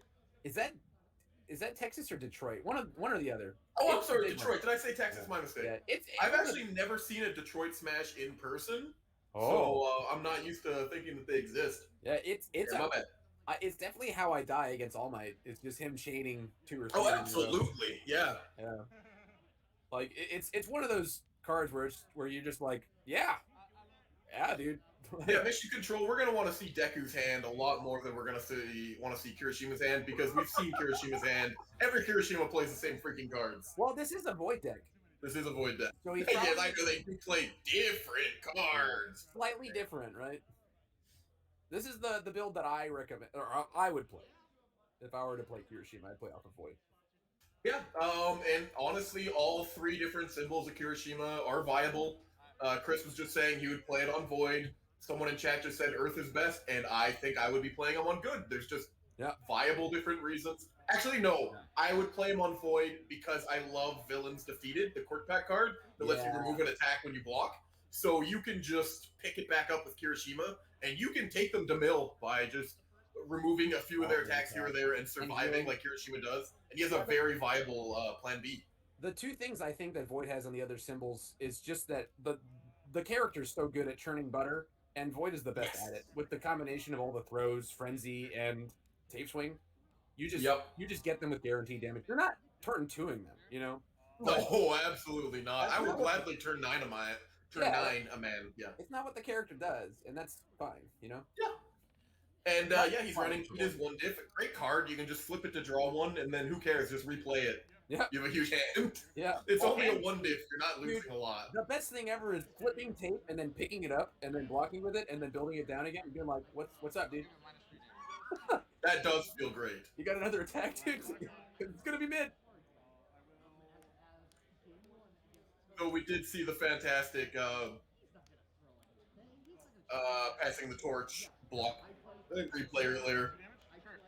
That's pretty great too. Yeah. Oh yes, thank you, Sentate, for calling for backup is the name of the 1 diff there that we were talking about. Calling for backup, great one. Recipro extend and calling for backup make him so much better, and you're absolutely right. I don't know if Like, I play extend. The amount of advantage you get from just playing Recipro extend is, like, you get a free draw, which is nice, and you get a free build from Kirishima. So you basically just are going +1 on both your hand size and your board. Yeah. By just playing that, and that's great. That's pretty good. They sure do pump speed. Why would I pump speed when my attacks just do guaranteed damage, though? Personally, this is just what I'm saying. I'm not going to devote anything to speed if I can just send a tape swing every Yeah, game. speed's are for losers. Yeah, listen, personally, I think throw decks are toxic. And throw decks that can loop the same throws, more toxic. And that's what that character does. Yep. Yeah, not on Earth, because that symbol does not have a throw. Yeah, it doesn't. How about that? Good has the reverse throw. But, yes. Oh, Brandon says build 4. Wouldn't it be hilarious if reverse throw said it deals partial damage when it's not blocked, and it deals no damage when it's full blocked? Because Yeah. it's a reverse throw and it works backwards. It is kind of silly that card is a punch. Like, I know it's there because that's what the character needs. Because Deku, but there is no punch in there.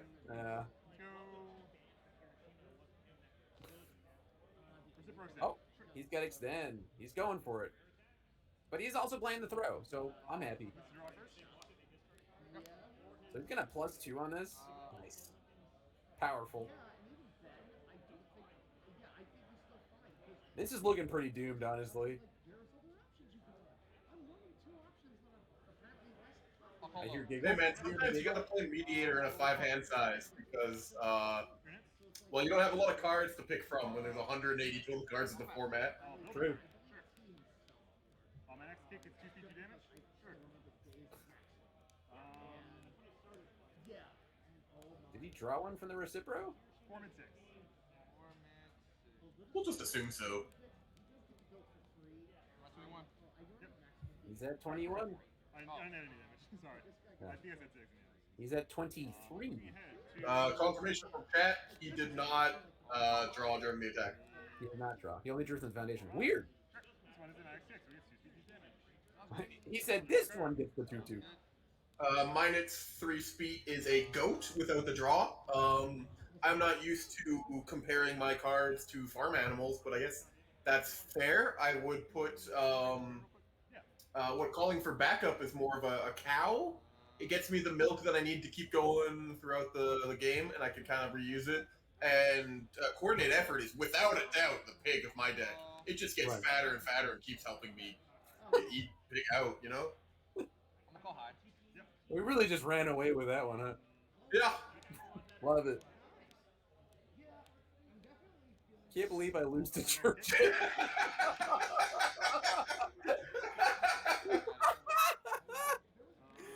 That is the saltiest comment of the day, I'm pretty sure. Let's see Crimson Rampage first, I assume, before getting Kirishima banned. Well, I mean, you never know. Maybe Crimson Rampage has 0 cards to deal with him. Maybe it's got 12. I guess it's, you don't know. Maybe Jasko was like, man, Kirishima's kind of an asshole. Let's just add 5 different cards that trigger when your opponent builds a card during the enhanced step. Your opponent builds a card during the enhanced step, they lose 5 health. That's just a random foundation now. Broke lineage on 4. Turns Momo into dirt, but kind of make Kirishima a bit more balanced. Damn, Brandon really just said, I don't like blocking. Don't like it. Go ahead. So if you were in this situation as Deku, what zone would you be consistently calling for his enhance? Mid? Yeah. Yeah, because Reciprocal extends mid. The throw is mid. And Tape Swing's mid. I haven't seen Tape Swing at all yet, so he might not be playing it. Yeah, that's very true. It looks like he's got all of the zones, though. But I would call mid. Extend being mid seems like it's for your opener, so maybe not the most relevant, but it's still really hit. I don't know, this isn't the spiciest Deku build, guys. I'm seeing Deku punches from the starter deck and friggin' Detroit Smash. Deck, yeah. It looks pretty much on the spot, which you expect. Which is fine. I mean, that's what the character works well with this stuff. Yep. News to me. Yeah, Reciprocal Burst is low. I don't know if he's going into Reciprocal Burst. I gotta assume so with all that momentum. Yeah, I would. Can I call low forever at this point? With How smug Kevin looks. Rude. We got Velo City Punch right here. Velo City Punch is a really good one.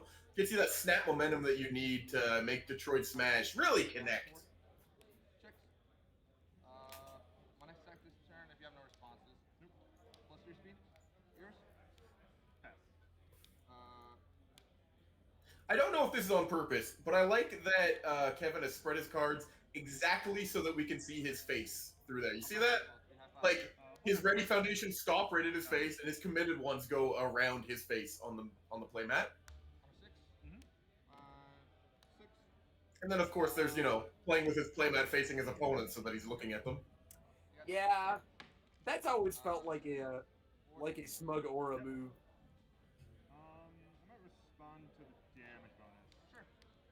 Oh, he's gonna make the biggest Detroit Smash ever, huh? Yeah, he's gearing up for something thick. Unfortunately, Kirishima just got that tape ready, and he's just gonna block it. And 3 heroic lineage. Yeah. Oh man. This card, my next one gets plus 4. Yep. Yours? I'll build one with Kirishima. Sure. Yeah. Oh, your face! He covered his face. He covered his face. No more Broberg. Part of me wants to tell Mike to make him get that foundation out of there, but that's stupid. Mike, please don't do that. Wasn't there a whole conversation earlier about not changing board state? Exactly. Well, it's not even changing board interjecting. state. Yeah, I mean, all he did was cover up the face of himself on his playmat, and I think that's gross. His face should always be visible. You can still see his eyeballs from the blimp. Yep. Barely. His pickup once. I've used pickup once and I've built once. Okay. All good. I think if we're going along those lines, it should be noted that every single time Kevin Broberg puts a first card into his card pool, he uses it to cover up Sean O'Brien. That is pretty entertaining. Yeah.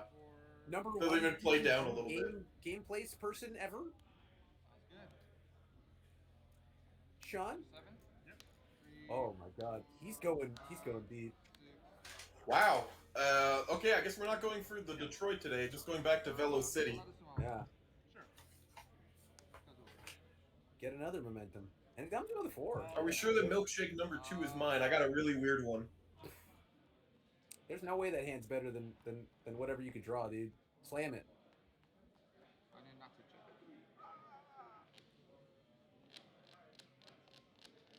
I think you asked for responses, right? Oh, I got that weird milkshake that Tim told me to get with bacon and Oreo and yeah, it's solid. Your burgers or dead nugget? Okay. You want ketchup? I did a weird order from Five Guys. I got myself one of their grilled cheeses that is extremely overpriced, but I don't care. I wanted grilled cheese. I do love grilled cheese. Also, it's like $5 for grilled cheese or just some cheese. That's kind of ridiculous. Yeah, but that's like $5 Canadian, so that's like 30 cents to us. Fair. Well, it was $5 American. It's like $7 here.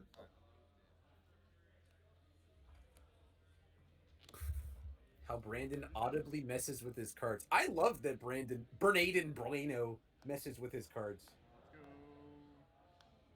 I think he's an animal. And I love it. Yeah, a little bit that's just the microphone that we got set up.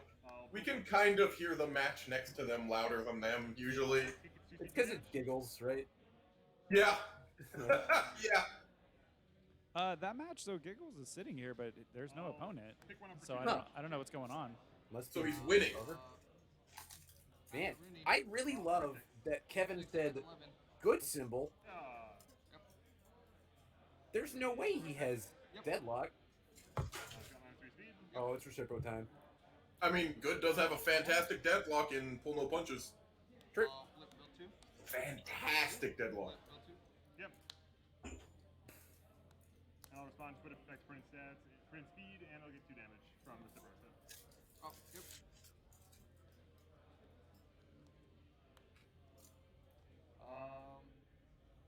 Units? That sure is big and lethal. Well, it's not that lethal. It's just pretty lethal. You know? I'll EX for 9 speed. Yep. Still lethal is still lethal. More damage. Like I said, I need 4 more damage to make it 11. Make it 11? Yeah, make it 12 feet. It's significantly more lethal now. Yeah. Discard my hand? Alright, yeah. Yours? Catch. Yeah, sure. I'll draw 2. Oh, true. Spicy. But 12 feet though. Yeah, I can't. Yeah.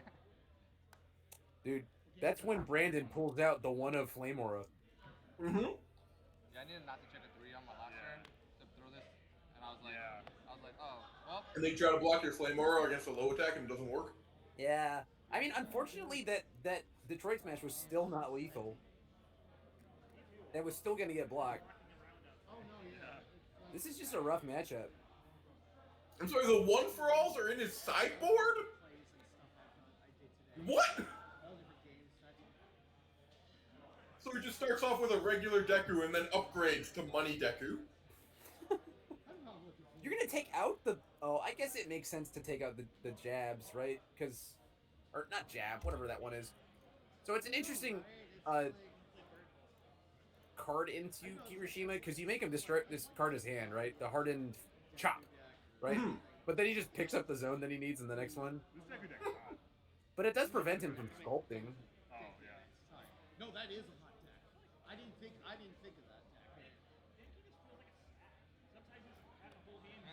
Yeah.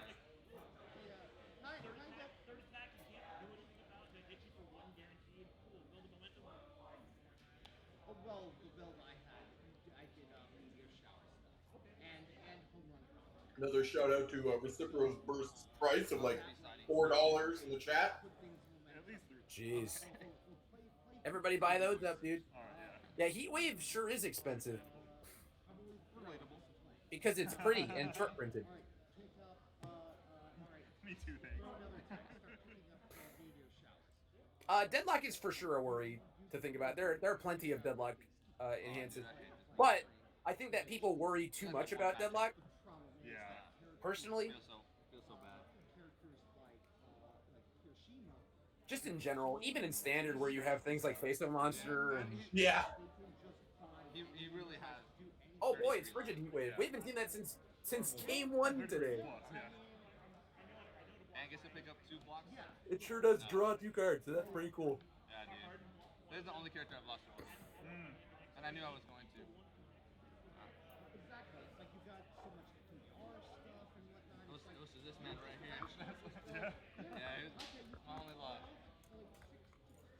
Yeah, Heat Wave is like there's a lot of URs in the set that you just want to have 4 of, right? Oh, but only one game's gone to game 3 except for that? Yeah. Like Heat Wave. You got Uraraka's. Yeah, Meteor loves to be run as a 4 of. Right. Yeah. Specialized Sound Waves, I think you wanted 4 of in Jiro.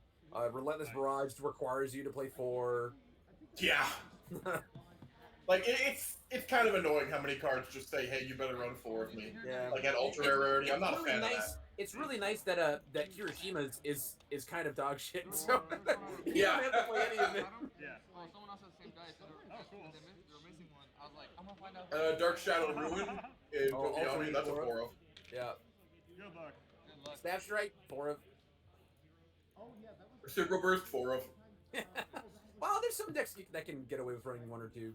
Yeah, absolutely. You don't always have that speed, and it's useless. Yeah. If you don't have speed, Reciprocal Burst is just a better Corrosion Lunge. Yeah. And I'm sure there's going to be Tape Swing, or decks that run Tape Swing at 1 or 2 of.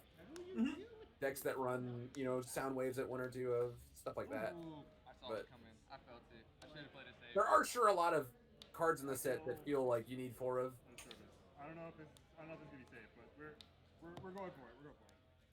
Good. Yeah.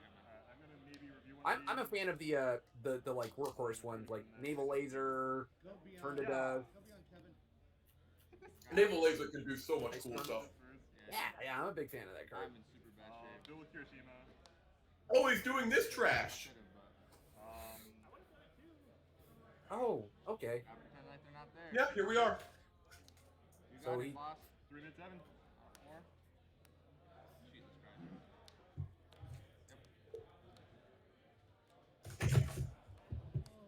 So did he attack going second? Yes, he attacked going second on the Hardened Pommel, got the build. He decided he wanted to play one of them. It might have been the coordinated effort, honestly. Oh no. A message from Chris Nixon. He was in one of the Kirishima mirror matches against Giggles. They just tied. They didn't want to play it out. Well, also Brandon's first turn, he played his first foundation, passed, went to play a Played another second, one, and he failed. checked the two. Yeah. Yeah. So he only built one foundation. So that was kind of like a open swing for Broberg. Yep. Yeah, that's fair. Brandon did get the block off. I was not paying attention. I'm gonna be honest. Sorry, Mike. Glad that you're paying attention because I sure wasn't. It's all good. We all have our moments. Yeah. I was looking at cards. Like, I figured the first 3 turns were not going to be very explosive on either side of the table. It looks Yeah, like I was just Brandon's looking at trying to chat and play- I looked up and there was an attack. Yeah. I feel like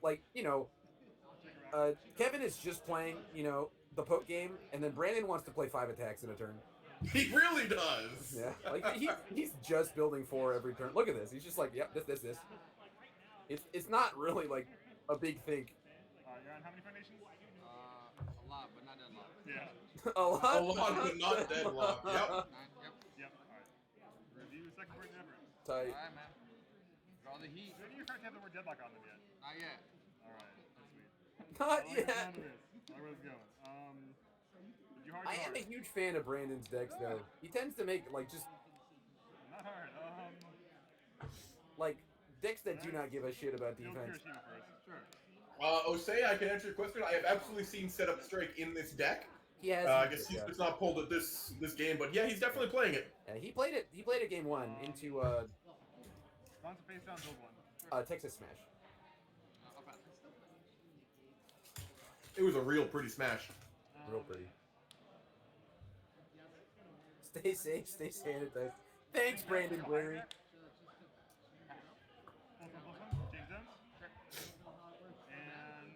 Congrats, win this tournament. On each one. I like that. 4 high for 8. 7? 3.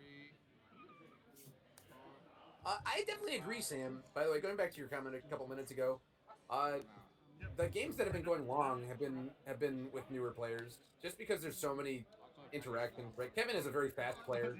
And Yeah, Brandon's absolutely. extremely And that raw. might very well be what's leading to our matches only going to game 2 usually. Yeah. I definitely admit to playing. I play much too slow. Oh, yeah, you want to respond? Kevin is a decisive player. I'll pass. Alright, Man, we got 72 viewers right now. More people watching live than are actually playing. Yep, I'll pick one up for Hiroshima. Ostensibly, some people have also dropped too. Yeah, that'll learn them.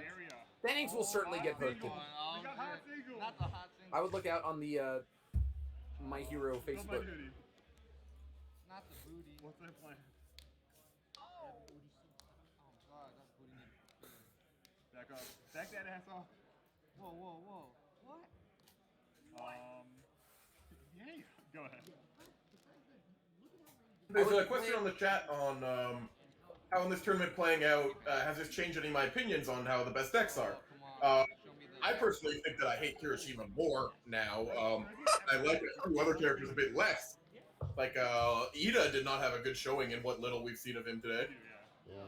I think Ida struggles a bit because his response is once per turn, right? Yeah. His second response is cute and it has great interactions with his own equipment, his own stuff, right? But like, it's nothing to write home about. His kit is very good though, and so shoving his kit into other characters works better than putting into Ida himself, and that's kind of tragic. That's the only deadlock it has right now. It is really tragic. Well, I guess I can stay out of deadlock. Brandon, do not tempt a man with coordinated effort to go into the deadlock, man. That's too much. He says, "Fuck it, dude, I'm going." And Brandon's at 27, right? His deck clearly just wants to play 6 attacks. May as well just wait till you have How many sticks. foundations is that then? 12. Alright, so it takes 2 enhanced steps to get out? Something like that, yeah. Something like that. I'm not really sure how this deck work, but it do. Well, it looks like Kevin finally drew some big boys, but I don't think he gets to OTK him here. No, definitely not. No! The tape grass has a deadly deadlock enhance though. He's just gonna Ooh, shove, that's a really good deadlocky. yeah, he's gonna shove 2 of the. All right, I guess we should bring that up. Tape toss, tape toss. I'm gonna draw a card first. Sure. I guess I. Oh yeah, you want to respond? So Tape Toss is going to allow Kevin to point at 2 foundations and shove them on the bottom of Brandon's deck. Or Brandon. Yeah, is that's not going to gonna get have rid of those passing the torch very quickly. Yeah. Question on what non-Kirishima decks have had a decent showing. Jiro's definitely been doing pretty good. There's 1 or 2 Jiros near the top tables. Yep. I think the big surprise was Kamiwoods, right? There's 2. Agreed, yeah. There are 2 Kamiwoods currently in the top 8. Yeah. Eraserhead has not been having a good showing. No, yeah. And Kaminari. I don't know if Kaminari stayed up near the top. Yeah, I don't think there's as many as there were before. Right. Yeah, there's... No, they're not. Yeah, they fell off. They fell way off. Holy shit. I have no idea how Float Girl did. I definitely haven't seen her. Haven't seen her today. There was only 1 at the event. I do think she's good. It's just, I feel like Jiro does her gimmick a little better. Cards in hand is 3, 4. 4. Alright, yeah. I'll deadlock enhance, input self-sacrifice, and pass the torch on the bottom of your deck. That's fine. I like the... That's fine. It's okay. It happens. Yeah, it's okay. It is what it is, you know? Your hand? Listen, I agree with Brandon. I will target one of your foundations. They gotta have Not it. block? Not block, yeah. Yeah, if they ain't gonna kill you, they ain't gonna kill you. I tried Hero. You did? Yeah. Yeah. I will think fast to make it a high attack. And when I can make gotcha, I get +1 speed. Sure. I will give it a speed and a damage, because I've got think fast. Sure. I will pick this up for 2 damage. Sure. 1 speed high for 7 throw. Alright. I do think that if Brandon were to get a game off of Rubber, it would be here because Kevin doesn't have he hasn't generated enough pressure to one-shot him with a burst or something like that at this point. Whoa, that's a spicy hand. Yeah, and his hand, and Brandon's hand is very, very aggressive. Off the side, we can only see difficulties and foil. Yeah, well, I definitely saw a 5%, the full cowling, the Detroit Smash. Yeah. He's got a capturing evildoers and some other attack. Down to build a face down. I think it was a velocity hammer. Can I read that real quick? That's a lot of quick momentum. Yeah, yeah. And Kevin only has 1 heroic lineage. He does have the Ida card that ends the enhanced step, which could be relevant. You don't have the discard card, right? Right, yeah, 'cause it's the first thing I do when I play the attack. Okay. So that may end up being important. I think Detroit Smash is you want to be shoving momentum and then slamming for Yeah. Make it a high with think fast. Sure. Give it stats. 4 high for 6. And Brandon's in I'm taking it all mode. So if I was Kevin, I would recognize that Brandon really wants to keep his 3 attacks and just slam them. Yeah. Or not. Or well, maybe he saw that 3 check coming and wanted to dodge it. Maybe. Go ahead. Yeah. But so this time, Kevin's in deadlock. Let's see if Brandon has a single deadlock ability. Oh no! No, you wanted that, didn't you? Yeah. That's for the Detroit Smash. He just played it, honestly. Yeah. He has Velocity Hammer, I guess. What? 2 momentum is better than 1. Brandon is queuing up the anime music in his head. He did not draw orange, huh? No. But he still has a full cowling, which can draw orange. Pretty good. I'm curious to get your guys' thoughts because I saw this in one of the Facebook discussion groups the other day about Deadlock. Players specifically new to the game. So Deadlock abilities trigger when your opponent has more than 10 foundations in play. Correct. Traditionally, at least of my experience with the other version of this card game, you hardly ever see Deadlock. Deadlock rarely happens. But very rarely, yes. in this format, it seems like, I don't know if it's maybe just because there's more people playing it now. But I've seen even like, for instance, like Tim in his matchup earlier went into deadlock. Like there's a lot Oh of yeah, people I think that deadlock happens a lot more in this format, and I think a big part of that is due to attacks not really killing you on turn 2 as much. Yeah, Most the attacks games- are a lot less threatening. The games can go longer than in standard, but I mean, as somebody who really like adores playing control decks, I go into deadlock all the time, even in standard. I think that as a general rule, people are much too afraid of deadlock abilities. Like Yeah. the only two that I think I would like actually play around are like Face of a Monster and Greatest Combatant, or not Greatest Combatant, Champion of Combat. Oh yeah, that's a good one. Yeah, like those two you play around, right? But It there's just not. becomes a kill condition. Yeah, there's like like at 11 foundations you're not sitting pretty, but like if you just build 4 when you're at 10 and you're at 14, like usually you're fine. But as a general like the like Unifest community has kind of reached this place where they're just like, I don't want to play deadlock. Deadlock's scary, and then they just don't. They just sit at 10 foundations forever. And that was part of why the Yoshimitsu deck was so suffocating to a lot of people, because it just refused to build past 10.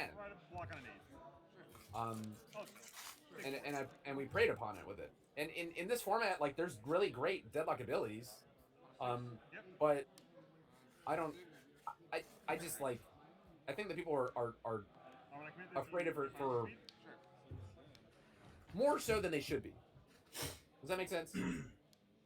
It makes sense to me, man. Yeah. Yeah, I think that makes sense, because I think that's the thing is like me personally, like coming over, it's like I have that same mentality. It's like, oh my god, deadlock, like I have 9 foundations I shouldn't build anymore. But knowing that there is like the risk versus risk reward assessment there, it's like, okay, well I'm gonna go into deadlock, but if they're playing this character on this symbol, what's the worst that can happen? Right. Deadlock is really rough. When you're at 11 foundation, deadlock does not matter when you get to 17. Yeah. And that's basically one turn difference, getting to 11 or 12 and then building again. Especially if you start getting, like, passing the torches out, they can just keep you building. Yeah. I think the thing is that like to approach it as not a gate and more like a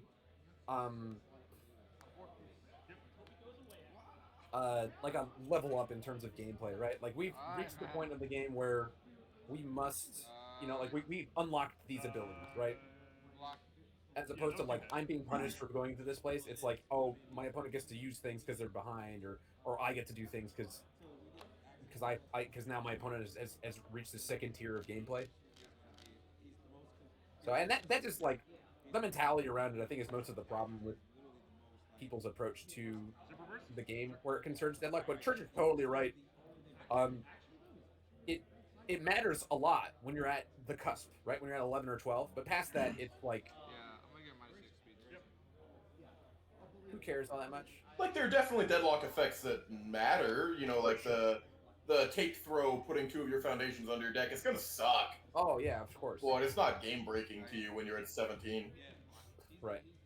Yeah, it's that's the way they should be, right? It should be things that don't win you the game, but they are powerful. We've achieved a new tier of playing the game. We'll build one first.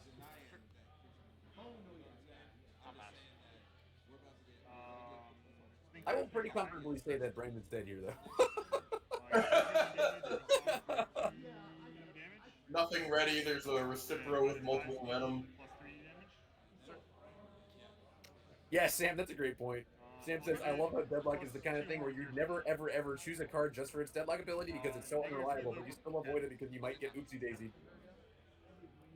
Which is kind of funny. I definitely have chosen cards for their deadlock abilities, though. Like, when I'm playing the water sim, I put a Champion of Combat in at 1-0. When I play all in good decks, I put in... Oh, I'm talking about a totally different game here, guys. Huh. Congrats to Kevin Broberg. That just seemed like a kind of rough matchup for Midoriya. Oh, absolutely, yes. I know, but I was like... It's very tough to get the... I can book him for 4. You're gonna block it. What they're talking about now, the pokes in. I'm like, I can't. You don't want to let the Kirishima build for free and no collectively block.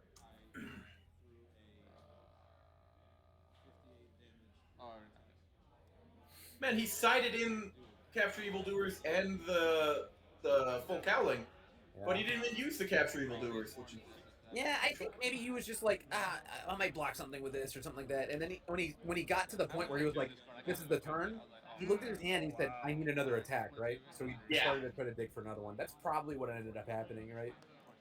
He said, if I'm going to block with something, it'll be this blue card. Jalagathor. You'll be happy to know, I believe there is a Nomu at the top table right now. Definitely one of the top few tables. Yeah, Jacob Masur is doing well. I think he's excellent. Absolutely.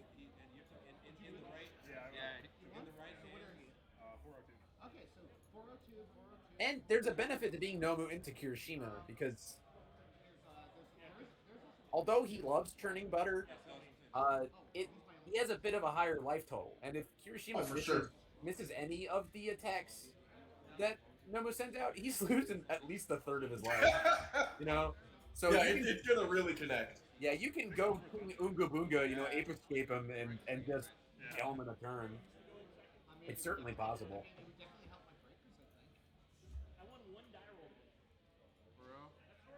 Well, while these guys are they're cleaning up and chatting here, I heard you guys talking earlier about with the chat as far as like the players and different characters as far as representation. And Ida is one of those ones that's kind of up there, but not as really like present within the top. Have you guys seen his attack from the DLC? Oh, it's good. Yeah. Yeah. I'm gonna pull it up. Give me a second here. So the big thing about Ida's like, it gives him an alternate like super speedy attack, like sort of a finisher. But like the biggest problem with it is that it requires you to discard an attack in order to get the full text out of the card. And discarding attacks, which are your best mods, and not like I guess you replace it. I mean, I'm fine with just running this as a 4-diff 6-high-4 that says discard a card, draw a card. Cycle one, yeah, and sometimes you need the 8 speed. You're probably right, yeah. I think Ida also says the same thing, right? He recycles the card too. Yeah. Yeah, I think you're right. You get to cycle 2 cards and you get 4 speed. It's very good. It has a great block modifier. It's just an all-around super killer card. I'm sort of terrified to see this in Aizawa. Another card that is just super fast. It's just more things to help him cycle out cards too. Yep. Yeah, it's pretty dastardly. And Ida himself is just that tech, right? Yeah. I was like, I can't actually pass this. I was like, It is kind of weird that he gives us a bonus attack speed. So you can do the Mad Puro thing, right? Where you give them speed and then minus damage. That can be. Yeah, absolutely. Yeah. It's kind of like that's what they wanted to go with, but yeah. Yeah, yeah. It's definitely comparable to Mad Puro. Although Mad Puro, right, his whole kit is just about getting more characters, and nobody has ever played that way with Mad Puro. Okay, here's the long game play. The only two times I played against What's the long game character today, I've always checked my 2 on my first build turn. Well, you gotta stop checking your 2 on your build turn. You gotta respect that. You gotta respect your 2. I was like, so you use Ida's R to give your opponent's attack 2 speed, and then you respond with heroic lineage to a card to give it -3 speed. And it's like a good play. A net -1, dude. Yeah, that's pretty good. Yeah. Well, no, because you have to give them damage in order to give it -3. Oh, okay. So you give them +4 speed so that they're a double, and then you give them +2 damage with enhance, and then you respond with 3 heroic lineages so that it evens out. There you go. Yeah, I definitely have used Kirishima Enhance to plus their attack to like a heroic lineage. Yeah, Sam Tate brings up heroic lineage and Tokiyami, +1 damage so you get -6 speed. Yep, it's a thing that you totally can do, and it's really cool. It's like Stone Man hours, right? Yeah, that's really true. You're not way more than if that was the Razorhead deck, though. Mike, do we want to interview a Kevin Broberg or a Brandon Bueno? Yeah. Who would you rather interview? Deku with freaking 10 mid for 50s or whatever. I don't know. How bad do you want to hear about a Kirishima Church? Yeah, you got a good point. We can talk to him about it. Let's talk to see if Brandon wants to talk, and if he's like, "Nah, I lost, I don't want to," then talk. We can talk to both of them. Let's talk to both of them. Okay, yeah. Let me get them arranged so I can get them both together. Hell yeah. That's so it was like the attack needs momentum. Yeah, and so it's like smash. So like Power up to the 6. or if you need speed, if you need speed or something, you're like, hey, I'm getting speed. Yeah.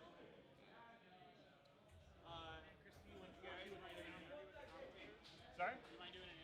Battalion, tell someone how cool it is that you can give your rival stack +1 damage with Kokoyami, then respond for big speed minus with Ida's family.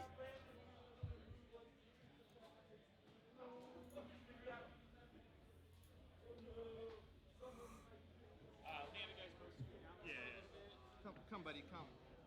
Yes, come. Get in the screen. Oh yeah. Oh hell yeah. Okay. Perfect. Cool. I don't know if you saw me do it. Alrighty, guys. Asking, you shall receive. All right, hello. All right. Hi, Brandon. Why did you sideboard full cowling when you could mainboard it? So I don't like that card. First question, dude. All right, that's fair. I hate the card, honestly. The only matchup I think it's good in is against the Rock Guy and Nomu. And I That's didn't fair. really You really go got to commit Rock Guy, and I Yeah, respect Nomu that. is pretty good. Discard my hand just to draw 3. Like, it's cool, but the choice match is where it's at. I didn't see it. All right. I respect that completely. I can see that position. I can see that the 5% cowling is cool, but the choice match is just cooler. Yeah, I'm on board, dude. I'm 100% on board with Detroit Smash is cooler. Oh yeah, absolutely. Yeah. Listen, I saw the line. I think Brandon Bueno came to this event, and I think I heard you saying it, where you're just like, "Man, I'm gonna lose to Kirishima, but I'm gonna have fun everywhere else." I knew it was gonna happen. I lost a die roll. I was like, "Hey, I'm done. There goes. Yeah. But I do want to say that I love the Brandon Bueno decks. They're always just like ape escaping, just like I'm gonna sling cards, and they might die, and it would be really cool if they did. Hey, every deck I gotta play. You gotta Yeah, do I the love card them. I have loved every single one of Brandon Bueno's cards. And in this matchup, I think you had the right calls. You were just like, I'm gonna wait till I have 5 attacks and hope I just like dad slam this man. Yeah. Checking It just back. didn't pan out. What was that? It just didn't pan out, and that's okay. It happens like that. But I love the deck. I love Deku, and I love Brandon Bueno. Those are three great things that I like. Big love, man. Big heart. Oh, I thought you were doing something untoward with the microphone there. No. Oh, I just said 3 great tastes that taste great together. For sure. Is it bacon, chocolate, and peanut butter, or Oreo chips? I don't know. All 3. All right, this one's for Kevin. Kevin, are you gonna eat that delicious chicken at the? Oh, you know it. I'm all in God, that chicken. right? I don't know what all I'm gonna order, but it's probably gonna have to be at least one order of that chicken. You Someone have to the to. table, For me, spread it dude. around. We got Sean O'Brien in Omaha for the first time. We gotta get him some chicken. Yeah. He refused to eat it. He said, "Oh, my stomach's hurting." I was like, "Dude, you haven't had this chicken. Oh no. You have to show him the light, Kevin." Of course. I am here to bring the light to the people. Love the light it. of It's the a void very from good Hiroshima. chicken. The light of the chicken. So I did notice that you were on Void, which I think is super cool. Which is also super cool because you were smack talking Void yesterday in the LWG Discord. Maybe. Look at his face. He's doing the thinking. I don't He's doing the remember. big I don't remember what I said. I was there talking smack. I was out there like. Yeah, maybe I know. I was having a rational conversation, but it was also out of self-doubt for the deck I'd built. You know. Right. I Oh, yeah, thought that's there were weaknesses perfectly for my normal. deck and holes that it had, and it does have those holes, but it's just good enough to deal with having holes. I think. Right. Yeah, I remember you specifically mentioned no way to deal with coordinated effort, right? Yes. Which is a hole for the deck, right? And I noticed that you're not. I don't know. I'm not gonna ask because I don't want to give any things out for top cuts, but I do want to workshop with you. I want to pick your brain about it because I think that Void is the symbol that I would play too. And I like the way you played it out. Have you done the dream we were just talking about? Enhancing with Hiroshima to give their attack +2 damage to respond with heroic lineages. Have you done that yet? I have not. I did not consider that line. That might have been there somewhere. Like I think I haven't had a problem very much. Like if I'm looking, if I have a deck I'm afraid of, I'm afraid of, they're gonna pump the damage for me, right? Like, Right, I'm not right. usually afraid of Everything kind of just does that. You don't really have to worry about it too much. Church and I we're talking about heroic lineage versus specialist of sound, and he was like, well, they have to do something in order for heroic lineage to be online. I was like, dude, when are they not pumping the damage into this deck? If they're losing. Yeah, heroic lineage is it's extremely good. It's extremely good, and just the ability to turn it sideways for 2 damage is gets you there. It's easy to underrate. Yeah, just especially these games where I have a bunch of damage points on the board. I'm chipping away from momentum in the first place. It's just very, very good. Yeah, the turns where you get both ends of it, where like you used it on defense and then you got to then use it on offense the following turn. It pulls its weight for sure. It's one of the highlight cards in this. I think Ida's package in general is just really powerful. Yeah. I honestly I'll just tell you kind of the genesis of this deck was we played a sealed event. I opened 6 packs, got a coordinated effort, I got a think fast, and I got like multiple copies of both jab and reciprocal extend. And so the universe just told me, hey dude, check this out. Look, here are these cool mid attacks that draw cards that you don't care if they get blocked, but you can make them off zone so your opponent can't even block them. It's so good with Hiroshima. It just fits so cohesively well. Yeah, that was the whole impetus of the deck. That's the whole story, really. All right, so Brandon, tell me about the ideal line with Detroit Smash. If you check nothing but 6s on that turn with the Detroit Smash, tell me how it goes. All right, so I've had the God Hand one time, and it kills him turn 2. All right, hit me. All right, you need Velocity Strike, the one to add something to your momentum. I like that one a lot. That's a cool card. You also need Texas Smash, and then you need to throw the Detroit Smash, and then just pitch the rest of your hand into your momentum. It's for 20 damage. Kills his Emanator, dude. Kills his Emanator. 20 damage, and you can give it 6 speed, so it's a 12 mid for 20. So I really like to hear that. So you'll have to see it. And he has to block the first 2 attacks or die. Or die. No. Not or die, Brandon, and die. Fair, yeah. Yeah, that's the God play, but it didn't happen today. Have you tried out All Might with that package? Because it seems like it's a similar sort of game plan, right? So, my initial plan was just to side All Might and 4 of the do Small Might and then 4 All Mights and just. Oh yeah. That was my sideboard plan at first. I probably should have just done that. Because this is the only matchup that I can't. Oh yeah, it's Small Might 2 over the top of Hiroshima. Yeah. Yeah, I mean, like All Might, like All Might with the times that I played All Might, if he kills me, it's because he's like, I have pull no punches times 3. I shoved 3 things of my momentum, and here's a Detroit Smash. I shoved in 3 more momentum. I've still got 6 cards in my hand, so I'll play this other Detroit Smash. Give this powerful 5, powerful 50. Yeah. So I probably just should have done that. I don't know why I didn't. No. I mean, I like the Midori. It's just there's always a conscious decision, right? Like So like Midoriya gets the benefit of just being like, I don't need momentum. Here's 10 damage, dude. Yeah, that is true. It's not a questioning of your mental state. It's just like. And I think in a new format, right? Like it's always, you can't go from 0 to all the way to the finish line on the first iteration. It's always. That trial by fire is a very important part of the experience, really, and finding out not just what the metagame is like, but how your deck actually works in practice. And I mean, for me, like when I build a sideboard, it's like, what am I not sure about in my deck? What am I not sure about in the metagame? And I try to hedge against that, and it's really hard to just give away that ability to hedge and that ability to have uncertainty. To just say, I'm going to go all in on this complete shift plan, all 10 cards or whatever, on day 1 before you even know what's happening. And so, but like I think that's a really exciting space to evolve into. Like that sounds really, really cool. One of the really cool parts about this format is just who's going wild out there. I don't know what's happening in this house. Oh, okay. Some people are just weird. You just have to accept that. One of the really cool parts of this format is that the packages are very like package. They actually feel like a package. It feels really cool like that. Yeah, you can have these situations where you can side into a different character who maybe has a better, going second situation, or maybe they're better into this matchup. Like Shigaraki siding into Bakugo against Aizawa, or like the only character I could see never sideboarding out of would be Kirishima. I was legitimately I had an eraser head and an erase sitting on the table as my last 2 slots on my sideboard. Yeah. I've been thinking about playing Sero. I think I had who else is there? I think there's like Ida left, right? I've considered all of those.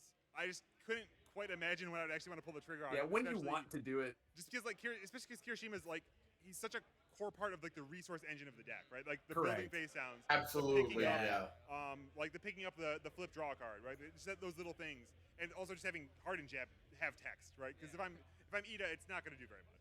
Yeah. Correct. If you don't have any face downs yet, it's a free build one. Yeah, it's like Yeah. It's okay. That's a card, but it's not very good. It's not amazing like it is in Kirishima. Like he's in that does. I'm not saying that. That's not because Kirishima is he's so broken. It's because he's one of the few characters who has like a very unique identity that doesn't function in other places. There aren't other characters who do the debuild thing. Maybe eventually there will be, But like yeah, I hope so because it's a really like we've seen characters like that in universes before, right? Like Kuwabara and Elena and stuff. Like those are fun characters. Those are characters that are very popular.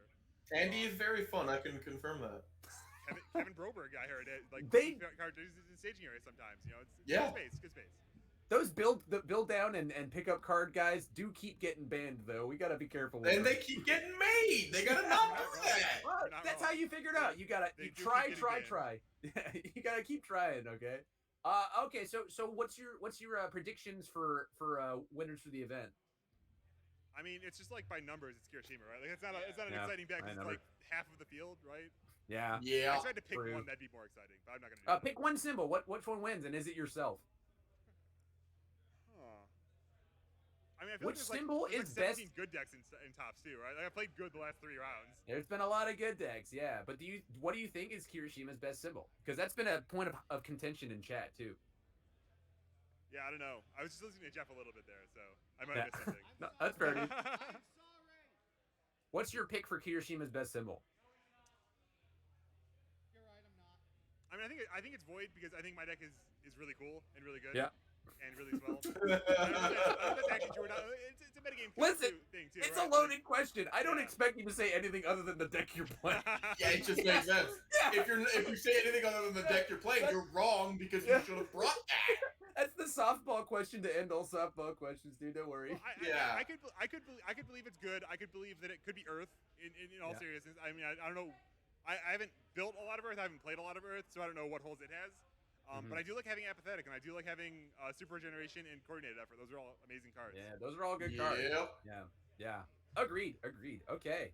Sick. Well, best of luck. Enjoy your meals tonight, Brandon. I'm sure you're gonna go get some ramen too, right, dude? I'm actually going to Nixon's to get meat sweats. So. Meat. Oh, sweats? a superior decision. Oh, damn. He said I'm gonna eat steak. Thank you very much. All right, I can respect that. I can respect that. That's pretty good. Yeah. All right, fair enough, Brandon. Enjoy your meals, boys. See you tomorrow in Top Cuts, I'm sure.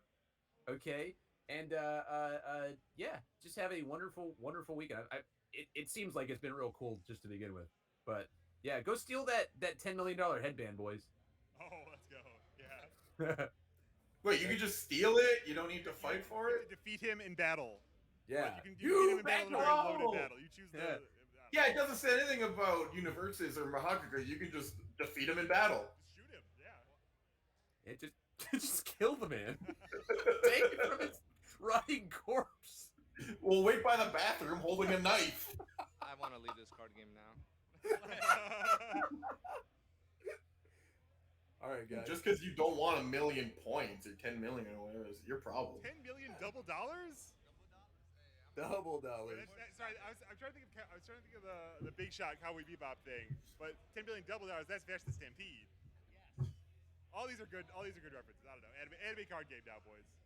Anime card game. Bottom text. Before we were kind of an anime card game. Now we just are. Yeah, and full I'm okay with it. Yeah. Full mass. Check out this.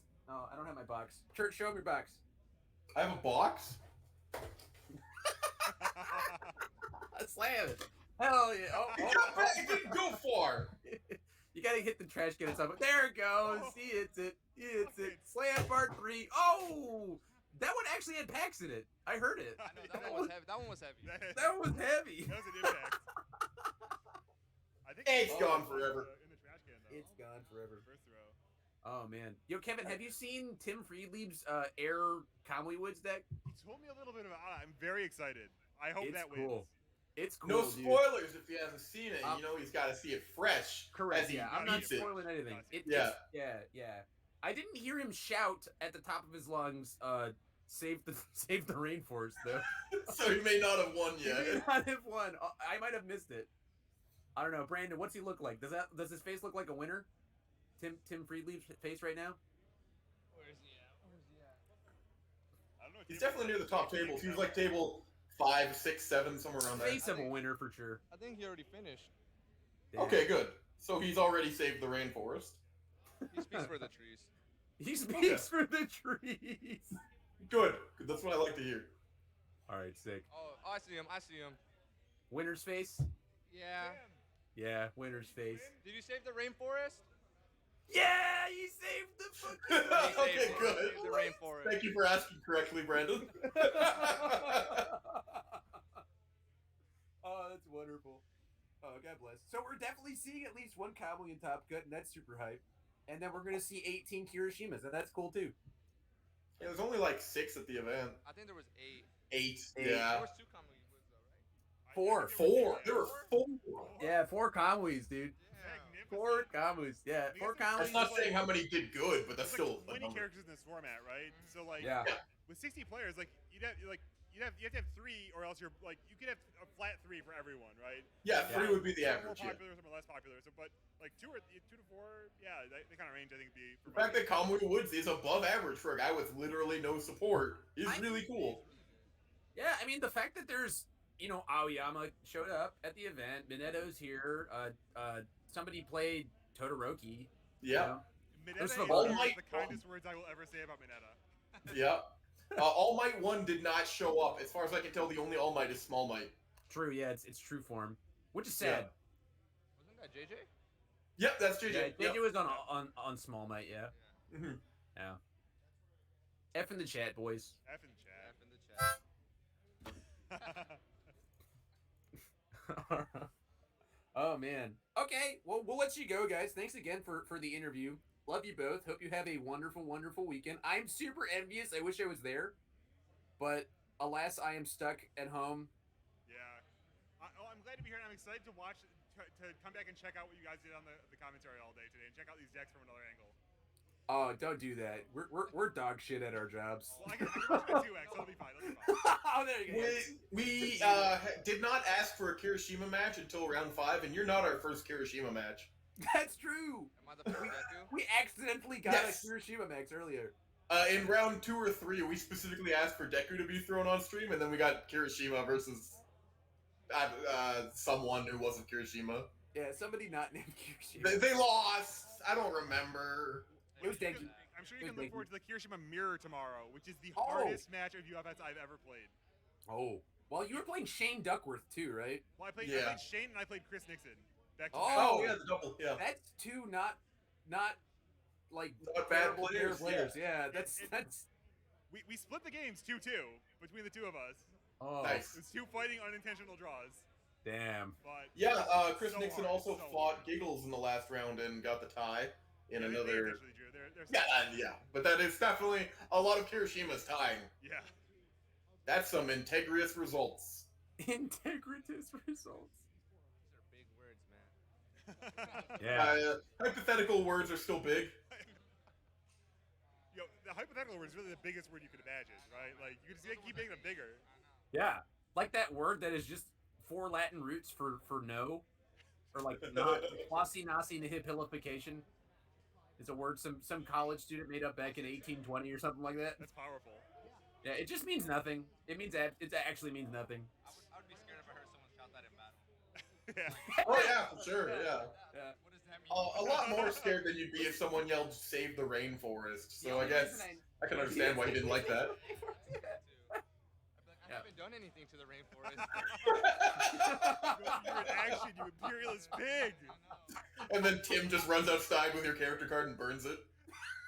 No, he recycles it. Damn it. He recycled it. You can't recycle cardboard. Oh, game cardboard. Damn. Who knew? All right, Tim? I'm getting really sweaty in here. I'm gonna head out. Thanks All for right, the games, boys. then. Alright, thanks for the games, man. Alright, smooches, Thanks, boys. Scoochie Boochies. Boy, howdy. What a wonderful set of games, though. Even though that was a Kirishima versus Midoriya, and Midoriya never did once get any damage in, it was fun to watch either way. Yeah. Yeah, I like the answer of I don't like that card, and that's why he's sideboarding it. Yeah, I like that. I like that answer. I need it in matchups, but I don't like that card. Detroit Smash Yeah. is cool, so we're playing that instead. That's sweet. That's a good response. Yeah, no, it was awesome. That's the most Brandon Bueno shit I've ever heard. Yeah, I'm happy to hear it. So we got to get another random interview going. Is there someone around that we could interview? Yo, let's get Michael on the interview. That's exactly what I was gonna say. Is there someone conveniently around near the laptop that could just sit down and be interviewed? I see a seat being taken. Oh. Okay, that is definitely not him. No, these Seeing are as two he's guys. explaining to someone else how the headset works.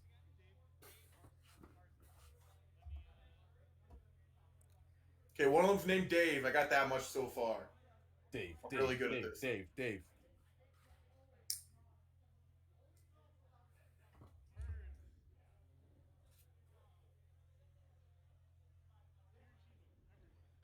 Hey guys, so we've got 2 minutes left in this final round. We're very close to getting top cuts announced. So what I'm going to do is I'm going to bring on Dave and Carson. They are actually two of the winners of the contest that Legendary Wolf Games had. Oh, so love it. they had full expenses trips to come out here, flights, tournament entry, hotel, food sniping. So I wanted to bring them on, and you guys can talk with them about their experience so far this weekend. Absolutely. I got some questions already in mind for them.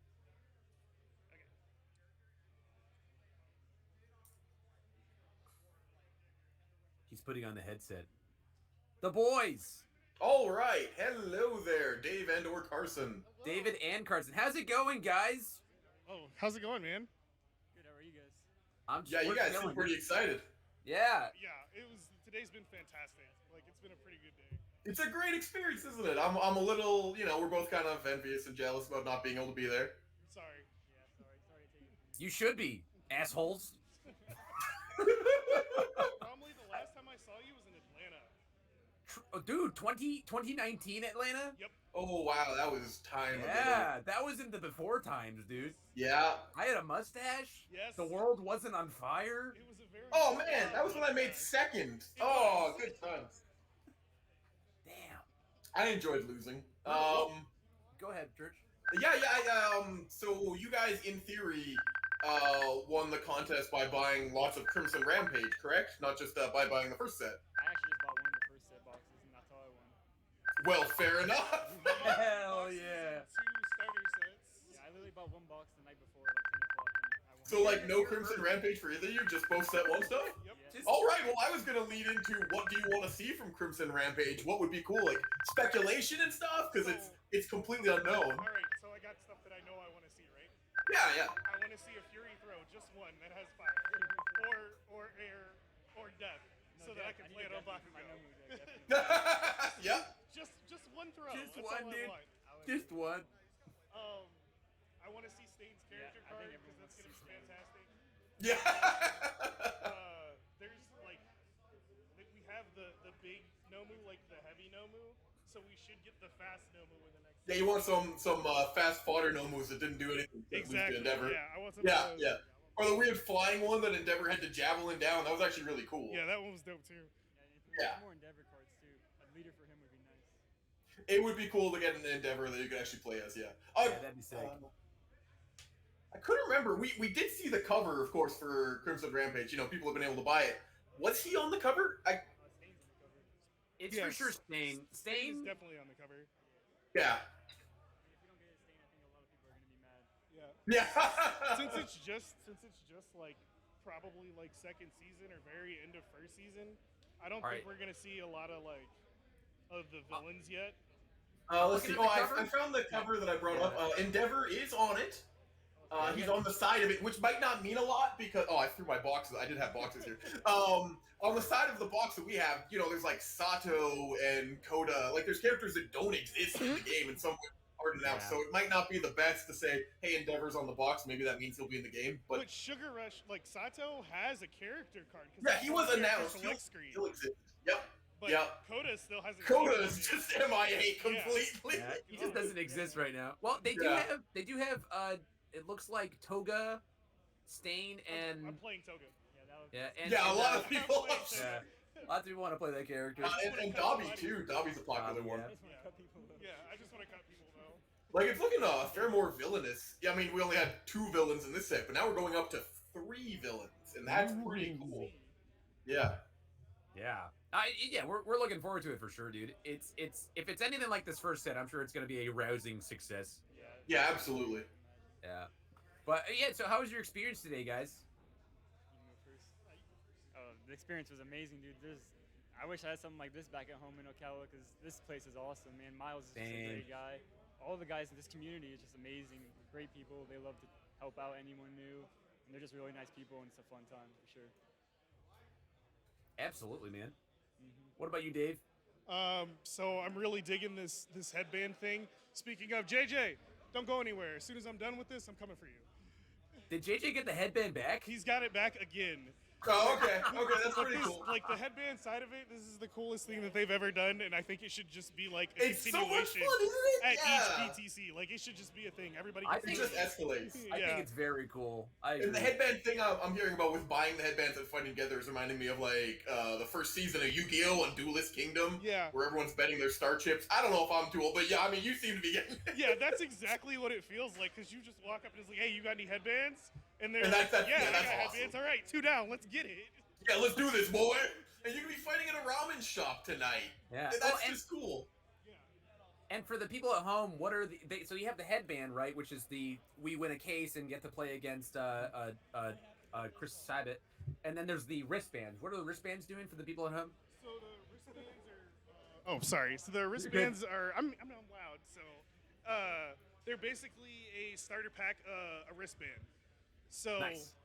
As far as I can tell, but that's right. They're a starter pack or wristband. Yeah. So you can still basically get a box if you take everybody else's wristbands. Right. You just take it off of everybody else, dude. That's really cool. Yeah, it's really neat. It's very, very cool. I think it's an awesome idea. What characters are you guys playing today? I mean, I can look it up, but I'm lazy. So I was coming in here thinking I was gonna play Aoyama, Eraserhead, and I got here and I just wasn't feeling it. And Miles showed me his Ida deck. Oh. And one thing led to another, so I'm playing a copy of Miles's Ida deck.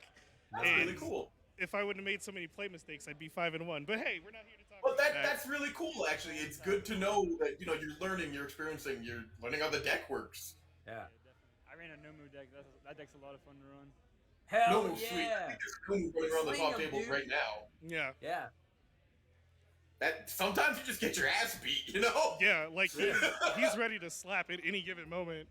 You guys have any cool plays in the day? Give me one of. What was something funny that happened today? Okay, so I was playing Sean O'Brien, right? It's the very end of time. I have already won 1 round. So if I lame it out, I win the match. Yeah, if I don't lame it got out, it. then, it's all fine and good. I went second, so I just had to survive the turn. He plays 3 attacks. I have 3 fulfilled with duties, which means I get to end the enhanced phase every time. You're basically all just flash. Those yeah. first 3 attacks, I take all that damage. He plays the 3rd attack. I reduce the speed. I have to check literally anything other than a 3. Literally anything other than a 3 to win this match. I checked the 3. Man. Oh, man. It always is, isn't it? Yeah. That's the only time it happens, dude. Yep. The only time you absolutely need it. How about you? I didn't have any crazy plays, but it was pretty awesome to have All Might announcing and getting us to start the round. That was Yeah, cool. that's so cool. Yeah, that was super cool, man. Yeah, it was an amazing experience. He's a nice guy. Oh, did you talk to him at all, man? Oh yeah, I got some signatures too. They're nice. Oh, sweet. Hell yeah, dude. So I got a Vegeta picture signed. You guys heard of Team 4-Star? Of course, yeah. I got the Vegeta quote. Everybody duck because I'm about to turn left. I'm sure he loved that. He did. I think it's pretty great to get a Team 4-Star shirt signed by like the normal. Yeah. For sure. Yeah, it's really cool that he came out, and I'm hyped to see the All Might deck that he plays. I know. Yeah. I see him play that. That's gonna be awesome. It's big and scary, and I'm not a fan. I one don't of want the to guys go anywhere near it. Someone in chat asked, "Who's Carson?" That is the guy on screen, right? Yep, there you go. Problem solved there, Jose. Nice to meet you. I'm Carson. Yeah, Carson is on the right. Dave is on the left. Well, our left, your right, and your perspective. Yes, right. It would be stage Stage right. Okay. Yeah, Yeah, that's stage me. right. I got it. Yeah. But yeah. So what are you guys gonna be doing tonight? Did either you make? Do you think? Sorry, your records today? Absolutely not. 2-1-3. Okay. I'm not so, even close. Okay, so 3 ties, I unfortunately. finished But 4-2. oh, might make cool. up. Yo, that's respectable. Nice. Yeah, they can make it there. But what are you guys gonna do tonight? You're gonna go get the ramen with the boys? Yep, we're going to get the ramen with the boys, and I'm probably going to take Nice. somebody's headband at the ramen shop. Nice. That's awesome. That sounds like a great experience to learn the community play. too. All right, we're gonna play. We're at the ramen shop. After we're done, we're going to go get some headbands. Hell yeah. That's the play, dude. I love that. And then are they running any side events tomorrow? I know they're doing the headband tomorrow. I don't know if they're doing anything else. I'm not really sure, but Yep. I got a question. Were you guys friends before this? Like, are you from the same play group, or do you just? no, we just showed up. Okay, that's cool. So, fun fact, right? Hi, Shane. Where's Shane at?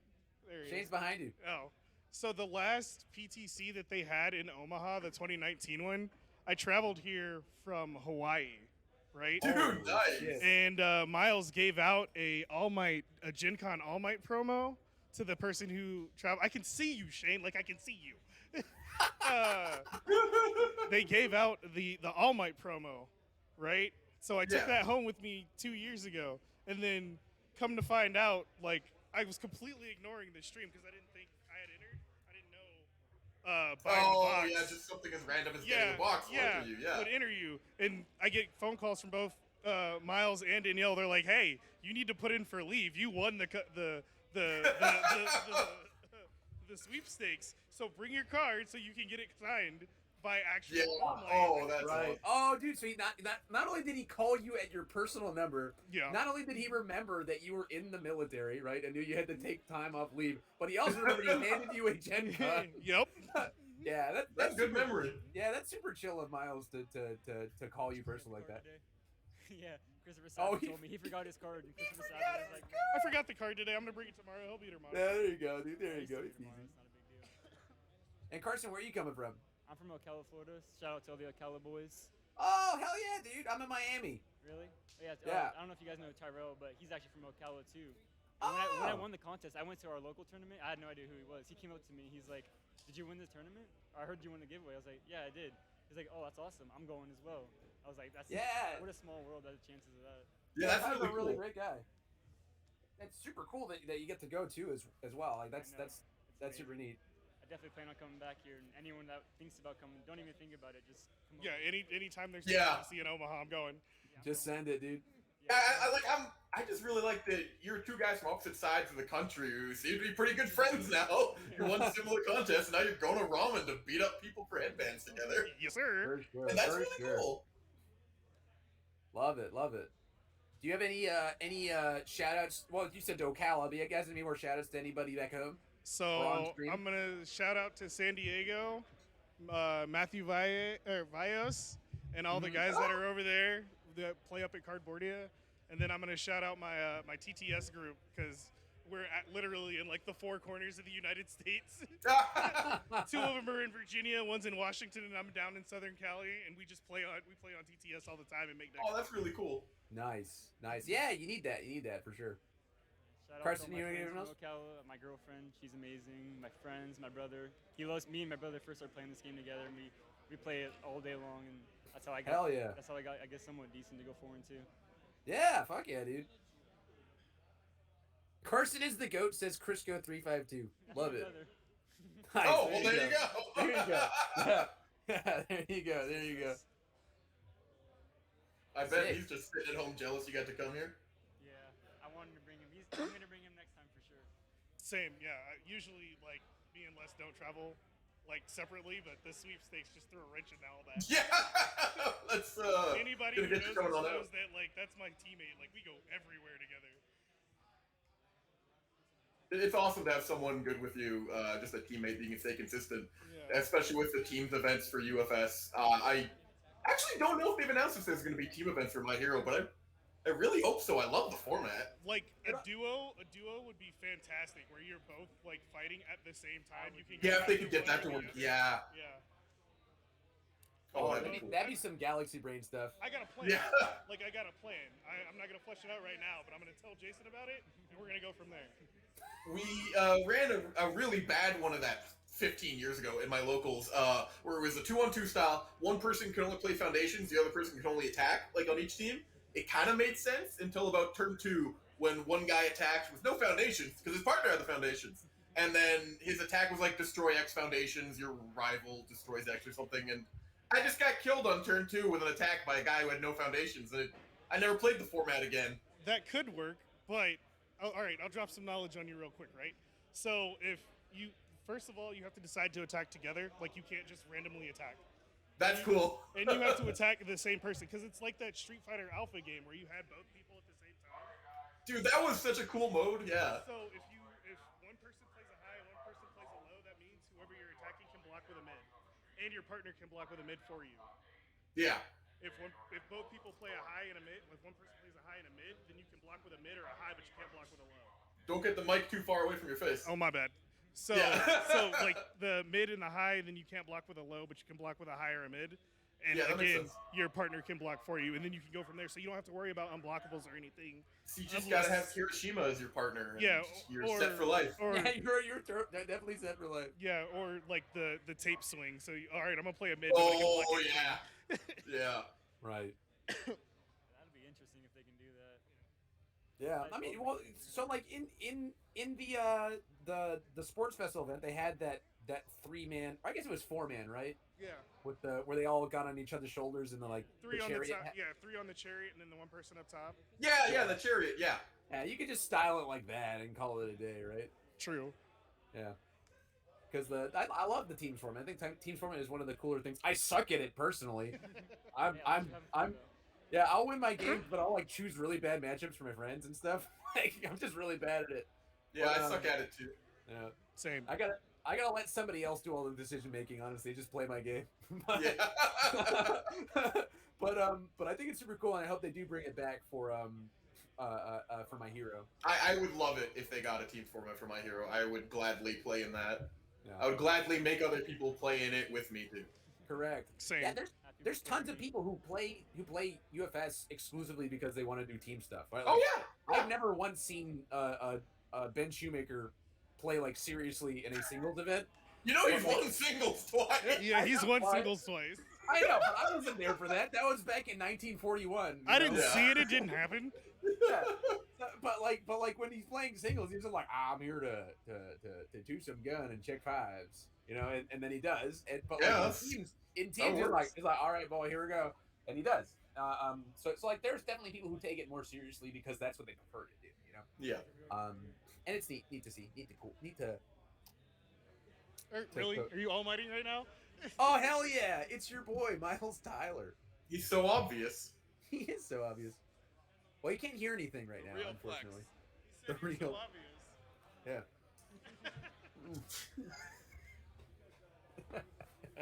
Yeah. Totally. They're done. They're verifying results, so I came to do our pre-closing ceremonies to say hi to everybody, do the thing. Did you guys have fun? Yeah, had a blast. Good. I can't hear what they're saying, but I don't care about what they're saying. I care about what you guys are saying. Well, I don't care about what I'm saying either. That's why I'm not saying anything. I'm being polite. Yo, Stop throwing up eggs at What What are you doing? Oh no! He's using talk no jutsu. Oh, I just got through a terrible filler about a kid who uses money no jutsu. And he, like, to check the integrity of a bridge, he threw some money on it, and a bunch of goons just, like his own henchmen, just jumped out and grabbed the money. And he said, oh, I don't think the bridge is quite able to handle my money. And he throws more money on it, and more dudes jump out and get the money. Say that. I can.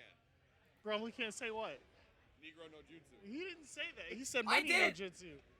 I said talk no jutsu. Oh, he definitely Jesus said talk Christ. no jutsu. Oh, Oh my god. Where did those cards go? I just had. Miles is trying to get me canceled, guys. He is. He's trying to get you canceled. all right, scrubs. No disrespect. Gotta go. It was a All right, blast talking boys. to you Yeah, guys. thanks for hanging, guys. Yeah, enjoy your ramen. Get some headbands. Kick some ass. Yes, sir. Yo, I got called a sir. Yeah. That's because you're a stately gentleman. I guess. Who has no My Hero Academy boxes next to him anymore. Well, they fell. He got pulled away. It's gonna be like, well, now we get to see the Legendary Wolf Game store, which is pretty dope if you ask Oh me. yeah, look at the nice air circulation they got going on up there. Oh, for sure. It's completely open. It's cavernous. It's comfortable. It's just a good place to be. Honestly. Now everyone can see my printer and it feels weird. It's back to just us. Yeah, so sorry guys. So we're just waiting for Miles, and we'll get our announcement for Top Cuts. Yeah. All right. Thank you guys, both of you guys, for sticking around as long as you have. We have officially eclipsed the 10-hour mark for this broadcast. Oh goodness, we have. Yes, we have. Whew. The boys have been doing a talk. Yeah, give or take the hot dog break, I've been talking for 10 hours. True. I didn't actually eat over the break. I've just been munching on chips all day.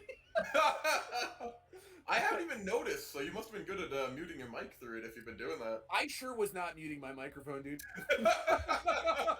I did one of these where I was like, I did. I did respect. Absolutely, church. Yeah, I know. I was gonna say I respect the fact. Like, so here's the thing. So like, while the broadcast is going on, like the stream can only see what I want it to see, but behind the scenes, I see everything. So like, Bromley, when he did the shout out, he's like, "Yo, we got to break out the salsa on this one." I don't think anybody understood you were actually eating chips during that matchup. I don't think there was definitely like some inclusion there that I hope Mike saw every time I pick my nose off stream, dude. Hope, 100%. Because I've been having sniffles all day. there'll be a montage. Oh, thanks, dude. Yeah, I've got my booger napkin over here. I'll have that. You know, the very cheesy like YouTube thumbnail where it's me like a shocked face and it's top 10 nose picks, top 10 Bromley nose picks. Top 10 nose picks over 10 Number hours. 7. Over 10 hours. Okay. Picks his nose per 10. All right, we got Miles here. Here's your boy. He needs to hear the boys. All right, guys, say something. What's up, Miles? Okay, now I can hear you. Hell yeah. Love to see it. Love to Can't see see it. him. Look, he's using the force. Oh, I thought he was just trying to censor himself. He's so powerful, dude. Okay. Look at him go. Oh, what a day. Is there context on that, or is that just a thing we're doing now? No, I think he was moving the TV so he could see us better. Yeah, I was okay. moving the monitor so I could see you better. Yeah. But Oh, you okay. didn't know that was happening because you can't see that it's moving. But it did. Yeah. So how'd it I go got today, this guys? ketchup. Dude, it was so sick. We got to see not Kirishima 5 times. Yeah, Wait, you're lying. four It was times. 4 times. 4 times. Yep. Yeah, it was so sick. No, but honestly, super, super awesome. Most of the matches were just like explosive and fun. It didn't seem like anybody was like you know, it seems like a good format. Is what I'm saying. It seemed like a really great format. Interactive too. It's really fun to watch both people thinking about moves and having really cool. Hello there. Yeah, hey, it's Michael. That's You Mike. hit him. Hey, everybody, He's say there. hi to Mohawk Mike. Mike on stream, boys. Bye. Yeah, but I mean, like it's even watching like the quote unquote lame deck in the format with Kirishima, like it's still like fun and interactive, and he's doing like cool. So he's doing the cardboard capoeira and like. Is that like, what we're calling it now? That's what I call it, dude. All I right. just call it BS. Yeah. But how was it from your end, man? So the first thing I want to say is that they're very lucky I wasn't able to play because Ida beats Kirishima. Oh, This is good to hear. Love to hear it.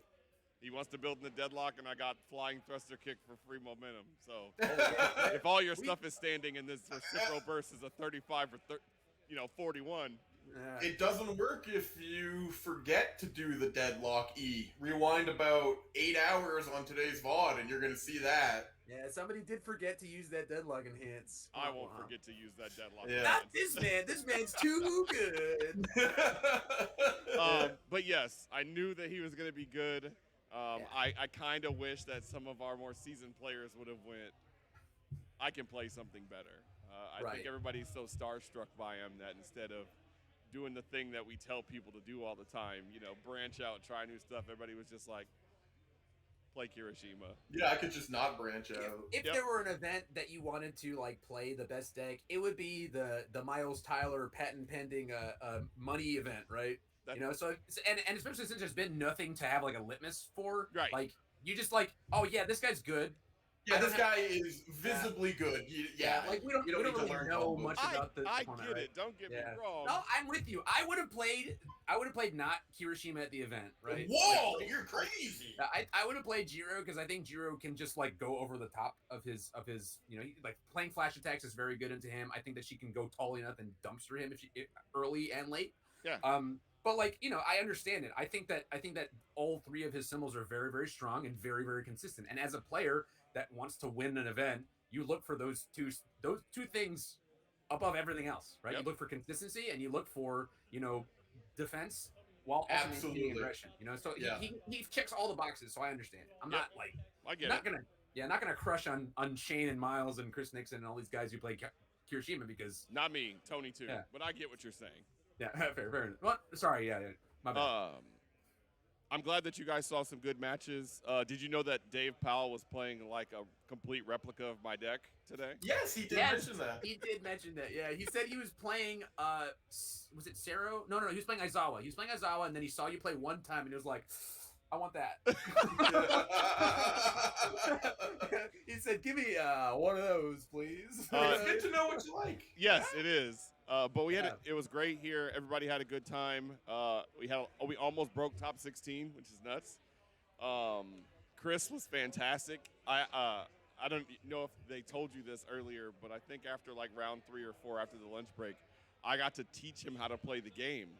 So I had not been working because, I'm the judge and tournament organizer, and Mason kind of picked up my slack. So shout outs to Mason for sure.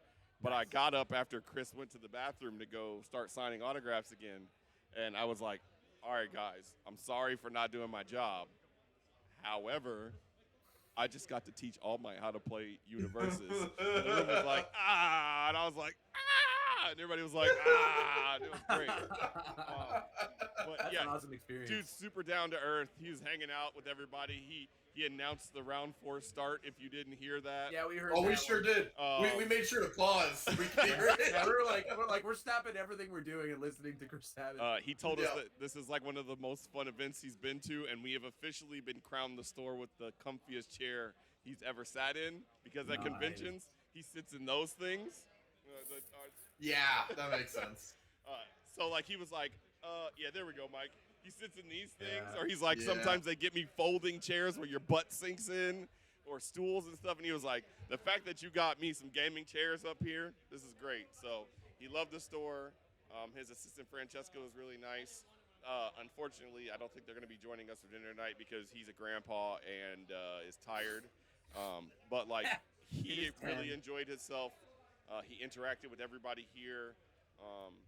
Very down-to-earth dude. So, like, I'm really glad that we made the decision to co-op with them. And then having Jason and Tim here has been great. I've gotten to hang out with Jason. I got to hang out with Tim Freelieve. He did a fantastic job.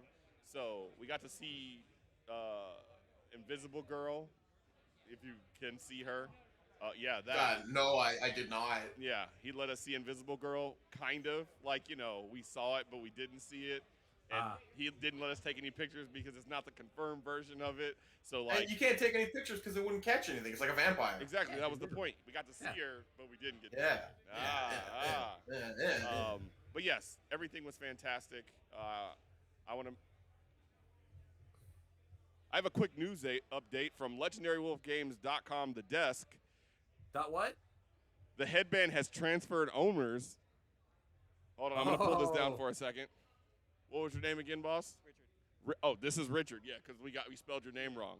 Richard just bopped JJ and took the 1,000,000-point wristband at the event. Very nice. Unfortunately for you, he's not because we're closing the store as soon as prizes are given out. So unless you're both going to Ikasan, no more. My boy Nate over there with the bubble man. So yeah, that just happened. Nice. That's the last thing I'm going to ask you guys before we move to closing ceremonies. What did you think of the sports festival theme of the weekend? I really liked it. That's actually really fun. Yeah, that's awesome. We The love headbands thing, like just the little headbands that people are fighting over. The fact that people are going to go to ramen and fight each other at ramen for headbands is just delightful. I love that. Yeah, adding any layer of like friendly competition to any event is gonna be sick. Like Yeah. and side events are kind of the lifeblood of any like real traveling event, and that supplements it and acts like a side event just in general, right? Through the whole Like, weekend, and it's yeah, the whole literally weekend. so thematic that I don't think we could have topped what we did at all. No, I'm a huge fan. Yeah. A++++ for me, dude. S tier gameplay and tournament organization, my friend. Yeah. We dropped the ball on one thing. Did you guys hear about what that was? No, what happened? The table numbers were the only thing I forgot. So we I literally. Oh! Oh, yeah, the table. This is table 3, 4, and 5, right there. Right. Damn. Oh. And you called an audible and it worked out, right? We did. I'm very good at adapting on the spot, so it is a super audible. So right. But thank you guys for your time today. I said this on our last stream, but I feel like there are a lot of other really cool things you could be doing on a Saturday. I think I said it at the beginning of this, so I thank you for taking the time to come on and commentate. I know you got to do it for one more day, but I want to say thank you for tonight. I'm going to see if I can get you guys something signed by Chris, and we'll mail it off to you for your that'd time. be so nice, man. Oh, that'd be delightful. Listen, it's definitely the second best thing I could be doing on this Saturday specifically. I know what the number one is. Yeah, to actually being out there. Yeah. He what? You didn't know he was Kuwabara? I had no idea, dude. Zero You're a clue. Meshi? Come on now. I'm over there. He's a tree. All right, boys. Kuwabara's the man. I'm going to let you banter with each other for a couple minutes. Shane saying hello. I'm going to make sure pricing's all done, check the integrity of the results. We're going to announce top 8, and then we're going to get out of here and go eat ramen. So Sick, dude. thanks again for your time, and I will see you guys tomorrow. Yeah, we'll see you then. Good night, everybody. Thanks for watching the stream. See, he said everybody, but he was looking at me when he said it, so he meant Hi, me. Bromley. Hi, church. Bye, Bromley. Bye, church. Hello. Bye. Bye, Shane. He couldn't hear us. Yeah. Well, that was neat. Yeah, love to hear from Miles any day of the week, especially Sundays. Yeah, he was gassing up his deck the last couple of days. Part of the conversation that I heard earlier is that the thing is that as far as matchups, there's at least currently right now in this current form of My Hero is that there's not necessarily one thing that sticks out that's the best. It's just a matter of how much brain power do you want to use. Yeah, that's and so all of the so here's the thing: if you look at where we've been so far with our top 8, and everybody that's playing the same character are all previous world champions from another card game. So one I've never heard of. Yes. Correct. Yeah. Correct. So it's one of those things. It's on paper. You're like, yeah, this is good and it's easy. Whereas you're playing in a big money event, you might as well take something that you feel is pretty much guaranteed to get you to top cuts at least. Yeah. All the people Hiroshima is definitely mentally exhausting. Yes. Yeah. Eraserhead, I felt the same way. Like Eraserhead, I thought for sure was going to get tops, but I don't think towards the end there we had any. Yeah. Don't think you saw any. There might be one squeaking in, perhaps. But I would love to see one squeak in and then take it all. Yeah, I mean, I do think that Aizawa can take it from a Kirishima. It would be tough going second if he's squeaking in, and I'm sure the top seed gets to choose who goes first. But Aizawa, is that still a thing in MHA? I assume so, but I don't know. Well, technically it's LWG's event, and last time they ran an event, they did it that way. Oh, that's a very good point. But yeah, I could see an Aizawa squeaking in and just doing cleaning the event up, because that deck is on all 3 of his symbols again. He's just a good character. Yeah.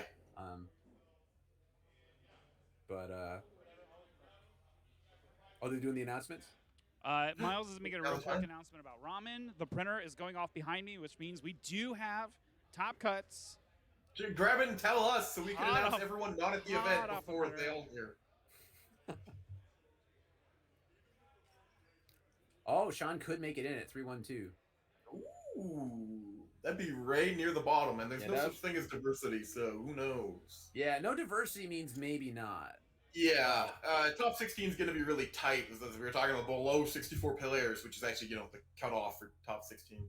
Yeah, yeah. I mean, but going X and 1 at all is like is impressive for anybody. Oh, absolutely. Yeah. I'm hoping my boy Genesis makes it in Top Cut. I believe that is a Final Fantasy character, not a person, nor a playable character in my MHA. So Could be a person. I've known Miles several came people from named Crazy. behind me. He grabbed the printouts for Top Cuts. He went over to the other side of the room, and I asked him, I was like, hey, why don't you come over here, stay by the stream? That way we can actually get the audio, and, you know, we'll just, you can yell into the other corner of the room. So he goes over to where the counter is of the store, and I yell at him to come back over, and he's like, hold on, I have one thing I have to do. And he, like, the look on his face, and the way he was holding his pen was like, he's writing in Ken 2 Dot.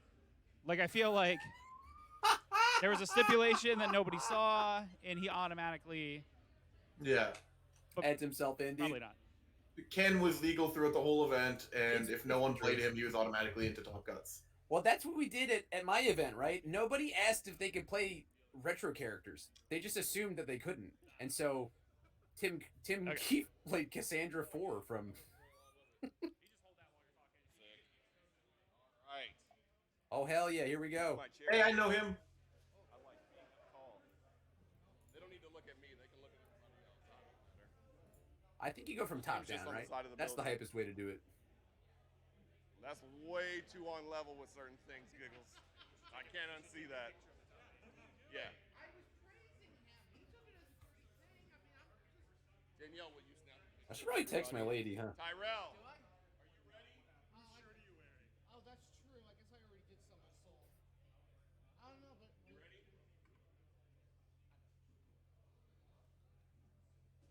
Jason, are you ready? Were you? You did that? Okay. You all right, Ty? Is that Ty of Ty's House of Cards, dude? I don't believe so. Wait, yes. Yep, that's Ty of Ty's There aren't House many of Cards. ties. It's your boy. Y'all give that little girl a round of applause for me, please.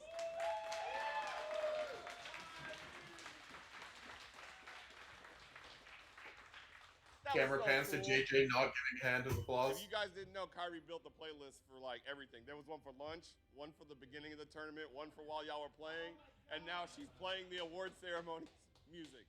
So Nice. all right, guys. So I have your results for today's Omaha Smash. 1K plus.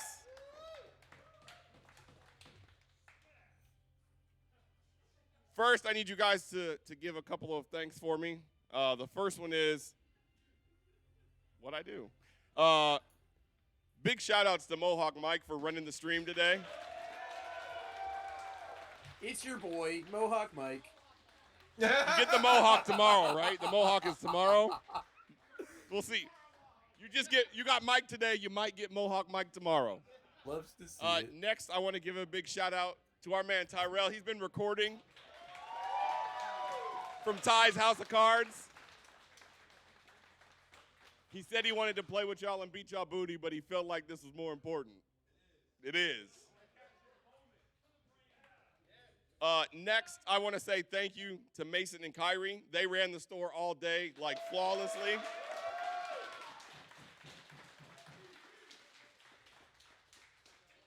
Please give a big shout out to Danielle. She drove everybody around and made sure everybody got here.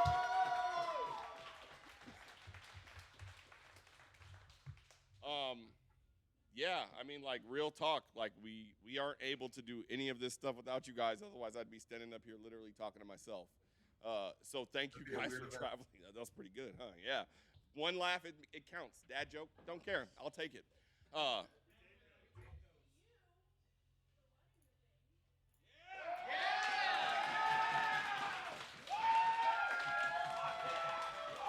Nope.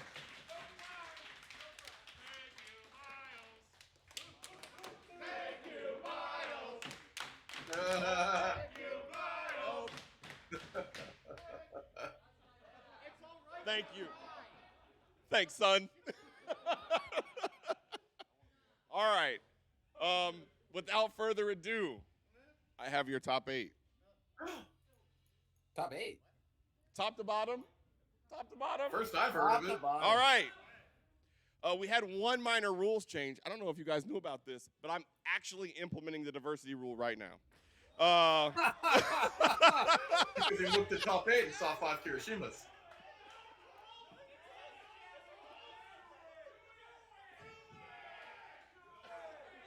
No, you know what? I'm a man of democracy. Raise your hand if you want the diversity rule implemented. Oh. 3, 4, I hope he 5, still says 6, no. 7, 8, 9, 10, 11, 12, 13, 14, 15, 16, 17, 18, 19, 20, 21, 22, 23, 24, 25. That's Okay. not a All majority. right. I got about 26 people. All right. Now, raise your hand if you don't want the diversity rule. Not a lot of people voting. I really thought it would be Mutiny! a lot of voting. Mutiny! Wow, that's a lot of Kirishimas not wanting diversity. Weird. That's weird.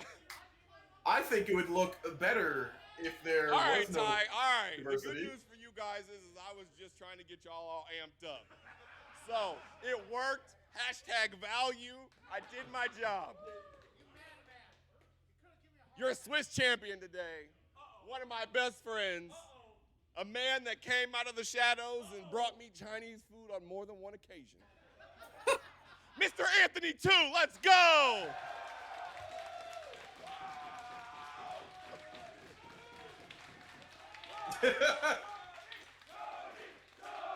Tony!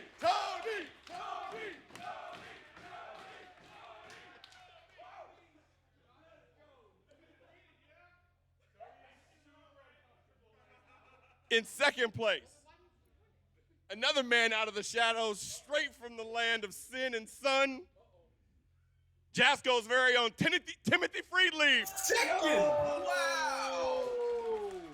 Save the rainforest! That's awesome. I'm so moist right now. Tim Friedleaf in second place. There have been 0 Kirishimas so In far. third place, Tony 2 was I don't on know what? this very person to give them Hiroshima. backstory. Oh, okay. I'm going to pretend like I do. He's a janitor here at nights. He But brings a Comedy baked Woods, right? potato every night. Has it for a snack at 12:01 a.m. Well, a lot of the Kirishima's just ID'd, right? Mr. Jeremy Pobel. Yeah. On Kamui, that's 2 Kamui Woods, back to back. That was the best I could do on the spot. I'm sorry. I'll try and come up with something better next time. Jose's gonna be so fucking happy. Excuse my language, boys. All right, I do know this Cowboy person. Woods. From way out yonder on the East Coast. He's really tall, kind of socially awkward. I chased him for Player of the Years from 2014 to 2018. From Rochester CCG, Mr. Kevin Broberg. Playing. So we've got Kirishimas and Kamuis. Kirishima's and Kamuis. It's just hard trees. I also know this person very well. He's from nowhere. He's a man of mystery. He doesn't really like to do a lot of things but play Final Fantasy 14 on his 15, 13, I don't know which one. I'm not hip with these kids these days. He eats a lot of meat and drinks a lot of water. LWG own Shane Duckworth. There's our 3rd Kirishima. Almost half of top 8.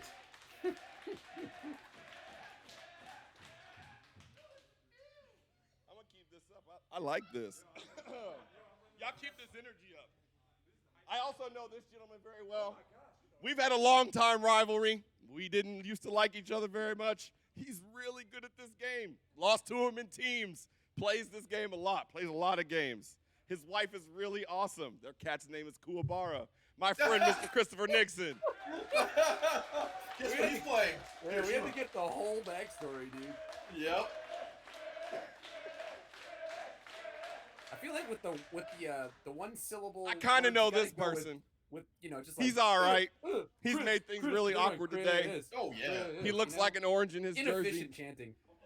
He can be a bit socially awkward, but he's really, really lucky when it comes to card games. Ask anybody that's played him. Mr. Jeffrey Kahn from Rochester CCG. Oh my goodness, is that another Kirishima? 5 Kirishimas? Yes, That's thank crazy. you for holding your hand up. 5 Kirishimas. Wow. Hold on. Stop. I have a very important question. Did you just do the truffle shuffle? Oh my God. I'm done. Oh my gosh. All right. Getting banned for that male nipple. This is the last one. Was there any doubt? Your Shane would make last day 2? and final. Perhaps, dude.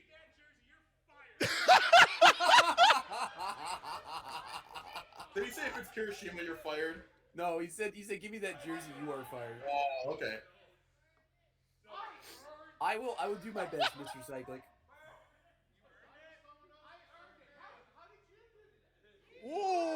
Whoa! I missed that. Somebody wants to smoke. Heel turn, heel turn, heel turn.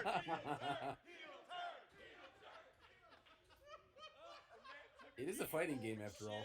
Oh, of course.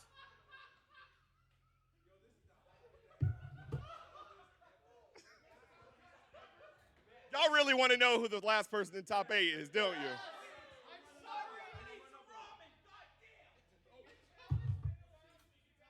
I thought they were doing top 6. Yeah, too. literally. Can you They tell had it's been a announced while that, I since guess we not. played UFS or Universes together you in mean a 65, long right? ass time, right? In 8th place, a competitor of mine, someone that I know but not so well. That's Sean, right? Yes, he's His a wife competitor. is really cool. She did a thing for us today, but she's also kind of awkward. Okay, Miles. Jacob Mazer Oh! from Final Round Games.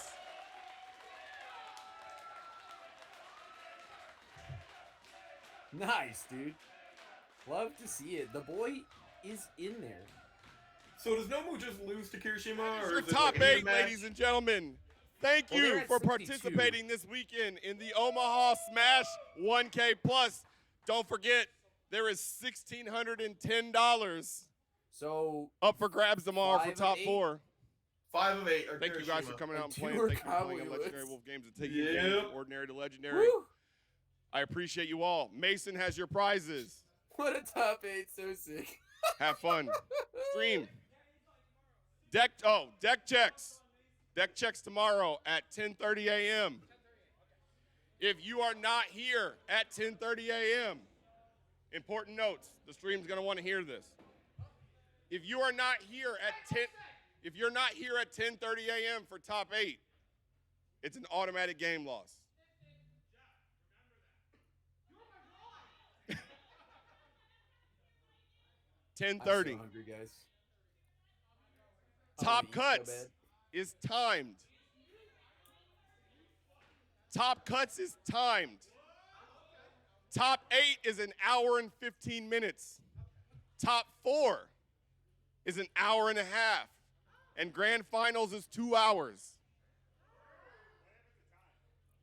Regular in-game procedures. Except for finals, you're gonna have to actually do the thing. Win. You're drawing and you're splitting the pot. But there will be no draws until probably finals. Finals, there might be a draw. Better tighten it up. The reason for this is there are people that have flights like Timothy Friedlieb and other. This was already in the works. This isn't like a last minute change, but we've been doing this all day. We have our side event, our last Swiss tournament tomorrow in the sports festival. Oh, I see Jason. The address for Coe of Ikasan Jackson. is. Let's go names up back there. Yeah, way in the back. 11th and Jones.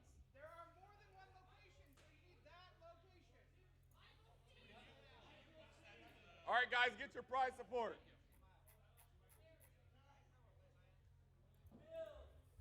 Mason's giving them out in order from placement, but yes, I will set this on the table.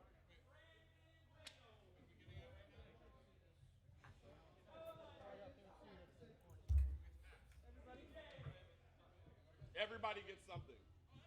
That's me! It's the boys. Oh man, I'm stretching because I've been here for 10.5 hours.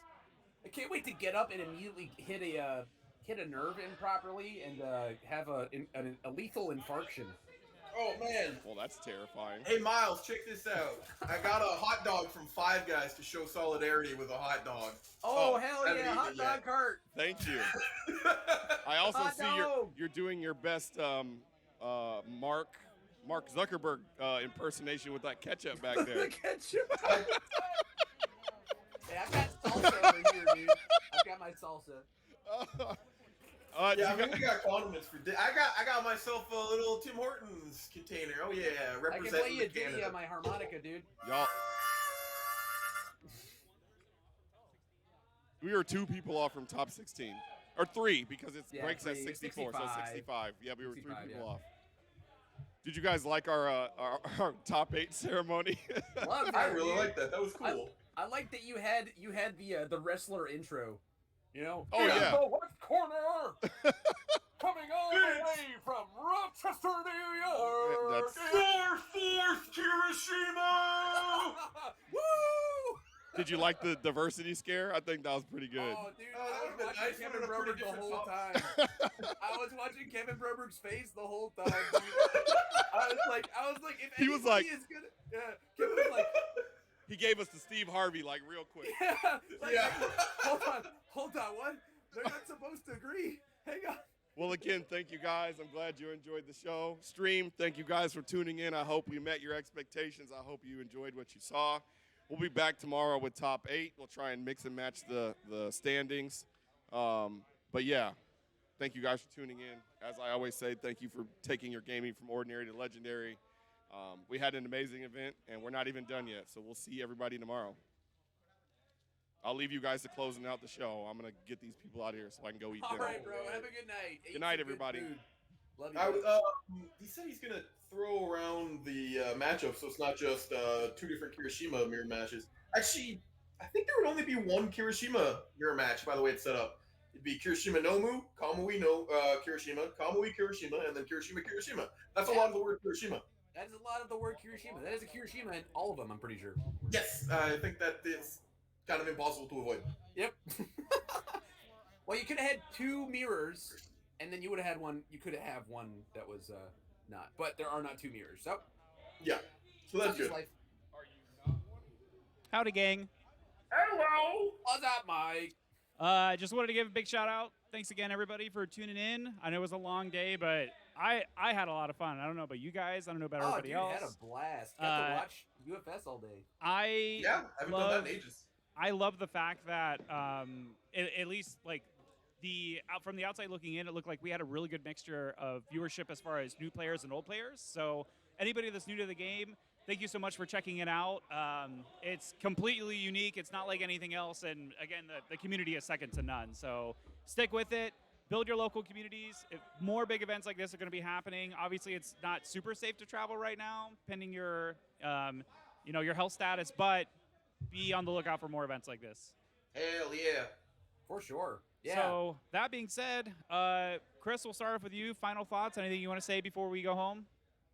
I think that everybody at that event sucks.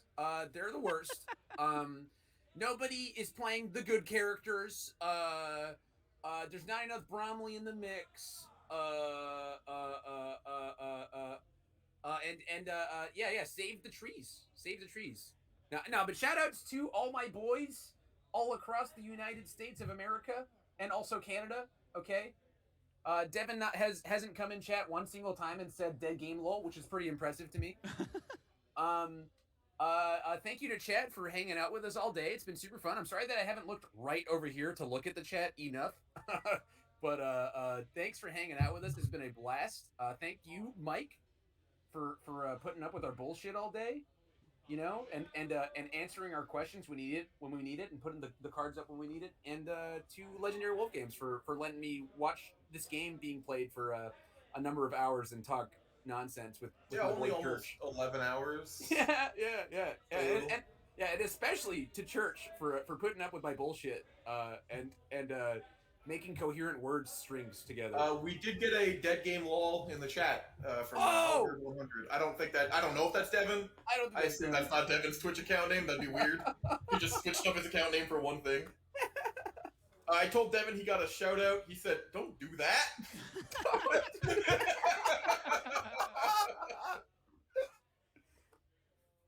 All right, so it was Chris. Well, Clint, any last That's words? me. I am absolutely not looking forward to Kirishima in literally every match tomorrow. That's going to be annoying.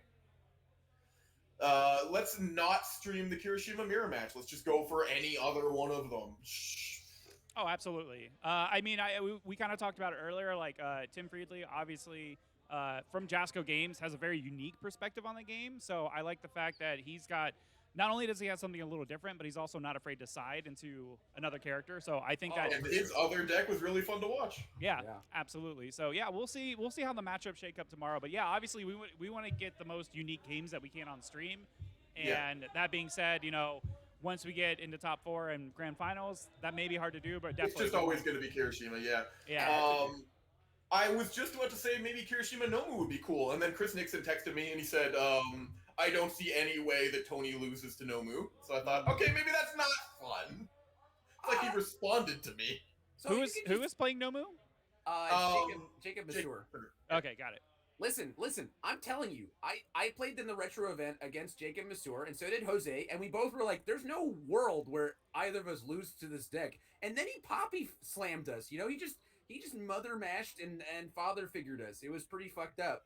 You just lose. So if somebody can just put orange cards into a card pool and pass checks, it would be Jacob Masur. And Nomu certainly puts big damage on things. Big number good. Well, Sorry, Church, continue your shout out. Yep. No, screw Kirishima. That's my shout out. Oh man. Cool. Well, with that being said, it's I'm looking at the session counter right now. 10 hours, 42 minutes, 58 seconds. So I don't think we need to take this sucker to 11 hours. With that, thanks everybody again for tuning in. Be sure to tune in tomorrow. Again, same channel, same time, 11 a.m. CDT. It's so funny. I literally just typed up for thanks for watching screen, and I realized I put 11 p.m. Oops. Oh, if you want, I could just get a paper and a pen. I can just write "thanks for watching" and put it up in front of my screen here. True. I don't have one, so here are some napkins that I got from Five Guys. Nice. Oh, how was your milk? How was the Tim Friedley milkshake, by the way? Well, there's still some in there. Oh my god! Are you sure that's the right cup and not the one you've been defecating in because you've been stuck in the room? Oh man. Well, the milkshake part was good, but then when it came down to just the I'm gonna show that again. You know, all the food, all the chocolate and bacon. Okay, bacon is cool in a milkshake, but not just actual bacon chips that you're going to be eating. The bacon flavor was nice. The bacon chips alone taste disgusting. Mm. So I give it overall a solid number out of 5. Yes. Sounds great. Cool. Well, thanks, guys. We'll catch you tomorrow. Top cuts to look at, top 8, and that's it. Go home. Or you're probably already home. I'm not home. I have to clean up. You're far from home. And then I have to bum a ride, and then I have to get some sleep, and then I probably take a poop at that point, because in the middle of the night, and then we'll be here tomorrow. And then boom, you're just randomly in Vegas. Isn't that weird? Yep. Slam. Okay, bye. Arrivederci. Bye. See you tomorrow.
you.